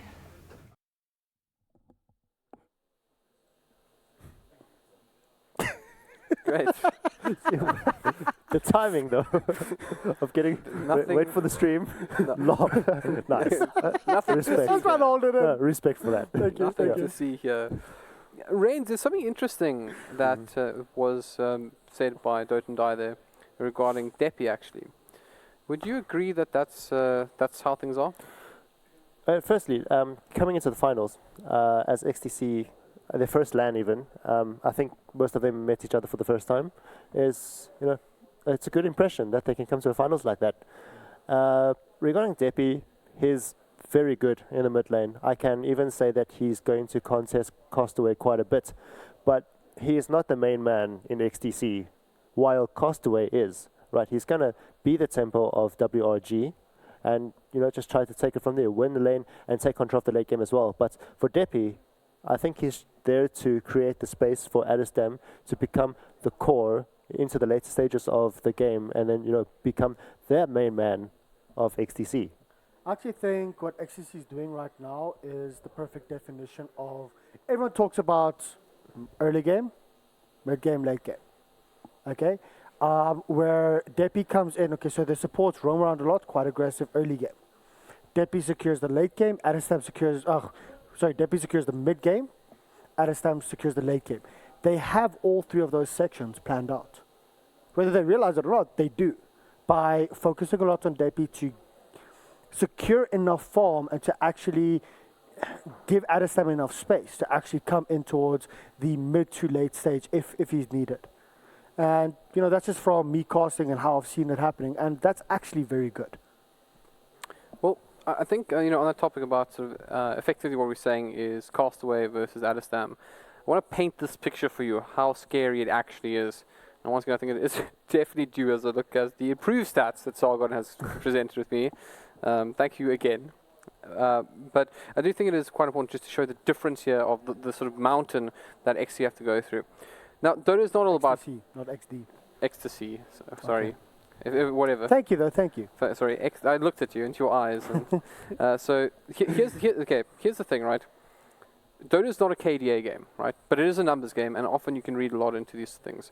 So just as a overall perspective of what a mountain this team has to climb is, the Castaway, or the player Castaway, currently has a 16 point...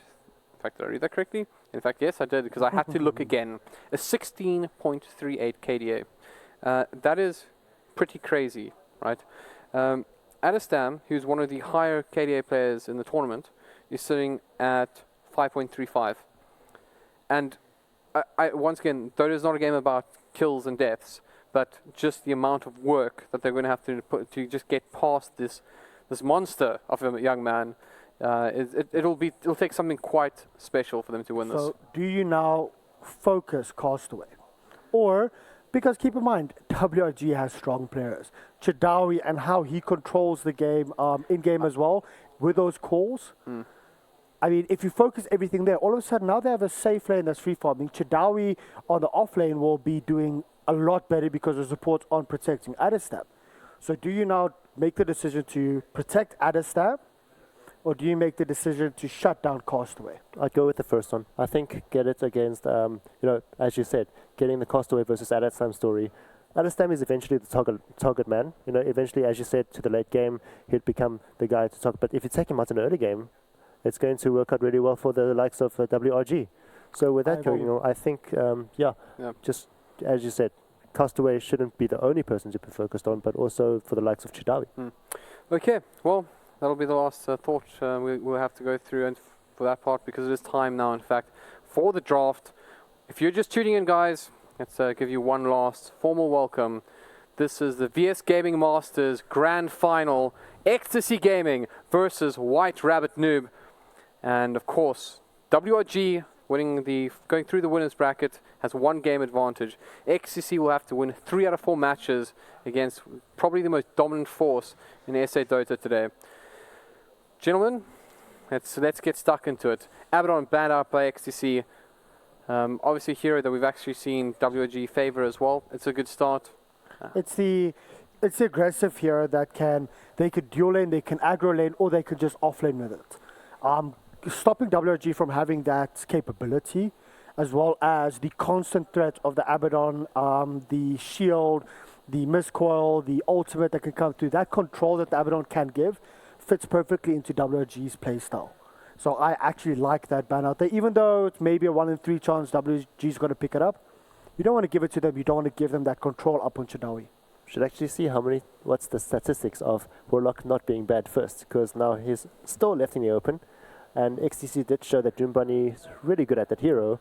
I mean, just timing the stuns, timing the Warlock ulti, and then as in stun, meaning the Warlock ulti, and then the Fatal Bonds as well, shows that I think XTC has a really strong feeling about picking this hero first. Warlock was not banned or picked up in the first phase of the Energy XTC game. Warlock was only picked up during the second phase.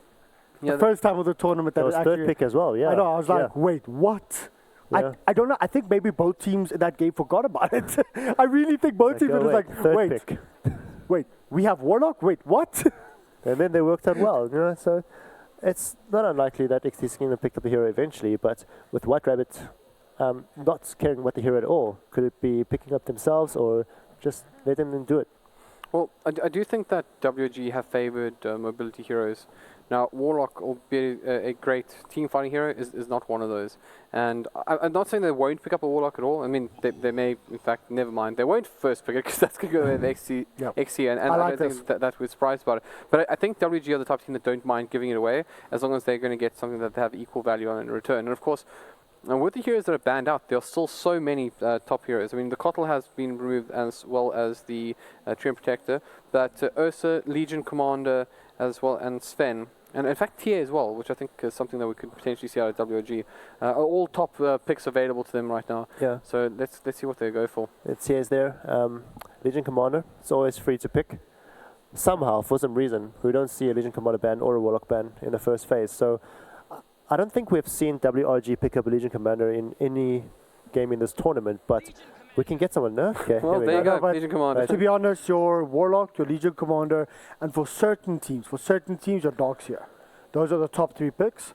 But otherwise, Warlock and Legion Commander. If you're Radiant, the biggest surprise for me here, even though it might not be like the best known castaway hero, is the Shadow Fiend. It's Radiant, Shadow Fiend there, the stacks or the creeps now respawning every 1 minute in the jungle, having that Radiance advantage up on the Shadow Fiend as well. You can move from lane, you can get the stacks off, and if you want to go troll and pick up the clock as well, that's awesome, but you don't need to. Shadow Fiend is so strong on Radiant right now. Something is really weird about this, right? So, and WG, if you chat to them, they'll speak to you about the differences they've experienced when playing European scrims and playing South African tournaments and scrims. And one of the, they make quite a few comparisons between the two, and effectively they struggle sometimes to make the adaptation going back and forth. They find that they'll be caught out for things that South African teams can get away with in the European circuit, and I would assume vice versa. But Lich is basically the South African hero. Has always been, always will be. Well, Lich, and depends on who it is. Scat and Bane. Bane. I was going to say Bounty Hunter, man. Bane was really popular back in the days as well. Thank you, Rain. Thank you. Yeah, but I still feel Scan Bane. Whenever, that's what I said, depending on who it is. It's like a Scan hero, yeah.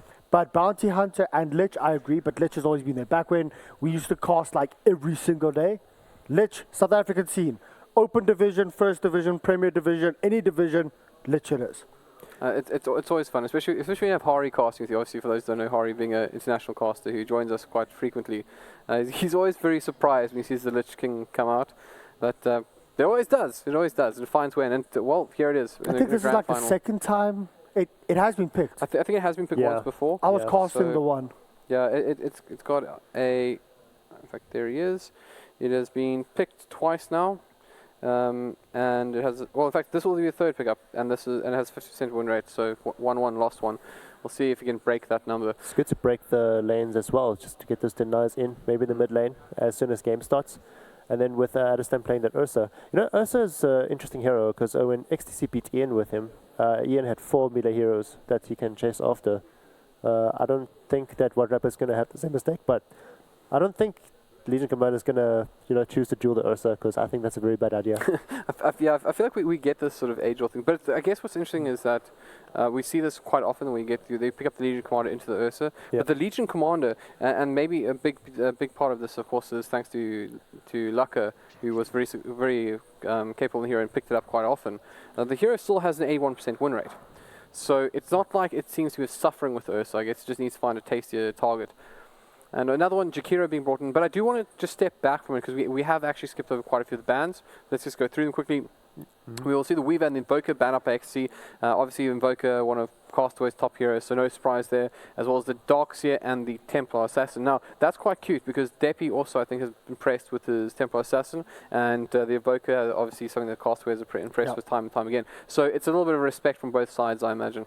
I completely agree with that, specifically with that Ursa being picked up with a Warlock, having that Templar Assassin there as well, will just give, there'll just be too much burst within a 2-second period in any engagement for WRG to survive that. Keep in mind, Ursa can also mid though. Keep that in mind. And true. I mean, depending if, for example, WRG go for a Ember Spirit. No, but Ember Spirit is a Castaway hero. Ursa does extremely well up against an Ember Spirit. So it's sort of a carry and a mid to scare off WRG a little bit. I don't think you're correct with the positioning, but I don't think Deppy is a hero type of player to play the Ursa. I think it's going to stick to Adestam. And while could he maybe rotate mid though? It's possible. It's possible that Adestam goes, but Deppy played the Shadow Fiend when, as Reddit said, they can choose, or White Rabbit can choose an Ember Spirit. I'm kind of hoping that for whatever reason, White Rabbit will be kind of silly now and pick up a Panda, because we'll get to see the mid Ursa. Death Prophet, keep that in mind. They've been running, a couple of teams have been running Death Prophet as carry as well. Up with the Warlock as well as the Ursa. Some people have been running it in that pos 1. I don't feel that is necessarily an Adestam hero, but it is a Deppy kind of hero.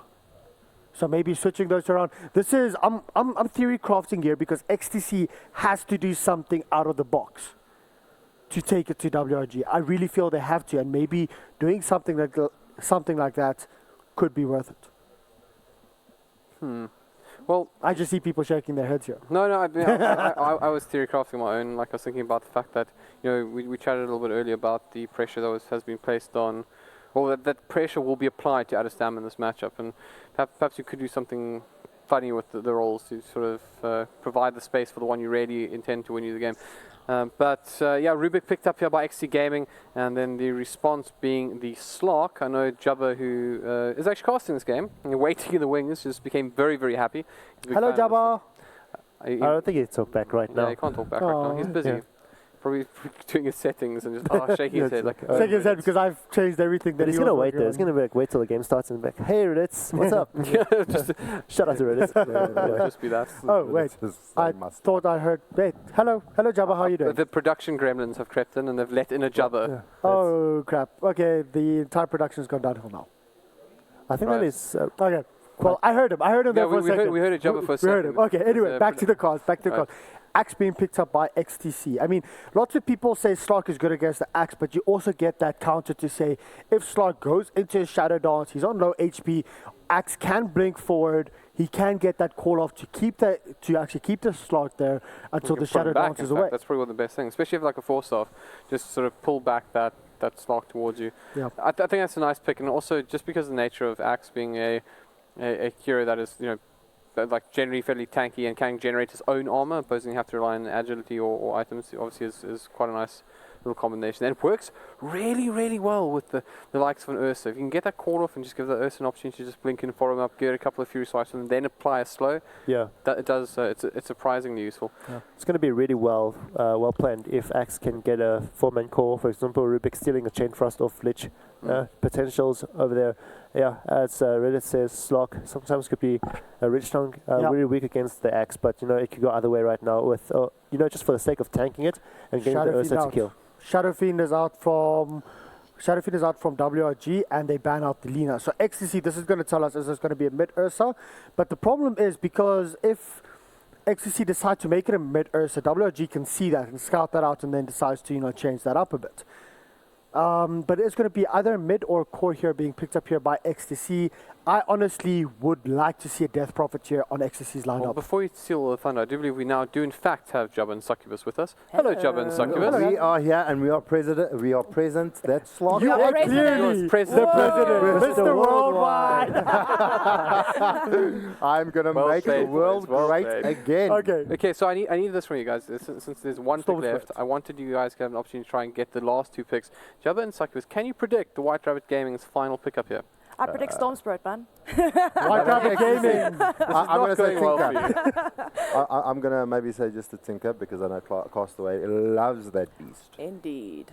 But I don't know if it's going to Ember be a Spirit's thing. still there. Yeah, I was going to say probably my bet would be for the Ember Spirit at this point. But let's see Storm who's Spirit, right. get rooted. It's panel versus Laser casters, on Ursa. Okay, this is casters versus panel. All right. I would say I think You have to choose. You have to go with me because we panel versus. But it's so good against Storm and Ursa, though. Okay. All right. It's Jabba versus everyone else. Jabba gets the world, man. Well, with his amazing socks. With his amazing socks. I won't lie. We saw that on stream as well. That was a he really wore cool Superman socks yesterday as well. I don't know if anybody else noticed. But yeah, Superman. But the last pick coming up here, I mean, it could be Control coming through, but they need a hero here to actually take it to Deppy. Because they need to put pressure back onto XTC to force the rotations from the supports of XTC to open up Adestam. Oh, and it's going to we be were the Queen all of wrong. Pain. Yeah. And I was literally busy working my way up to talking about whatever. Queen of Pain. You know what, Whatever. It's far too late. And what this means now is it's our time to bow out. I'm Jabba done. and Succubus. Jabba and Succubus, please take us away with the first game between XC Gaming and White Rabbit Gaming, the grand finals. Well, as Devon has said, this is the final, ladies and gents. This is what the weekend has built up to. It is going to be WRG unseated, undefeated since last year against XTC, fighting their way through the lower brackets to get themselves the spot at the champs. And it is going to be one for the ages. There are guys going crazy outside. The teams are going berserk. How do you feel about the draft? I'm loving the drafts. I mean, there's some hard counters to certain heroes in here, but I mean, this is one exciting matchup on both sides. It's going to be one hell of a final, ladies and gentlemen. One hell of a final. But the real question is, can someone knock down the oligarchy that is White Rabbit Gaming? Well, it is going to be up to XTC to bring it to the side of WRG if they can do it. But get ready for this BO5, ladies and gents, as we get into it. We have got I Am Jabba joined by the lovely Succubus and Sargon on stats. So when you see those stats pop up, give him a shout out. But in the meantime, the game is underway as WRG is going to be playing on the side of the Radiant. Before things get too crazy, too hectic, let's go around and make the introductions. Santo on our twin-headed dragon. We have got Whelp on our Slark. We saw him have an amazing gyrocopter earlier. In the mid lane, we have Castaway going to be playing that Queen of Pain. Kind of wrecked our hopes when we suggested an Ember I know Spirit. we're doing introductions right now, but there's a big smoke up, and Whelp is in the middle of 5 heroes. Oh, he gets called back. This could be very well be your first blood. Does Whelp have the opportunity to get out? And it's not. He's going to actually bounce down onto Dota and die. He can't get out of there.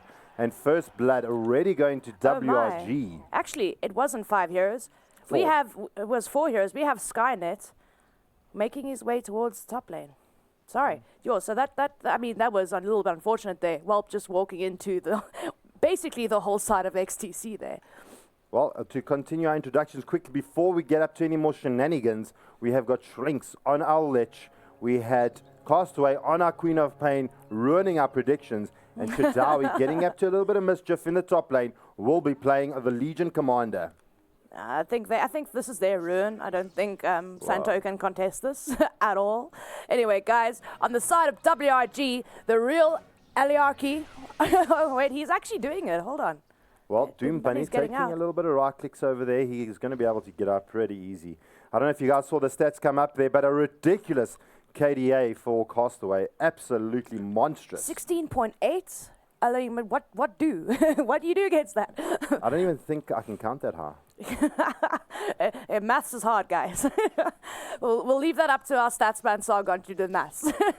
Anyway, guys, playing on that lovely Jakira, it will be none other than Santo, followed up by Whelp that unfortunately went down to the first blood there on the mid. No, not one, the other. Well, the one and the only Castaway, followed up by Jadawi on that Legion Commander. And last but not least, we do have good old Schlinks on that Lich. Look, the Ice Armor is going to be exceptionally good against this Ursa, against the Axe. It's going to be lovely. It's going to slow down their attack speed, and it's going to make a lane really hard, especially with the sacrifice and obviously that XP gain, coupled up with the denies that Jadawi is inevitably going to get, the 30% more. It's going to be absolutely amazing. Well, and now that WRG has had their limelight to go around and do the introductions for XTC, going up against Castaway will be Deppy on the Storm Spirit. In the bot lane will be Doom Bunny on the Warlock. Skynet on the Axe, saw him have an amazing game earlier. And in the top lane will be the Bear of Bears, Adastam on that Ursa. And last but definitely not least will be DotA and Die on that Rubik. Can the aerostatics balance itself out? The seesaw between these two teams come to an end as they go bashing heads to head. Yeah, well, Adastam is known for his bear, and he plays that hero very, very well, but it's going to be an exceptionally hard game for him here.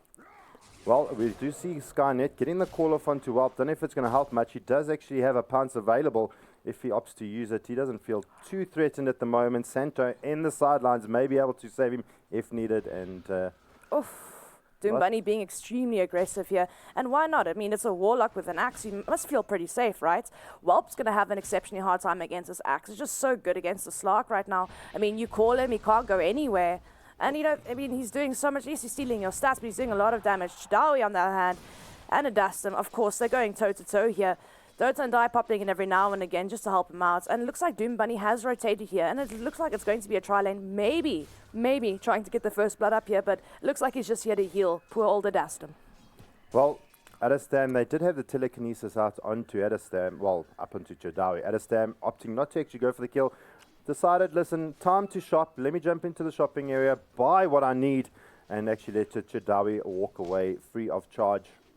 I mean, now we've got the Rubik. It's not many times the Rubik's been picked up in this match. Now he's very good at controlling heroes, putting them out of position, bringing them closer to Adastam. How do you think that's going to actually impact the game where you've got a Legion that wants to get on top of you, but a Rubik that is now controlling you? Do you think that maybe the Rubik wants that to happen, or you're going to maybe use his telekinesis to actually take away the distance or separate the distance between him and the Legion, between Adastam and...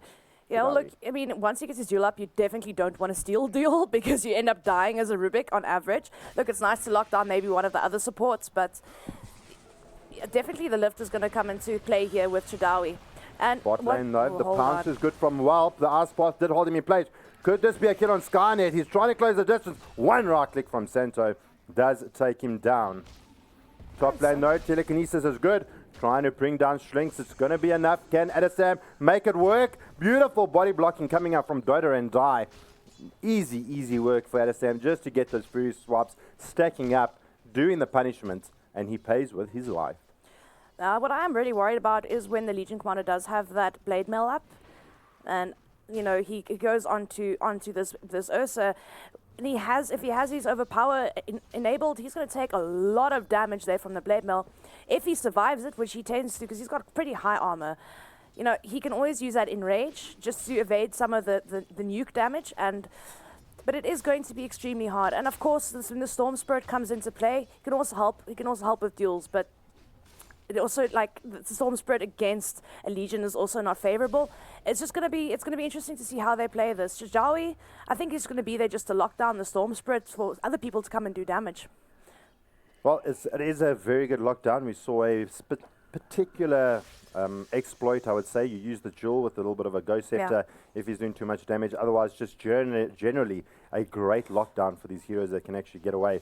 You wouldn't actually want to Jewel out the Ursa. I think once those Fury swaps start stacking up, could actually put a lot of pressure and could hurt the Jadawi.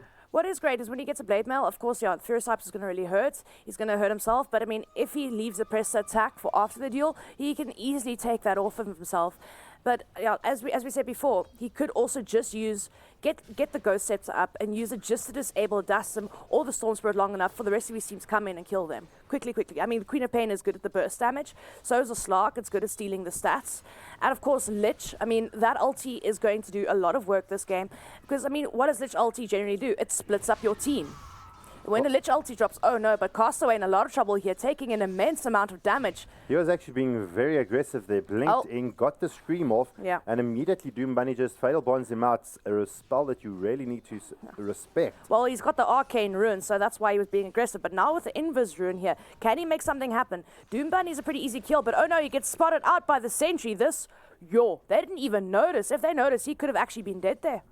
Well, he doesn't actually have Vortex up, so there was no real threat at the moment. But as soon as that Vortex is up, they're going to be able to hold that Queen of Pain in place. He could have died just to another Shadow Word and some Fatal Bonds. He was aggroed quite a bit by the creeps there as well. It would have been a disaster. Well, if they were quick enough. I feel that they wouldn't have made, the play. He probably would have blinked away anyway, but...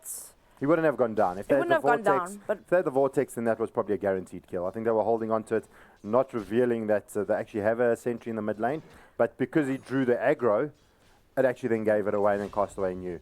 But in the meantime, bot lane, while taking and making easy work here of Skynet, he's actually already level 6 and already taking down Skynet on the axe. He's going to be struggling to get up that blink if those shenanigans continue. Well, Santo doing great work on supporting Welp over here. But another point in the mid lane, what we just spoke about here, I mean, Storm Spirits don't generally tend to level up that Electric Vortex until they overload, and of course, that Static Remnant up. Look, it is nice for the disable, but when you go gank, you want as much damage output as possible, and that's definitely the build. You have other forms of lockdown with a Rubik that can lift people, with an axe that can call. You know, it's not something that you need early. Well, I mean, considering you're going against the Queen of Pain, maybe 1 point, just maybe one. Otherwise, you're going to need those rotations here from the side of XTC to actually come and help out the mid. They do bring in Doom Bunny on the Warlock, but I mean, nothing really concrete to actually hold the Queen of Pain in place. Maybe the 1 point may be worth it, but then again, it is Deppy on the Storm Spirit and knows a lot more about this hero than what I do. No, definitely. I mean, these guys, they sometimes make questionable plays in our eyes, and we're like, okay, what are they doing? But we don't know what they're thinking. I mean, obviously, we're just here for entertainment value, guys. We're here it's not just to entertain you and to keep you from changing the channel. So hopefully we are doing that. Hopefully you are laughing at our shenanigans. Yeah, but the thing is that like no one in SA at the moment. These are the top players in South Africa, and with the highest MMRs, and obviously. Hold on, before we... Telekinesis onto the Lich. Adestam trying to find Shlinks. Is it going to be good enough? Chudawi boosting him up, but the scream from Castaway obliterates the Ursa. Dota and Die, he goes down as well, paying with his life. So Adestam, Dota and Die going down. Quick rotations coming out from Castaway. And this is why this man is sitting with a massive KDA, always in the vicinity to pick up those crucial kills. He likes playing the fighting mid-heroes, heroes that rotate extremely early and control the map. Just make it hard for the enemy team to breathe. He creates that space. But teeping out there from the Rubik, I mean, he really did try to get out, but unfortunately got spotted there by Chudawi, and of course he got spotted by Castaway as well. He almost got out though. It was maybe 1.5 seconds on his TP there. If the replay is still available, let's take a look at it. I would love to see. Take a look here. Look at the mini-map as well. Just watch the rotations from Castaway. They do lift up the Slinks. He does try and run away. Adestam takes a huge amount from the overwhelming odds. Castaway just blasts it away with that scream. And Dota and Die then pays and suffers for the consequences of what happened there. Absolutely unbelievable rotations coming out from WRG. On point and just being able to clean out the business. I mean, it's like a drawer a little bit full, and Castaway is there to take out the trash, perhaps. Yeah, maybe. And just to correct everyone, we weren't talking about the Fury swipes. We were actually talking about the overpower. Oh, the overpower. Which, yeah. Not the Fury swipes, guys. Sorry, you misheard us. Oh no, I was saying the Fury swipes. Yeah. It's. But just take a quick look here in the mid lane. Castaway looking to make a little bit of a rotation here. He's going to right-click down Deppy. Now, so far, according to our last hits, Deppy is actually in the lead by 1. But Castaway is, okay, well, he's actually just overtaken the lead. But with a staggering 23 denies. And now with the new mechanic of this new deny mechanic is going to allow him to excel and gain XP a lot quicker if you get those denies on. So Castaway in a pretty good lead at the moment. While leaping across to the other side, going to TP out. XTC not going to find anything off of the back of that. Not even to be funny, you know how many people have been asking me that question? Oh, does sacrifice count with an extra 30%? Guys, it does not count as a deny. You know, like when you look at your last hits and denies, if you sacrifice creep, it's not actually technically a deny, so it doesn't give you what the sacrifice gives you plus another 30%, because that would be absolutely broken. I feel with the sacrifice. Well, I mean, that's something that that's been a common debate around the table. It's not a debate; it's just not happening. Well, it has been, because I haven't actually had the chance. I mean, we're looking. Or hold that thought though. Adestam finds out Chadawi. Does he actually decide to turn it around? Does have Jewel available? Adestam, he looks very angry and is looking to chow down Chadawi. Do have the Rubik in the sidelines here. It is only 2 here for WRG, 3 for XTC. And WRG thinks better of it, and they're going to just back off. Now looking in the mid lane, Aspath comes down. They do get the mid lane of tower. Deppy was thinking about jumping in there. And Skynet, a little bit off there off his Blink Dagger. He's got about 250 gold to go until he gets that. And then once the Blink Dagger is up on X, things are really going to change for the side of XTC. They're going to be able to get those engagements, get those crucial calls. And if he gets those decent calls down, it's anyone's game at that point. The problem is that Dastam is really far behind at the moment. He's only got phase boots and of course that Morbid Mask at 12 minutes, and we normally see a completed either Vlad's or the new Mask of Madness build that we've been seeing a lot lately into almost a Blink Dagger, but it looks like he might actually go and do the whole rush trick, because remember last time we saw him sneakily just with the phase boots and Morbid Mask at 8 minutes in the last game, I believe he played Ursa, quickly just going and sneaking into rush, and no one had any idea that he was there. The problem is that Axe, without a lot of follow-up, he's going to have problems. So Adestam gets spotted out. Santo throws down the ice path. Adestam going to try and go ham. The Shadow Dance does come out, and Adestam trying to survive through it. Can Welp find him? And it's not going to be good enough. Welp cleans him out, and Adestam almost be able to take him down in the mid lane though. Can Skynet survive through it? He does. That last hit not going to be good enough, and Deppy TP's out with very low HP. Fights happening around the map while the two from WRG, Welp as well as the Jakiru, managed to push down bot Santo, doing quite a bit of damage here to this tier 1 tower. Quite a bit of damage indeed. This is also one I wanted to touch on, is the fact that you've got a Jakiro, you've got a Queen of Pain, you've got Lich to ice armor the creeps, ice armor the heroes. You know, it's quite easy towers here for them, and the fact that they have outright won most of their lane, oh, actually all of their lanes, to be honest. Let's be honest here. It's really putting XTC on the back foot, where you don't see Dastam with the amount of farm that you would like him to have. You know, I mean, even Deppy is quite behind here. I mean, he's almost got his Bloodstone, but he's still about 2,000 gold away from that. At 14 minutes, you expect to see that already on a player like Deppy. It's just everything is just going wrong for them at the moment. Ooh, Skynet and Deppy trying to find Welp here, or Welp actually rather scouting them out with that Shadow Blade. So they know what's going to happen. They're going to try to defend this tower. Question is, can they? Warlock ulti is down. Well, you don't have much follow-up in the way of the Axe Blink call. Do you know what really scares me now, though? While picking up the Shadow Blade, as it is, Slark is a super, super scary hero. But we'll come back to that. Adestam deciding that he may want to go into Chadawi. He's going to just TP out, and it's going to be pretty easy. He's nothing to actually stop him from getting away. Doom Bunny's rock is off cooldown, and he's going to be able to just escape pretty easily. Jumping back to the bot lane, though, Chadawi, he's now here. They're going to try and take down this tier 1 tower. It's being lifted up at the moment.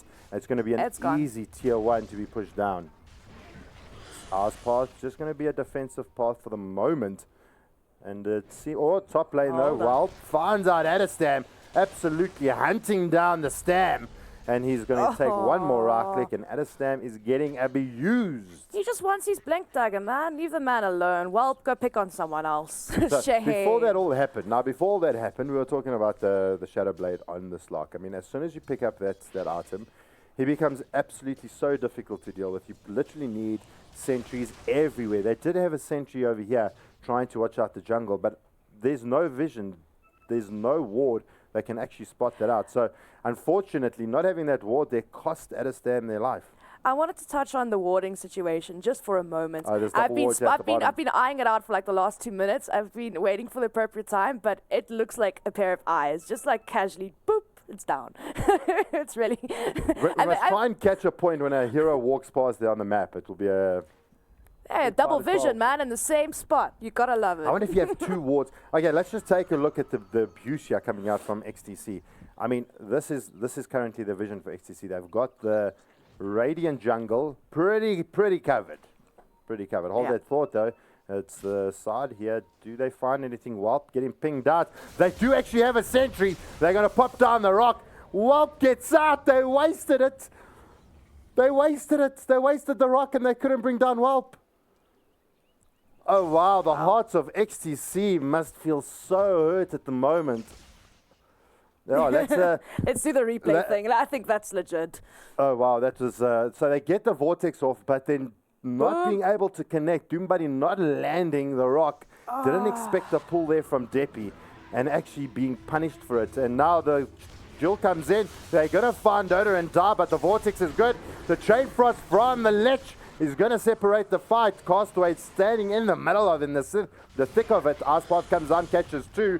Now Skynet, can he make it out? Deppy takes a huge scream to the face. Castaway trying to find more. And the team of XTC trying to back out. Chitawi still gets the double kill, brings down Deppy and loses the Rubik. WRG, what did you have during the break?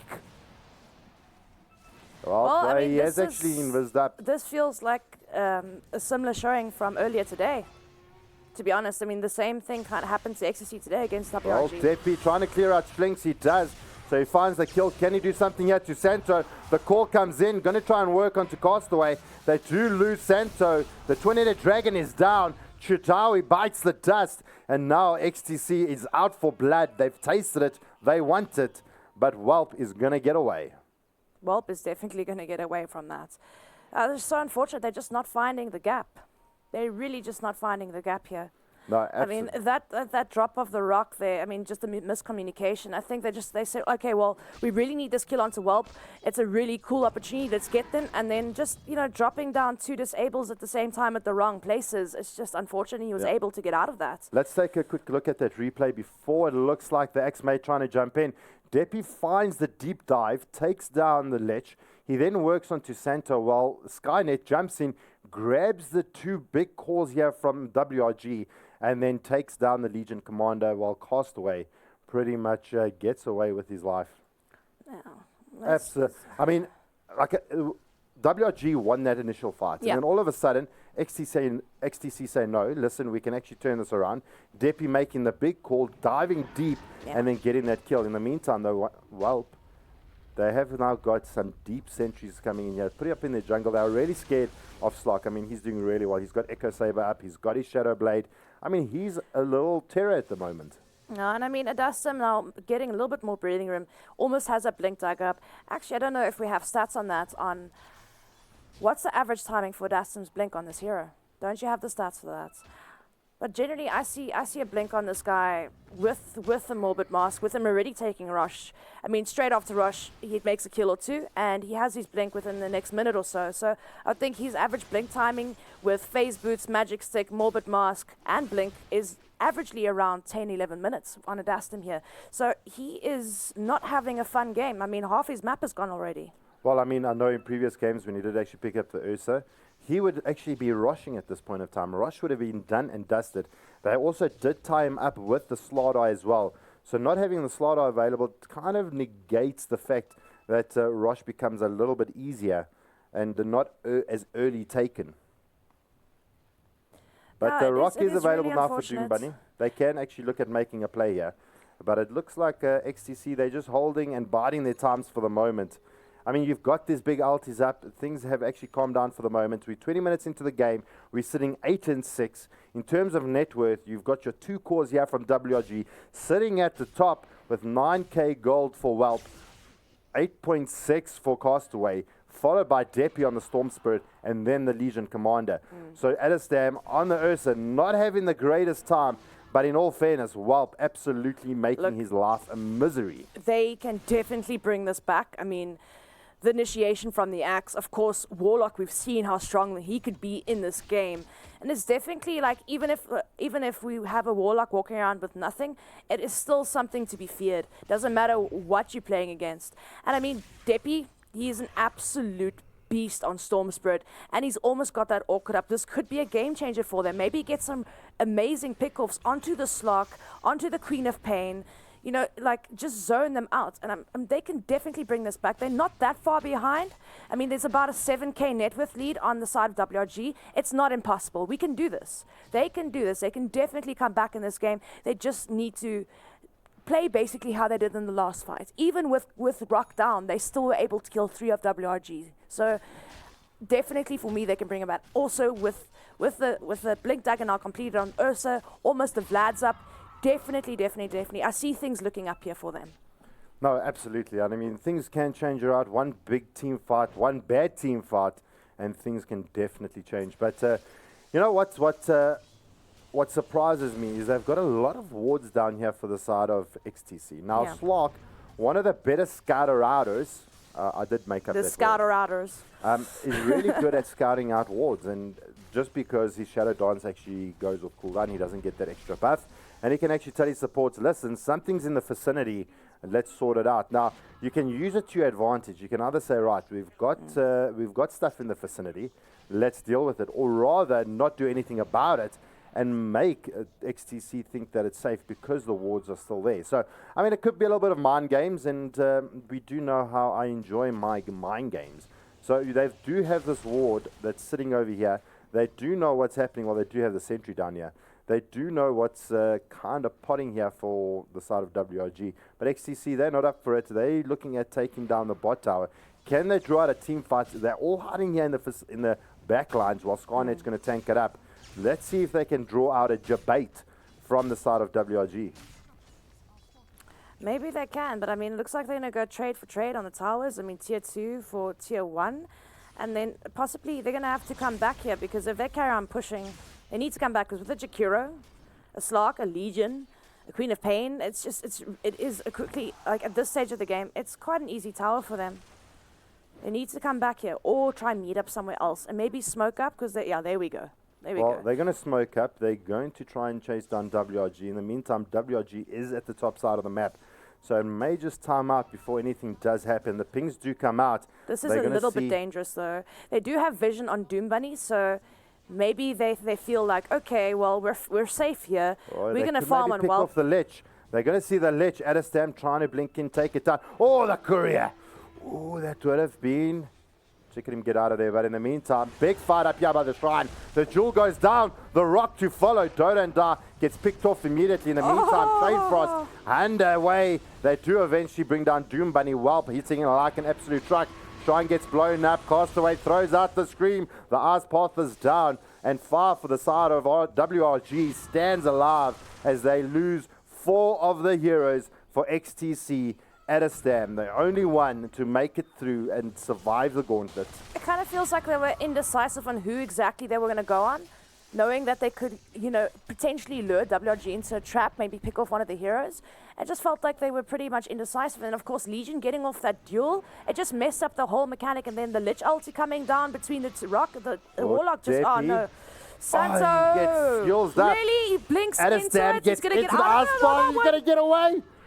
He's gonna get away. Oh, the play, Santo. Wow.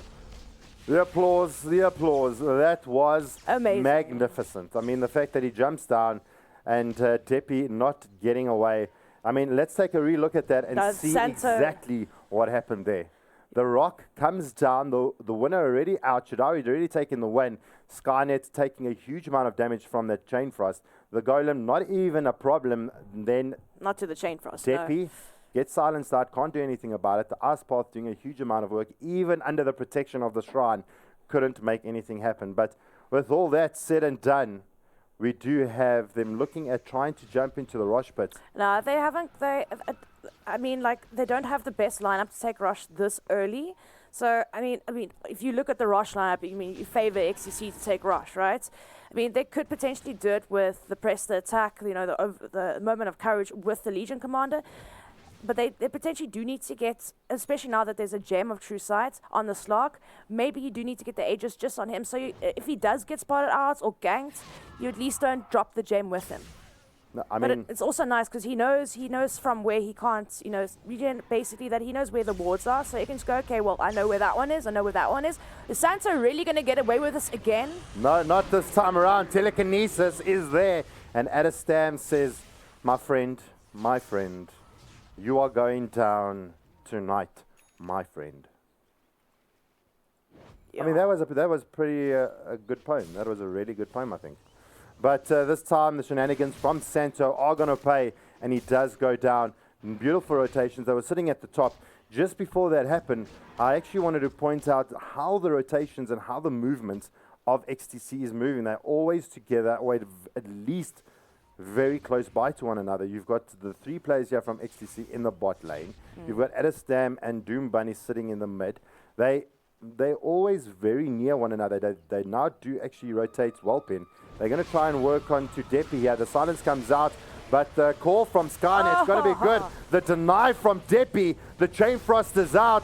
The hunt is good. The jewel is better. Dota and Die just going to take it to the face, and WRG absolute meanies.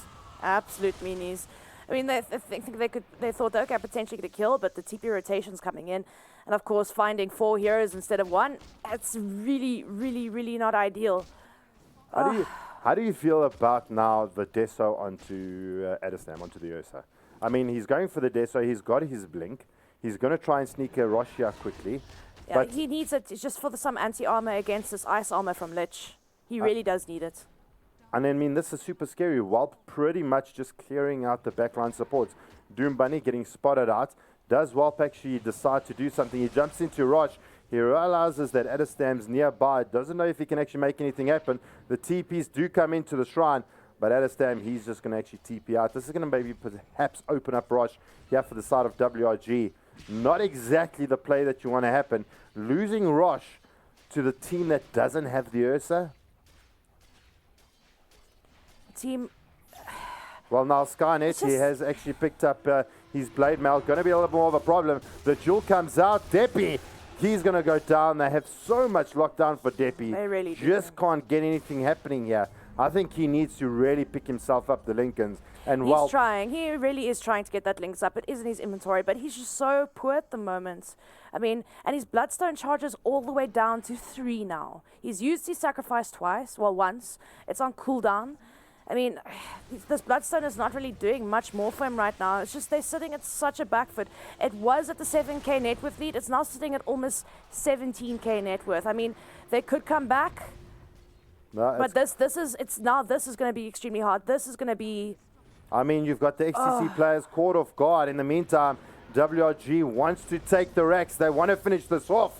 They want to... Oh, instant jewels coming out from Santo. Stopping the call from Sky, but the rock is down. Santo gets dunked. And now Whelp finding the jewel. Chadawi making easy work of him. Deppy running in there. But Whelp is shadow danced out. They lose Dota and Die. Whelp may go down. He still does have the Aegis. Can they follow up more?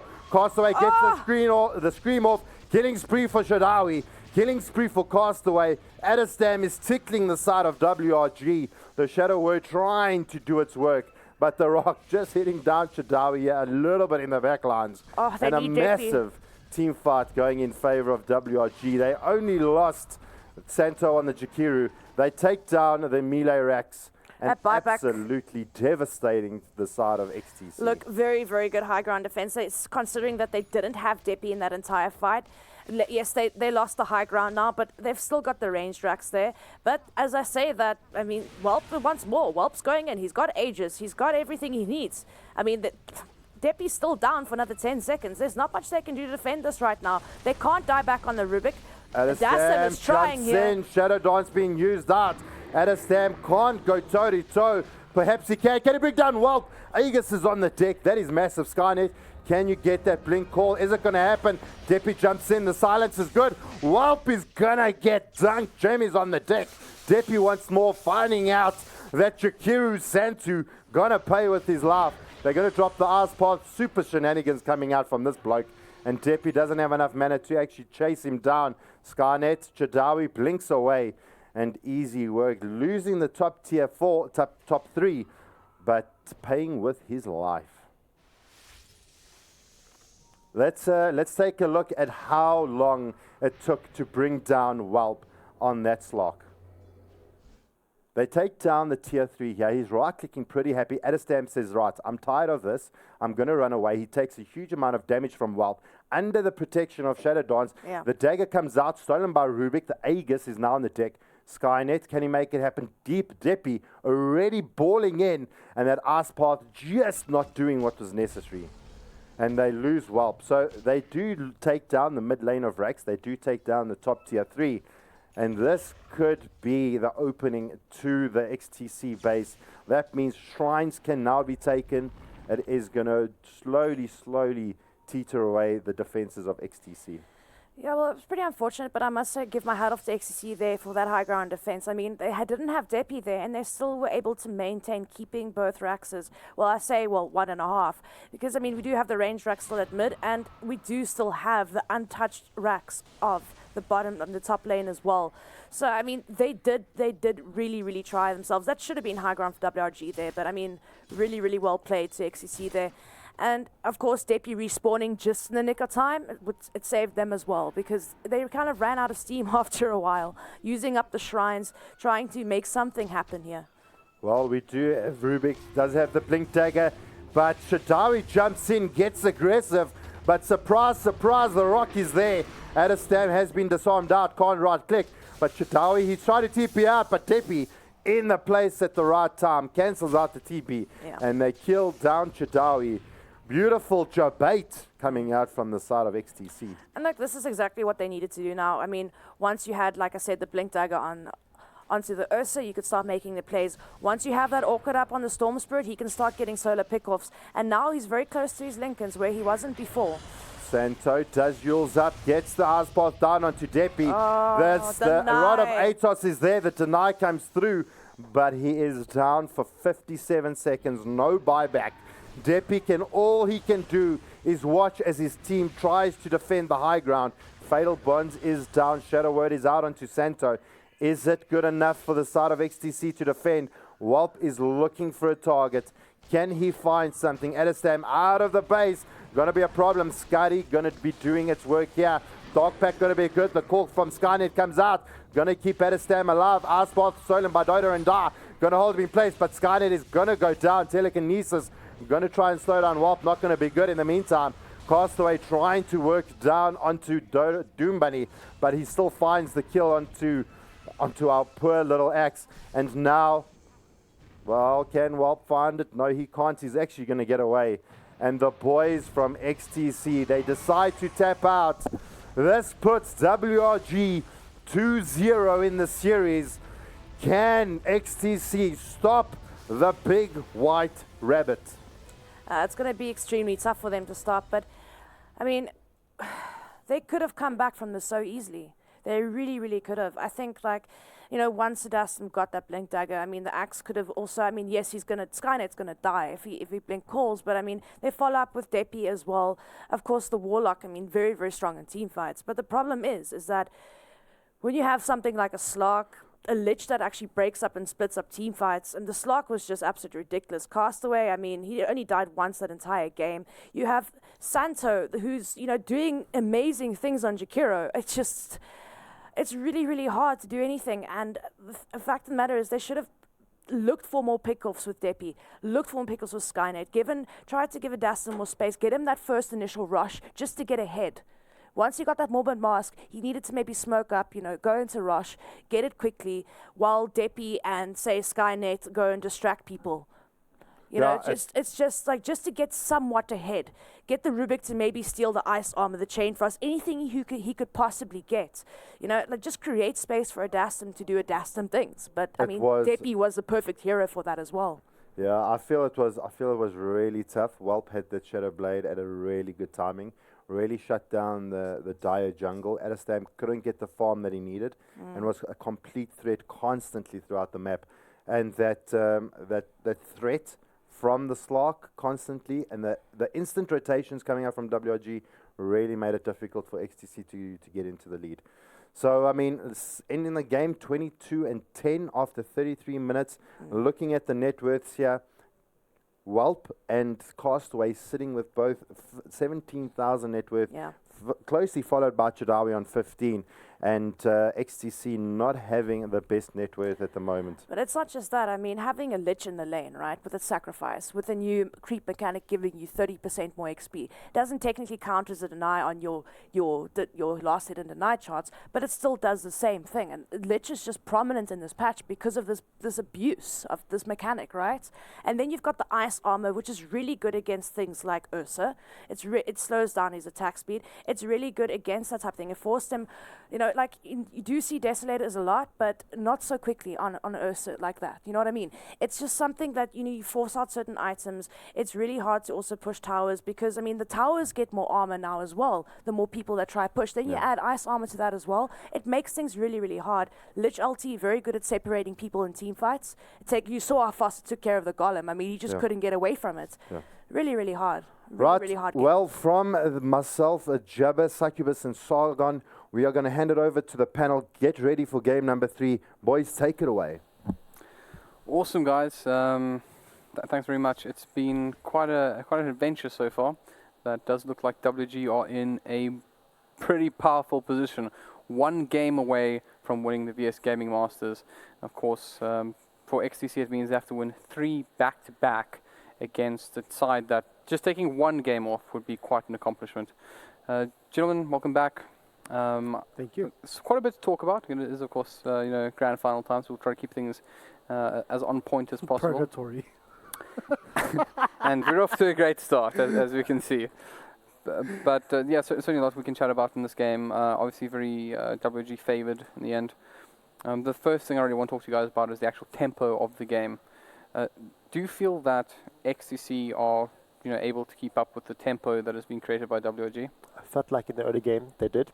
It was learning phase. So it started off pretty slowly. I think it was like 2-2 until the 10-minute mark, and then gradually Castaway, especially Santo. I would like to point out his Jakiro was, whenever Storm Spirit went on him, he would eels, Ice Path, and then just teleport away. Nothing they can do about it. It's obviously the skill of Santo's Jakiro is just amazing to see. And then they just Castaway. Well, Castaway and WRG just ran away at the end of the game. Devet, would you feel that this was something that they could have like dealt with their heroes, or do you think it's more so, you know, the team itself that's running into these issues? Well, we sort of got the answer to a question we were asking earlier, is do you shut down Depi or do you shut down Adastam? And I think they decided to like shut down Adastam, and I agree with that. So the thing is, sure, Depi might, I mean, he actually played well. He played really well under the circumstances, playing from behind quite a bit. But shutting down Adastam, shutting down his jungle, shutting down the way that he farms, basically puts everything onto Depi. And Depi can't carry the entire team. He's an exceptional player. But in a case like that, we also said earlier on is, do you keep the supports with Adastam or do you rotate them? And I think we all agreed to say, try and secure him. Depi will do what Depi does. But secure Adastam's farm, make sure that you can jump back in. As soon as that mid-game hits, Adastam needs to be on point. Yeah, that slowed down a lot as well. Kind of negative kitty out of the Ursa. It reminded me of, you know, slowed down against WRG in the upper brackets finals as well. Same thing happened, as Reddit pointed out. Adastam needed to be capable to, you know, just keep the mid-game to the late game going. I mean, I was sitting outside of the players earlier watching the game, and I mean, one of the things that I heard, somebody, I won't name him to put him in a bad light right now, but he leant over to one of the other boys and said, you know, I don't think this Ursa has done 3,000 damage this game. So it just felt like that hero was just really ineffective in that matchup. Let's try to take the positive out of this. What did we like about the Ecstasy game? Okay, so before we go there, I think Ecstasy needs to play aggressive. What do we like about this Ecstasy game? No, not a lot. What did I like about a lot of the other Ecstasy games is they were aggressive. They set the tempo of the game. They allowed Deppy to create that tempo, to control what Deppy does amazingly well, and they allowed Adestam to fight. This game they didn't. They played WRG style. They need to stick to the way that they play and not go, oh, this is WRG, we have to play differently. Don't. Play your gameplay. Dota is so balanced right now in regards with how you play and how you draft. In most cases, except for like small micro metas, there isn't actually a meta anymore. You draft against your opponent and you play your play style. Your opponent plays their play style. Whoever stops playing their play style first loses. It's not about you versus them.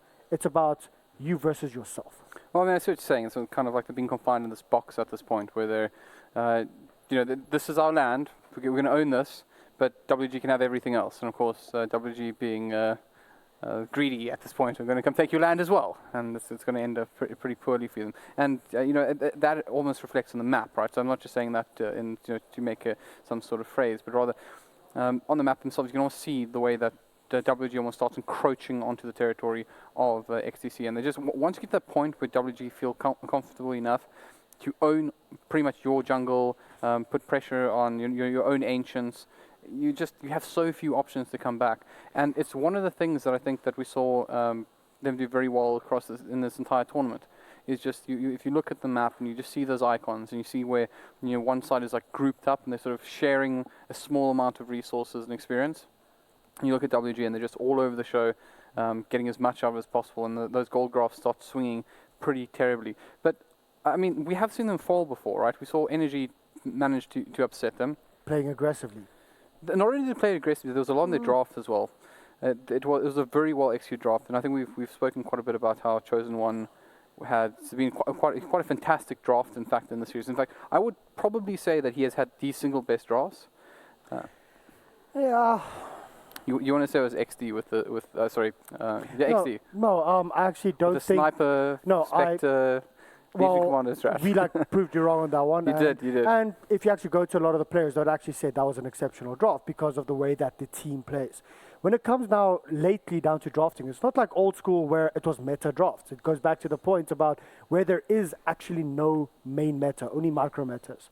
And that is per team. If you draft according to your team, what you might like in a draft and what I might like in a draft is actually two different things. And that is what is so amazing with Dota right now. You should draft according to your team, according to what counters your team, what you want to do as a team, instead of drafting according to metas. And then you will win.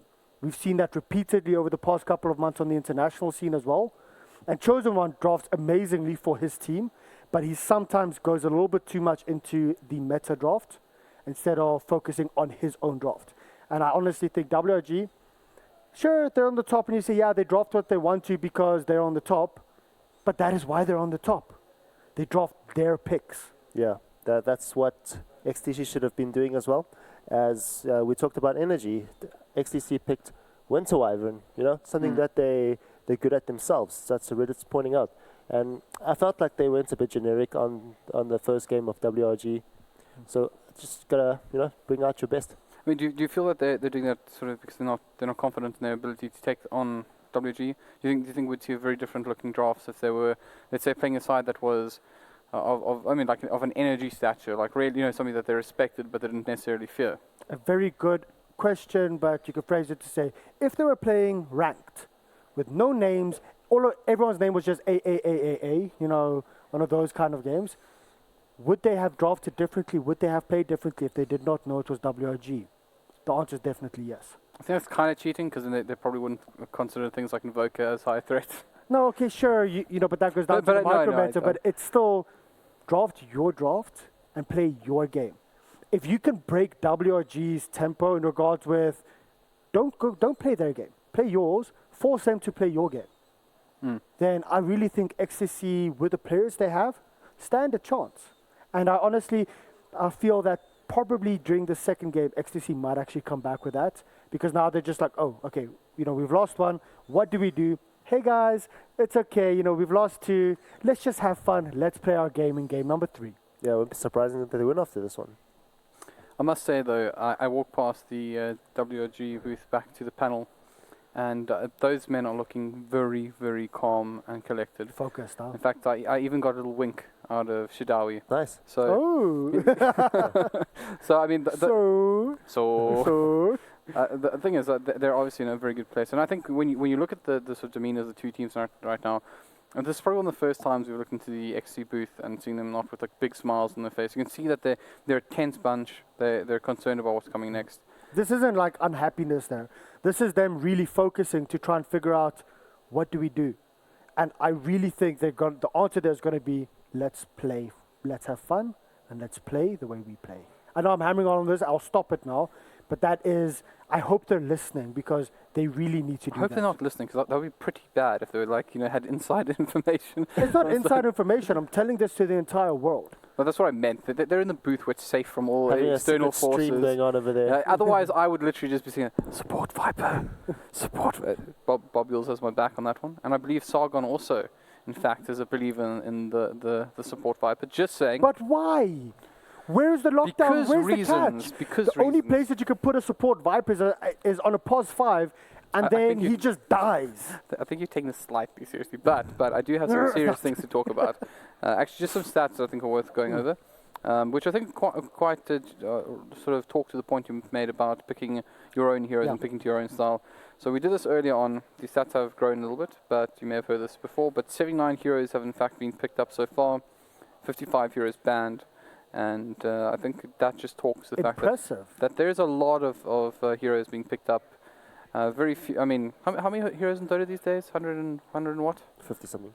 Yeah, it's a fair amount. But if you would have asked me yesterday, I was actually talking about that and I forgot. Yeah, we're getting old. But there's quite a lot. I can tell you one. There. Thank you, production. Finishing move. Finish him! It's like Mortal Kombat style going on in the panel. Actually, I have a Mortal Kombat jacket here with me.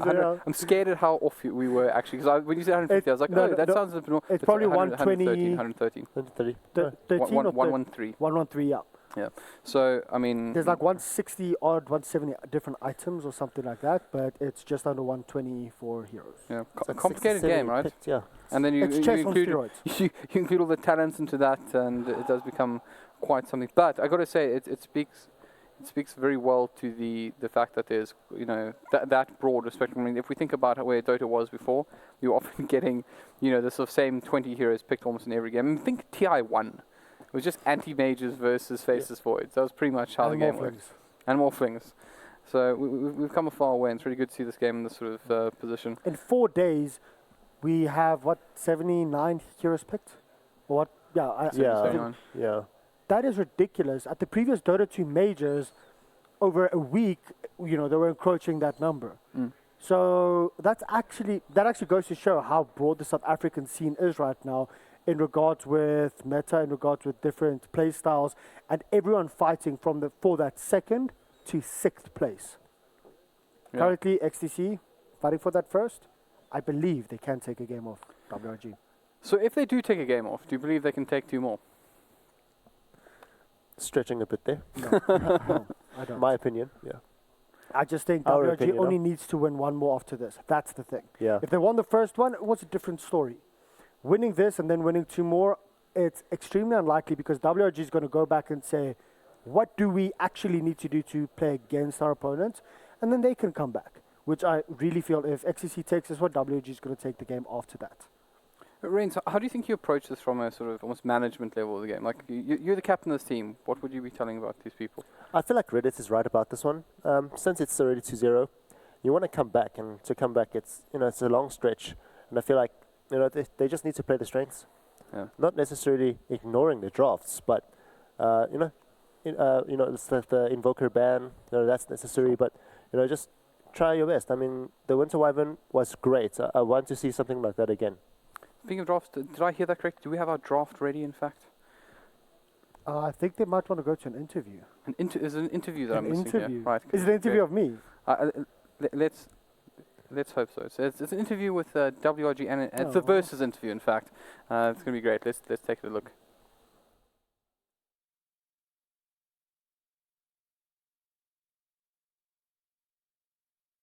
This would definitely be the tightest match. I think XSC is a very consistent team, which makes them more scary than any other team in the tournament. Yes, I think this is the tightest matchup in this tournament. I personally think the game can go either way. They're a really good team, but we believe in our abilities. I think we'll win if we get good drafts going and we'll just stay chilled and play our game. I think we can take it. I'm not afraid of anyone on the team for XCC. I'm confident all our players who match their roles are equally skilled or better, so I'm very confident in our abilities to win this match.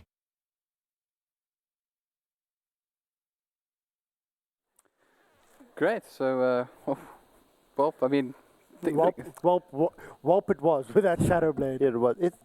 Versus interviews are either very friendly. It's like, I might not take this one, but it's going to be a very close game. Then you get XTC guys. Yeah, I was going to say it's just. I mean, I think if there's one interview that will always stand out for me, it was of course Doom Bunny versus. I'd watch it Strike. over and over again. He's just so aggressive. I was like watching that because we're actually casting that, and I was just like, is this Doom Bunny? Where did he come from? I feel like this is the kind of guy who lets you through the door first. Yeah. You know? So if you're walking towards door, there's like this guy, and he's having a polite off with you, like, so here's the thing.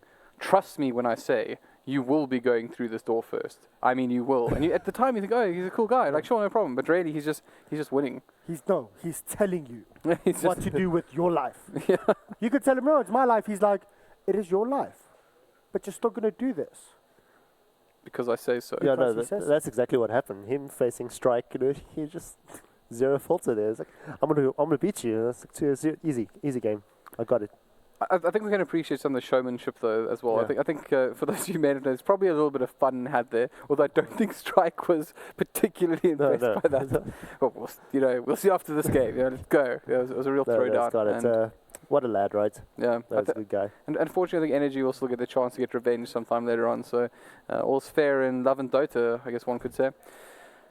But yeah, so we are just about a minute away from the draft this time for realsy.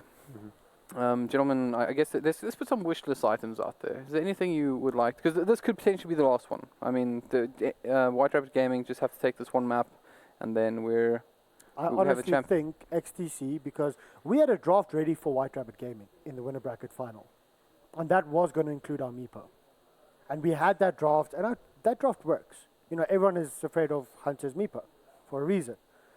I want XTC to pick up a Meepo. I want XTC to pick up a Meepo. I mean, this is like we should have had 80 heroes picked, and that was the Meepo that was missing. It would make up a great story indeed. I think having Depi play something different as well. I mean, we don't know if he can play a Meepo or not, but here comes the surprise. Probably there's RDK, there's Hunter, and there's a sort of Muzzy Meepo. Those are like the three Meepos that I'm aware of. All I know is that if a Meepo is picked up now, I'm going to go check in that booth that there are in fact the correct players sitting inside there. But I do think that we make these jokes, right? But this is the time, and we're about to go into the draft as well. So this is the time that you do pull out that holy grail. Often we see this fall apart, right? We see these teams that have theory crafted something, say, right, let's go, let's see if we can make this work. Let's give ourselves a fighting chance. So I wouldn't be too surprised if we see something pretty special. Yeah. I think with XTC, they might go with one or maybe two unorthodox picks, but unorthodox for this micro meta at this LAN. I think XTC needs to pick up heroes that they're comfortable with, heroes that they have played together, and heroes that they know what their objective timings are. At 10 minutes, we need to take down the first tier 1 tower. At 15 minutes, we need to take down the next one. At 20 minutes, we need to have a certain amount of kills and then move into rush. Those objective timings are extremely important, and XTC, I honestly feel, needs to pick a draft that they're aware of those timings and that they hit each one of those. Well, what has been hit is good old Lich, this time being taken out. Give a little bit less SA flavour in this one, I guess. Yeah. But interesting to see the respect band coming out towards it. On the other side, we do have the Treant Protector and Keeper of the Light band as well. I think those two may be the... In fact, I want to check. They're the most banned. The same ban as WRG's first as well. WRG bans mostly those two heroes. I honestly feel those two heroes counter WRG's kind of playstyle quite a lot. So that's why WRG bans them out. Possibly, maybe not. Warlock being banned out, so is this going to be a Legion Commander for WRG? It's highly possible. I mean, every time they let loose of this out of the bans, they usually pick it first. It's like first comes, first serve. So I just thought you guys might be interested to know that they, and this is obviously progressing now with this particular game, but there are in fact a couple of heroes here: Keeper of the Light, Treant Protector, Ursa, and those three. They've in fact been picked or banned in 68% of all of our games. But the scary thing is that they've actually been banned 12 times, only picked up 3 times each. Shadow Shaman. Getting a lot of the ban hammer in this one. I quickly just want to say, I think XTC might go for the Clockwork Shadow Fiend strategy. They are on Radiant, but then they know they're leaving White Rabbit Gaming the Legion Commander. It is literally White Rabbit Gaming trying to bait them into that so that they pick the Legion, or otherwise get them to pick up the Legion for XTC. But then they won't be able to get the clock Shadow Fiend. And Deppy plays a mean Shadow Fiend. Yeah, that is a very good strategy. I think Halbert, you just need to check if Strike's not in the WRG booth picking up the Shadow Shaman. Yeah, this might be what's happening. Is like quietly they're just sort of adding a couple of. I think XTC don't need the help. What they need is a good game. Yeah. But Doxy and Jakiro being picked up here. I was wrong. I really thought that they would try and prioritize that mid for Deppy. Get him the Shadow Fiend. It is on Radiant regardless of the Clockwork. And perhaps even if it's a Shadow Fiend on Radiant, which is fine, you don't need the clock. And then the Legion Commander, that's 2 strong heroes for the side of XTC. So I'm quite surprised with the Doxy Jakiro. I mean, Doxy Jakiro is actually a fantastic combination. I mean, this is like sort of age old, and I wouldn't be too surprised if the next support is Disruptor, because if I was seeing the issues, right, I would be saying like, guys, let's try to get something that we can just wipe them, right? I mean, that would be my strategy. It's something that we may have practiced in the past, something that we feel comfortable, and something that's fairly easy to execute.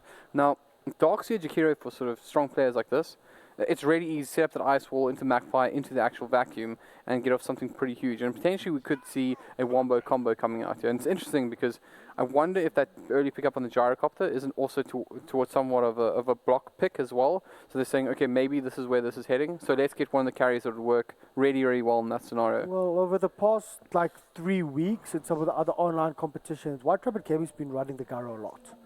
So I just think them picking that up to try and push XTC, to push them into an uncomfortable position to say, hey, you want a team fight? We have a gyrocopter, come at us. XTC right now should decide, you know what, even though you have the gyro, we need to play our game. It might go into that gyrocopter, but if they change up their draft now, after first picking a Doxy and a Jakiro, it's going to go very badly for them. Yeah, well, to be honest, Doxy and Jakiro are actually they're 2 of the bigger picks as well. Yeah, for XTC Gaming specifically. Yeah. I mean, Doxia has been picked up in picked and banned 68% of games. And if we can find Jakiro, there he is. It's 45%, which is a pretty healthy. I remember the Doxia having a very low win rate as well. Is it still like that in the final day? That is a fantastic and not the answer we were looking for, friends. It appears that our faithful Doxia has won once this tournament and has a 14% win rate. That's very low. What do you guys think of a Crystal Maiden pickup here for both the teams? And what is the stats on a Crystal Maiden there? I'm now Statsman Halbert. Let's go. Is this for White Rabbit Gaming? Any of the 2 teams, I'm just wondering. Crystal Maiden has been picked and banned 45% of the time and has a 63% win rate. I think it's 7 games it's been picked up. 8 games. 8 games been picked up. How many times has XD picked it? Like 6? Yeah. So I think we may as well just rename this with Fury. Sorry, I just wanted to throw that in there. Okay, so XTC right now, do they go for the other support or do they actually try and pick up an offlaner? I do see the Night Stalker still there. Disruptor, but I want a more aggressive support coming in. I want that aggressive support for XTC. Well, you might just have Crystal Maiden picked up. Okay, I was very mean. Okay, Oracle Riddance, here we go. I mean, you get the first 2 picks wrong, and you got the third one right. So it's more like Fortune cookie Reddit. Fortune cookie Reddit. Sometimes it's right. Sometimes well, not a so broken clock is right twice a day, so it's okay. much. I mean, to be fair, I was way off on this one, so it's No, but I was thinking about a Crystal Maiden, because you have your Jakiri, you have your Ice Pot, you have your Vacuum coming in, the Crystal Nova, the Lockdown as well. Even though Crystal Maiden is more of a defensive support, the ultimate can control that team fight. Gyrocopter, huge AoE ultimate. Hey, I'm a Crystal Maiden, I also have one.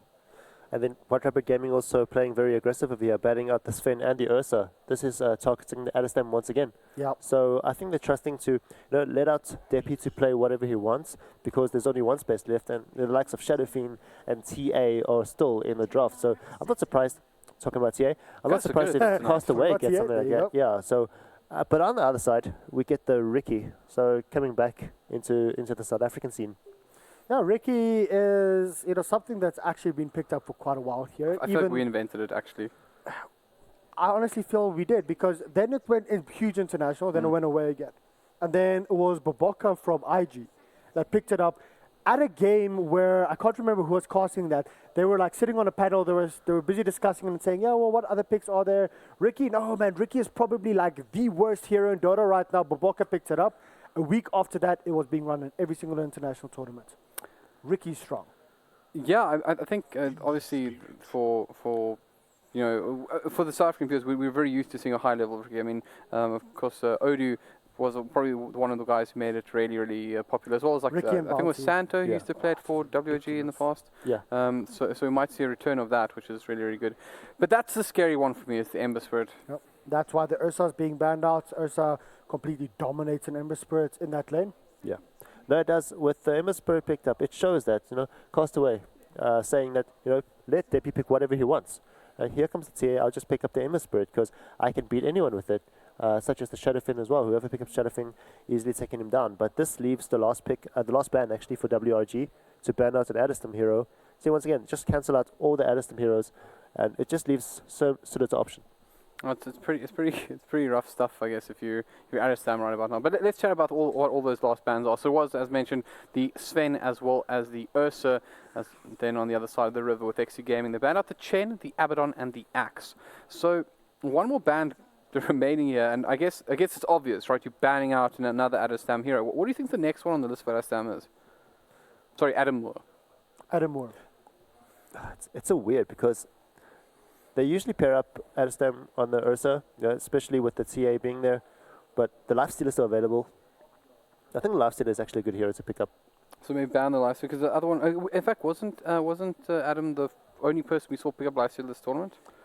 Yes, and he didn't die once until I brought it up, then he died, then I left. Right, okay, well, cast is cursed, it happens sometimes. Yeah. But I think he's the only person who actually played Lifesteal, and I think the next big guy on the list is also the Juggernaut, who hasn't seen a huge amount of play, other than from XD themselves.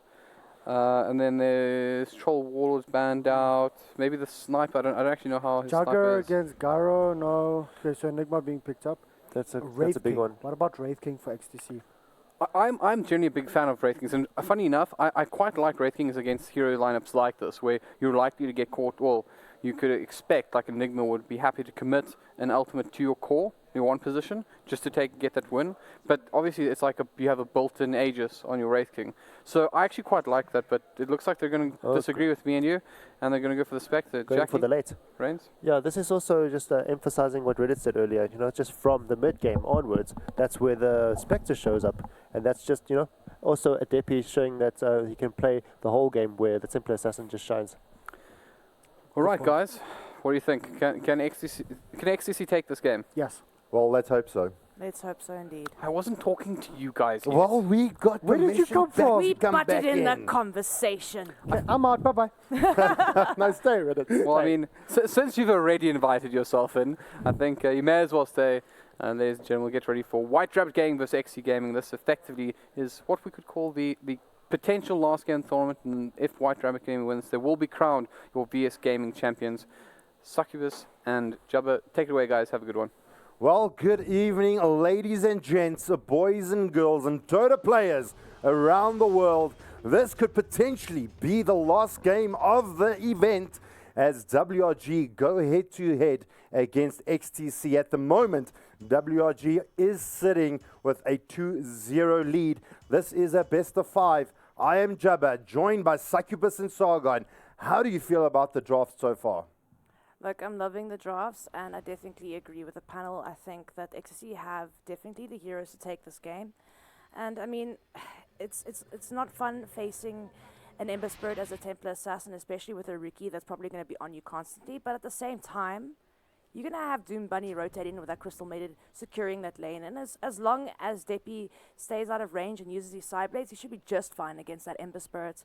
But anyway, Jabba, I abnegate the privilege of introducing these players over to you. Well, it is definitely going to be a privilege. This may be the last game, but as a caster, we don't want that to happen. As a spectator, we don't want that to happen. And as a fan, we want to Dota all night long. So let's hope XTC have what it takes to make it the whole 9 yards and take at least a game from WRG.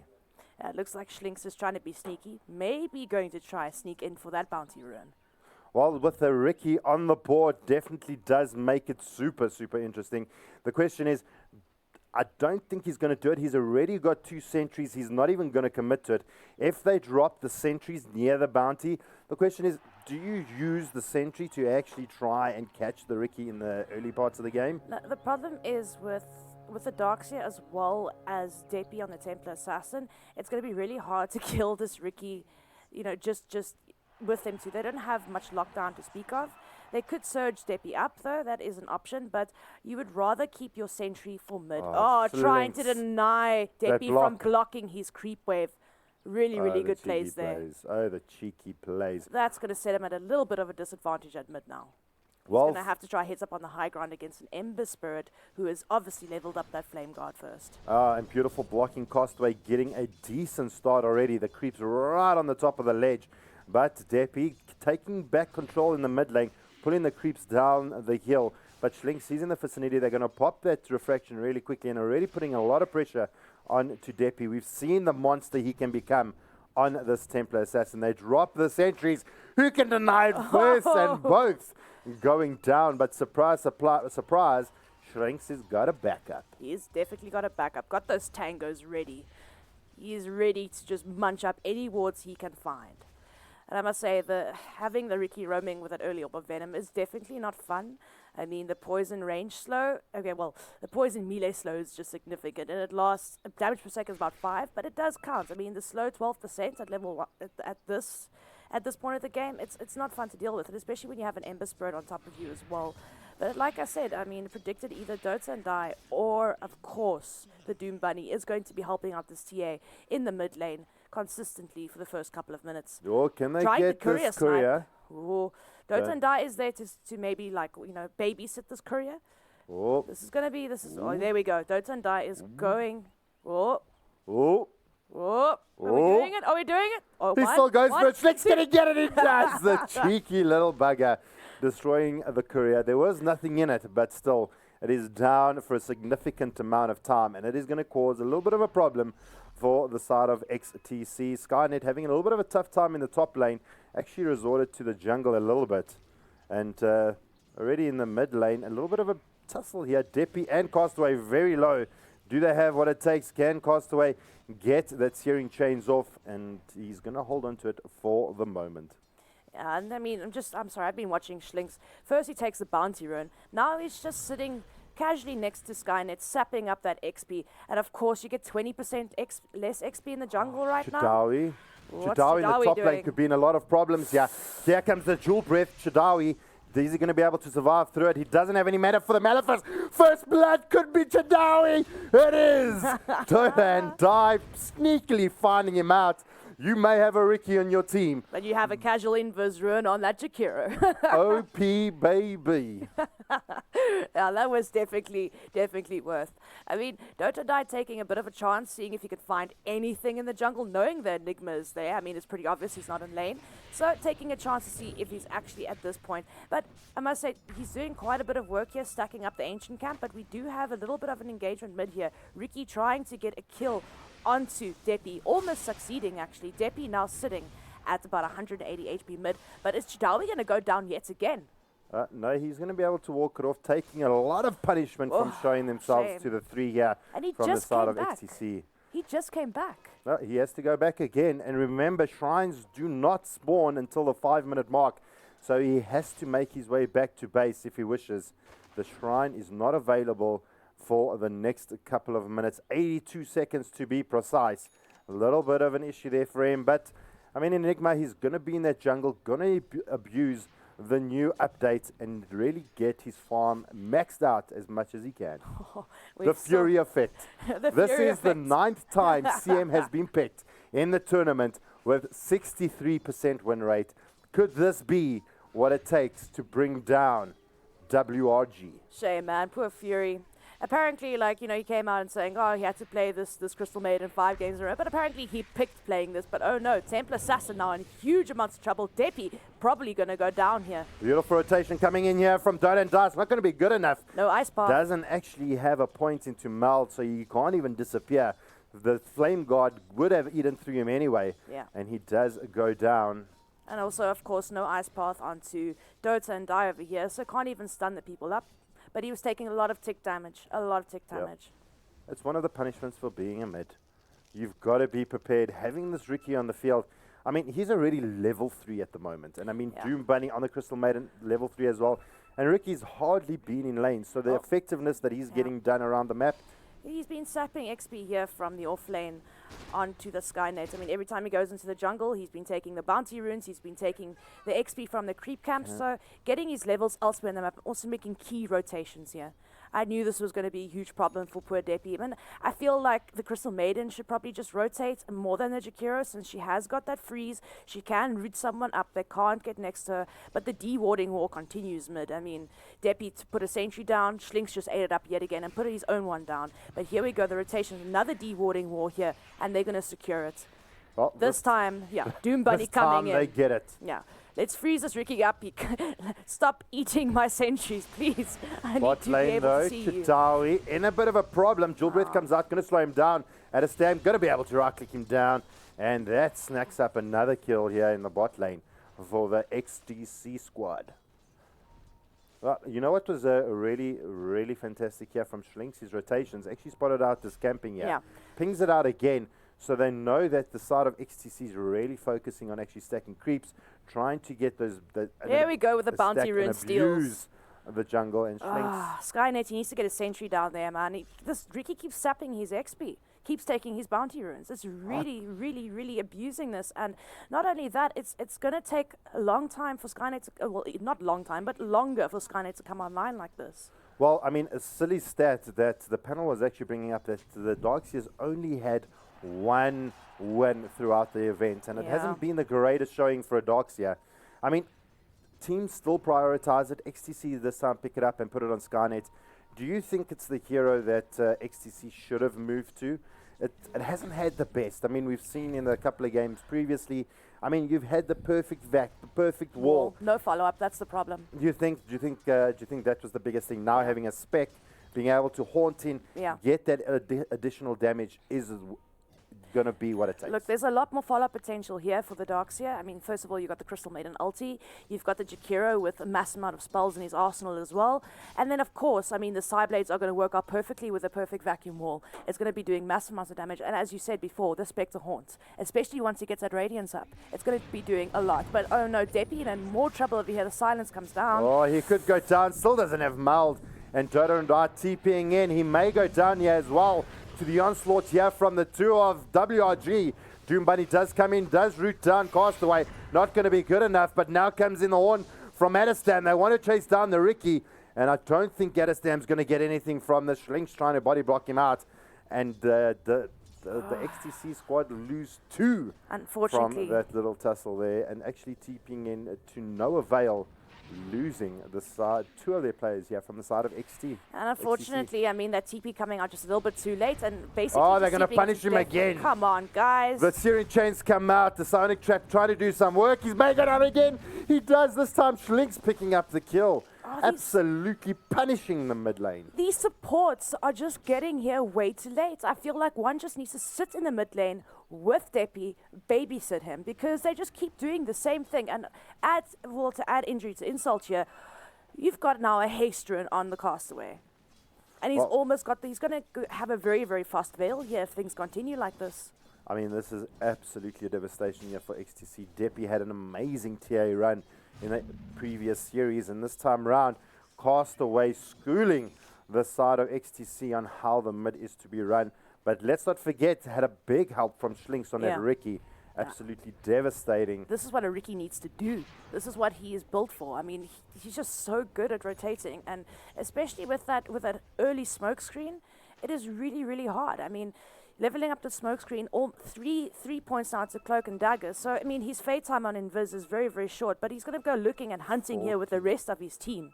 14% win rate with Docs here. Yeah, I mean, they've been smoked up. They've just popped smoke here. Whelp's looking for a kill. Chidawi's got level 6. Oh, they're going to find Doom Bunny. Crystal Maiden, you cute little beauty. You are going to suffer. You're going to go down. And Whelp is going to take you to the ball. Do you think they just man mode this since they do have Black Hole up? He is mannering up. He hasn't got enough for Black Hole currently. Almost there. Needs a little bit more mana. They're going to try. Dota and Die, and a little bit of a problem. They don't drop down the smoke screen. The cooldown comes out. They're trying to ping it out. Let's move back. Dota and Die, very low HP. Whelp making some magic happen. Yeah, everything's on cooldown.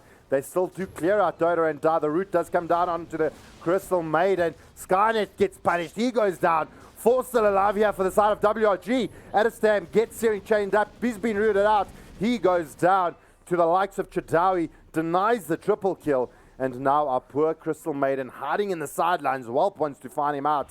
And he gets the blink off Schlinks. He's going to help out here. And Doom Bunny, does he get spotted out? Whelp super close to him, and he finds him out. And that is a super unfortunate story here for the side of XTC. We're sitting 9-2 at the 10-minute mark. Taking a look at our net worths. 5K already. Whelp on the top of the charts, followed closely by Castaway. The side of XTC slowly losing grip on this game. It's really difficult, especially now with the tower going down here at the 10-minute mark. I mean, that Ricky should not have survived that. He got away with absolute murder there. Lack of detection. You just can't do anything. No, it was a super unfortunate scenario. WRG didn't lose a single player there. Perfect aggroing on different heroes. Didn't lose a player. I mean, if we could get a replay on that, that would absolutely be fantastic. Yeah. And Black Hole still yeah, cool that's down. what I'm saying. The big Black Hole didn't even come out there. It's just like, you know, I mean, Chidawi was literally clareting up there just to have the Black Hole available and didn't even need to use it. Oh, but look at the stack here. This is a massive stack. This is a massive stack. Schlinks, he's going to get close. They have dropped the sentry. They're going to spot out Schlinks. They're going to use the Haunt. Castaway trying to get in here to try and steal what he can. Doom Bunny going to pay with his life. And now Castaway, he may be in a little bit of problems here. At the same time, Adestam getting chased down here by Chidawi. The Ether Shock does come out from Santo, making easy work of him. And now Castaway still surviving through TA. He's going to lose the stack. This is a problem for the side of XTC, as now WRG are hunting down the side of XTC. The cooldown gets used out. Dota and Die get spotted out. The Shackles is good. And Schlinks getting that backstab off and taking down the life of our poor Dota and Die. I always love to believe teams can come back, especially at a disadvantage, but a almost 8K net worth lead on the team at 12 minutes is damn scary. I mean, yes, you have the Darks here, you have the Wombo combo of the Darks here, side blades, you have the Spectre comeback, but unfortunately, Spectre in this patch was very, very much nerfed. I mean, Haunt a full minute longer at level 1. 180-second cooldown at level 1. That puts Spectre at a huge deficit. That's a huge nerf to him. And I mean, like, the comeback mechanic for Spectre is not as great as it used to be. Yes. Oh, Castaway spots out Skynet. Doom Bunny bursting down with the remnants in the mid lane, though. They want to continue on. Dota and Die under pressure. Deppy trying to hold out. The Midnight Pulse is down. And they're going to try and get away. Doom Bunny's still evading this Ricky. Schlinks is looking for this poor Crystal Man. She's got the dust available, not quite level 6, but waiting for that TP to come off cooldown. It's on cooldown, almost 5 seconds. He's gonna find him again. Finds him out, and Doom Bunny does go down. Man, that is smoke screen OP right now.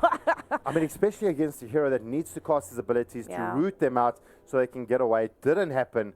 And eventually losing Doom Bunny on that cuddly Crystal Maiden. Yeah, like I said before, this is going to be really hard to come back from.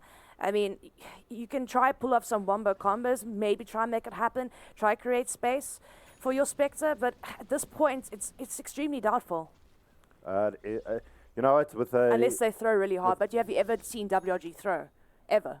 No, they're very composed. They hold their heads. They've been in this situation many times. All of a sudden, Doom Bunny just randomly in the lane. Castaway finds him out, takes him down super easy, and this is going to translate into a top tier 1 tower being brought down here for the side of XTC. They're going to lose this tower. Big problem here for them. Yeah, and I mean, Deppy, that stack, I mean, he really needed to take that to gain some advantage back. But unfortunately, I mean, that stack got interrupted and they lost that team fight horribly. Look, he did try to take what was left of the stack, but I mean, it's a bit late now. They really did try get Deppy a bit of a head, but I feel like if they just looked after him a little bit better mid, the TP rotations from the sports were always too late.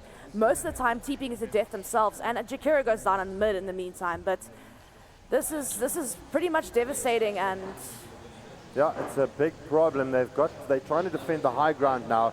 In the mid lane, they did take down DotA and Die on the twin-headed dragon. Santo trying to see if he can get into position so he can help push down this top tier 2 tower. While trying to clear out the wave, Castaway in the vicinity, ready to rock and roll. They're doing a huge amount of damage here. They've got some team plays here in the middle. Black Hole is down. Santo coupling that up with the shackles. The ether shot comes out. They lose Deppy. He is down. Castaway jumps in, trying to work down Alistair and pops up the blade mail. The root comes out. They're trying to work on Santo. Not going to happen. Urn of Shadows is on Alistair. He does eventually take down Santo. Now, Chadawi, he decides he wants to go back in. The freezing field comes down. Shrinks TP's in. He doesn't have the smoke screen. He's going to go down. Welp, he's fighting under the freezing field. He's going to take a huge amount of damage. But the homing missile trying to take down DotA and Die. He still does go down. But Welp, with a very low HP, losing 3 players here from the side of XTC and 2 from the side of WRG. Yeah, and I mean, Adassim is trying here. I mean, he's going for that early blade mail to try and evade some of the damage, try return some of the damage, and also discourage people from going on him. But it just feels like he can't get much accomplished trying to get that Radiance up now, but he's so far behind.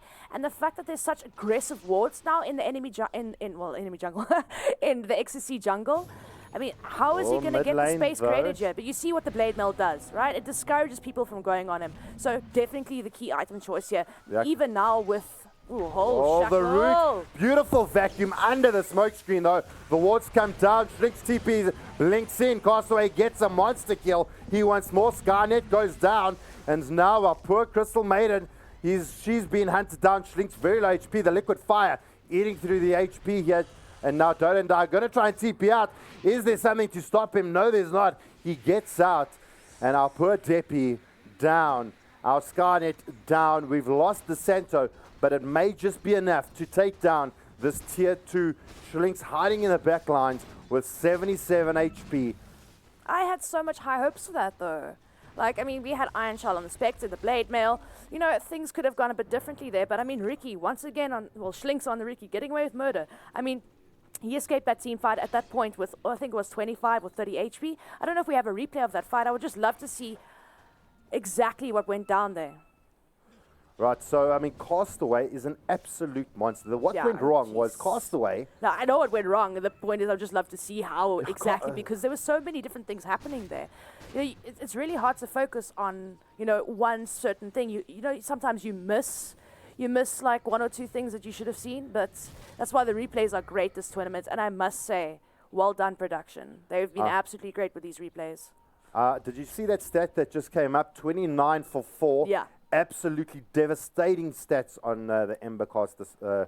The Ember Castaway, boys and girls. Right, I think the replay is ready. Awesome. Hit action, baby. Look at that. Santo getting caught under the smoke screen, keeping him alive. The Ice Path trying to hold him out, not going to be good enough. And Ember Spirit just making easy work there of Skynet. I mean, this is absolutely ridiculous. Things looked really well, and then things just went completely pear-shaped for the side of XTC. Easy TP out. Easy TP out. They didn't have any more disable there, but, I mean, getting those important kills, TA being the most important out of that. Mid lane, though, Santo gets frozen out under the macro pyre, but Deppy in the snakes, while jumping into the freezing field. They do lose Deppy, and he's managing. Oh, they lose Adestam as well. Doom Bunny roots out Castaway, but Doom Bunny's also rooted out. And 3 here, going to be putting pressure on the side of XTC. Chadawi hiding in the backlines. He's got a black hole locked and loaded, ready to jump on the 2 alive here from the side of XTC. Could this be the moment?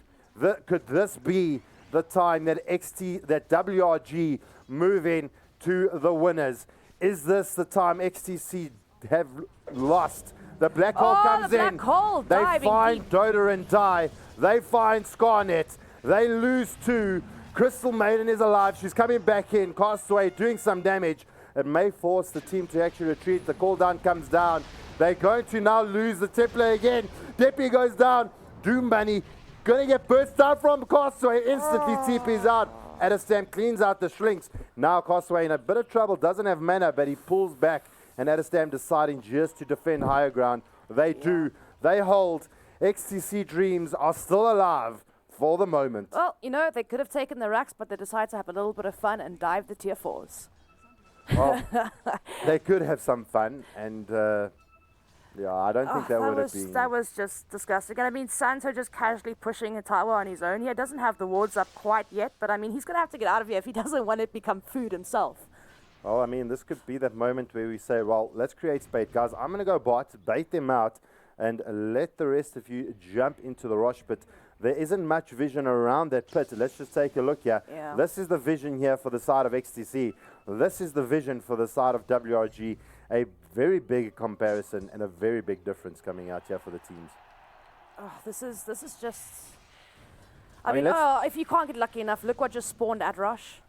Double damage, but I'm more interested in bot Santo. Yeah. Still really trying to put pressure on this tier 2. He's baiting hard, isn't he? Well, he does have the mass serpents up. He's maybe trying to push it out. Whoa. Schlinks is in the vicinity. Skynet says, right, we're going to try and find you out. There comes the vac.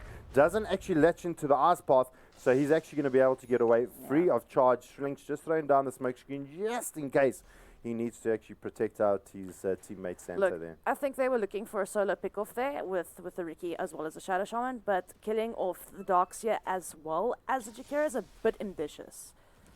Well, I mean, things at the moment, XTC, let's take a quick look at our graphs. Things do get exciting. It's a plus 15,000 for WRG, and same in terms of experience. Hold on to your hats. The Mad Serpents have been dropped. They are going to look at taking down this tower. We do have Deppy get sheep hit out. The horn comes in. The cooldown is down. Adestam Schlinks dodging the damage with the tricks of the trade. Dota and Die goes down. Doom Buddy goes down. Whelp, beyond godlike, getting himself a monster kill. Castaway, an absolute travesty, killing everything. And now Skynet trying to get out of there. And that Malifaux doing so much work. In the meantime, Castaway doing some hectic work here in the backlines.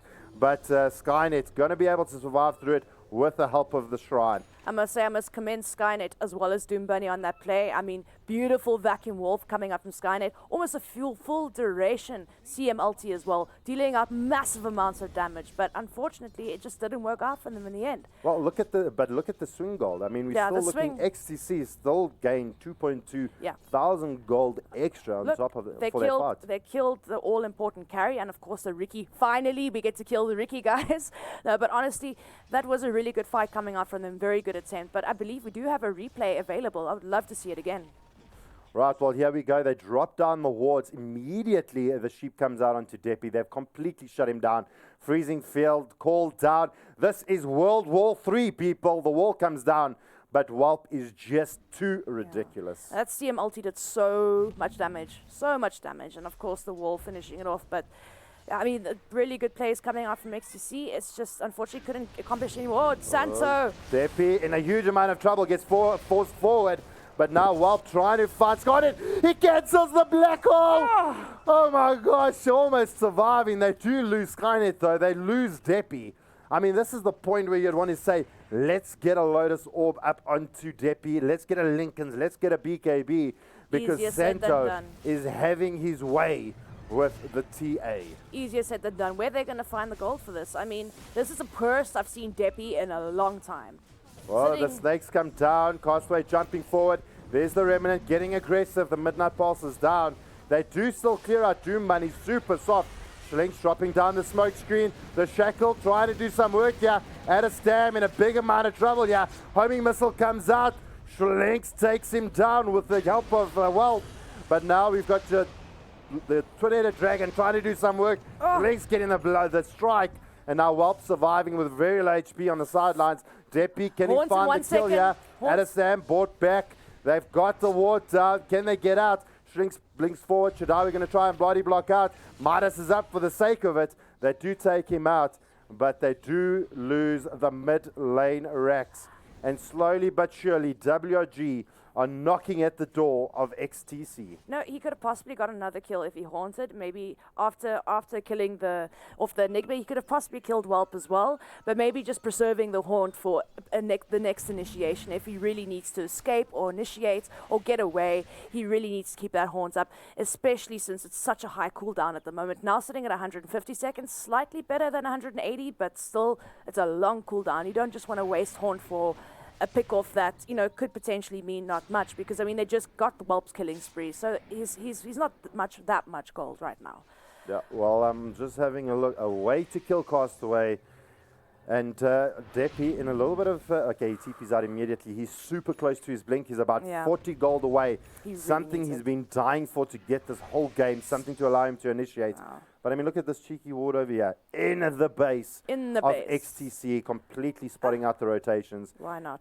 I mean, if you've got it, so why not have it? And it looks like Castaway and Welp are deciding to just, you know, solo rush here by themselves. Almost got it down. They need a little bit more damage here, I feel. Here comes Ricky. Castaway Dagon. Castaway Dagon. Yeah. Oh, with the Veil, he's absolutely hitting so hard at the moment. Schlinks, he's got his diff laid up. He's just picked that up. Such a dirty build. I mean, Veil of Discord Ember is harsh enough. Then you add a Dagon to that. Sitting now at level 3. He's got a level 4 in his inventory right now. Almost. Oh, Vax gonna pull back Santo. He's gonna explode to the love of the Deppy. And he goes down mid lane though. They're gonna find Dota and Die, trying to do some work as Schlinks blinks in. Drops down the smoke screen, and Welp making easy work here of Dota and Die. So they trade support for support. Yeah, support, definitely support for support. But, you know, at this stage, when you're trying to defend high ground, you need 5 heroes. It doesn't matter. Support's good. Oh, God, no! Oh my gosh, can you say goodnight, sweetheart? Jeez, you know, like, that's just dirty. Veil of Discord, Side of Fist, and straight Dagon. Wait until that poor E-Blade comes Crystal online. Maiden. I don't think there's going to be time for E-Blade. I think like if they killed Dastamir after buying back in the last team fight, it's smoke game. screen comes down, Path is out. They're going to try and make some magic here. Huge black hole. Dagon onto Deppy. We do lose Adastam, and WRG are cleaning up and taking names. This may very well be the end of the series, an end of an era, as WRG make easy work of XTC. The Aegis is down, and WRG are clearing out the bottom lane of racks of the XTC base. Guys, this is game. I mean, the Spectre buying back in the last fight. Now dead again, and Dastam with no buyback. This is game. This is so game. I mean, if it wasn't game already, like, 10, 15 minutes ago, it is now officially game. This is GG. But I don't think they're going to call it. I think they're going to let them end. Well, as true champions, XTC is going to... They're making them work for it, boys. They've just left. They're respawning. They want some more. Well, Crystal Mating being super sneaky. Doom Bunny coming in from the backlines. They take down the tier 3. Castaway finds out the CM. Gets rooted out, but the CM is down, creating a bit of space. They drop the ice path. Scarnet's going to drop the wall. Is it going to be enough? The call down comes through. Deppy trying to right click out, takes down Santo. They do lose Skynet. Is there more to follow up? There's slide of fist from Castaway, trying to work on Deppy. He's actually melded up. They can't see him. Oh, wait, here comes Adastam. He's hungry. Welp going to TP out. The ice path comes down. They're going to hold Castaway in place for the moment. Does he have enough to get out? He's going to TP to his Remnant. Dota and Dart, tricks of the trade. From Schlenk, Shadawi helping and working. The Dagon from Castaway. And he takes down Adastam with that cheeky little Dagon build. And there's your GG. I think they just wanted one more go at the boys. In the words of Wilson Triple XL, damn, I love my job. And WRG take the championships Well done to the boys. The end of an era and the end of the event. Handing over to the side of the panel. Okay, and Where do I look? you look at me into my eyes. So move your chair that way. More. Tell me, how's the game? It's pretty straightforward. I really enjoyed my captain's drafts, played very well. I think the outcome was expected. We thought we had very strong drafts and we're on form right now, so very happy with the result. How was your permanence? I mean, what happened in the game? Tell me more. In the last game, I thought it would be a good idea to just go Dagon 5 and just kill CM every fight, and it seemed to work out, so very, very happy. Tell me about the strategy. We just basically pick heroes that we're all strong with and kind of come together and hope to not throw the game, and then we can win. How does it feel to be winner of an event like this? Feels pretty good. Very, very happy. Hopefully the first of many to come. Hopefully. Your teammates, what stood out? Definitely Chirawi's drafting and just the individual skills all across the board from Schling, Santo, Walp and everyone. It was very, very good, very good. Sweet. Guys must go out. You only shake hands.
Well, that's all she wrote for the grand final. Who would have thunk that? Nonetheless, it's time for the good one, the prize giving. Assisting me here is Johan and Lenusha, who are basically the big sticks around here. But without any further ado, let's introduce the third place winners, Energy Esports.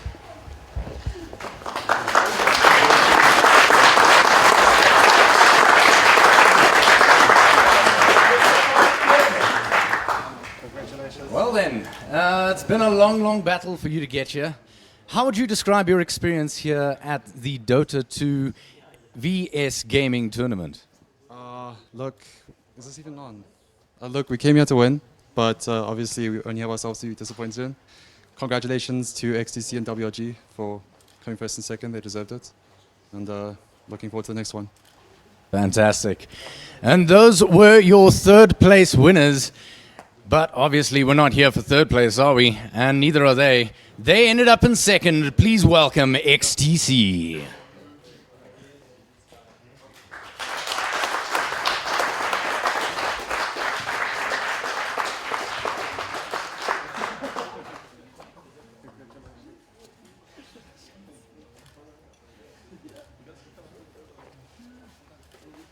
Right, well, again, very, very long battle for you coming through from the bottom rungs. You've managed, nonetheless, to get your second place. Tell me, how does VS Gaming and this tournament help bring you, your team, and the entire South African esports scene closer to the international scene?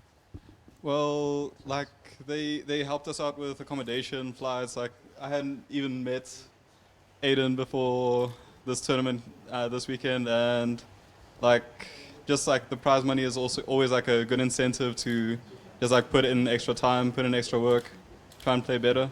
And I think we were hoping for second place at the tournament, and we got there.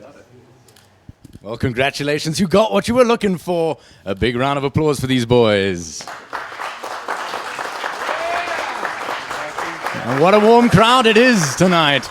Nonetheless, we're here for the big ones, and people kind of said they saw it coming. Nonetheless, they deserve every bit of applause that you can muster. Please welcome WRG.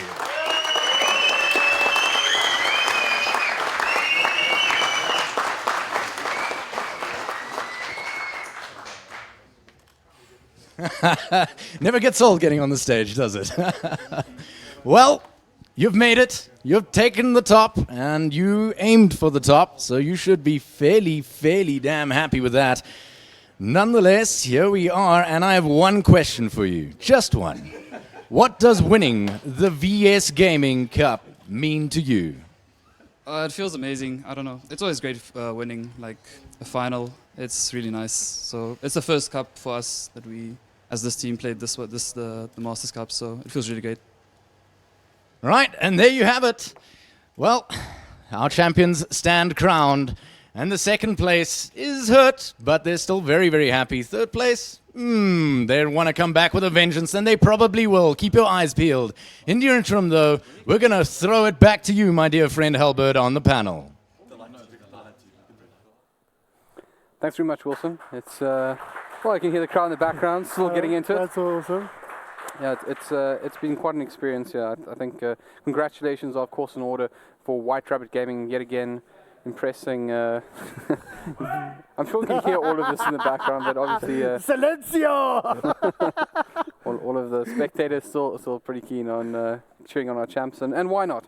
I think WRG certainly deserved winners here, as we see the mascot, a pretty proud buddy in a pocket right about now. So yeah. Gentlemen, well done. Little heart.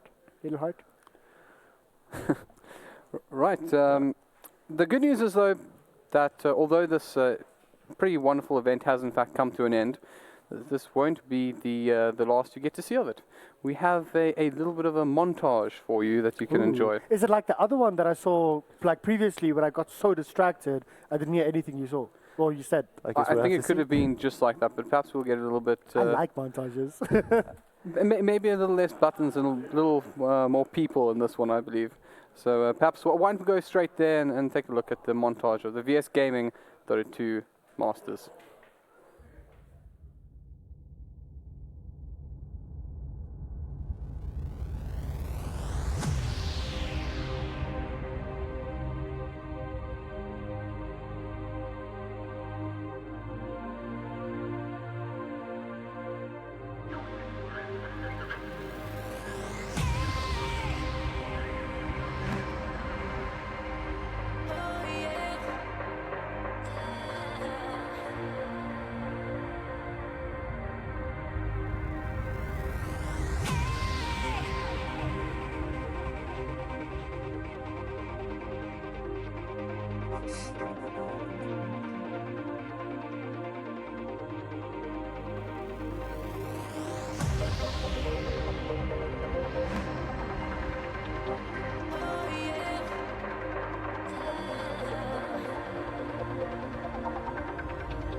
quite enjoyed that actually. It was nice sort of reliving those experiences one more time.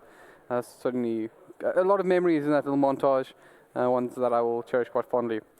The good news is, though, if you are a fan of, and I'm sure you are, a fan of the VS Gaming Masters, we have some pretty interesting news for you. So, although the Dota event has come to an end, of course, crowning WRG as your champions. Cue the drum roll. Thank you, Reddit, in the background. I feel like there's a severe lack of drums right about now. Production, I need your help. Nice. Sorry. So, yeah, of course, this event coming to an end, what a fantastic experience it's been. I would like to really, I guess, commend everyone for all the hard work that they've done here. But the good news is, there'll be some more hard work that needs to be done pretty soon, as there will in fact be a CSGO VS Gaming Masters tournament happening next month. So if you're a CSGO fan as well, you have something very special to look forward to. However, that's the small news, guys. There's something far more epic in store, and that is in fact being touted as Africa's largest football e-tournament. And the conversations I've had in the background have suggested that this is something that is going to be mind-blowing, something we've never experienced before in the South African sort of esports community. And as you can see, there's going to be a large number of competitors involved in this one. So we will have a lot more information coming out in due course, but something to look forward to, and something I'm certainly going to look forward to. On that note, though, it is one of the sad but happy times. The time that we get to say thank you to everybody for this event, and also goodbye to them as well. So firstly, gentlemen, and I extend this, of course, to our co-casters and our interviewer, Wilson. Actually, he cast as well, so technically a caster. It's been really great working with you all. I really appreciate all the effort you've put into it, and I really look forward to doing so again. Thank you. Of course, our production crew, you have been so much fun. I really do. I look forward to these interactions every single time, and it's still going on right here. So you guys really are a special crew, and it's great to work with you again. And of course, to everyone behind VS Gaming as well, in particular, Johan and the team, you guys have done a fantastic job. Thank you so much for all the effort in making this happen for us. Last but not least, and of course, I know it's a cliche, but it just wouldn't be possible without all the individuals who support us. So thank you for watching this, and we hope that you'll join us again soon, because this is not a true goodbye, it's simply see you later. So on that note, one last time from us at the panel, thank you for joining us. Have a great night further. We'll see you next time. Cheers and goodbye. Bye-bye.